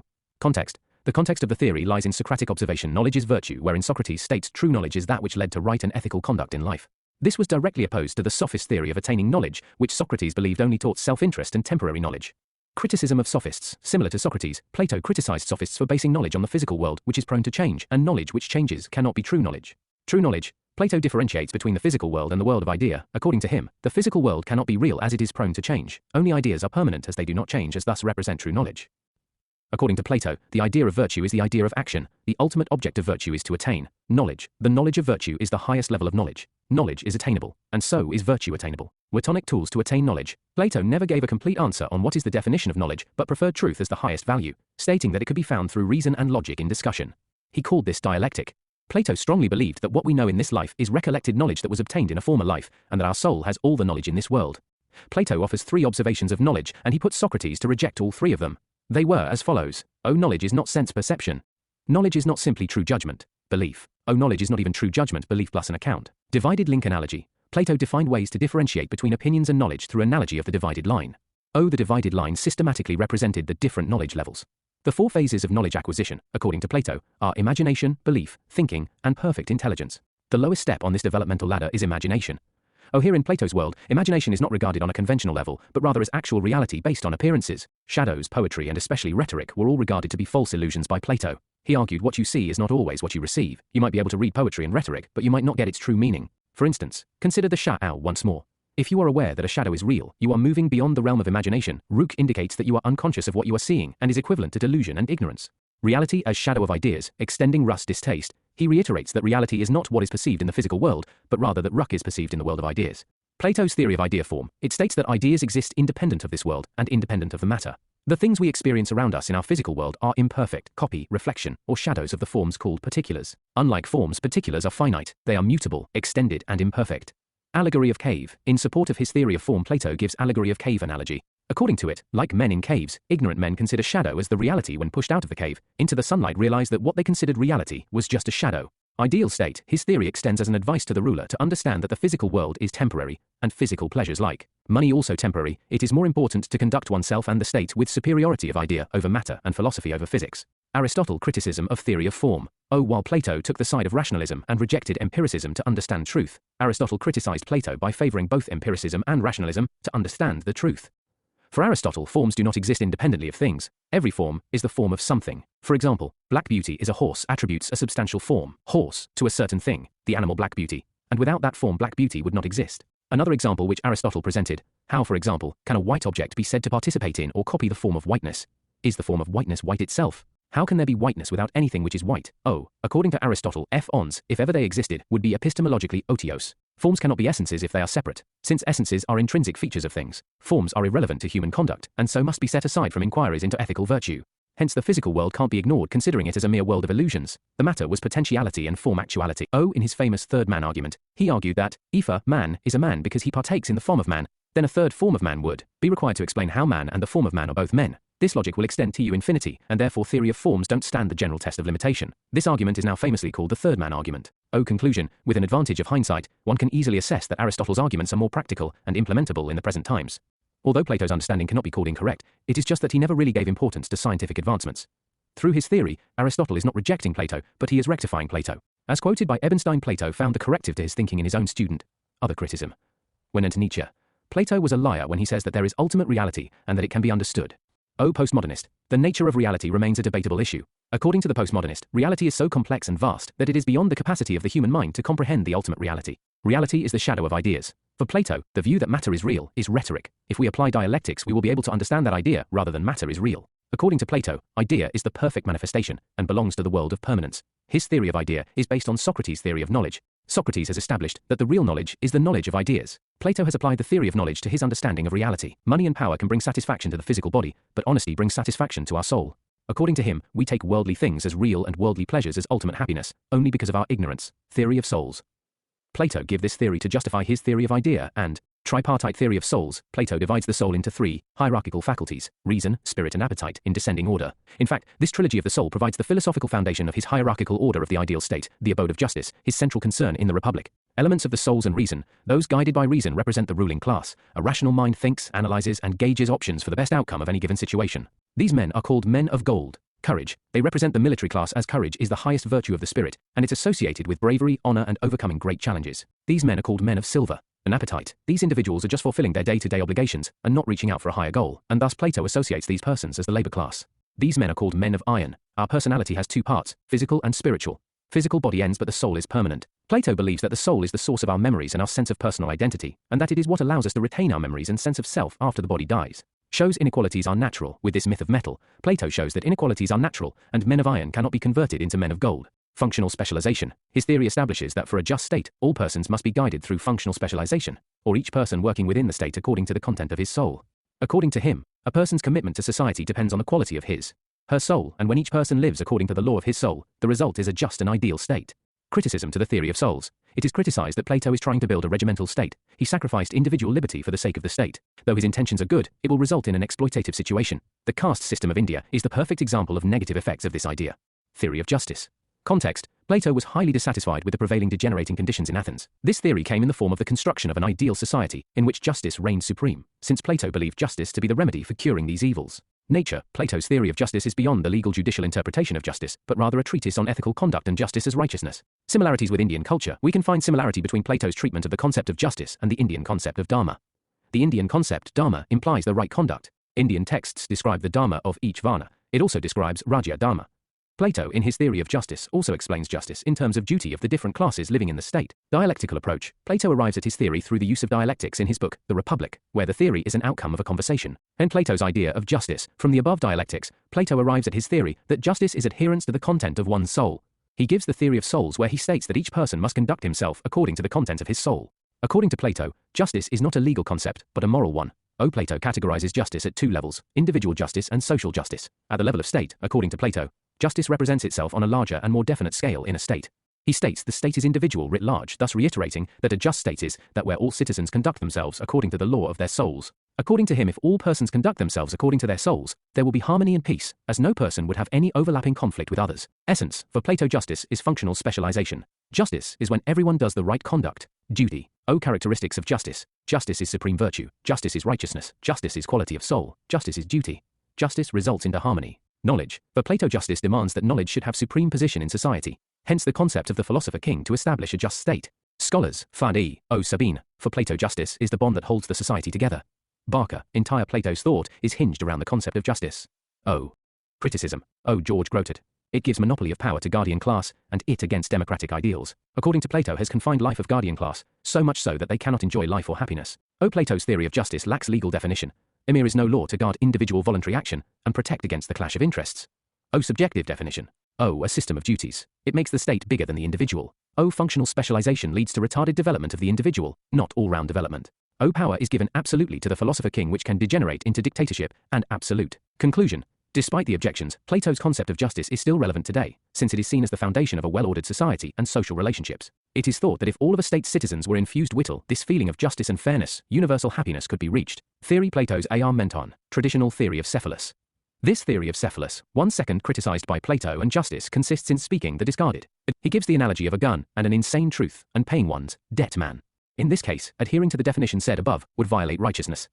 Therefore, this can't be taken as a universally sound definition. 2. Improvement by Paul Marcus. Plato asks, how can one know that a friend is a real friend? Justice is giving everyone his and not an enemy. Also, justice will produce virtue only and not vice. This definition can only by this Paul Marcus meant be applied individually, not socially, and according to Plato, doing good to friends and bad to justice is a social service enemies. 3. Radical theory of Plato responds to this by saying that governance is an art thrasimakbus, and any art aims at the advantage of its recipient. Justice is interest of the stronger. Might is right, is what is meant, it can't act selfishly. By Thrasymachus. 2 views are the second argument is countered by Plato by saying that taken by Thrasymachus here. A just man is stronger because justice unites him with his and government governs for its own benefit. An injustice is better than justice.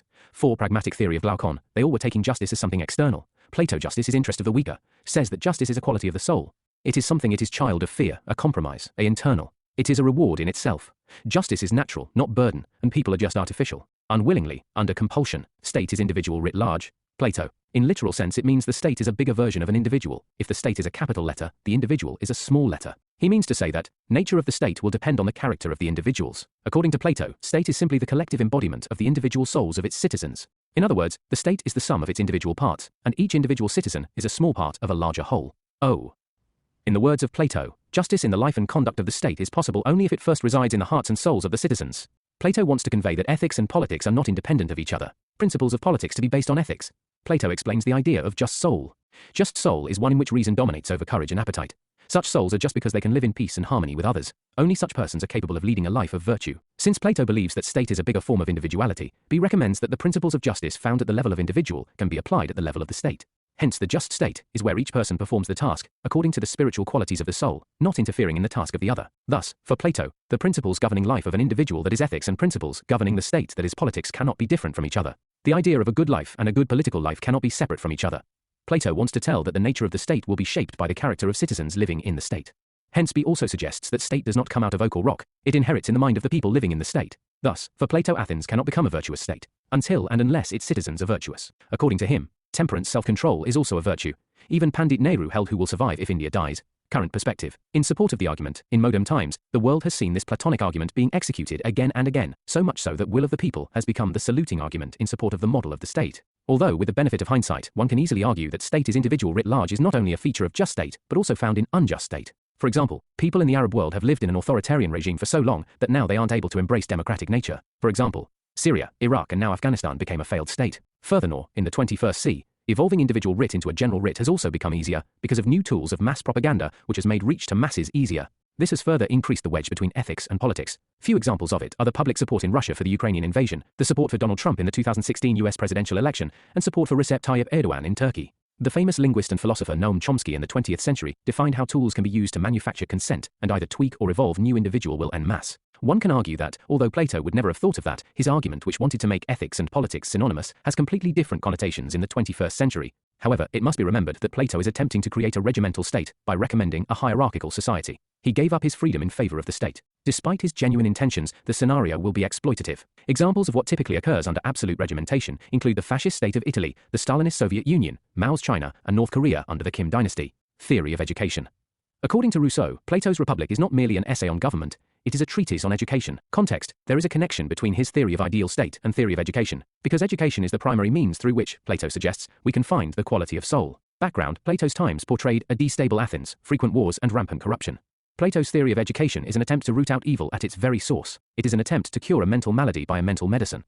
O. Barker. For Plato, education is a path of social righteousness, and not of social success. It is a way to reach the truth. Done Socratic influence, like Socrates, Plato believed knowledge is virtue, and thus emphasizes that education with true knowledge can extract the qualities best suited for the functioning of the ideal state. Influence. Spartan influence. He incorporates the best features of the Spartan system like state-sponsored education, emphasis on physical education, military training, and equality to women. O. Athens influence. Best features of Athens liked by Plato are focusing on developing analytical and critical ability in mind, and also focus on philosophy, dialects and mathematics. Plato's scheme of education, he gives a very elaborate scheme of education. He has emphasized on the development of all the components of the personality, that is mental, physical, and spiritual. He emphasized on both, the theoretical and practical education. Methodology. Primary education. From 0 to 6 years the child is exposed to gymnastics, music as a mental exercise and moral stories for character building, and such an education would be imparted to all the classes. Secondary education. At 18 years, here students will be taught the basics of all major subjects, and at the end a screening test will be conducted. Those not qualifying will join the producer class, while the others continue to military training.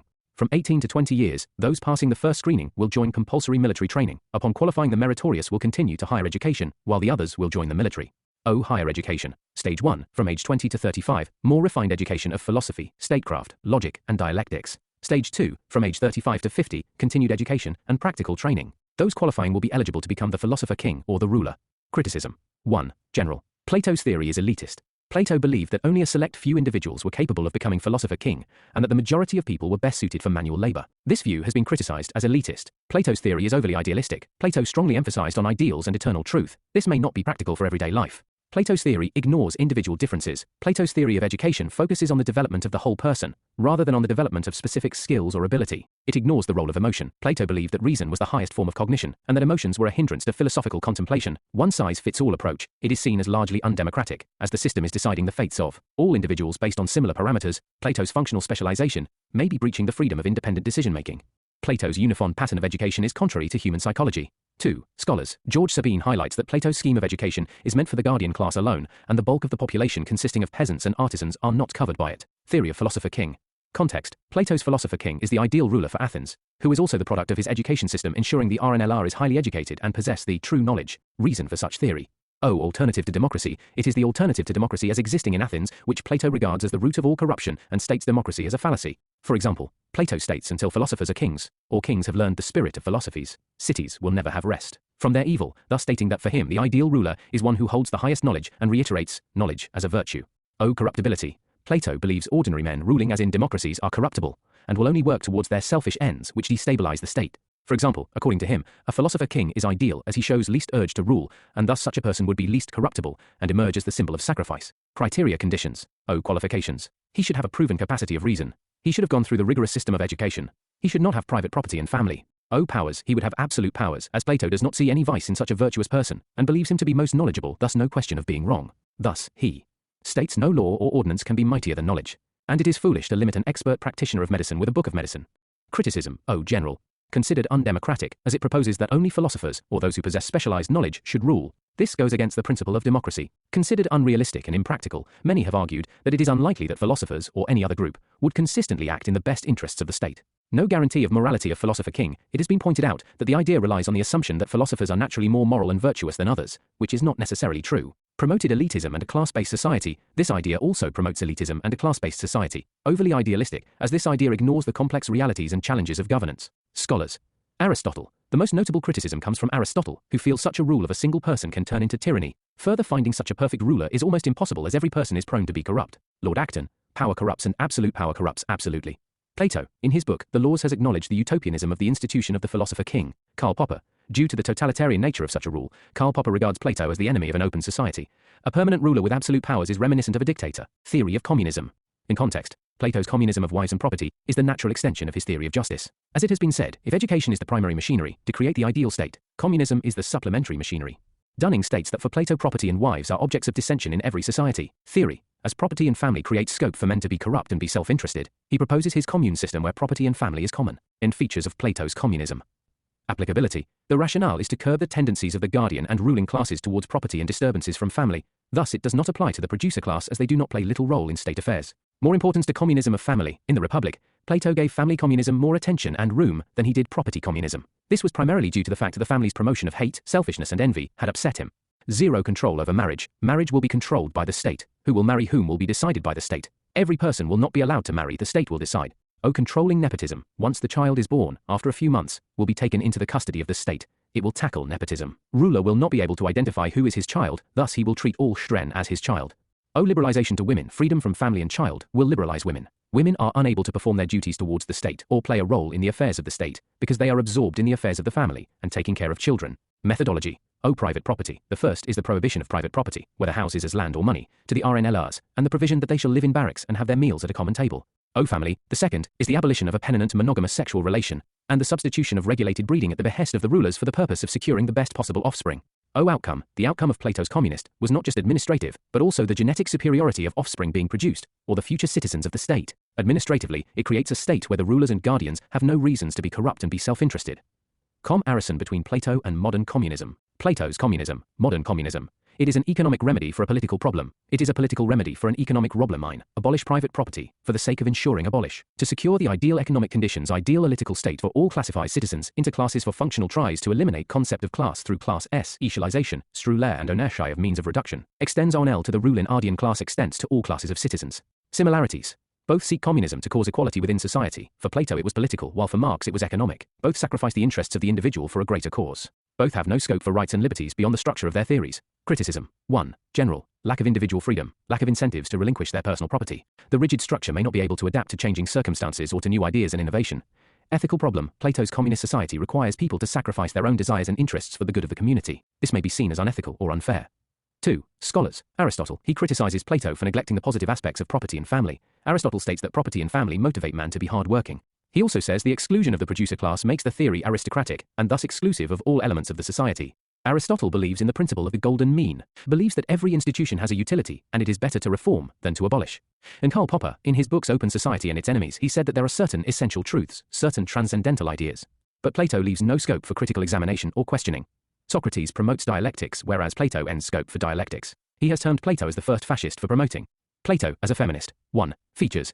Equality of opportunity. Plato includes women into his educational system. He does not differentiate between women in terms of them becoming philosophers. Gender equality. He is the first philosopher to suggest that women do not suffer any disability. Liberates from gender norms. In his Community of Wives and Property, he liberates women from the responsibilities and burdens of family rearing, thus enabling them to participate in political affairs of the state.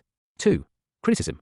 Plato cannot be regarded as a feminist, as his objective was never the empowerment, upliftment of women, but rather the conception of his ideal state. 3. Evaluation. However, Plato's suggestion on equality of opportunities to women places him much ahead of his times in terms of gender equality. Feminist scholars like Christine Allen provide salient points that prove Plato was not feminist. In his dialogue Timaeus, Plato declares that cowardly or immoral men are reborn as women. The Republic itself includes education for women, not out of any altruistic, feminist standpoint, but rather because their physical weakness and disposition make them resort to trickery and deception, which are dangerous to the cohesion of the state. Plato was by no means a feminist author or thinker in the modern sense of the term. He held women in a lower regard than men, and not just by a natural argument of physical strength. According to Allen, Plato can be considered a proto-feminist. This term is best defined as an ancient or early thinker who, despite cultural and societal beliefs to the contrary, promotes or endorses ideas dealing with equality of women to men in key such as social status and/or function.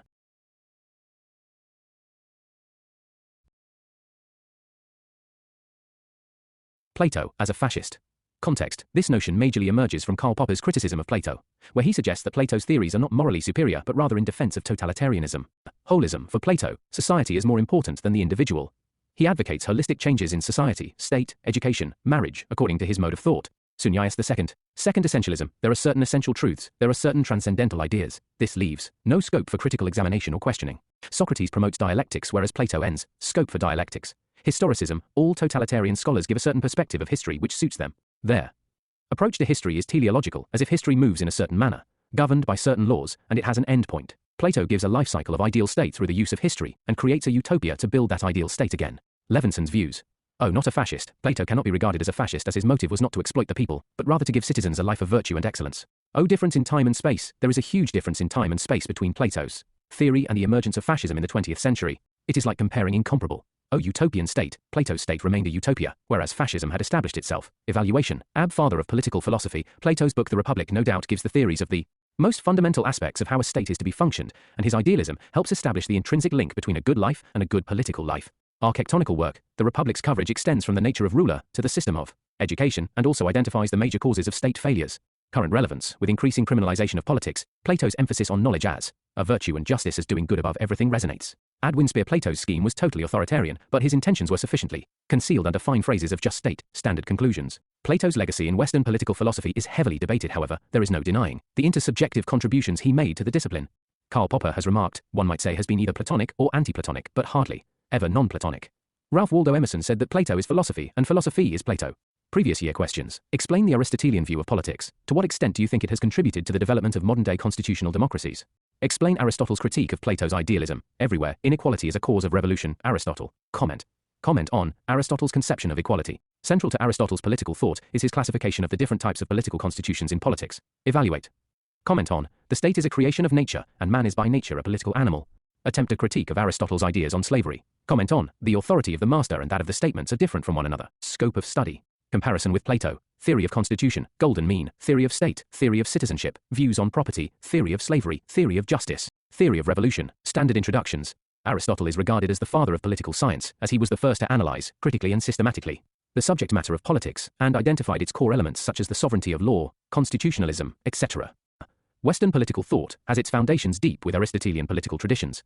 Justice is an architectural value, and Aristotelian justice forms the core of justice in Western political thought. If Plato's justice is seen to be more ethical and idealistic, Aristotelian justice is more practical and judicious legal in nature. Aristotle is the originator of many significant ideas like rule of law, deliberative democracy. He is a source of influence on political scholars in all ages. Background. Born around 384 BC in Macedonia, Aristotle was the disciple of Plato and tutor of Alexander. While Plato believed in philosophy and speculation as the way to gain knowledge, Aristotle preferred experimentation. He studied various subjects including biology, earth science, cosmology, politics, etc. He was later charged with impiety. Being a pragmatic scholar, unlike Socrates who embraced punishment and drank hemlock, Aristotle fled. Known as the father of political science, Aristotle's book Politics remains an important contribution. He is also regarded as the originator of many important ideas like the rule of law, deliberative democracy, etc. In Western history, Plato and Aristotle. Aristotle's relationship to Plato was similar to J.S. Mill's relationship to Bentham, as both Aristotle and Mill repudiated major portions of the teachings of their master Plato and Bentham respectively. Michael Foster in his work Masters of Political Thought says, Aristotle, the greatest of all Platonists, is permeated by Platonism to a degree in which perhaps no great philosopher besides him has been permeated by the thought of another. Every page which Aristotle writes bears the imprint of Plato. According to Whitehead, Western political thought is nothing but footnotes to Plato and Aristotle. If Plato's contribution is as an idealist trying to find the ideal state, Aristotle is a realist trying to find the most practicable state. And Aristotle is considered as the greatest disciple as well as greatest critic of Plato. Actually, he was not a critic of Plato, but was trying to address the defects in the thoughts of Plato. Plato's diagnosis is correct, but prescription is wrong as per Aristotle, particularly in the notions of property and family. Similarities. On equality, Aristotle and Plato believed in the natural inequality of men. Plato propounded the myth of metals, whereas Aristotle justified slavery. Primacy to state. Both believed that state is prior to individual. Elitist. Both had no faith in masses. Plato wanted a philosopher king, whereas for Aristotle, democracy or mobocracy was the second worst form of government. Parameter. Plato degree of he is radical and a perfectionist. He wants far-changing reforms. Reform's view on idea is reality, and the world of ideas matter is an illusion. True knowledge exists only through a specialized system of education. Type education of who is a good ruler. View on marriage. View on property. Ruler should be a philosopher and have knowledge of ideas. He undermines the institution of marriage as only for progeny and not for companionship. Communism of property so that there is no corruption. Chur of ideal philosopher. Absolute power governed Aristotle. He is conservative. He believes in principle of golden mean. Believes that every institution has a utility, and it is better to reform than to abolish. Although ideas are important, but we cannot ignore physical world we live in. No need for specialized knowledge. Common men deliberating is superior to single man dictating. Rulers should be worldly wise rather than wise in ideas. He says it is a time-tested institution, which is very important for emotional stability. Property should be looked at as a source of motivation. Private ownership instills a sense of achievement and responsibility. King, power to middle class or polity. This fundamental difference between Plato and Aristotle led them to initiate two great streams of thought which constitute what is known as the Western political theory. From Plato comes political idealism, and from Aristotle comes political realism. Methodology of Aristotle. Empirical. Aristotle's methodology was different from Plato. While Plato adopted the philosophical method in his approach to politics, Aristotle followed the scientific and analytical methodology. Plato's style is almost poetic, whereas that of Aristotle prose-like. One inductive. Plato's methodology of investigation is more deductive than inductive, where Aristotle's methodology is inductive than deductive. In historical and comparative, Aristotle can claim to be the father of historical and comparative methods of studying political phenomena. His classification of states together with the consequent cycle of change is based on his intensive study of 158 constitutions of his times. Aristotle on laws. Background. This theory comes in the context of criticism of Plato's theory of philosopher king, where he gives absolute powers to the philosopher king. He rejects Plato's views on the ground of utopianism, inherent dangers. He will turn up into a tyrant. Constitutionalism. Aristotle is known as the father of constitutionalism or rule of law. The rule of law represents the limitations on the powers of executives. Executive has to act according to the law, they cannot act in an arbitrary manner. Law and reason. Law is a product of reason. Law is an outward manifestation of reason. Both law and reason serve similar purposes, that is to guide what is right and what is wrong. Benefits of law. Law is a reason without passions, which means law is impersonal. Law represents collective wisdom of ages, whereas philosopher king represents the wisdom of a person in a given situation. It is true that rule of law has some limitations. For example, law may be rigid, or law may be silent. However, rule of law is a golden mean. One should not sacrifice good for the sake of best. Plato's correction. Plato himself accepted the limitations of his ideas, and changed his views in his book, The Laws. Aristotle's theory of state. Premise. Aristotle tries to show that man is by nature a political animal, which means nature has made man in such a way that he can't live without state. Aristotle belongs to the Socratic tradition, and counters the sophists' argument that state is conventional, and man is the measure of everything, or man is prior to state. Aristotle's theory of state. According to Aristotle, man is by nature a political animal. Nature has not made man self-sufficient. Even associations like family and village can fulfill some but not all of the needs, and hence man has created a state. Thus, the state is the highest of all associations. Only the state is capable of fulfilling all the requirements of man. Hence man cannot have fulfilled life without state. In the words of Aristotle, state comes into existence for the sake of life, and continues for the sake of good life. Thus, on the basis of analysis of the needs of man, Aristotle proves state as a natural institution and man as a political animal. There is no institution of any significance beyond state, and it deserves the highest share in man's obligations in his life. This inspired the monistic theory of sovereignty propounded by Hobbes and John Austin. In the words of Aristotle, one who can live without state can be either beast or God, he cannot be man. It means one should possess superhuman qualities of either beast or God to be able to live without the state. An critical evaluation, whether the state is a natural necessity, remains a matter of debate amongst political scholars. Idealists believe that state is necessary and a source of virtue. In Aristotle's theory of state, associations or communities have no separate importance or position. The state or polis embraces all other communities. They owe their existence to the state. It implies that the polis has absolute control over all communities. John Locke, he believes that the state is a necessary evil. Individuals are prior to state. Only for the protection of rights, a night watchman state is formed. Mahatma Gandhi, he believes that state is unnecessary evil. For him, the state represents collective institutionalized violence. State is prior to an individual. The statement that the state is a creation of nature, and prior to the individual, explains that the individual, when isolated, is not self-sufficing, and therefore, life is like a part in relation to the whole. Aristotle says, he who is unable to live in society, or who has no need because he is sufficient for himself, must either be a beast or a god. The state is not only an association or union as Aristotle calls it, but is an association of associations. The state is like a human organism. Aristotle is of the opinion that the state, like the human organism, has its own parts which are individuals. Hence, the interest of the individuals is inherent in the interest of the state. Technically, the individual is prior to state, but logically the state is prior to the individual. Aristotle's theory of constitution. Premise. He has studied around 158 constitutions, and on the basis of his analysis, he has given the classification of constitutions. On the basis of his observation and analysis, he suggests that polity is the best practicable form of government. Aristotle's theory of constitution is the most important reason to give Aristotle the title of the father of political science. Aristotle does not make any difference in constitution, state, and government, so they should be considered interchangeably. Aristotle's classifications. Persons involved: 1 few, many in interest of people, monarchy in interest of rulers, tyranny, aristocracy, polity, oligarchy, democracy. Change is the law of nature as per Aristotle. Monarchy changes to tyranny, tyranny changes to aristocracy, aristocracy gives birth to oligarchy, oligarchy eventually turns into polity, polity gets transformed in democracy, and democracy degrades to tyranny. And the cycle continues. As per Aristotle, the best constitution. State is monarchy, or the rule of philosopher king. It is the best, but not the best practicable. Its practical form will be tyranny, which is the worst form of government. Democracy is the second worst form of government. It is the rule of many ignorant people. Democracy results in the emergence of demagogic leaders, which make people fool and establish tyranny. Polity as the best form of constitution, government.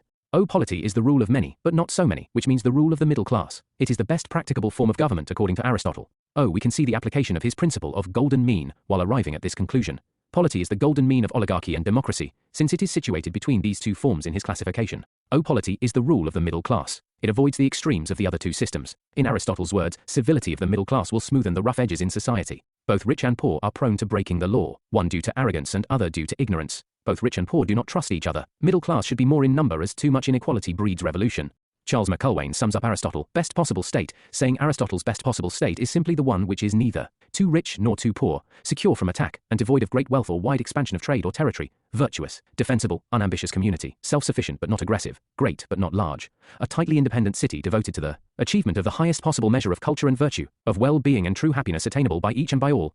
Central to Aristotle's political thought is his classification of the different types of political constitutions in politics. Evaluate. Aristotle is regarded as the father of political science, as he was the first to analyze, critically and systematically, the subject matter of politics. One of his biggest contributions is his theory of constitution. Aristotle's concepts are based on the observation, comparison, and analysis of 158 constitutions. Hence, his methodology can be called as more scientific compared to thinkers before him. Also, Aristotle does not make any difference in constitution, state, and government, so they should be considered interchangeably.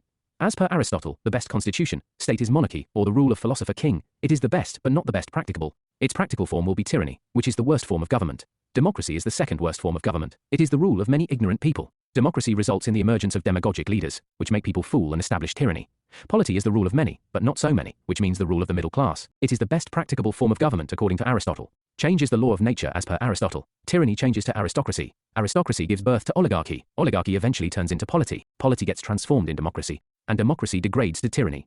And the cycle continues. We can see the application of his principle of golden mean while arriving at this conclusion. Polity is the golden mean of oligarchy and democracy, since it is situated between these two forms in his classification. Polity is the rule of the middle class. It avoids the extremes of the other two systems. In Aristotle's words, civility of the middle class will smoothen the rough edges in society. Both rich and poor are prone to breaking the law, one due to arrogance and other due to ignorance. Both rich and poor do not trust each other. Middle class should be more in number, as too much inequality breeds revolution. Aristotle's theory of constitution is the most important reason to give Aristotle the title of the father of political science. As Garner says, political science begins and ends with the state. State, constitution, their types and revolution are discussed comprehensively in Aristotle's book Politics. Theory of citizenship. Premise. According to Aristotle, citizenship is a duty towards the state, duty to participate in affairs of the state, like lawmaking and judicial business. Hence, only people who can perform this duty should become citizens. Citizenship is a privilege and not a right. He only gives citizenship rights to adult males with property. According to him, citizenship comes with responsibility. It is a duty to participate in civic affairs. Who is a citizen? Native-born adult Greek male belonging to the propertied class. Who is not a citizen? Aristotle tells who all will not be included in the category of citizens: foreigners, women because they are so much involved in the affairs of the family, household that they do not have time, children because they lack maturity, slaves on the ground that they do not have reason, old people because their physical condition remains uncertain. Evaluation. Aristotle's theory of citizenship may not be treated as democratic and desirable. It is a narrow conception of citizenship, because it does not consider immigrants, women, slaves, etc., which is against the modern notions of universal citizenship. However, he makes a sensible argument that citizenship is a duty. If citizens cannot afford to make qualitative participation in the affairs of the state, there is no point considering them as citizens. This inspired scholars like Hannah Arendt on civic republicanism. Theory of property. Background, critique of Plato's communism. Common ownership, common use. As per Aristotle, this is neither good for the property nor society. Everyone's property is no one's responsibility. Common ownership is not productive, as it is not enough motivating. Common ownership, individual use. Aristotle says that this is not logical and hence not practical. If ever found in practice, it will be very exploitative. Aristotle's theory of individual property but common use. Aristotle was aware of evil consequences of extreme wealth. He advocated individual property but common use. Said property gives man a sense of achievement, hence inspired scholars like Locke. Inequality breeds revolution. Gautam Buddha also asks people not to accumulate wealth, as poverty breeds hatred, cruelty and violence. According to Aristotle, property is a part of the household, and the art of acquiring property is a part of managing the household. Private property is essential and therefore is justified, is what is Aristotle's thesis, but it has to be acquired through honest means. Theory of justice, equality. Background. This was given in the context of the theory of revolution given below and his ideas of equality. He talks about the idea of inequality, believes in the inherent inequality between men, hence he justifies slavery as well. Like his teacher Plato, Aristotle believed that justice is the very essence of the state, and that no polity can endure for a long time unless it is founded on a right scheme of justice. Ideas on equality. Says treat equals equally and unequal unequally. Talks about proportionate equality, that is, those who contribute more in service of the state and thus show greater civic excellence deserve more from the state than those who contribute less. Theory of justice. Aristotle held that if a state will give equal treatment to those who are unequal in their merits and talents, it will give rise to the feeling of injustice, which will ultimately result into revolution and sedition. Aristotle's concern is progress and longevity of the state. Manifestation, slaves, women and elderly will not enjoy equality with men engaging in political activities. Criticism. Immanuel Kant criticizes Aristotle for justifying inequality and slavery, says no one ought to treat the other as means to his own end. Even Plato considered the idea of a philosopher queen. But for Aristotle, women are not citizens. Comparison of Plato and Aristotle's ideas on justice. For Plato, justice is the performance of one's duties to the best of one's abilities and capacities. For Aristotle, justice is the reward in proposition to what one contributes. Plato's justice is related to duties, whereas Aristotle's justice is related to rights. Plato's theory of justice is essentially moral and philosophical. That of Aristotle is legal. Aristotle's idea is of distributive justice. For Plato, that meant individual excellence and performance of one's duties. Plato's justice is spiritual, whereas Aristotle, practical. Plato's justice is related to one's inner self. Aristotle's justice is related to man's actions, that is, with his external activities. Theory of slavery. Premise. Extension of Aristotle's idea of equality. True to the times he belonged, Aristotle is an advocate of inequality, for he considered men as unequal. A slave is a slave because he lacks virtues of a free man, namely rationality. He has to be mastered, until the time he has acquired reason for securing emancipation. Theory of slavery. Says slavery is natural as well as useful. He held that some men are by nature free, and others slaves, and that for these latter slavery is both expedient and right. A slave, according to Aristotle, is not human but subhuman, incomplete, and a barbarian. Those who do not have reason or courage are slaves. Utility. Says when slave is working, master can indulge in useful activities of state. Slavery is also useful for slave because slave cannot live life on his own. He needs constant guidance. Slave can learn from master and develop virtues. Aristotle suggests liberating slaves in case they develop virtues. Aristotle rejected inhumane treatment of slaves and advocated their emancipation as a reward for their good behavior. Shunya IAS criticism. Formal objections. Aristotle's theory of slavery is based on the assumption that some people are born to be slaves and that slavery is a natural and necessary institution. This idea has been strongly rejected by modern society, as it violates the basic human rights of individuals and is morally objectionable. Economic bias. SMNE scholars argue that Aristotle's theory why of slavery was based on economic considerations rather than moral ones. According to this view, Aristotle believed that slavery was necessary to maintain the economic system of ancient Greece, which relied heavily on slave labor. It may be the law of nature, but we don't live in nature, but in a society. What is must not determine what ought to be. Against Kant's categorical imperative noon, ought to treat other as means to his own end. The eon of revolution. Background, he was a status quoist and conservative, and hence was opposed to revolution. Meaning, revolution means, according to Aristotle, a change in the constitution, a change in the rulers, a change big or small. For him, the change from monarchy to aristocracy, an example of a big change, is a revolution. When democracy becomes less democratic, it is also a revolution, though it is a small change. Main cause. Aristotle says that the main cause of revolution is inequality and injustice. Hence, Aristotle suggests that the ruling class should be extremely cautious, that people should not develop the feeling that they have not been treated equally. Other causes. Monarchy, family conspiracies and jealousies. Aristocracy or oligarchy. Conspiracy by poor. Democracy. Conspiracy of rich against poor. General causes. Professor Maxey identifies the general causes of revolutions as stated by Aristotle in Politics. Universal passion for power and privilege. Carelessness and corruption of the ruling classes. Overreach of ruling classes. Rivalries among different sections. Sudden inflow of foreigners. If the state rewards those who do not deserve. If the state does not reward those who deserve. Remedies. State should cultivate the spirit of obedience among citizens. State should educate citizens in civic virtues. State should inculcate the feeling of patriotism. State should treat the causes giving rise to revolutions. Critical evaluation. 1. Critics. Immanuel Kant criticized him for justifying slavery. Says no one ought to treat the other as means to his own end. Dworkin also criticizes his theory of justice. He says a person must not be held responsible for the unchosen circumstances. 2. Relevance. Hannah Arendt's concepts on civic republicanism and Zoon Politikon are inspired by Aristotle's concept of citizenship. Thomas Aquinas 1227-74, Machiavelli 1469-1527, John Locke 1632-1704, and the recent communitarians Laski R. McIntyre, Michael Sandel, Charles Taylor follow Aristotle in spirit. Current relevance. Post-COVID pandemic and Russia-Ukraine conflict, rising inequality should be kept in check to prevent any revolution.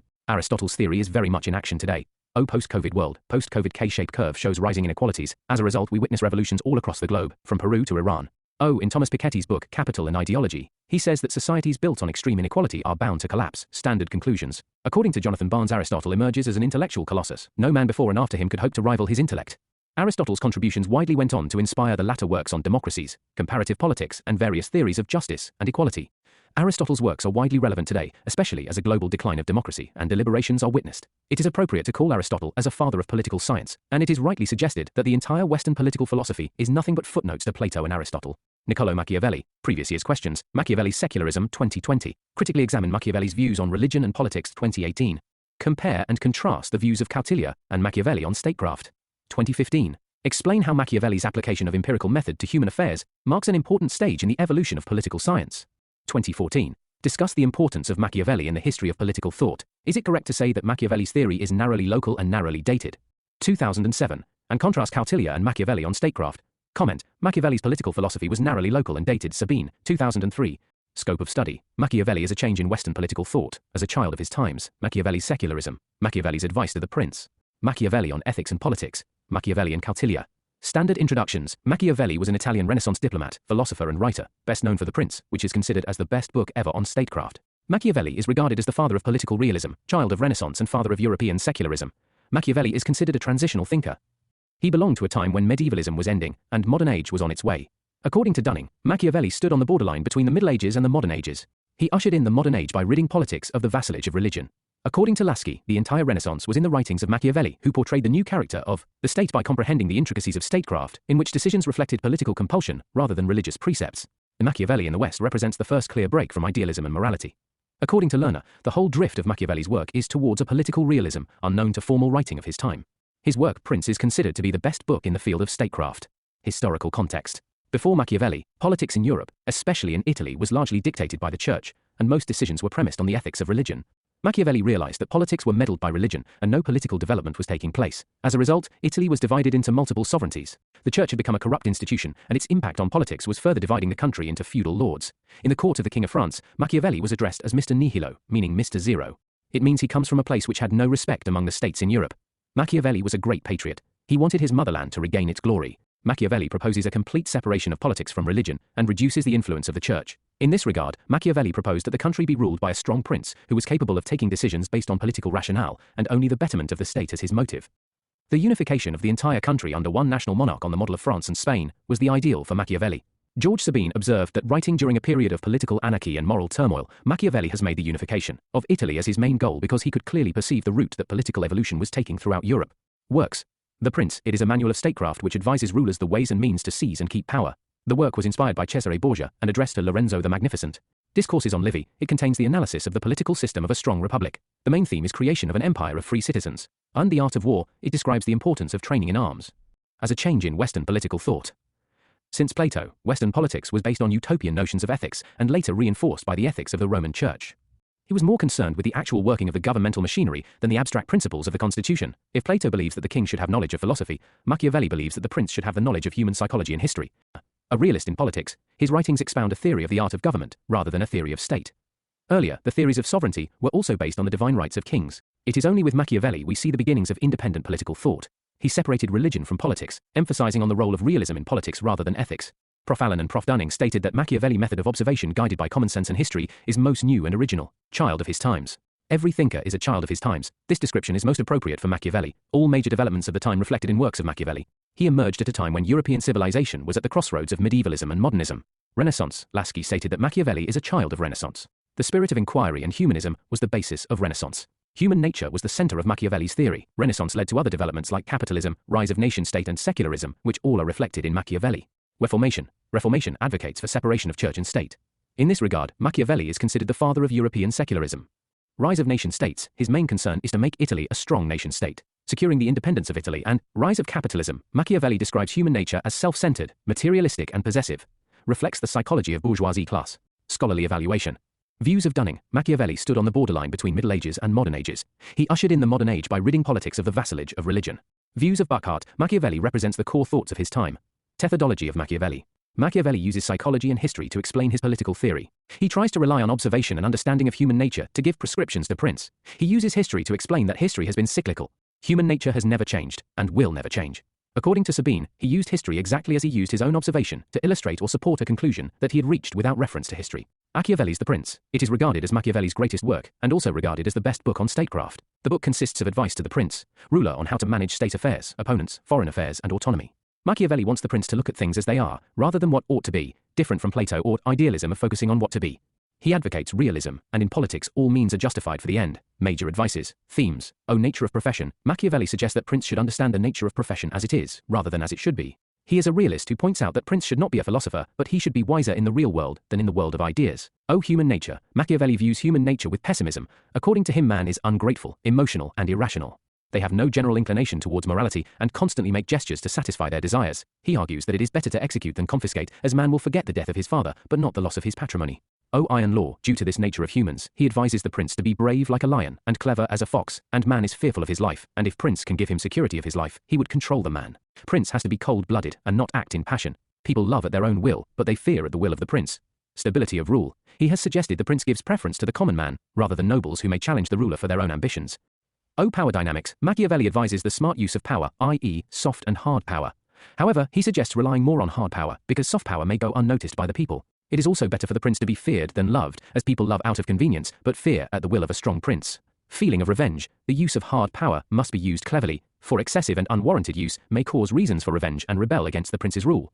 Property. He advises princes to maintain law and order so that man can pursue his thirst for property. Also, a wise prince will never confiscate property, rather execute the person.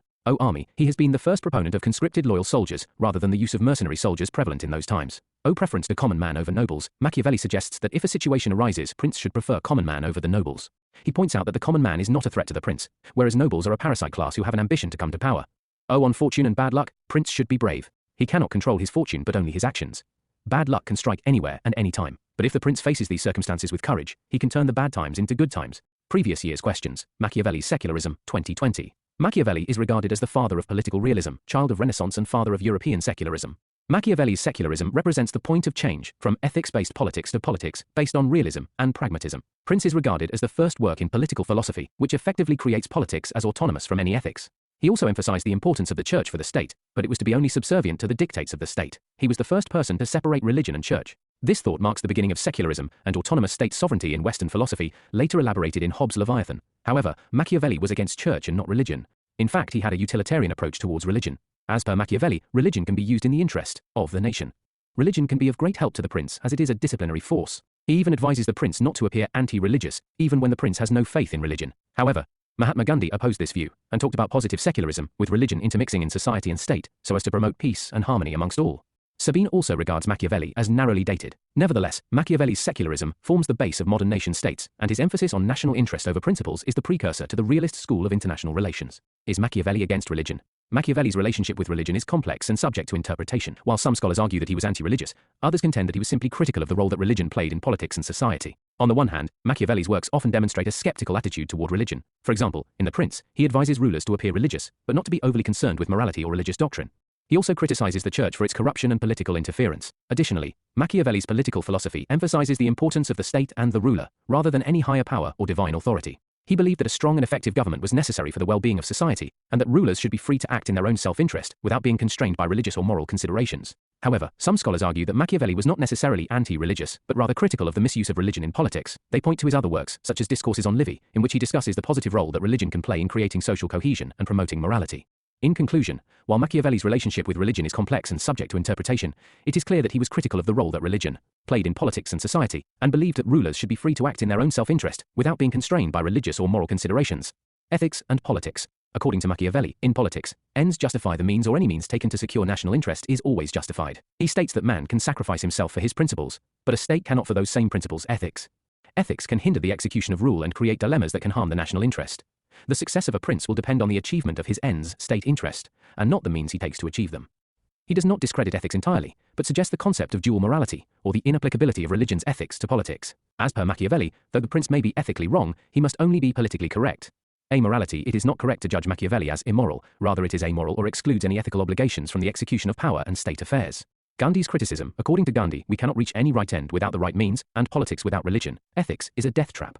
Compare and contrast the views of Kautilya and Machiavelli on statecraft. 2015, J.L. Nehru in his book Discovery of India has called Kautilya as the Indian Machiavelli. Scholars such as G. Batazi, Wintonitz and Max Weber have compared Kautilya's Arthashastra with realist thinkers of the West such as Thucydides and Machiavelli. Major agreements between the two. Both belong to realist tradition. They have shifted the attention in politics from philosophy to science, and as such, both belong to the realist tradition. Both make a distinction between politics and ethics, as they are not interested in an ideal state or fullest moral development of citizens. On the contrary, they are more concerned with security of the state against external threats and internal conflicts. Both placed great emphasis on conquest and expansion of territory and sphere of influence by the ruler, in addition to guarding the existing realm. War as a last resort. In the context of defense and warfare, both stressed that despite the crucial importance of force in politics, which is central to the well-being of the state, the war should be used as the last resort. They argued that war causes loss of money and life, and thus to the material well-being of the state. Universal applicability. Ideas of both Kautilya and Machiavelli have universal application. Gilbert held that Machiavelli's Prince and Discourses reveal the laws that govern world politics. On the other hand, L.N. Rangarajan regards Kautilya's teachings of statecraft as having universal validity. Major differences between the two. Difference of time and space. Kautilya belongs to the caste, and Machiavelli belongs to the Western political tradition. This difference in their time and space is reflected in their ideas too. Morality. While Machiavellian Prince is above morality, Kautilya never kept his king above Dharma. Practical implementation of idea. In addition, while Machiavelli's ideas remained as a theory, Kautilya got his ideas implemented through Chandragupta Maurya. Max Weber, in his work Politics as Vocation, has argued that Kautilya was more realist than Machiavelli, and truly radical Machiavellianism is classically expressed in Kautilya's Arthashastra. In this context, Weber argued that Machiavelli's Prince appears harmless in comparison to Kautilya's Arthashastra. Machiavelli's second book, Discourses on Livy. In his book The Prince, Machiavelli supports monarchy.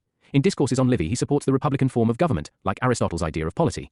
In society where people are corrupt, he suggests the rule of a prince, who rules with an iron hand. Where people are virtuous, have civic sense, responsibility, there he recommends republic. According to Machiavelli, wherever necessary monarchy, wherever possible republic, but in no situation oligarchy or aristocracy.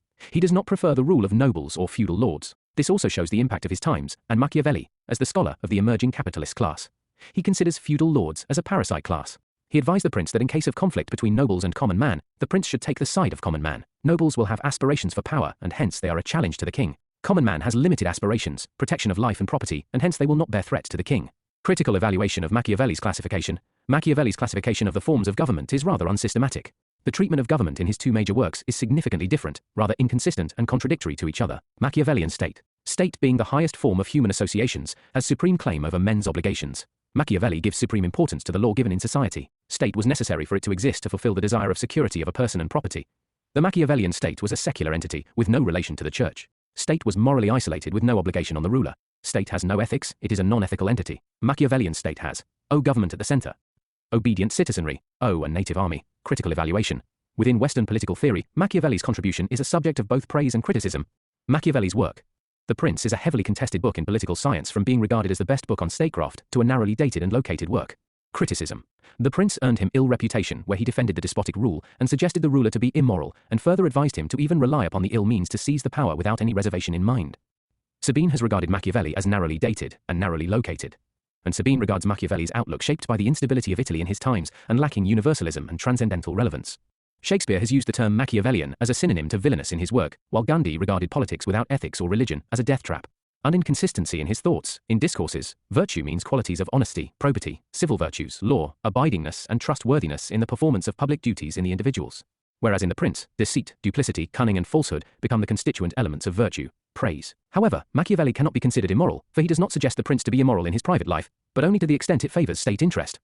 He even suggests the Prince be religious in private life, for it acts as a disciplinary force and can benefit him. William Dunning has stated everyone is Machiavellian in politics, but no one accepts so.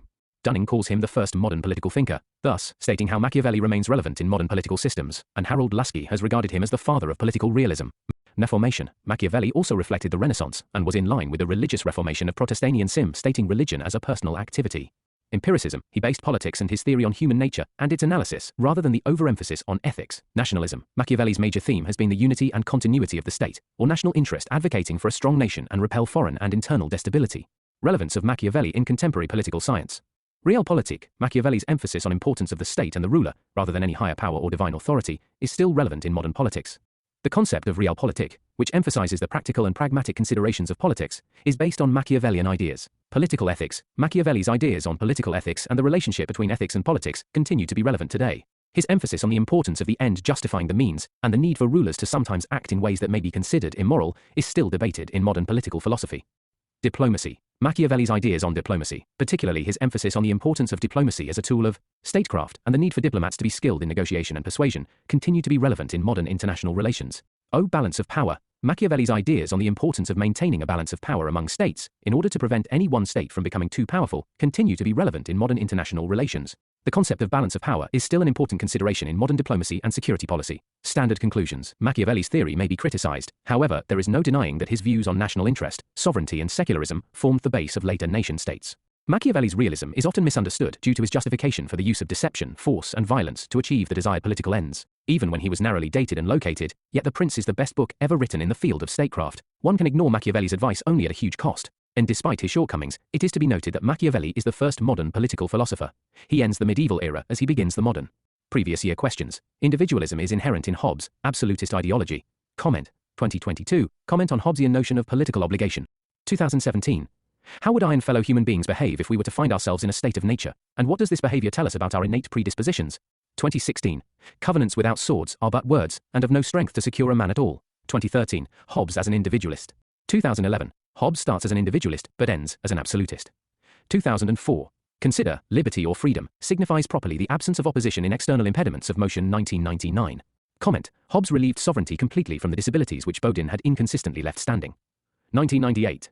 Human nature, unstate of nature, individualism, unsocial contract, Leviathan, absolute state, concept of sovereignty, views on law and liberty, standard introductions. While Bodin was standing on gates of modernity, it was Hobbes who jumped inside the gate. Modern political life is constituted on the lines of a sovereign nation-state. Hobbes has given the first complete theory of sovereignty. Hobbes was one of the first modern political philosophers to introduce a scientific approach to political thought. Hobbes, in his book Leviathan, remarked that man surrenders all his rights to protect his right to life, putting the idea of an absolute state at the center of his theory.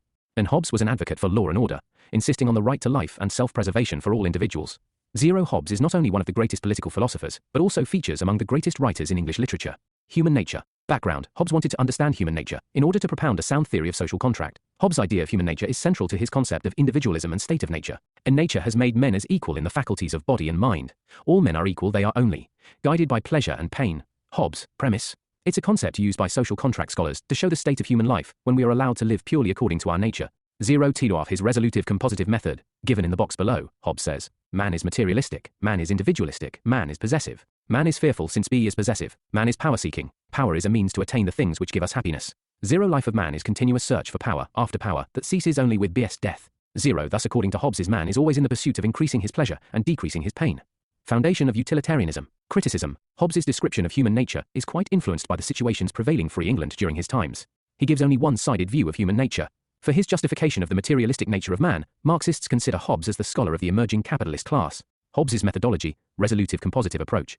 It was age of science. No theory would have been accepted until it was scientific in nature. Inspirations. Hobbes was influenced by Galileo and Newton. He believed that principles of physics can be applied for understanding politics. According to the theory of mechanics, the universe is made up of matter. Matter is made up of particles. Particles are in the state of motion. Man is also a part of the universe. Man is also made up of particles. Particles are in a state of motion. It is also inspired by Descartes, who gave the following steps. Observe the phenomenon. Divide the phenomenon into simpler elemental parts. Resolutive compositive method. Similar to Galileo, Hobbes conceptualizes that the human brain is also composed of particles, the movement of which determines the actions of the individual. This method of Hobbes effectively tries to scientifically break down the causes of human behavior and action into the most elemental form. Thus, according to Hay, it is these particles that seek pleasure and avoid pain.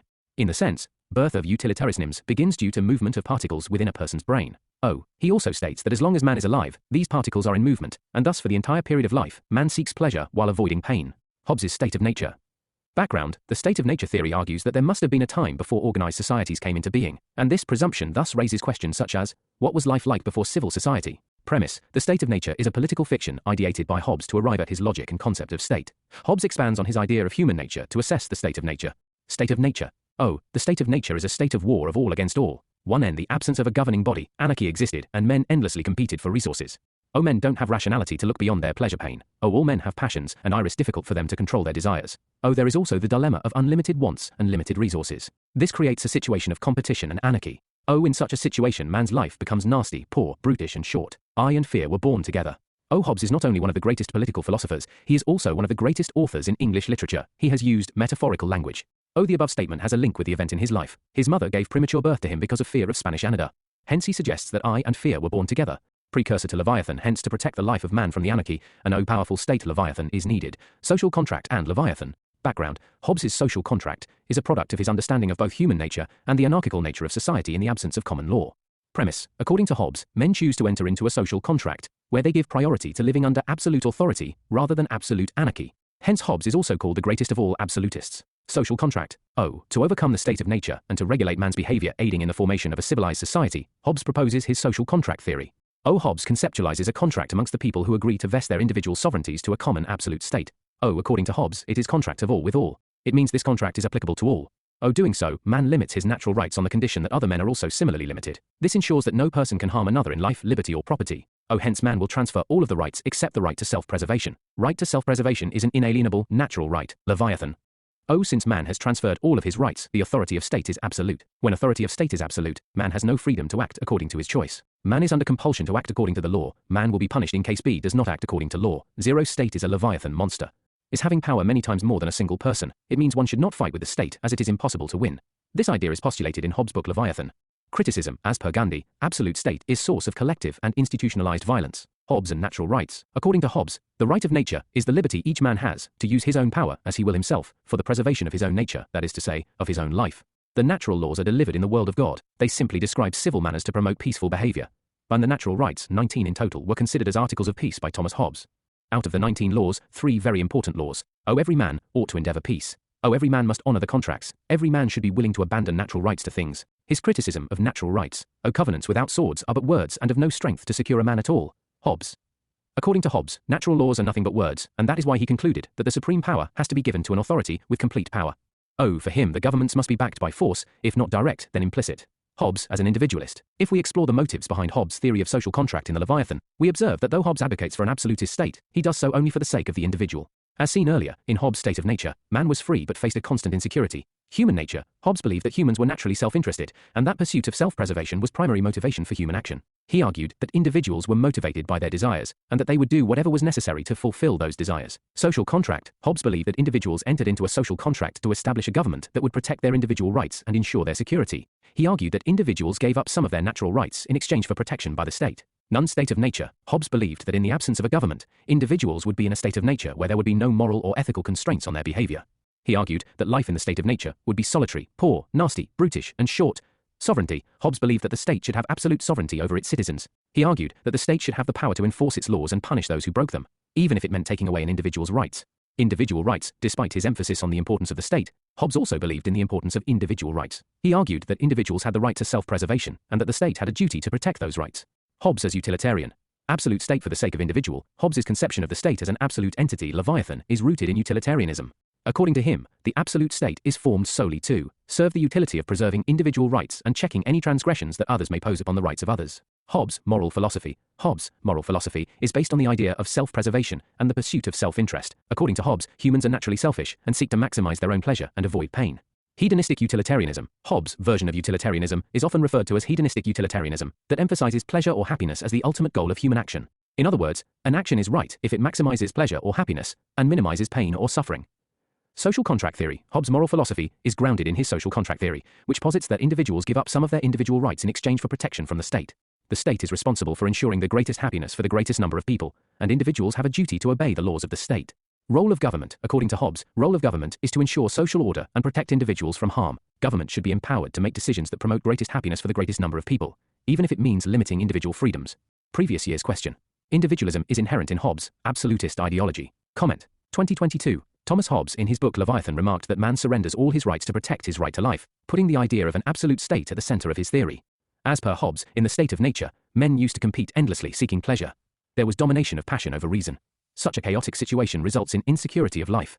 Hence, there is a need for an all-powerful state to create a civilized society. Hobbes conceptualized a contract amongst the people who agree to vest their individual sovereignties to a common absolute state. C.B. Macpherson argued that Hobbes starts as an individualist but concludes as an absolutist. But as per Sabine, Hobbes' absolutism is a derivative of his individualism. It is for the protection of the individual and his right to life that Hobbes created an absolute state.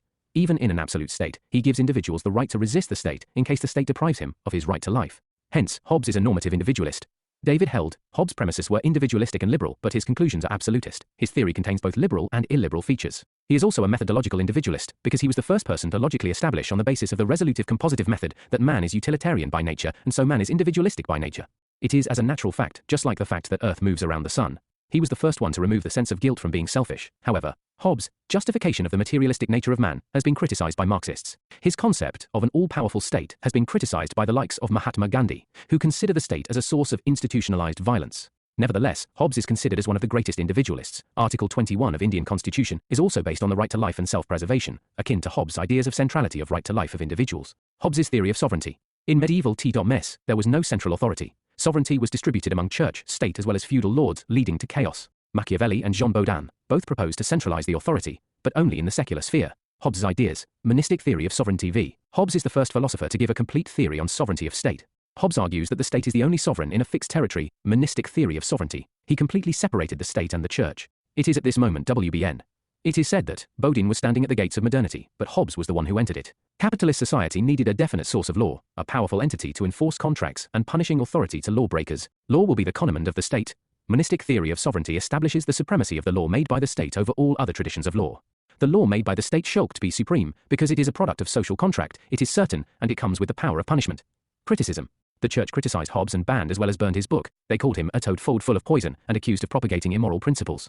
Marxists also criticize Hobbes for being a scholar of the capitalist class, because of BIS justification of the materialistic nature of man and stress on law and order. Laski has criticized the misadventure of monistic theory of sovereignty in pluralistic and federal societies. Hobbes on law. Background. Hobbes does not recognize natural law as law. He suggests that natural law has weaknesses. It lacks certainty, that is, it may vary from person to person. It fails to achieve the purpose of the law, that is establishment of order or security. Natural law expects man to be reasonable. But in man, reason is trumped by passions. Hence Hobbes suggests that natural law is not a law in the proper sense. It is better to use the term articles of peace or counsels of prudence. Hobbes's views on law. Hobbes belongs to the tradition of positive law. Only positive law can establish peace. It is definite, and it comes with the power of punishment. If there is no fear of punishment, man will not obey law. Thus fear is the basis of authority. Covenants without a sword are nothing but words, and no strength to secure man at all. Relevance. If we look at the state of international politics, it is in a state of anarchy, where power is a means and power is an end. International law is a weak law. It is voluntary in nature, it lacks power of enforcement. Hobbes on liberty. Premise. Hobbes is not a champion of liberty. He gives preference to security over liberty. His idea of liberty is a result of his justification of the all-powerful state. Liberty and capacity. Hobbes has tried to explain the proper meaning of liberty by differentiating liberty and capacity. He explains his position on the basis of two examples. Internal impediment. A person, having freedom to walk, is unable to walk because he is sick. In this situation, we will not say that he lacks freedom. He simply lacks capacity. External impediment. He gives the example of liquid closed in the bottle. Liquid has capacity to flow, but it's unable to flow because walls of the bottle act as impediment to motion of the liquid. Liberty is where law is silent. Liberty is the silence of law clearly does not mean that they have no liberty at all in the Commonwealth. It simply implies their liberty will be limited by laws, but the laws do not cover everything. Hobbes is a scholar of order. He fears excessive liberty would result in anarchy. Since man is utilitarian by nature, man will prefer order over liberty. Liberty in the proper sense is the absence of external impediments to motion. Thus liberty is the absence of law.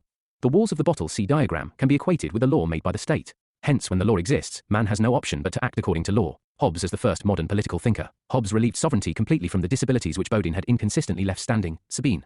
It is said that while Jean Baudin was standing on the gate of modernity, it was Hobbes who jumped inside the gate. The position of Hobbes as a first modern thinker is contested by Machiavelli and Jean Baudin. Machiavelli is not treated as the first modern thinker because he could not give a complete theory of the working of a nation-state, though he is acknowledged as the non-medieval thinker.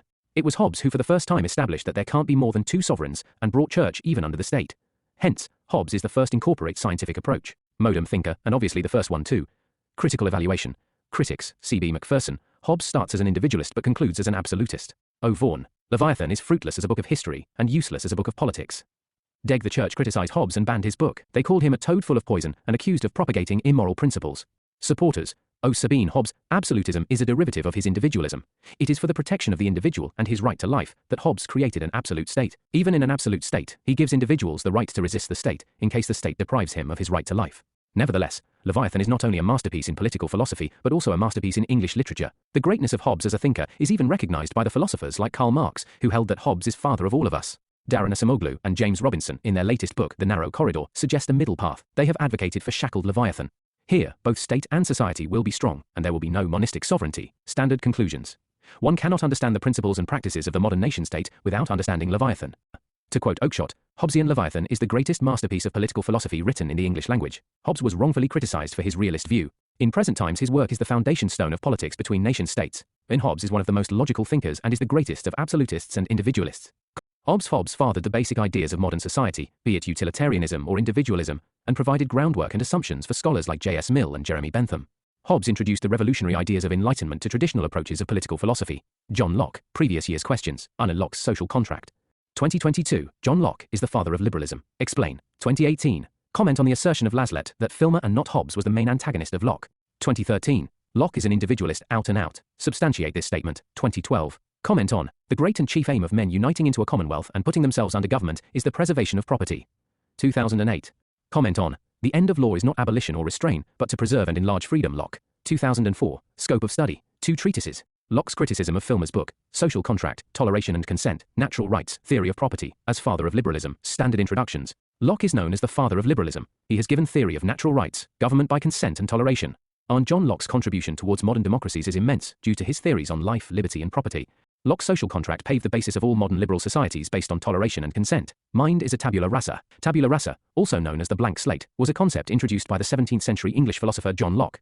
According to Locke, the human mind at birth is like a blank sheet of paper, or tabula rasa, that is gradually filled with experiences and knowledge through sensory perception and reflection. Locke believed that all knowledge comes from experience, and that the mind is passive in acquiring knowledge, simply observing and processing sensory input from the world around us. He argued that there are no innate ideas or principles that are present in the mind at birth, and that any ideas that seem to be innate are actually the result of experiences that we cannot remember. Locke's concept of tabula rasa was significant in shaping the Enlightenment era's emphasis on reason and empirical observation, as it challenged the traditional view of knowledge as something that was preordained and inherited. Instead, Locke's view emphasized the importance of experience and education in individual identity and thou ht. Major works. Background. Locke belongs to England. He has witnessed Glorious Revolution, 1688. Since he witnessed peaceful change, he developed a more balanced view of human nature. Works. The 2 treatises on civil government. Treatise means that a single issue 1 second discussed. The essay concerning human understanding. A letter concerning toleration. First treatise. Criticism of Filmer's Patriarch. A. Background. Filmer's Patriarcha. O. Maurice Cranston says Locke's 2 treatises is not an ordinary book. It is at par with Plato's Republic and J.S. Mill's essay on liberty. O. Filmer's book Patriarcha has given the concept of an absolute state similar to Hobbesian Leviathan. Due to Hobbes being extremely controversial, Locke chose to not criticize him but rather criticize Filmer's book. O. State as a family. Filmer states that state is a large family bestowed upon by God when he created Adam, and the ruler state is the patriarch or father to all his citizens, similar to how a father has absolute powers over his children. O. Absolute power. God created Adam and bestowed absolute powers up to him, and thus Adam is the first king. Adam's authority was not a result of any contract, but rather made hereditary, thus the power merely would be transferred from Adam unto his successors. O. Divine authority. By stating this, he claims that authority is thus given by God to Adam and his successors, and hence absolute and unchallengeable. O. Rejects social contract. He rejects social contract theory as he feels it is based on the ground that man is born free. And since according to him man is not born free, he does not have free will to choose society. The contract also binds future generations to the terms entered into by previous generations. Locke's criticism. O. Criticism of Filmer's book forms the content of the first part of Locke's book, 2 treatises to civil government. O authority of king, Locke has stated that the authority of the king and the authority of the father is different. Father's authority can be absolute, as his children are completely dependent upon him. However, citizens are not completely dependent upon the state ruler, and thus, power cannot be absolute. O no clarity on successor, he criticizes Wiener's notion of Adam's successors having absolute powers. He states that it is not clear who the real successors are directly related to Adam. O time factor, Locke states that so much time has passed since Adam, and such a theory thus has become invalid. Second T1 to Tisk, Locke's social contract. Background, Locke witnessed the Glorious Revolution in England during his lifetime, which was instrumental in bringing reforms into English politics. Thus Locke adopts a more optimistic outlook on human nature and society, contrary to the pessimistic outlook of Hobbes on human nature. Human nature, according to Locke, humans are inherently rational, and reason teaches man that being all equal and independent, no one ought to harm others in life, liberty and property. Locke rejects Socrates' view that the soul is the guide to lead a good life. He says the mind is like tabula rasa, that is a clean slate, and humans learn from their experiences. Locke's notion of state of nature. Contrary to Hobbes' concept of state of nature, Locke's opinion the state of nature was a state of perfect freedom and equality, in which every individual is endowed with natural rights to life, liberty and property. But according to Locke it was not a state of license, because in the state of nature, law of nature was quite operative. Oh, but he also agreed that conflicts would arise only due to differences in property claims. In such a situation, he argued, individuals would be free to defend their rights through force, leading to a state of war that could only be resolved through the establishment of a government. The state of nature, far from being a war of all, is a state of peace, goodwill, mutual assistance, and self-preservation. O. Professor Dunning has beautifully stated that the state of nature as conceived by Locke is a pre-political rather than pre-social condition. This is mainly because Locke holds that man is not social naturally, but still lives peacefully. He also suggests that state of nature was never the heaven on earth. But it was not definitely hell. There were some inconveniences present, but life was overall peaceful. Reason for the contract. Although Locke views the state of nature as a positive state, he also has the common sense to perceive the various inconveniences that are faced in the state of nature. If man has rationality, he also has passion, which can sometimes be in conflict with others. Thus he postulates the state as an agency to ensure the passion of one man does not transgress others. Difference with Hobbes. If Hobbes contended man is selfish and dominated by self-interest, Locke holds man as rational. Hobbes has contended for an absolute state to protect man from being threatened by another's desire and self-interest. In contrast, Locke's state is minimal and ensures only three functions, i.e. legislation, execution and adjudication. Process of social contract. Nature of contract. Hobbes gives a single contract to create both the terms of the society and the state, whereas Locke has given the notion of two contracts. The first contract is amongst the persons who create the civil society, and the second is amongst the civil society and the state to create the government. Deg first contract. This enables the formation of a civil society that functions on the principle that all men have rights they hold in the state of nature. However, in the state of nature, they were not formally recognized, nor protected. Locke's purpose in the first contract has been the recognition of the rights of man, and the thus formation of civil society. 0. Second contract. The second contract comes into the picture when the civil society formed through the first contract decides to vest the government with only three key functions, i.e. law-making, law-executing, and law-adjudicating. Minimal state. The terms of the second contract are clear regarding the functions of the government. It essentially asserts that people have unlimited rights while the state has limited rights. Delegated powers. Since the people have delegated powers to the government cannot make any law upon which the people have not given consent. Also, since people have not transferred the rights to life, liberty, and property, the government cannot make laws on them. Right to revolt. As the government is a trust and the people are the trustee, any law contrary to the interest of the people can be revolted against by the people. Theory of representative government.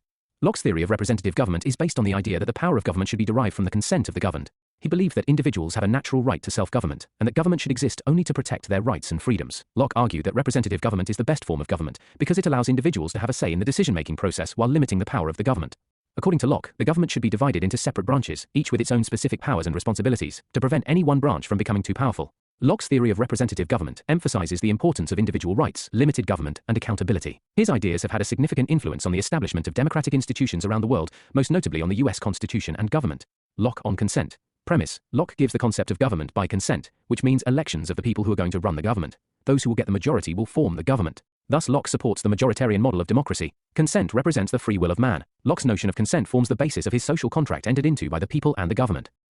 According to Locke, although the state of nature is the state of perfect freedom, it also has an absence of common law which subjects each to the arbitrary interpretation of others.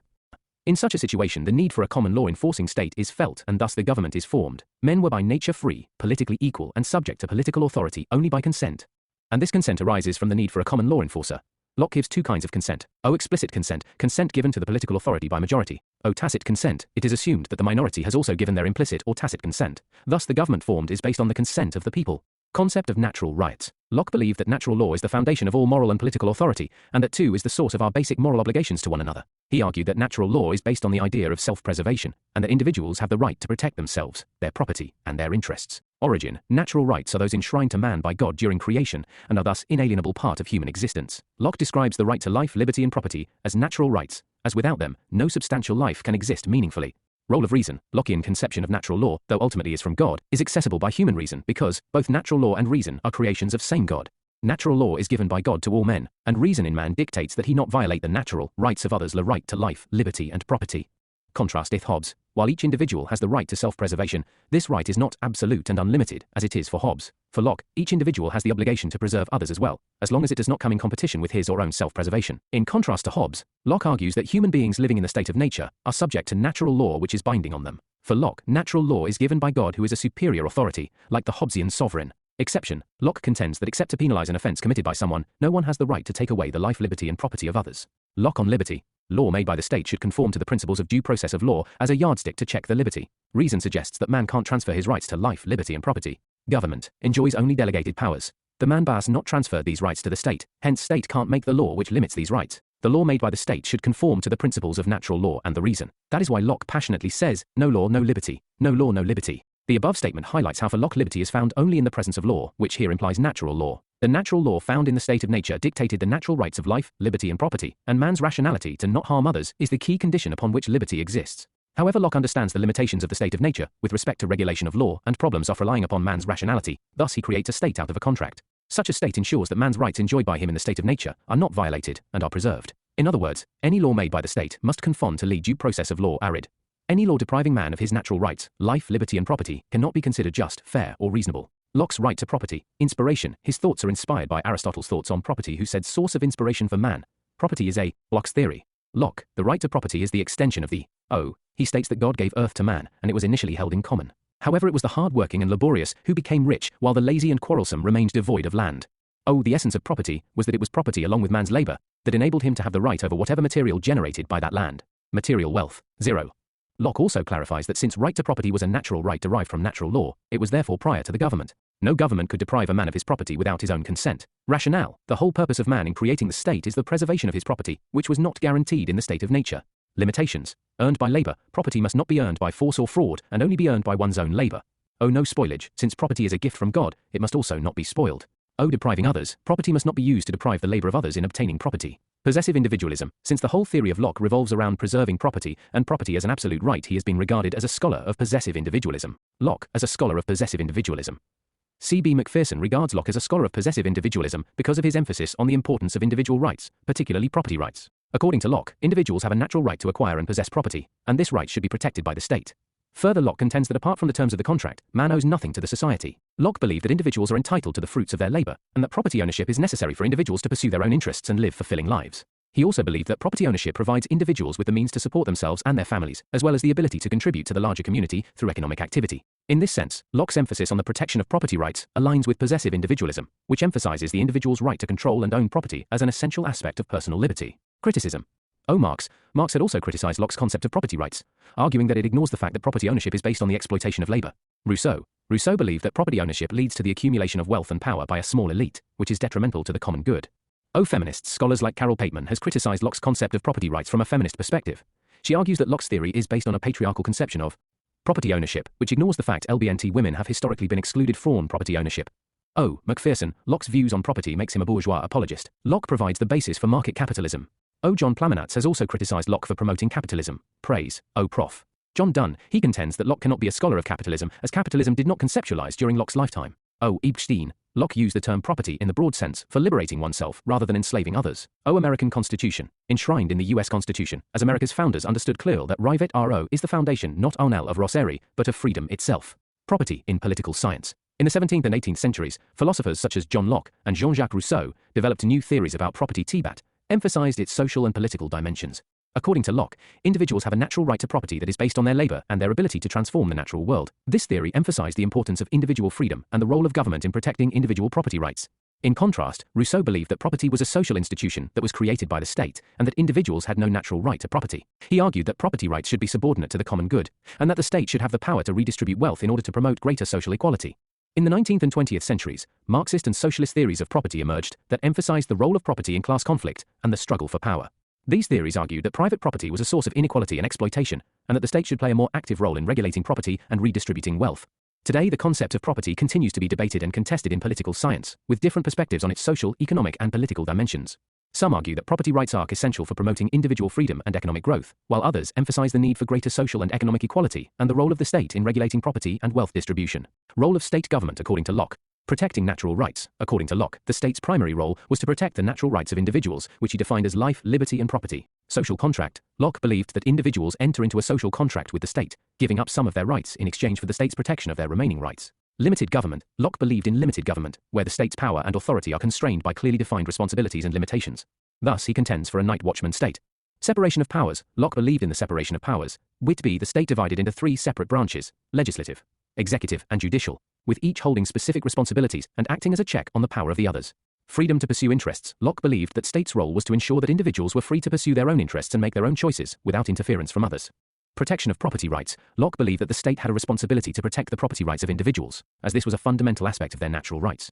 Right to rebel. Locke believed that individuals had the right to rebel against a government that failed to protect their natural rights, and that the state's legitimacy was dependent on its ability to protect those rights. Night watchman state. A night watchman state refers to a minimal state that has only a few functions, primarily those related to protecting its citizens from external threats, enforcing contracts, and protecting property rights. The term night watchman is used to describe the state's role in only providing minimal services and intervening in citizens' lives as little as possible, like a night watchman who only intervenes in emergencies. The concept of a night watchman state can be traced back to classical liberal thinkers such as John Locke, Adam Smith, and Herbert Spencer. They believed that the state's role should be limited to protecting individual liberty, property rights, and enforcing contracts. They argued that excessive government intervention in people's lives would hinder economic growth and individual freedom. 1N. The 20th century, proponents of the concept included Friedrich Hayek, Milton Friedman, and Ayn Rand. They argued that a minimal state would provide the necessary conditions for a free market economy, which they believed was the most efficient and productive way to allocate resources.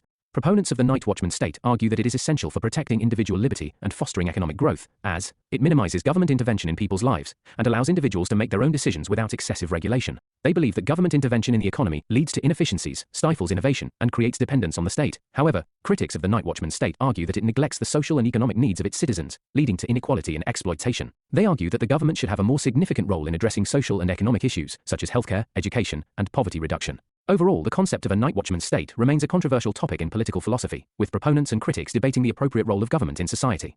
Locke on toleration. A letter concerning toleration. The concept has been given in his essay titled A Letter Concerning Toleration, where he states the meaning of toleration within a society state. In his letter, he holds the civil magistrate responsible to protect the life, liberty, and indolence of the people. However, he holds that matters of religious practice must not be regulated. He defends this by saying that in matters of sole religion, God does not appoint a magistrate, and held that interference would be unjust as each person was responsible for his own salvation. However, his toleration did not extend to atheists, whom he views as untrustworthy and deceptive. Locke on revolution. Premise. As the concept of Lockean state is based on a contract amongst the civil society and the state, any law not in favor of the people or violating the social contract has to be resisted. Circumstances leading to revolution, when the state establishes its arbitrary will in place of laws.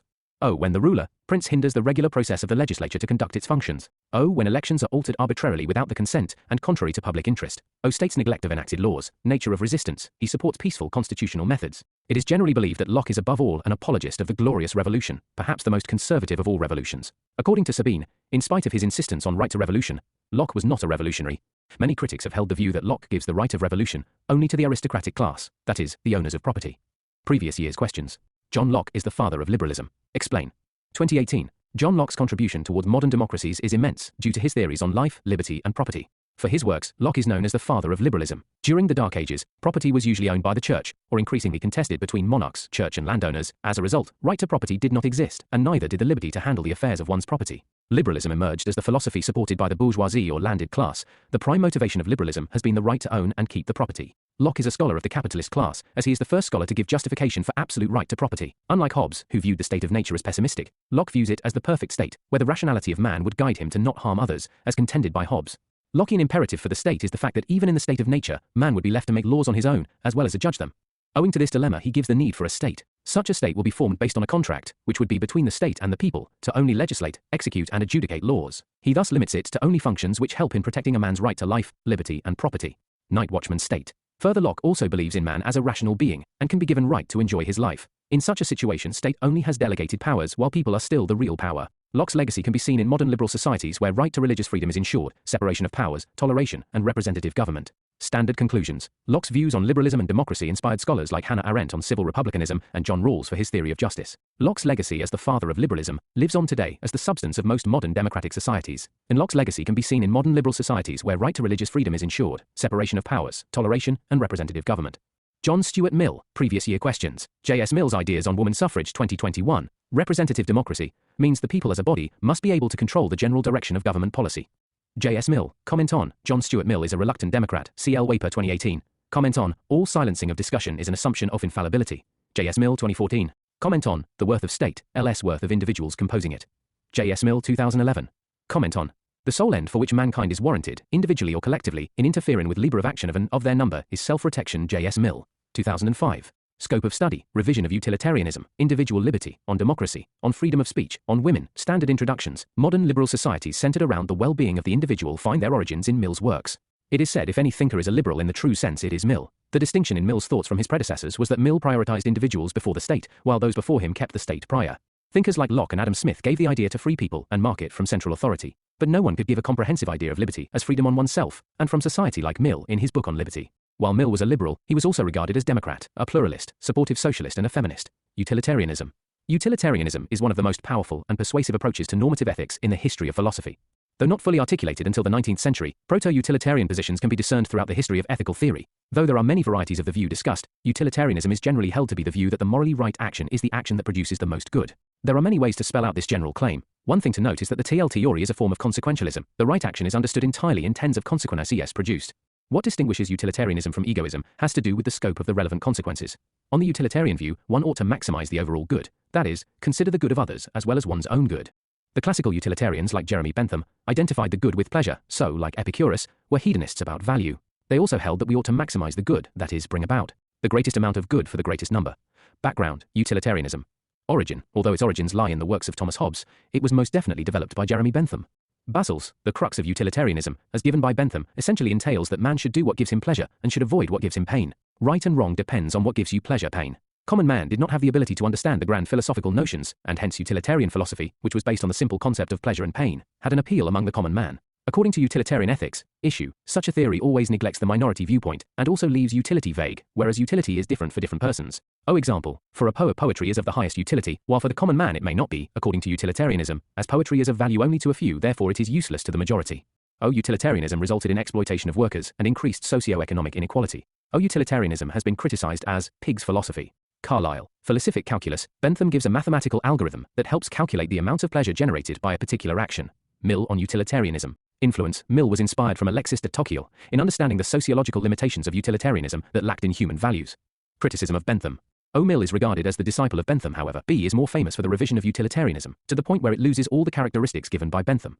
Hence he is regarded as the Peter who denied his master. According to Mill, utilitarianism given by Bentham represents extreme materialism, and Mill attempts to reform it with idealism inspired by Socrates and Plato.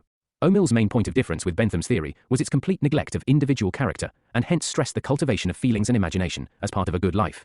Inclusion of human values. He attempts to modify Bentham's theory by including factors like moral motives, sociability, universal altruism, and justice, with the idea of impartiality. Happiness. Although he agrees on Bentham's principle on pleasure, he includes happiness with pleasure, and says if pleasure is the satisfaction of appetite, happiness is the satisfaction of soul.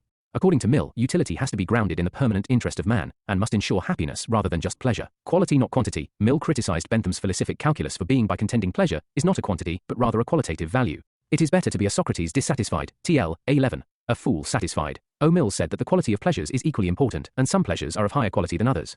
Bentham denied this, maintaining that the quantity of pleasure being equal, Pushpin is as good as poetry. Mill retained the basic principle of utilitarianism, greatest happiness for greater good, but he distinguished between higher and lower pleasures.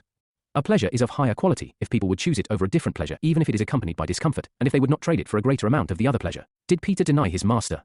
It is said Mill was the Peter who denied his master, but he eventually strengthened utilitarianism by making it more humane. Utility in the widest sense must guide the actions of man. Mill, here utility means happiness along with pleasure.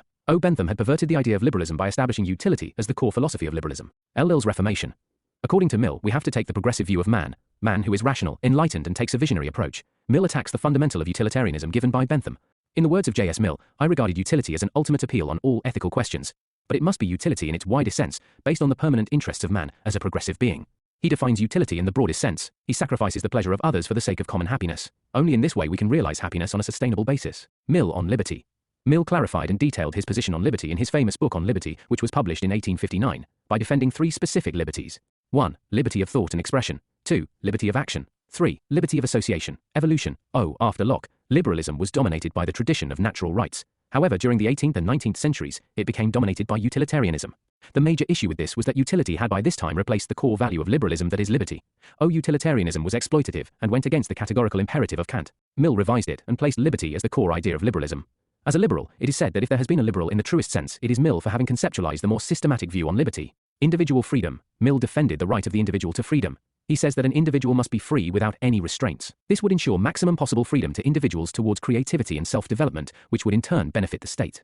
When as a condition of progress, Mill believes that only when people are given the maximum amount of liberty can they pursue their self-development to the fullest and in the process aid in state progress. Utility. Even after revising utilitarianism, Mill's ideas are based on the idea of utility, as he says maximum liberty can ensure maximum development in society. On freedom of speech and expression, Mill regards speech as the greatest gift of God, or the ability to communicate. According to him, restricting speech is the assumption of infallibility. To prevent tyranny and conformism, we must enable free speech, which is the only way truth can emerge. On freedom of association, Mill defended freedom of association on 3 grounds. First, if something can be done better by the individuals than the government, it is better to be done by self-interested individuals. Second, the right of association becomes a practical part of the political education of a free people, taking them out of the narrow circle of personal and family selfishness. Third, if we let the government do everything, there is the evil of adding unnecessarily to its power.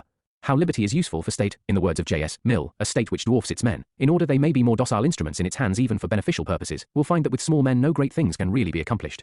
If people are great, it automatically makes the state great. Hence no state becomes great, by dwarfing their own people. Limitation to liberty. Mill differentiates liberty on the harm principle, or all actions under liberty are justified, as long as they do not harm any other person's liberty. Self-regarding actions complete freedom, even if it involves self-harm as an individual is his, her sovereign master. Others regarding actions, restriction as action is harming another's liberty. In this case it is justified for the state to interfere and restrict individual liberty. Harm principle. According to harm principle, the state can intervene in the freedom of man only when his actions do some harm to another person or society. It is not enough to intervene in man's sphere of liberty if the state takes the ground that the purpose is the protection of the individual. According to Mill, over his body over his mind, individual is sovereign thus when it comes to self-regarding action. The principle of liberty requires the absence of all restrictions. Example, according to Mill's notion it would be wrong to stop a man from committing suicide or taking drugs as according to the harm principle. It does not harm the society directly.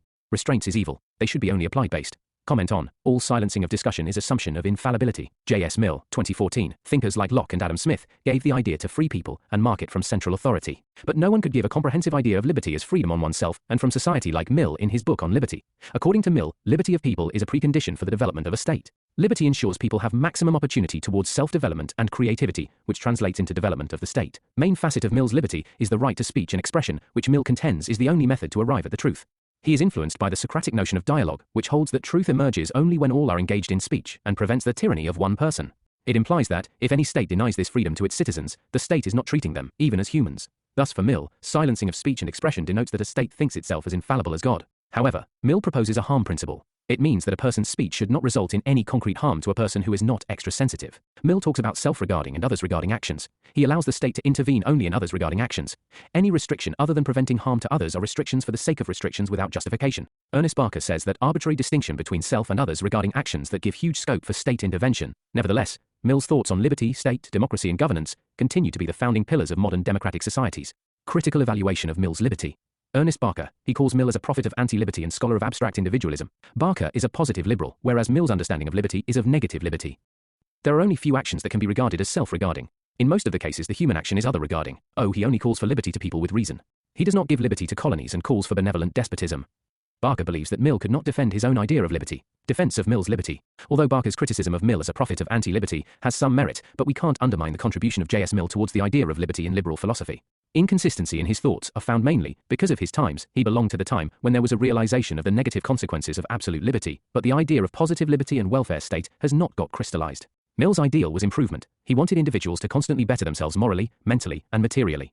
Thus Mill is perhaps the only scholar after Locke to have talked about liberty extensively and even incorporated the modern notions of liberty like equal rights to women, freedom of speech and expression, and a representative form of government. On democracy and representative government. Mill regarded representative democracy as necessary for progress, as it permitted citizens the maximum opportunity to self-develop. Precondition. The precondition for democracy to function the freedom of its citizens. Citizens must be able to freely associate with the political process of the state.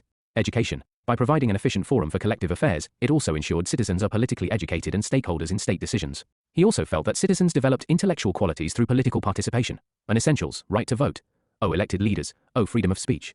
Outcome, representative democracy ensured interaction, which in turn ensured the emergence of both the wisest policies and leaders. Legitimacy. Mill holds all citizens equal, and only their popular sovereignty could give legitimacy to the government. Connect with Locke's notion of consent. Limitations to Mill's democracy. Weighted voting. Mill does not support equal voting rights to all. To him, the vote of educated citizens must have more weightage than the uneducated. And exclusions, he excluded non-taxpayers, dependents, and deviants from thawing the rights to vote. Colonies. The most controversial part of Mill's liberty is that he does not extend his theory of liberty unto colonial societies like India, where he states democracy is not a free gift to be distributed. Democratic culture, he states. Since these societies lack democratic culture, they must not be made democracies. Connect with Gabriel Almond and Sidney Verber's civic culture concept. Benevolent despotism. For colonies like India, he restricts liberty and urges for benevolent despotism until democratic culture can arise. Reluctant democrat. Due to his restrictions and ethnocentric limitations to liberty, he has been called a reluctant democrat. Despotism is legitimate form of government for barbarians provided the end is their improvement, although Mill considered democracy to be the best form of govt. But he does not extend this to the colonies. Like Machiavelli, he also believed that democracy can be introduced only where people have civic sense, where people have democratic culture and commitment to the democratic policy. Mill also argued that democracy requires a certain level of political maturity and education among citizens, and that these conditions were not present in many colonial societies. He believed that imposing democracy on such societies would lead to chaos and instability, as the population lacked the necessary knowledge and skills to effectively participate in democratic governance. Finally, Mill was also concerned about the potential for Western colonial powers to use democracy as a means of furthering their own interests in the colonies. He believed that the imposition of democracy could be a cover for exploitation and domination, rather than a genuine commitment to self-government and individual freedom. Mill's reluctance to impose democracy on colonial societies reflected his belief that democracy was not a universal or one-size-fits-all solution, but rather a complex and context-specific form of governance based on conditionalities. Mill has suggested that rather than introducing democracies, colonial governments must rule with benevolent despotism. Benevolent despotism. Benevolent despotism is a form of government in which a single ruler or leader has complete control over government, but uses their power in benevolent or compassionate manner for the benefit of their subjects. In this form of government, the ruler is not accountable to the people, but rather sees themselves as a caretaker or guardian of the common good. On women. Mill's work, The Subjugation of Women. First modern thinker, after Plato, it is only Mill who associates women into political participation. It is however Mill who first addressed the issue with women's centrism, while for Plato, it was a cause of political convenience. Influences. Mill was influenced by his wife Harriet Taylor Mill. Key points. Mill argued that women's subordinate position in society was not based on natural or biological differences, but rather on social and cultural norms that had been constructed over time. He believed that individuals should be free to make their own choices and pursue their own goals, regardless of their gender. As part of his broader commitment to individual freedom and social progress, Mill advocated for women's suffrage, equal access to education and employment, and legal protection against discrimination and abuse. He believed that these reforms were not only morally just, but also necessary for the flourishing of society as a whole. As a form of slavery, according to him, all forms of slavery were abolished, but the slavery of women remained. Women have been enslaved to lives where they seek favor and affection at the cost of their independence. He deplored the lack of freedom given to women by society and contended that equality must be the basic principle of societal and personal relationships. Methodology. For Mill, improving women's position by giving them suffrage, education and employment was a stepping stone towards progress and civility. He urges for political participation of women on equal terms as men, as a state cannot be coal-sided developed if half its population is subjugated. Critical evaluation. 1. Critics. Ernest Barker. He regards Mill as a prophet of empty liberty and abstract individualism. As Mill is a negative liberal, but Barker is positive liberal. Arbitrary distinction between self and others regarding actions that give huge scope for state intervention. Mill believes in max liberty, but understands the VE consequences of it, and hence allows state's intervention. He allows the state to prevent a person from ending his life by bringing metaphysical concepts like real will. C.L. Waper. He has been regarded as a reluctant democrat. He says so, as Mill's liberty does not exist in the truest sense but rather is conditional based on the nature of society and aptitude of individuals. And Marxists. Marx was critical of Mill's emphasis on individual freedom and his belief in the potential of capitalism to promote social progress. Marx argued that Mill's ideas failed to address the fundamental contradictions of capitalist society. Then feminists. Beauvoir was critical of Mill's view that women were essentially the same as men, and argued that Mill's universalism failed to recognize the unique experiences and perspectives of women. And postmodernists. Michel Foucault argued that Mill's ideas were part of a broader tradition of Western thought that sought to discipline and control individual behavior. 2. Relevance. Contrast in ideas of Mill and Barker suggest that Mill belonged to the age of transition. People had started to realize the limitation of laissez-faire, but the idea of positive liberty, or the idea of welfare state, had not yet emerged. Limitations on freedom of expression can be seen in the qualified nature of fundamental rights, for instance, in Article 19(2) of Indian Constitution. Standard conclusions. Mill's thoughts on liberty, state, democracy and governance continue to be the founding pillars of modern democratic societies. Mill's legacy lives on with his attempts to make the state a moral institution of virtue and excellence. Though Mill could not defend his theory of liberty, and he is inconsistent, yet we cannot deny Mill's contribution towards the concept of liberty, and it is rightly said that, if anybody is liberal, it is Mill. Karl Marx, 1818–1883. Previous year's questions. Marx's idea of alienation is an essential part of the reality in capitalism 2021. What is the contemporary relevance of Marxism? 2019. Examine in detail Marx's prescription for ending alienation and reaching the stage of delienation. 2009. Examine the conception of the state in the ideologies of fascism and Marxism. 2014. Discuss in what sense Marx's understanding of state can be considered as materialistic. 2013. Differentiate between freedom and liberty. Discusses Marx's notion of freedom. 2017. Scope of study, dialectical materialism, historical materialism, one-set concept of class struggle, criticism of capitalism, theory of surplus value, theory of revolution, Theory of alienation, relevance. Standard introductions. Karl Marx was a 19th-century German philosopher, economist, and social theorist, whose ideas have had a profound and lasting impact on social and economic theory. Marx is best known for his critique of capitalism, which reveals the ways in which economic structures generate inequality, exploitation, and alienation. Karl Marx is best known not as a philosopher, but as a revolutionary, whose works inspired the foundation of many communist regimes in the 20th century. Background. Karl Marx was a German philosopher, economist, and political theorist who developed the ideology known as Marxism. He was born in Trier, Germany in 1818 and studied law, philosophy, and history at the University of Berlin. Marx became interested in political and economic theory early in his career, and in 1848 he co-authored the Communist Manifesto with Friedrich Engels.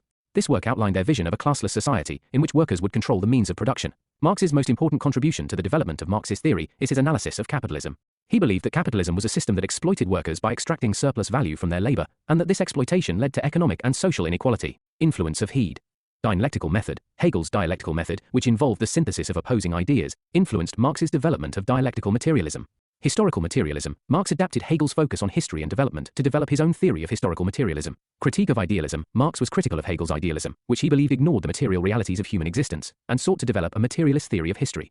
Alienation. Marx was influenced by Hegel's critique of alienation, which be applied to the analysis of capitalism and the exploitation of workers. Critique of private property. Marx was also influenced by Hegel's critique of private property, which he saw as a source of social and economic inequality. Georg Wilhelm Friedrich Hegel. Georg Wilhelm Friedrich Hegel (1770–1831) was a German philosopher who is widely considered one of the most influential figures in the history of Western philosophy. He was a professor of philosophy at the University of Berlin, and his ideas have had a profound impact on many fields, including political theory, aesthetics, and theology. Hegel's philosophy is complex and wide-ranging, but here are some of his main views. Dialectical method. Hegel's dialectical method involves the synthesis of opposing ideas, and be believed that history is driven by the resolution of conflicts between opposing forces or ideas. Historical progress. Hegel believed that history is marked by a progressive development of human consciousness, with each stage of development building on the achievements of the previous stage. Absolute spirit. Hegel posited the existence of an absolute spirit, which he believed to be the highest form of consciousness and the ultimate reality of the universe.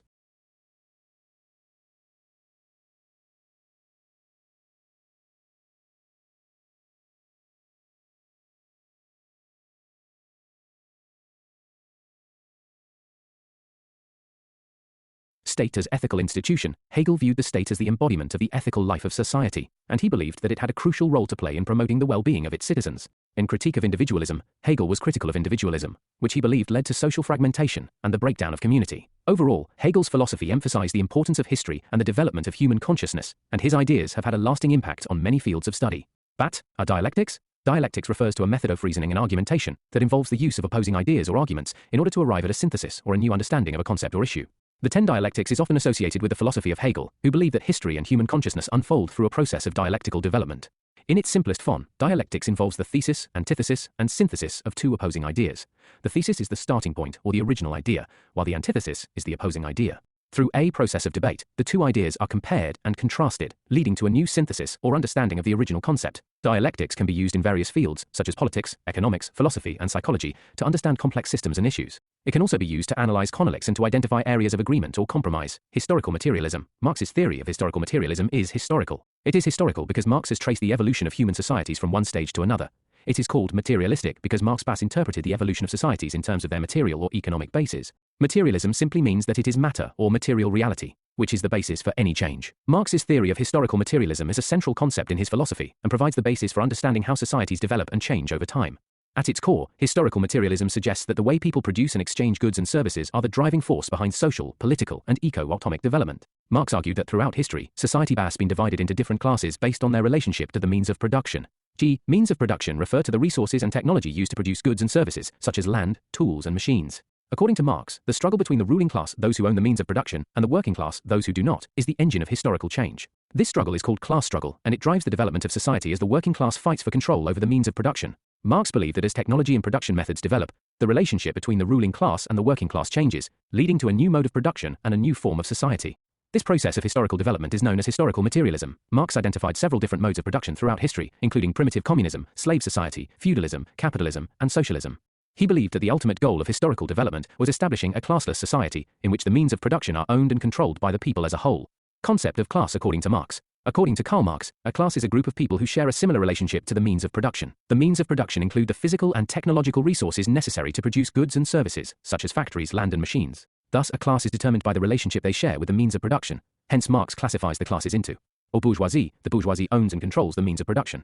O proletariat, the proletariat does not own the means of production and must sell their labor power to survive. Due to this class structure, the bourgeoisie go on exploiting the proletariat to maximize their profits, while increasing the animosity between themselves and the working class. Marx saw class as a central feature of capitalist societies, where the capitalist class exploits the working class to generate profits. He argued that this exploitation is the source of many social and economic problems, including poverty, inequality, and alienation. Marx also believed that class conflict was inevitable in capitalist societies, as the interests of the capitalist class and the working class are fundamentally opposed. Marx believed that this inherent conflict between the bourgeoisie and proletariat would eventually lead to a revolution in which the working class would overthrow the ruling class and establish a socialist society, in which the means of production would be owned and controlled by the workers themselves. Concept of class struggle. The hist-torv of all hitherto existing societies has been a history of class struggle. Marx uses Hegel's dialectics to explain the development of history. According to him, history is the product of class struggle. Marx argued that class conflict is the real driving force of human history, and this conflict has been due to economic factors related to mode of production. Marx argued that the bourgeoisie exploits the proletariat by paying them wages that are lower than the value of the goods and services they produce. This creates a conflict between the two classes, as the proletariat seeks to improve their living and working conditions,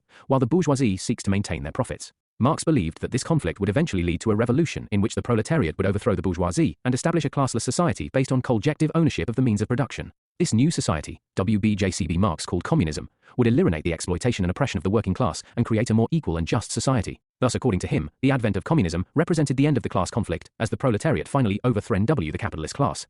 WHV communism is the final stage. In capitalist societies, class differentiation is most clear, class consciousness more developed, and class conflict is most acute. Hence, capitalism is the culminating point in the historical evolution of classes and class conflict.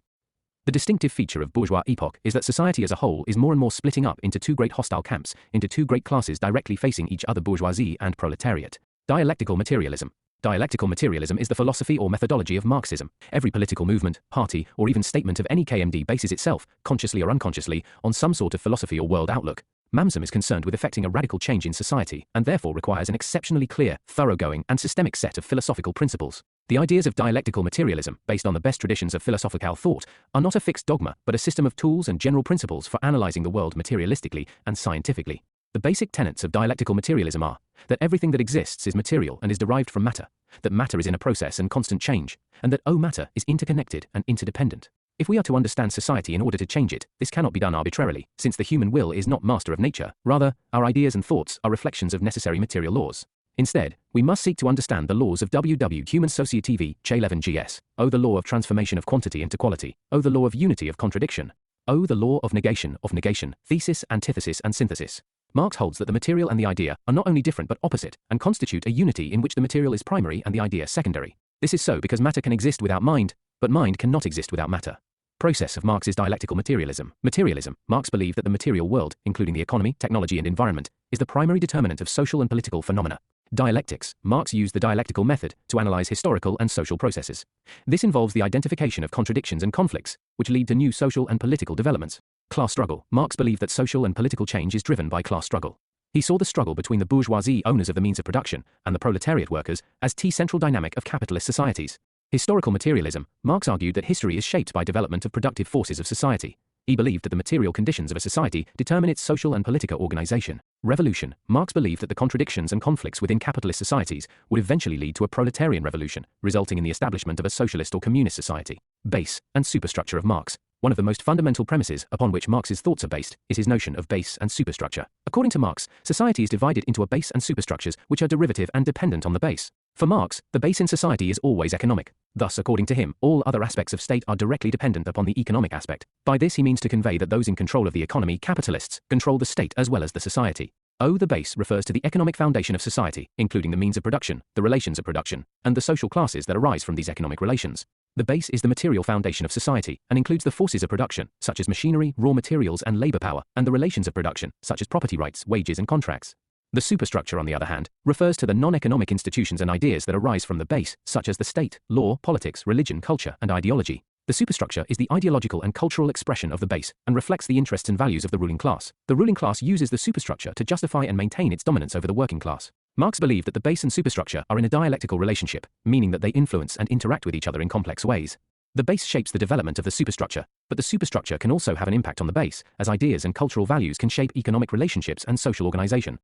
This notion lays the groundwork for the Marxist revolution that states that in order to establish a communist society where all workers are free, revolution must take place to overthrow the capitalist class in control of the means of production. On capitalism.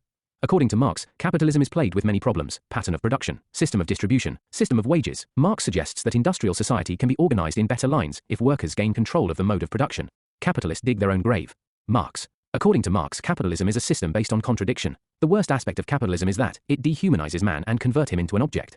Capitalism alienates man from himself. Market shapes all aspects of life in capitalist society. In earlier modes of production, labor was the main source of production. In capitalist and industrial world, machine has become the means of production. Mass production has made prices cheaper, but the paradox is displacement of workers. If system of distribution is based on market principle rather than principle of need, it creates paradox. It's a paradox of capitalism that there is a surplus of goods but people lack purchasing power.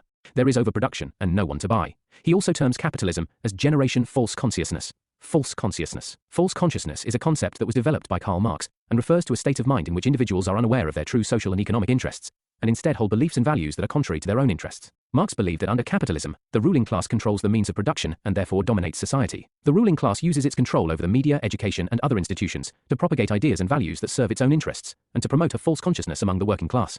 On similar lines, he terms religion as opium of the masses. According to Marx, the working class may come to accept the dominant ideology of the ruling class and may even see their own exploitation and oppression as natural or inevitable. This false consciousness prevents the working class from recognizing their own interests and taking action to challenge the capitalist system. Marx believed that it was important for the working class to overcome false consciousness and develop a class consciousness, which involves a recognition of their own interests and a commitment to collective action to challenge the capitalist system. Overall, false consciousness is a concept used by Marx to describe the ways in which individuals can be misled by dominant ideologies that serve the interests of the ruling class, and how this can prevent the working class from realizing their own power and potential for change. Theory of surplus value. The theory of surplus value is discussed by Marx in great detail in his Das Kapital. It is influenced by the labor theory of value propounded by Ricardo. Marx gives an economic explanation about the process of exploitation. According to Marx, the surplus value created by workers is appropriated by capitalists as profit leading to exploitation of the working class.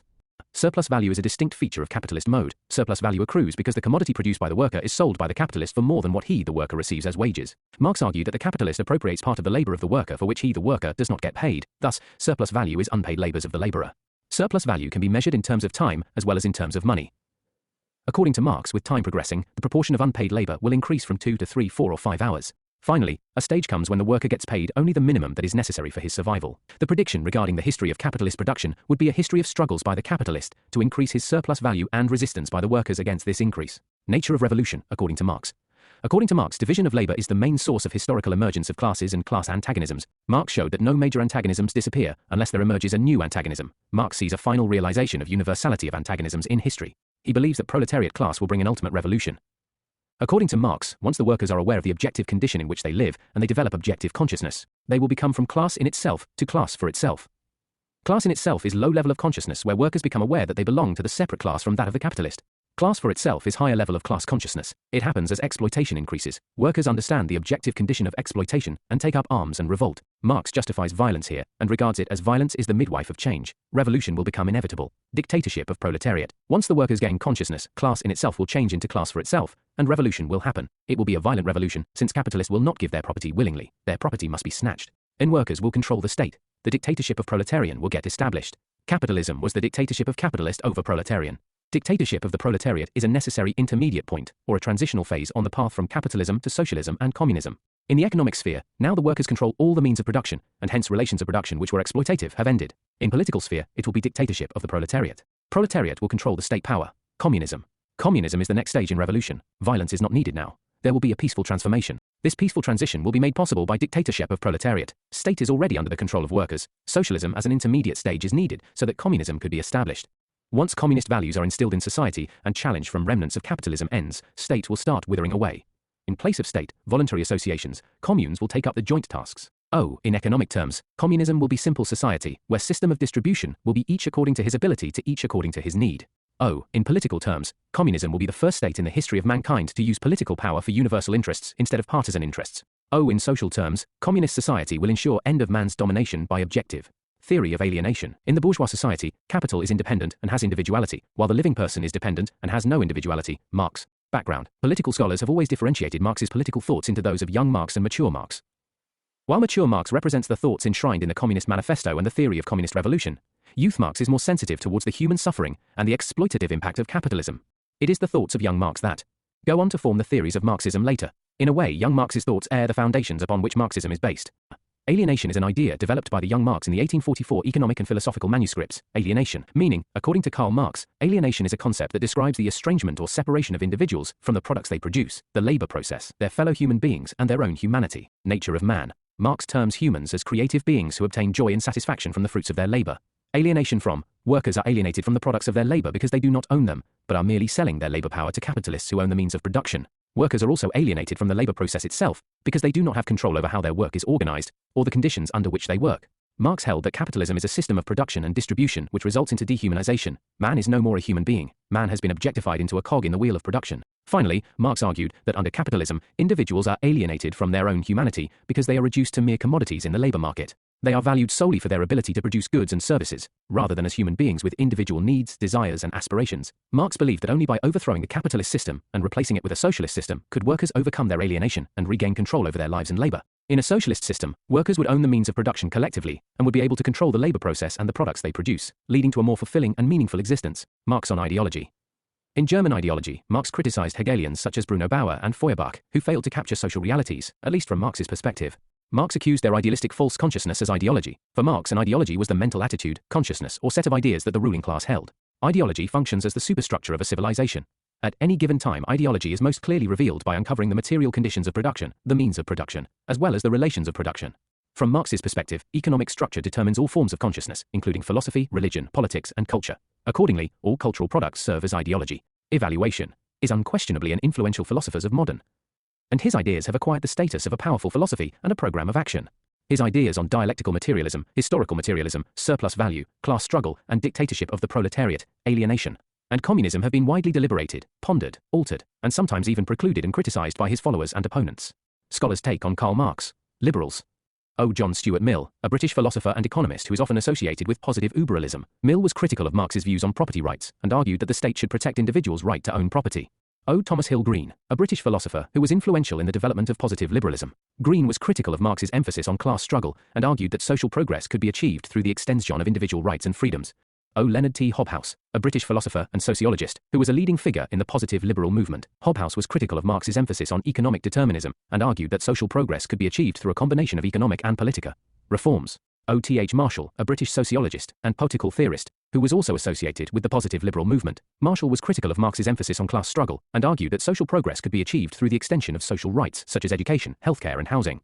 Isaiah Berlin, a political philosopher who was critical of Marx's conception of historical inevitability and argued that it neglected the importance of individual agency and freedom.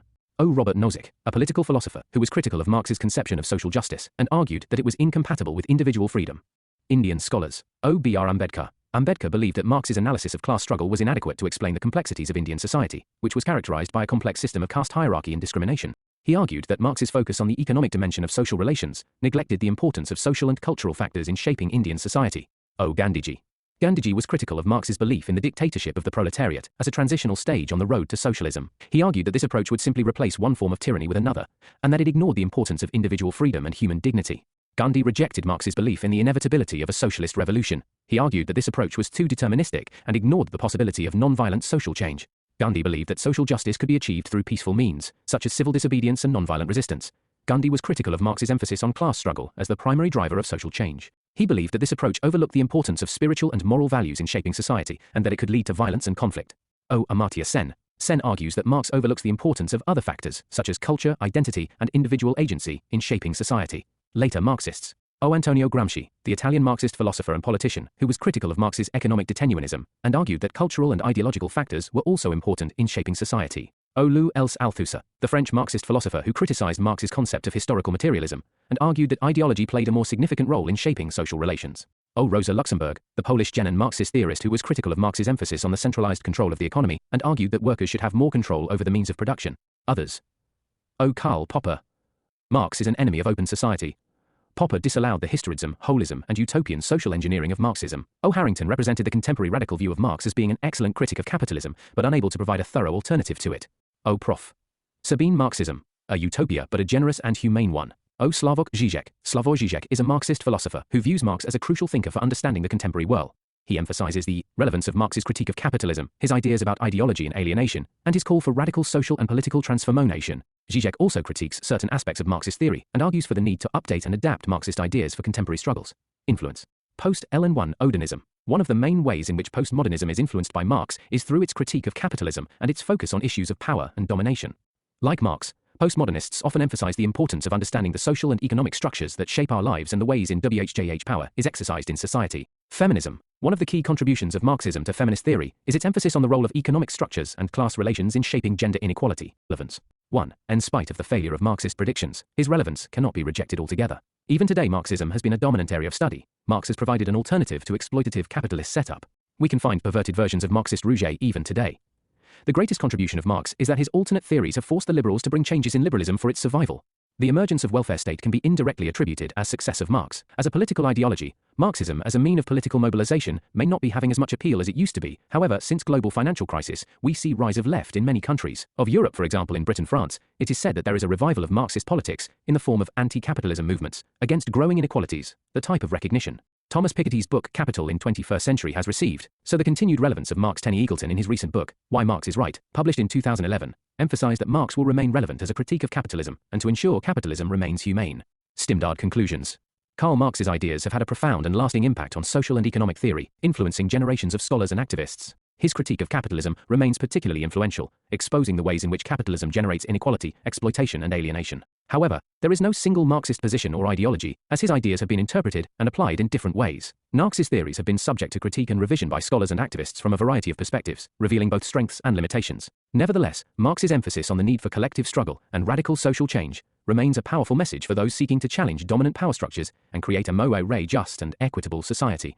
Antonio Gramsci, previous year's questions. According to Gramsci, hegemony is based on organization of consent. Comment. 2019. Comment on Gramsci's concept of hegemony. 2016. Discuss Gramsci's notion of organic intellectuals.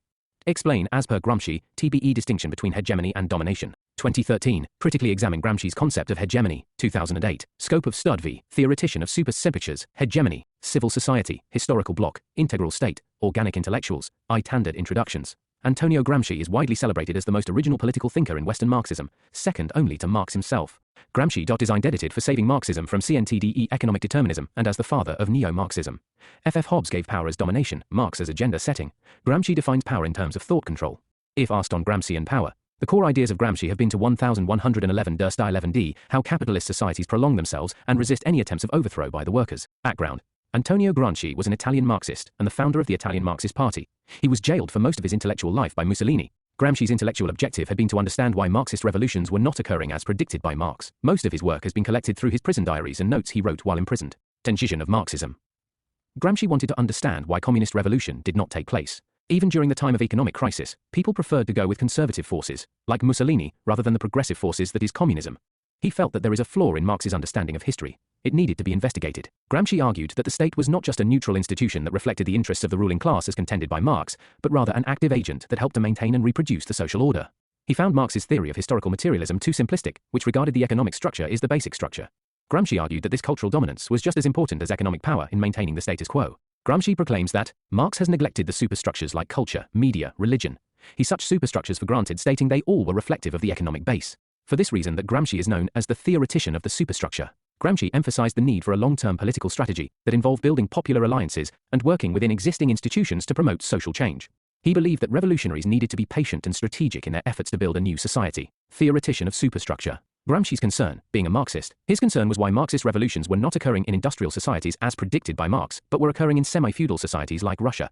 Marx's thought, according to Marx, it is the economic base that dictates the rest of the structures like the church, civil society, and education. Thus, the one who controls the means of production economic base controls the remaining structures, superstructures of the state. Thus Marx called for the overthrow of those controlling production.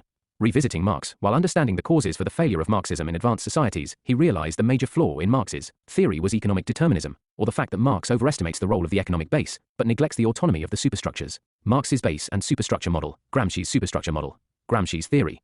1. Influence. Along with Marx, Gramsci was also influenced by Benedetto Croce. According to Croce, cultural factors also play a vital role in shaping history. As a result, Gramsci contends that only the economic base, but other superstructures like religion, culture, and media also influence the state.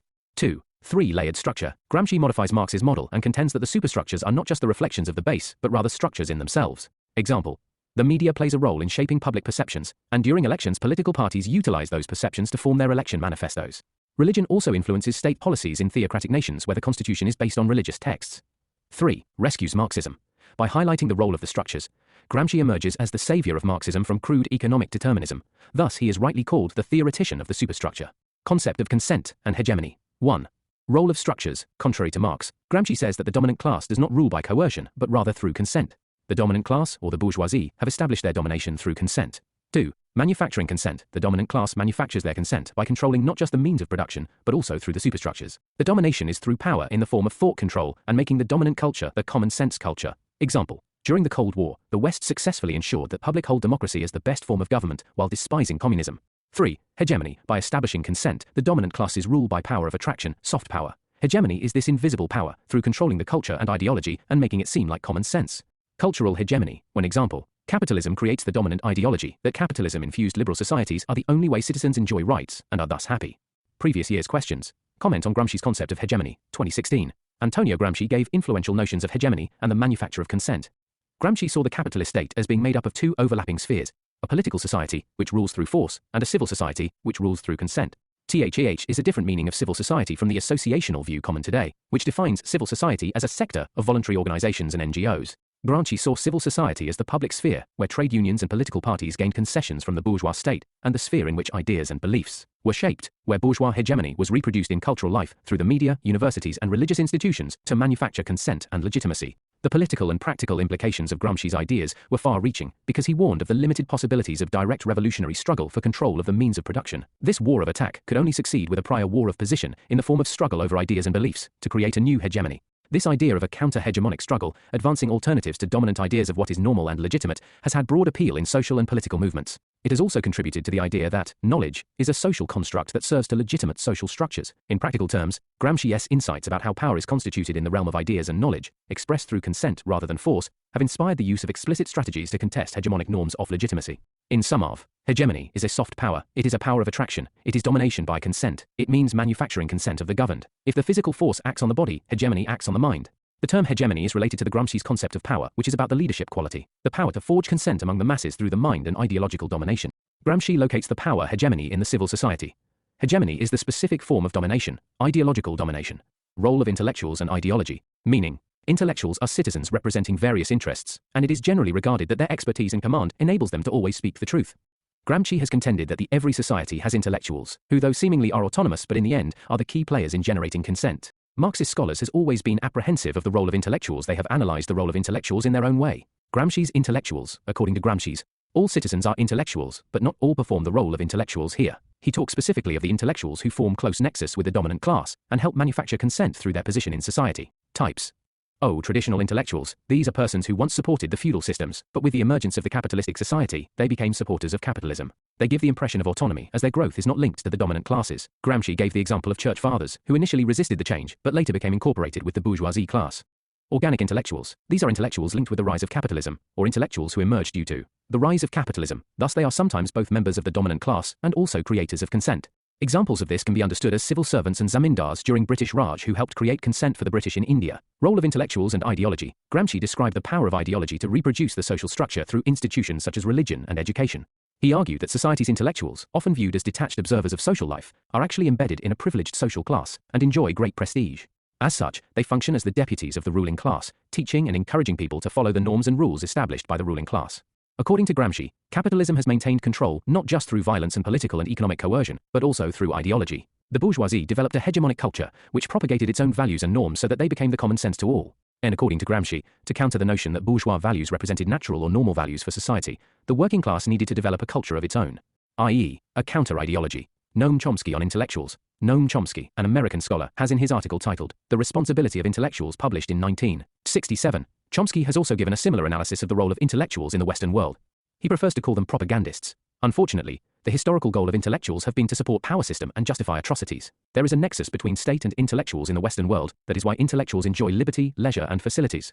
Gramsci on role played by civil society. Civil society is the first layer of protection of capitalists and the state the second. Civil society helps in manufacturing consent and building hegemony of capitalists. The superiority of bourgeoisie was made common sense by organic intellectuals. Thus, the civil society plays an important role in manufacturing consent through the institutions of civil society that are family, school, and church structures of legitimation, which familiarize the citizens with the rules of behavior and teach them to show natural respect to the authority of the ruling classes. These structures lend legitimacy to the rule of the bourgeois class. On the other hand, the state represented the second level of power, coercive power, which becomes operational only when the ideological domination, hegemony, fails. According to him, it was easier to bring about the 1917 Bolshevik Revolution in Russia, since civil society was not well developed, and hence the state that used instruments of coercion remained transparent to the citizens. However, in Western societies where the civil society is well developed, the state remains opaque, and hence it is not easy to bring socialist revolution. The civil society is much closer to the base than the state, and thus has a far wider influence on influencing it. In states having a powerful civil society, the structures like church, schools may seem to operate autonomously, but they all play the role of generating consent. Thus, Gramsci contends it is extremely difficult to bring Marxist revolutions in such a state. He differentiates states on the basis of their civil societies. O transparent state, these are states lacking a civil society, and thus it is easier to bring in about revolutions here, as there is no opposing force or ideology exerted by the civil society. Example, semi-feudal states of Eastern Europe in the 20th century like Russia, Yugoslavia. O opaque states, these are states with well-functioning civil societies. Here hegemony exists, and thus revolutions are harder to bring. Example, liberal democracies, JK UK, France, USA, integral state. This forms the practical aspect of Gramsci's theory. By integral state, Gramsci refers to the combination of both the civil society and the political state historical bloc, acting in concert with each other. Historical bloc, the combination of social forces during a particular phase in history. In Gramscian analysis, it is the combination of the civil society and the state that forms the historical bloc. Civil society plays the role to generate consent for the state, while the state makes conditions which prolong the civil society in return. When the civil society is threatened, the state will first come to the rescue of the civil society. This is contrary to Marx's theory, who said, state comes to rescue the dominant economic class in crisis. Revolution, critique of May, X. Marx had suggested a single overnight revolution which involved the overthrow of the class controlling the means of production. Since for Marx, the economic base controlled all the other structures including the state. Doing so, the state will cease to exist, and the working class will be in the power to form the state initially. Gramsci's analysis, Gramsci has suggested that revolution cannot be singular and only be based on the economic base, but be twofold and at two positions. Workers have to overthrow at two levels, a war of position at the level of civil society. This involves the overthrow of the civil society and the structures manufacturing consent. Workers must overthrow and generate counter-hegemony to sustain the revolution. A war of maneuver at the state level, this is a frontal attack. Once counter-hegemony is created, the workers are in the position to overthrow the state. The state by no has lost its legitimacy as the civil society has been overthrown in the war of position. Example, we can take the example of Gandhian St11 Wengels in India. You and here, the Gandhian movement served as the war of position, effectively destroying the STN1 equal res May 11 U factui, 11G. Consent in favour for the British rule in India, and after this the Quit India movement was a frontal attack war of maneuver, which effectively served in the final overthrow. Gramsci's power. Conventional power. In conventional terms, power is the ability to coerce a unit to perform action which it would not inherently perform on its own will. Gramsci differentiates between power through domination and power through hegemony. If domination is hard power and exercised through coercive means, then hegemony operates silently and subtly within societies through the power of attraction. Domination is more physical and creates visible hardships amongst citizens and hence lacks any consent or legitimacy. Due to this, it is more easily overthrown. Example, Nazism in Europe was power exerted through domination and coercive means. Power through hegemony. This exists in society through intellectuals and the civil society working in nexus with the government to create consent and legitimacy for the state. It operates through mind control and attraction, where norms and cultures are made to be seen as the truth and common sense. Similar to Foucault's theory of power. Concept of historical bloc. MSCI's overall contribution to Marxist theory. Gramsci's major contribution lies in his understanding on why Marxism was not taking place in industrialized societies as Marx predicted. His theories of superstructure and hegemony helped reform the target areas and objectives for future Marxists to work upon, with concepts such as organic ideology, civil society and political society, organic intellectuals, hegemony, etc. As well as his unique distinction between political society and civil society, Gramsci brought new theoretical foundations into truly dialectical Marxist revolutionary theory. It is safe to argue, for example, that Althusser's notion of ideological state apparatuses evolves out of Gramsci's general concept of civil society and ideological structures, therein serving as the social pillars of state power. It would not be irrelevant to say that Althusser has been for Gramsci more or less what Lenin was for Marx and Engels, each in continuity with his predecessors. And Gramsci has also contributed to Marxist theory through the major implications which his most important concepts entail regarding the true nature of capitalist crisis and proletarian revolutionary strategy. Gramsci deserves much recognition in rectifying Marxist theory after its temporary degeneration at the hands of the mechanistic Marxists of the Stalin period. In the dialectical materialist tradition of Marx and Engels, Gramsci's philosophy of praxis, despite any historicism, has delivered to the working class a more powerful theoretical weapon with which it is less well equipped against the capitalist class in the class struggle. Evaluation. Praise. O Neo-Marxism. Gramscian thought begins the Neo-Marxist schools of thoughts, and most notably, the structural school. O Nikos Poulantzas says relationship is reflexive, and two ways. If economic structure shapes the superstructure, superstructure plays the role in maintaining the economic structure. Culture is part of superstructure. It is also important, as it helps to build hegemony in society. O. Edward Said and Post-colonialism. Edward Said was a Palestinian-American literary critic and cultural theorist, who was interested in the relationship between culture and politics. Criticism. O. Louis Althusser. According to him, Gramsci only talks about ideological state apparatus, but forgets about the coercive state apparatus which is also needed to rule. O. Michel Foucault. Gramsci has focused only on the macro view of power, but fails to take the micro view. We are not just under any power, we too exert power. The flow of power in society is multidimensional. Relevance today, quote, these in our conclusions. Noam Chomsky in his book Manufacturing Consent, writes about how the mass media plays into the hands of elites. He gives X of how USSR's invasion of Afghanistan and US's invasion of Vietnam were shown in different lights. Standard conclusions. With his focus on the role of superstructure and hegemony, Gramsci has given a new life to Marxism. Gramscian analysis forms relevant even today, while understanding how state operates through its affiliated structures. Gramsci's work is widely relevant today in the international affairs, where the themes of hegemony and cultural imperialism still for essential factors. Hannah Arendt. Previous year questions. Critically examine Hannah Arendt's conceptual triad of labor, work and action. Discuss Hannah Arendt's analysis of role of ideology in modern totalitarian regime. Comment on, power is never the property of an individual, it belongs to a group and remains in existence only so long as the group keeps together. Hannah Arendt, 2014. Hannah Arendt's conception of the political, 2012. Discuss the political philosophy of Hannah Arendt, 2003. Scope of study. Background, views on modernity, views on action, theory of power, views on totalitarianism, on citizenship, banality of evil, and relevance. Standard introductions. Hannah Arendt enjoys a rare designation of being a political philosopher in a male-dominated discipline. She is regarded as a heterodox thinker in the sense that her political philosophy doesn't belong to any systematic philosophy. Thus, it is often described as thinking without barriers. In the ideology-based nature of political science, Hannah Arendt represents a fresh philosophy that is regarded as thinking beyond barriers. Hannah Arendt, putting in context. 1933, Adolf Hitler came to power in 1933, and due to his anti-Semitic propaganda, Arendt was denounced and imprisoned by Gestapo. On release, she fled Germany and settled in Paris. 1940, when Germany invaded France in 1940, she was detained by the French as an alien, despite having been stripped of her German citizenship in 1937. Sent. 1941, she escaped and made her way to the United States in 1941. She settled in New York, which remained her principal residence for the rest of her life. She became a writer and editor and worked for the Jewish Cultural Reconstruction. Background. She has been classified as a heterodox thinker, meaning she cannot be classified into any single conventional school of thought. Hannah Arendt has categorized herself as thinking without barriers. The context of most of her theories are based on her experiences as a German Jew during the Holocaust. Based on this, her theories developed through the methodology of phenomenology WBIIH means that theories are based on experiences or phenomenon, rather than logic and reason. Hannah Arendt, and phenomenology. Phenomenology is a philosophy of experience. For phenomenology, the ultimate source of all meaning and value is the lived experience of human beings. All philosophical systems, scientific theories, or aesthetic judgments have the status of abstractions from the ebb and flow of the lived world. The task of the philosopher, according to phenomenology, is to describe the structures of experience, in particular consciousness, the imagination, relations with other persons, and the situatedness of the human subject in society and history. For Arendt, the key insight of phenomenology is that our experiences are always contextual and relational. Our perception of the world is not simply a matter of individual consciousness, but is shaped by the social and political contexts in which we live. In other words, our experiences are always situated within a broader field of relationships and interactions. Arendt's phenomenology thus emphasizes the importance of the social and the political in shaping our experience of the world, and highlights the role of action and interaction in creating and sustaining meaningful relationships and communities. Her work has had a profound influence on political theory, and her emphasis on the importance of public space and democratic dialogue continues to be a major theme in contemporary political philosophy. On origins of totalitarianism. Context: Hannah Arendt lived during the rise of Hitler and the collapse of all major civil organizations during the period. She uses this time period to understand how such totalitarian regimes are created and sustain themselves. Define. She has defined totalitarian of Hitler and Stalin as the rule of terror and ideology, where civil society ceases to exist and state legitimizes the use of violence. Origin. She has regarded that totalitarianism emerges when the stable context of citizen lives is changed by internal or external turmoil. She gives examples such turmoil like expansion of capitalism, rise of bureaucracy, overemphasis on the economic sphere, and neglect of political participation. Hannah Arendt connects totalitarianism to imperialism and shows the relationship between the bourgeoisie and the rise of totalitarian movements. Seeking capitalistic wealth, the bourgeoisie looked outside of the nation-state. Imperialism allowed the bourgeoisie to rule by bureaucracy in other nations, colonizing them and using terror to further their monetary advancement. As ideology becomes the basis for state legitimacy, any fiction created by the regime and its bureaucracy is projected as the truth, and anyone opposing it is seen as an enemy of the nation. Example: Hitler's ideology of racial superiority enabled him to convince the masses that violence against Jews' enemies was justified. Totalitarian leaders, dependent upon the loyalty of the masses, rule using propaganda and terror. They utilize consistency through fiction to help the masses escape their reality and buy into the ideology the totalitarian ruler is selling. At the same time, totalitarian leaders must avoid stability or normalization, which weakens the structure that upholds the regime. Further, with a non-existent civil society, people cannot come together to challenge the totalitarian state, resulting in submission to the whims of the regime.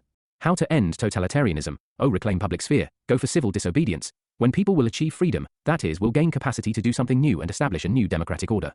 Theory of political action. Hannah Arendt's theory of action is given in her book Human Condition, where she has differentiated action into two parameters, vita contemplativa and vita activa. Vita contemplativa entails the thinking action, while vita activa refers to the physical realm of actions. The two central features of action are freedom and plurality. Action as the realization of freedom is therefore rooted in natality, in the fact that each birth represents a new beginning and the introduction of novelty in the world. Plurality, to which we may now turn, is the other central feature of action. For if to act means to take the initiative, to introduce the novum and the unexpected into the world, it also means that it is not something that can be done in isolation from others, that is, independently of the presence of a plurality of actors who from their different perspectives can judge the quality of what is being enacted. In this respect, action needs plurality, in the same way that performance artists need an audience. Without the presence and acknowledgement of others, action would cease to be a meaningful activity. She differs from Plato, who considers thinking, theory of ideas, as the highest form of human action. Instead, she agrees with Marx, and contends action is more important than thinking. She has also differentiated amongst different forms of actions performed by humans. O labor, Marx has regarded this as the most important action. However, Arendt regards the absence of freedom in labor as even animals perform labor. O work, this has more freedom than just labor. However, even here man is not completely free, and operates within certain limitations. Zoon politikon, this is essentially the realization of man as a political animal, Aristotle. Here man engages in political action with complete freedom, and thus, this is the most important form of action ensuring complete freedom. Essence of Zoon politikon. According to Hannah Arendt, by engaging in the public sphere, citizens create power.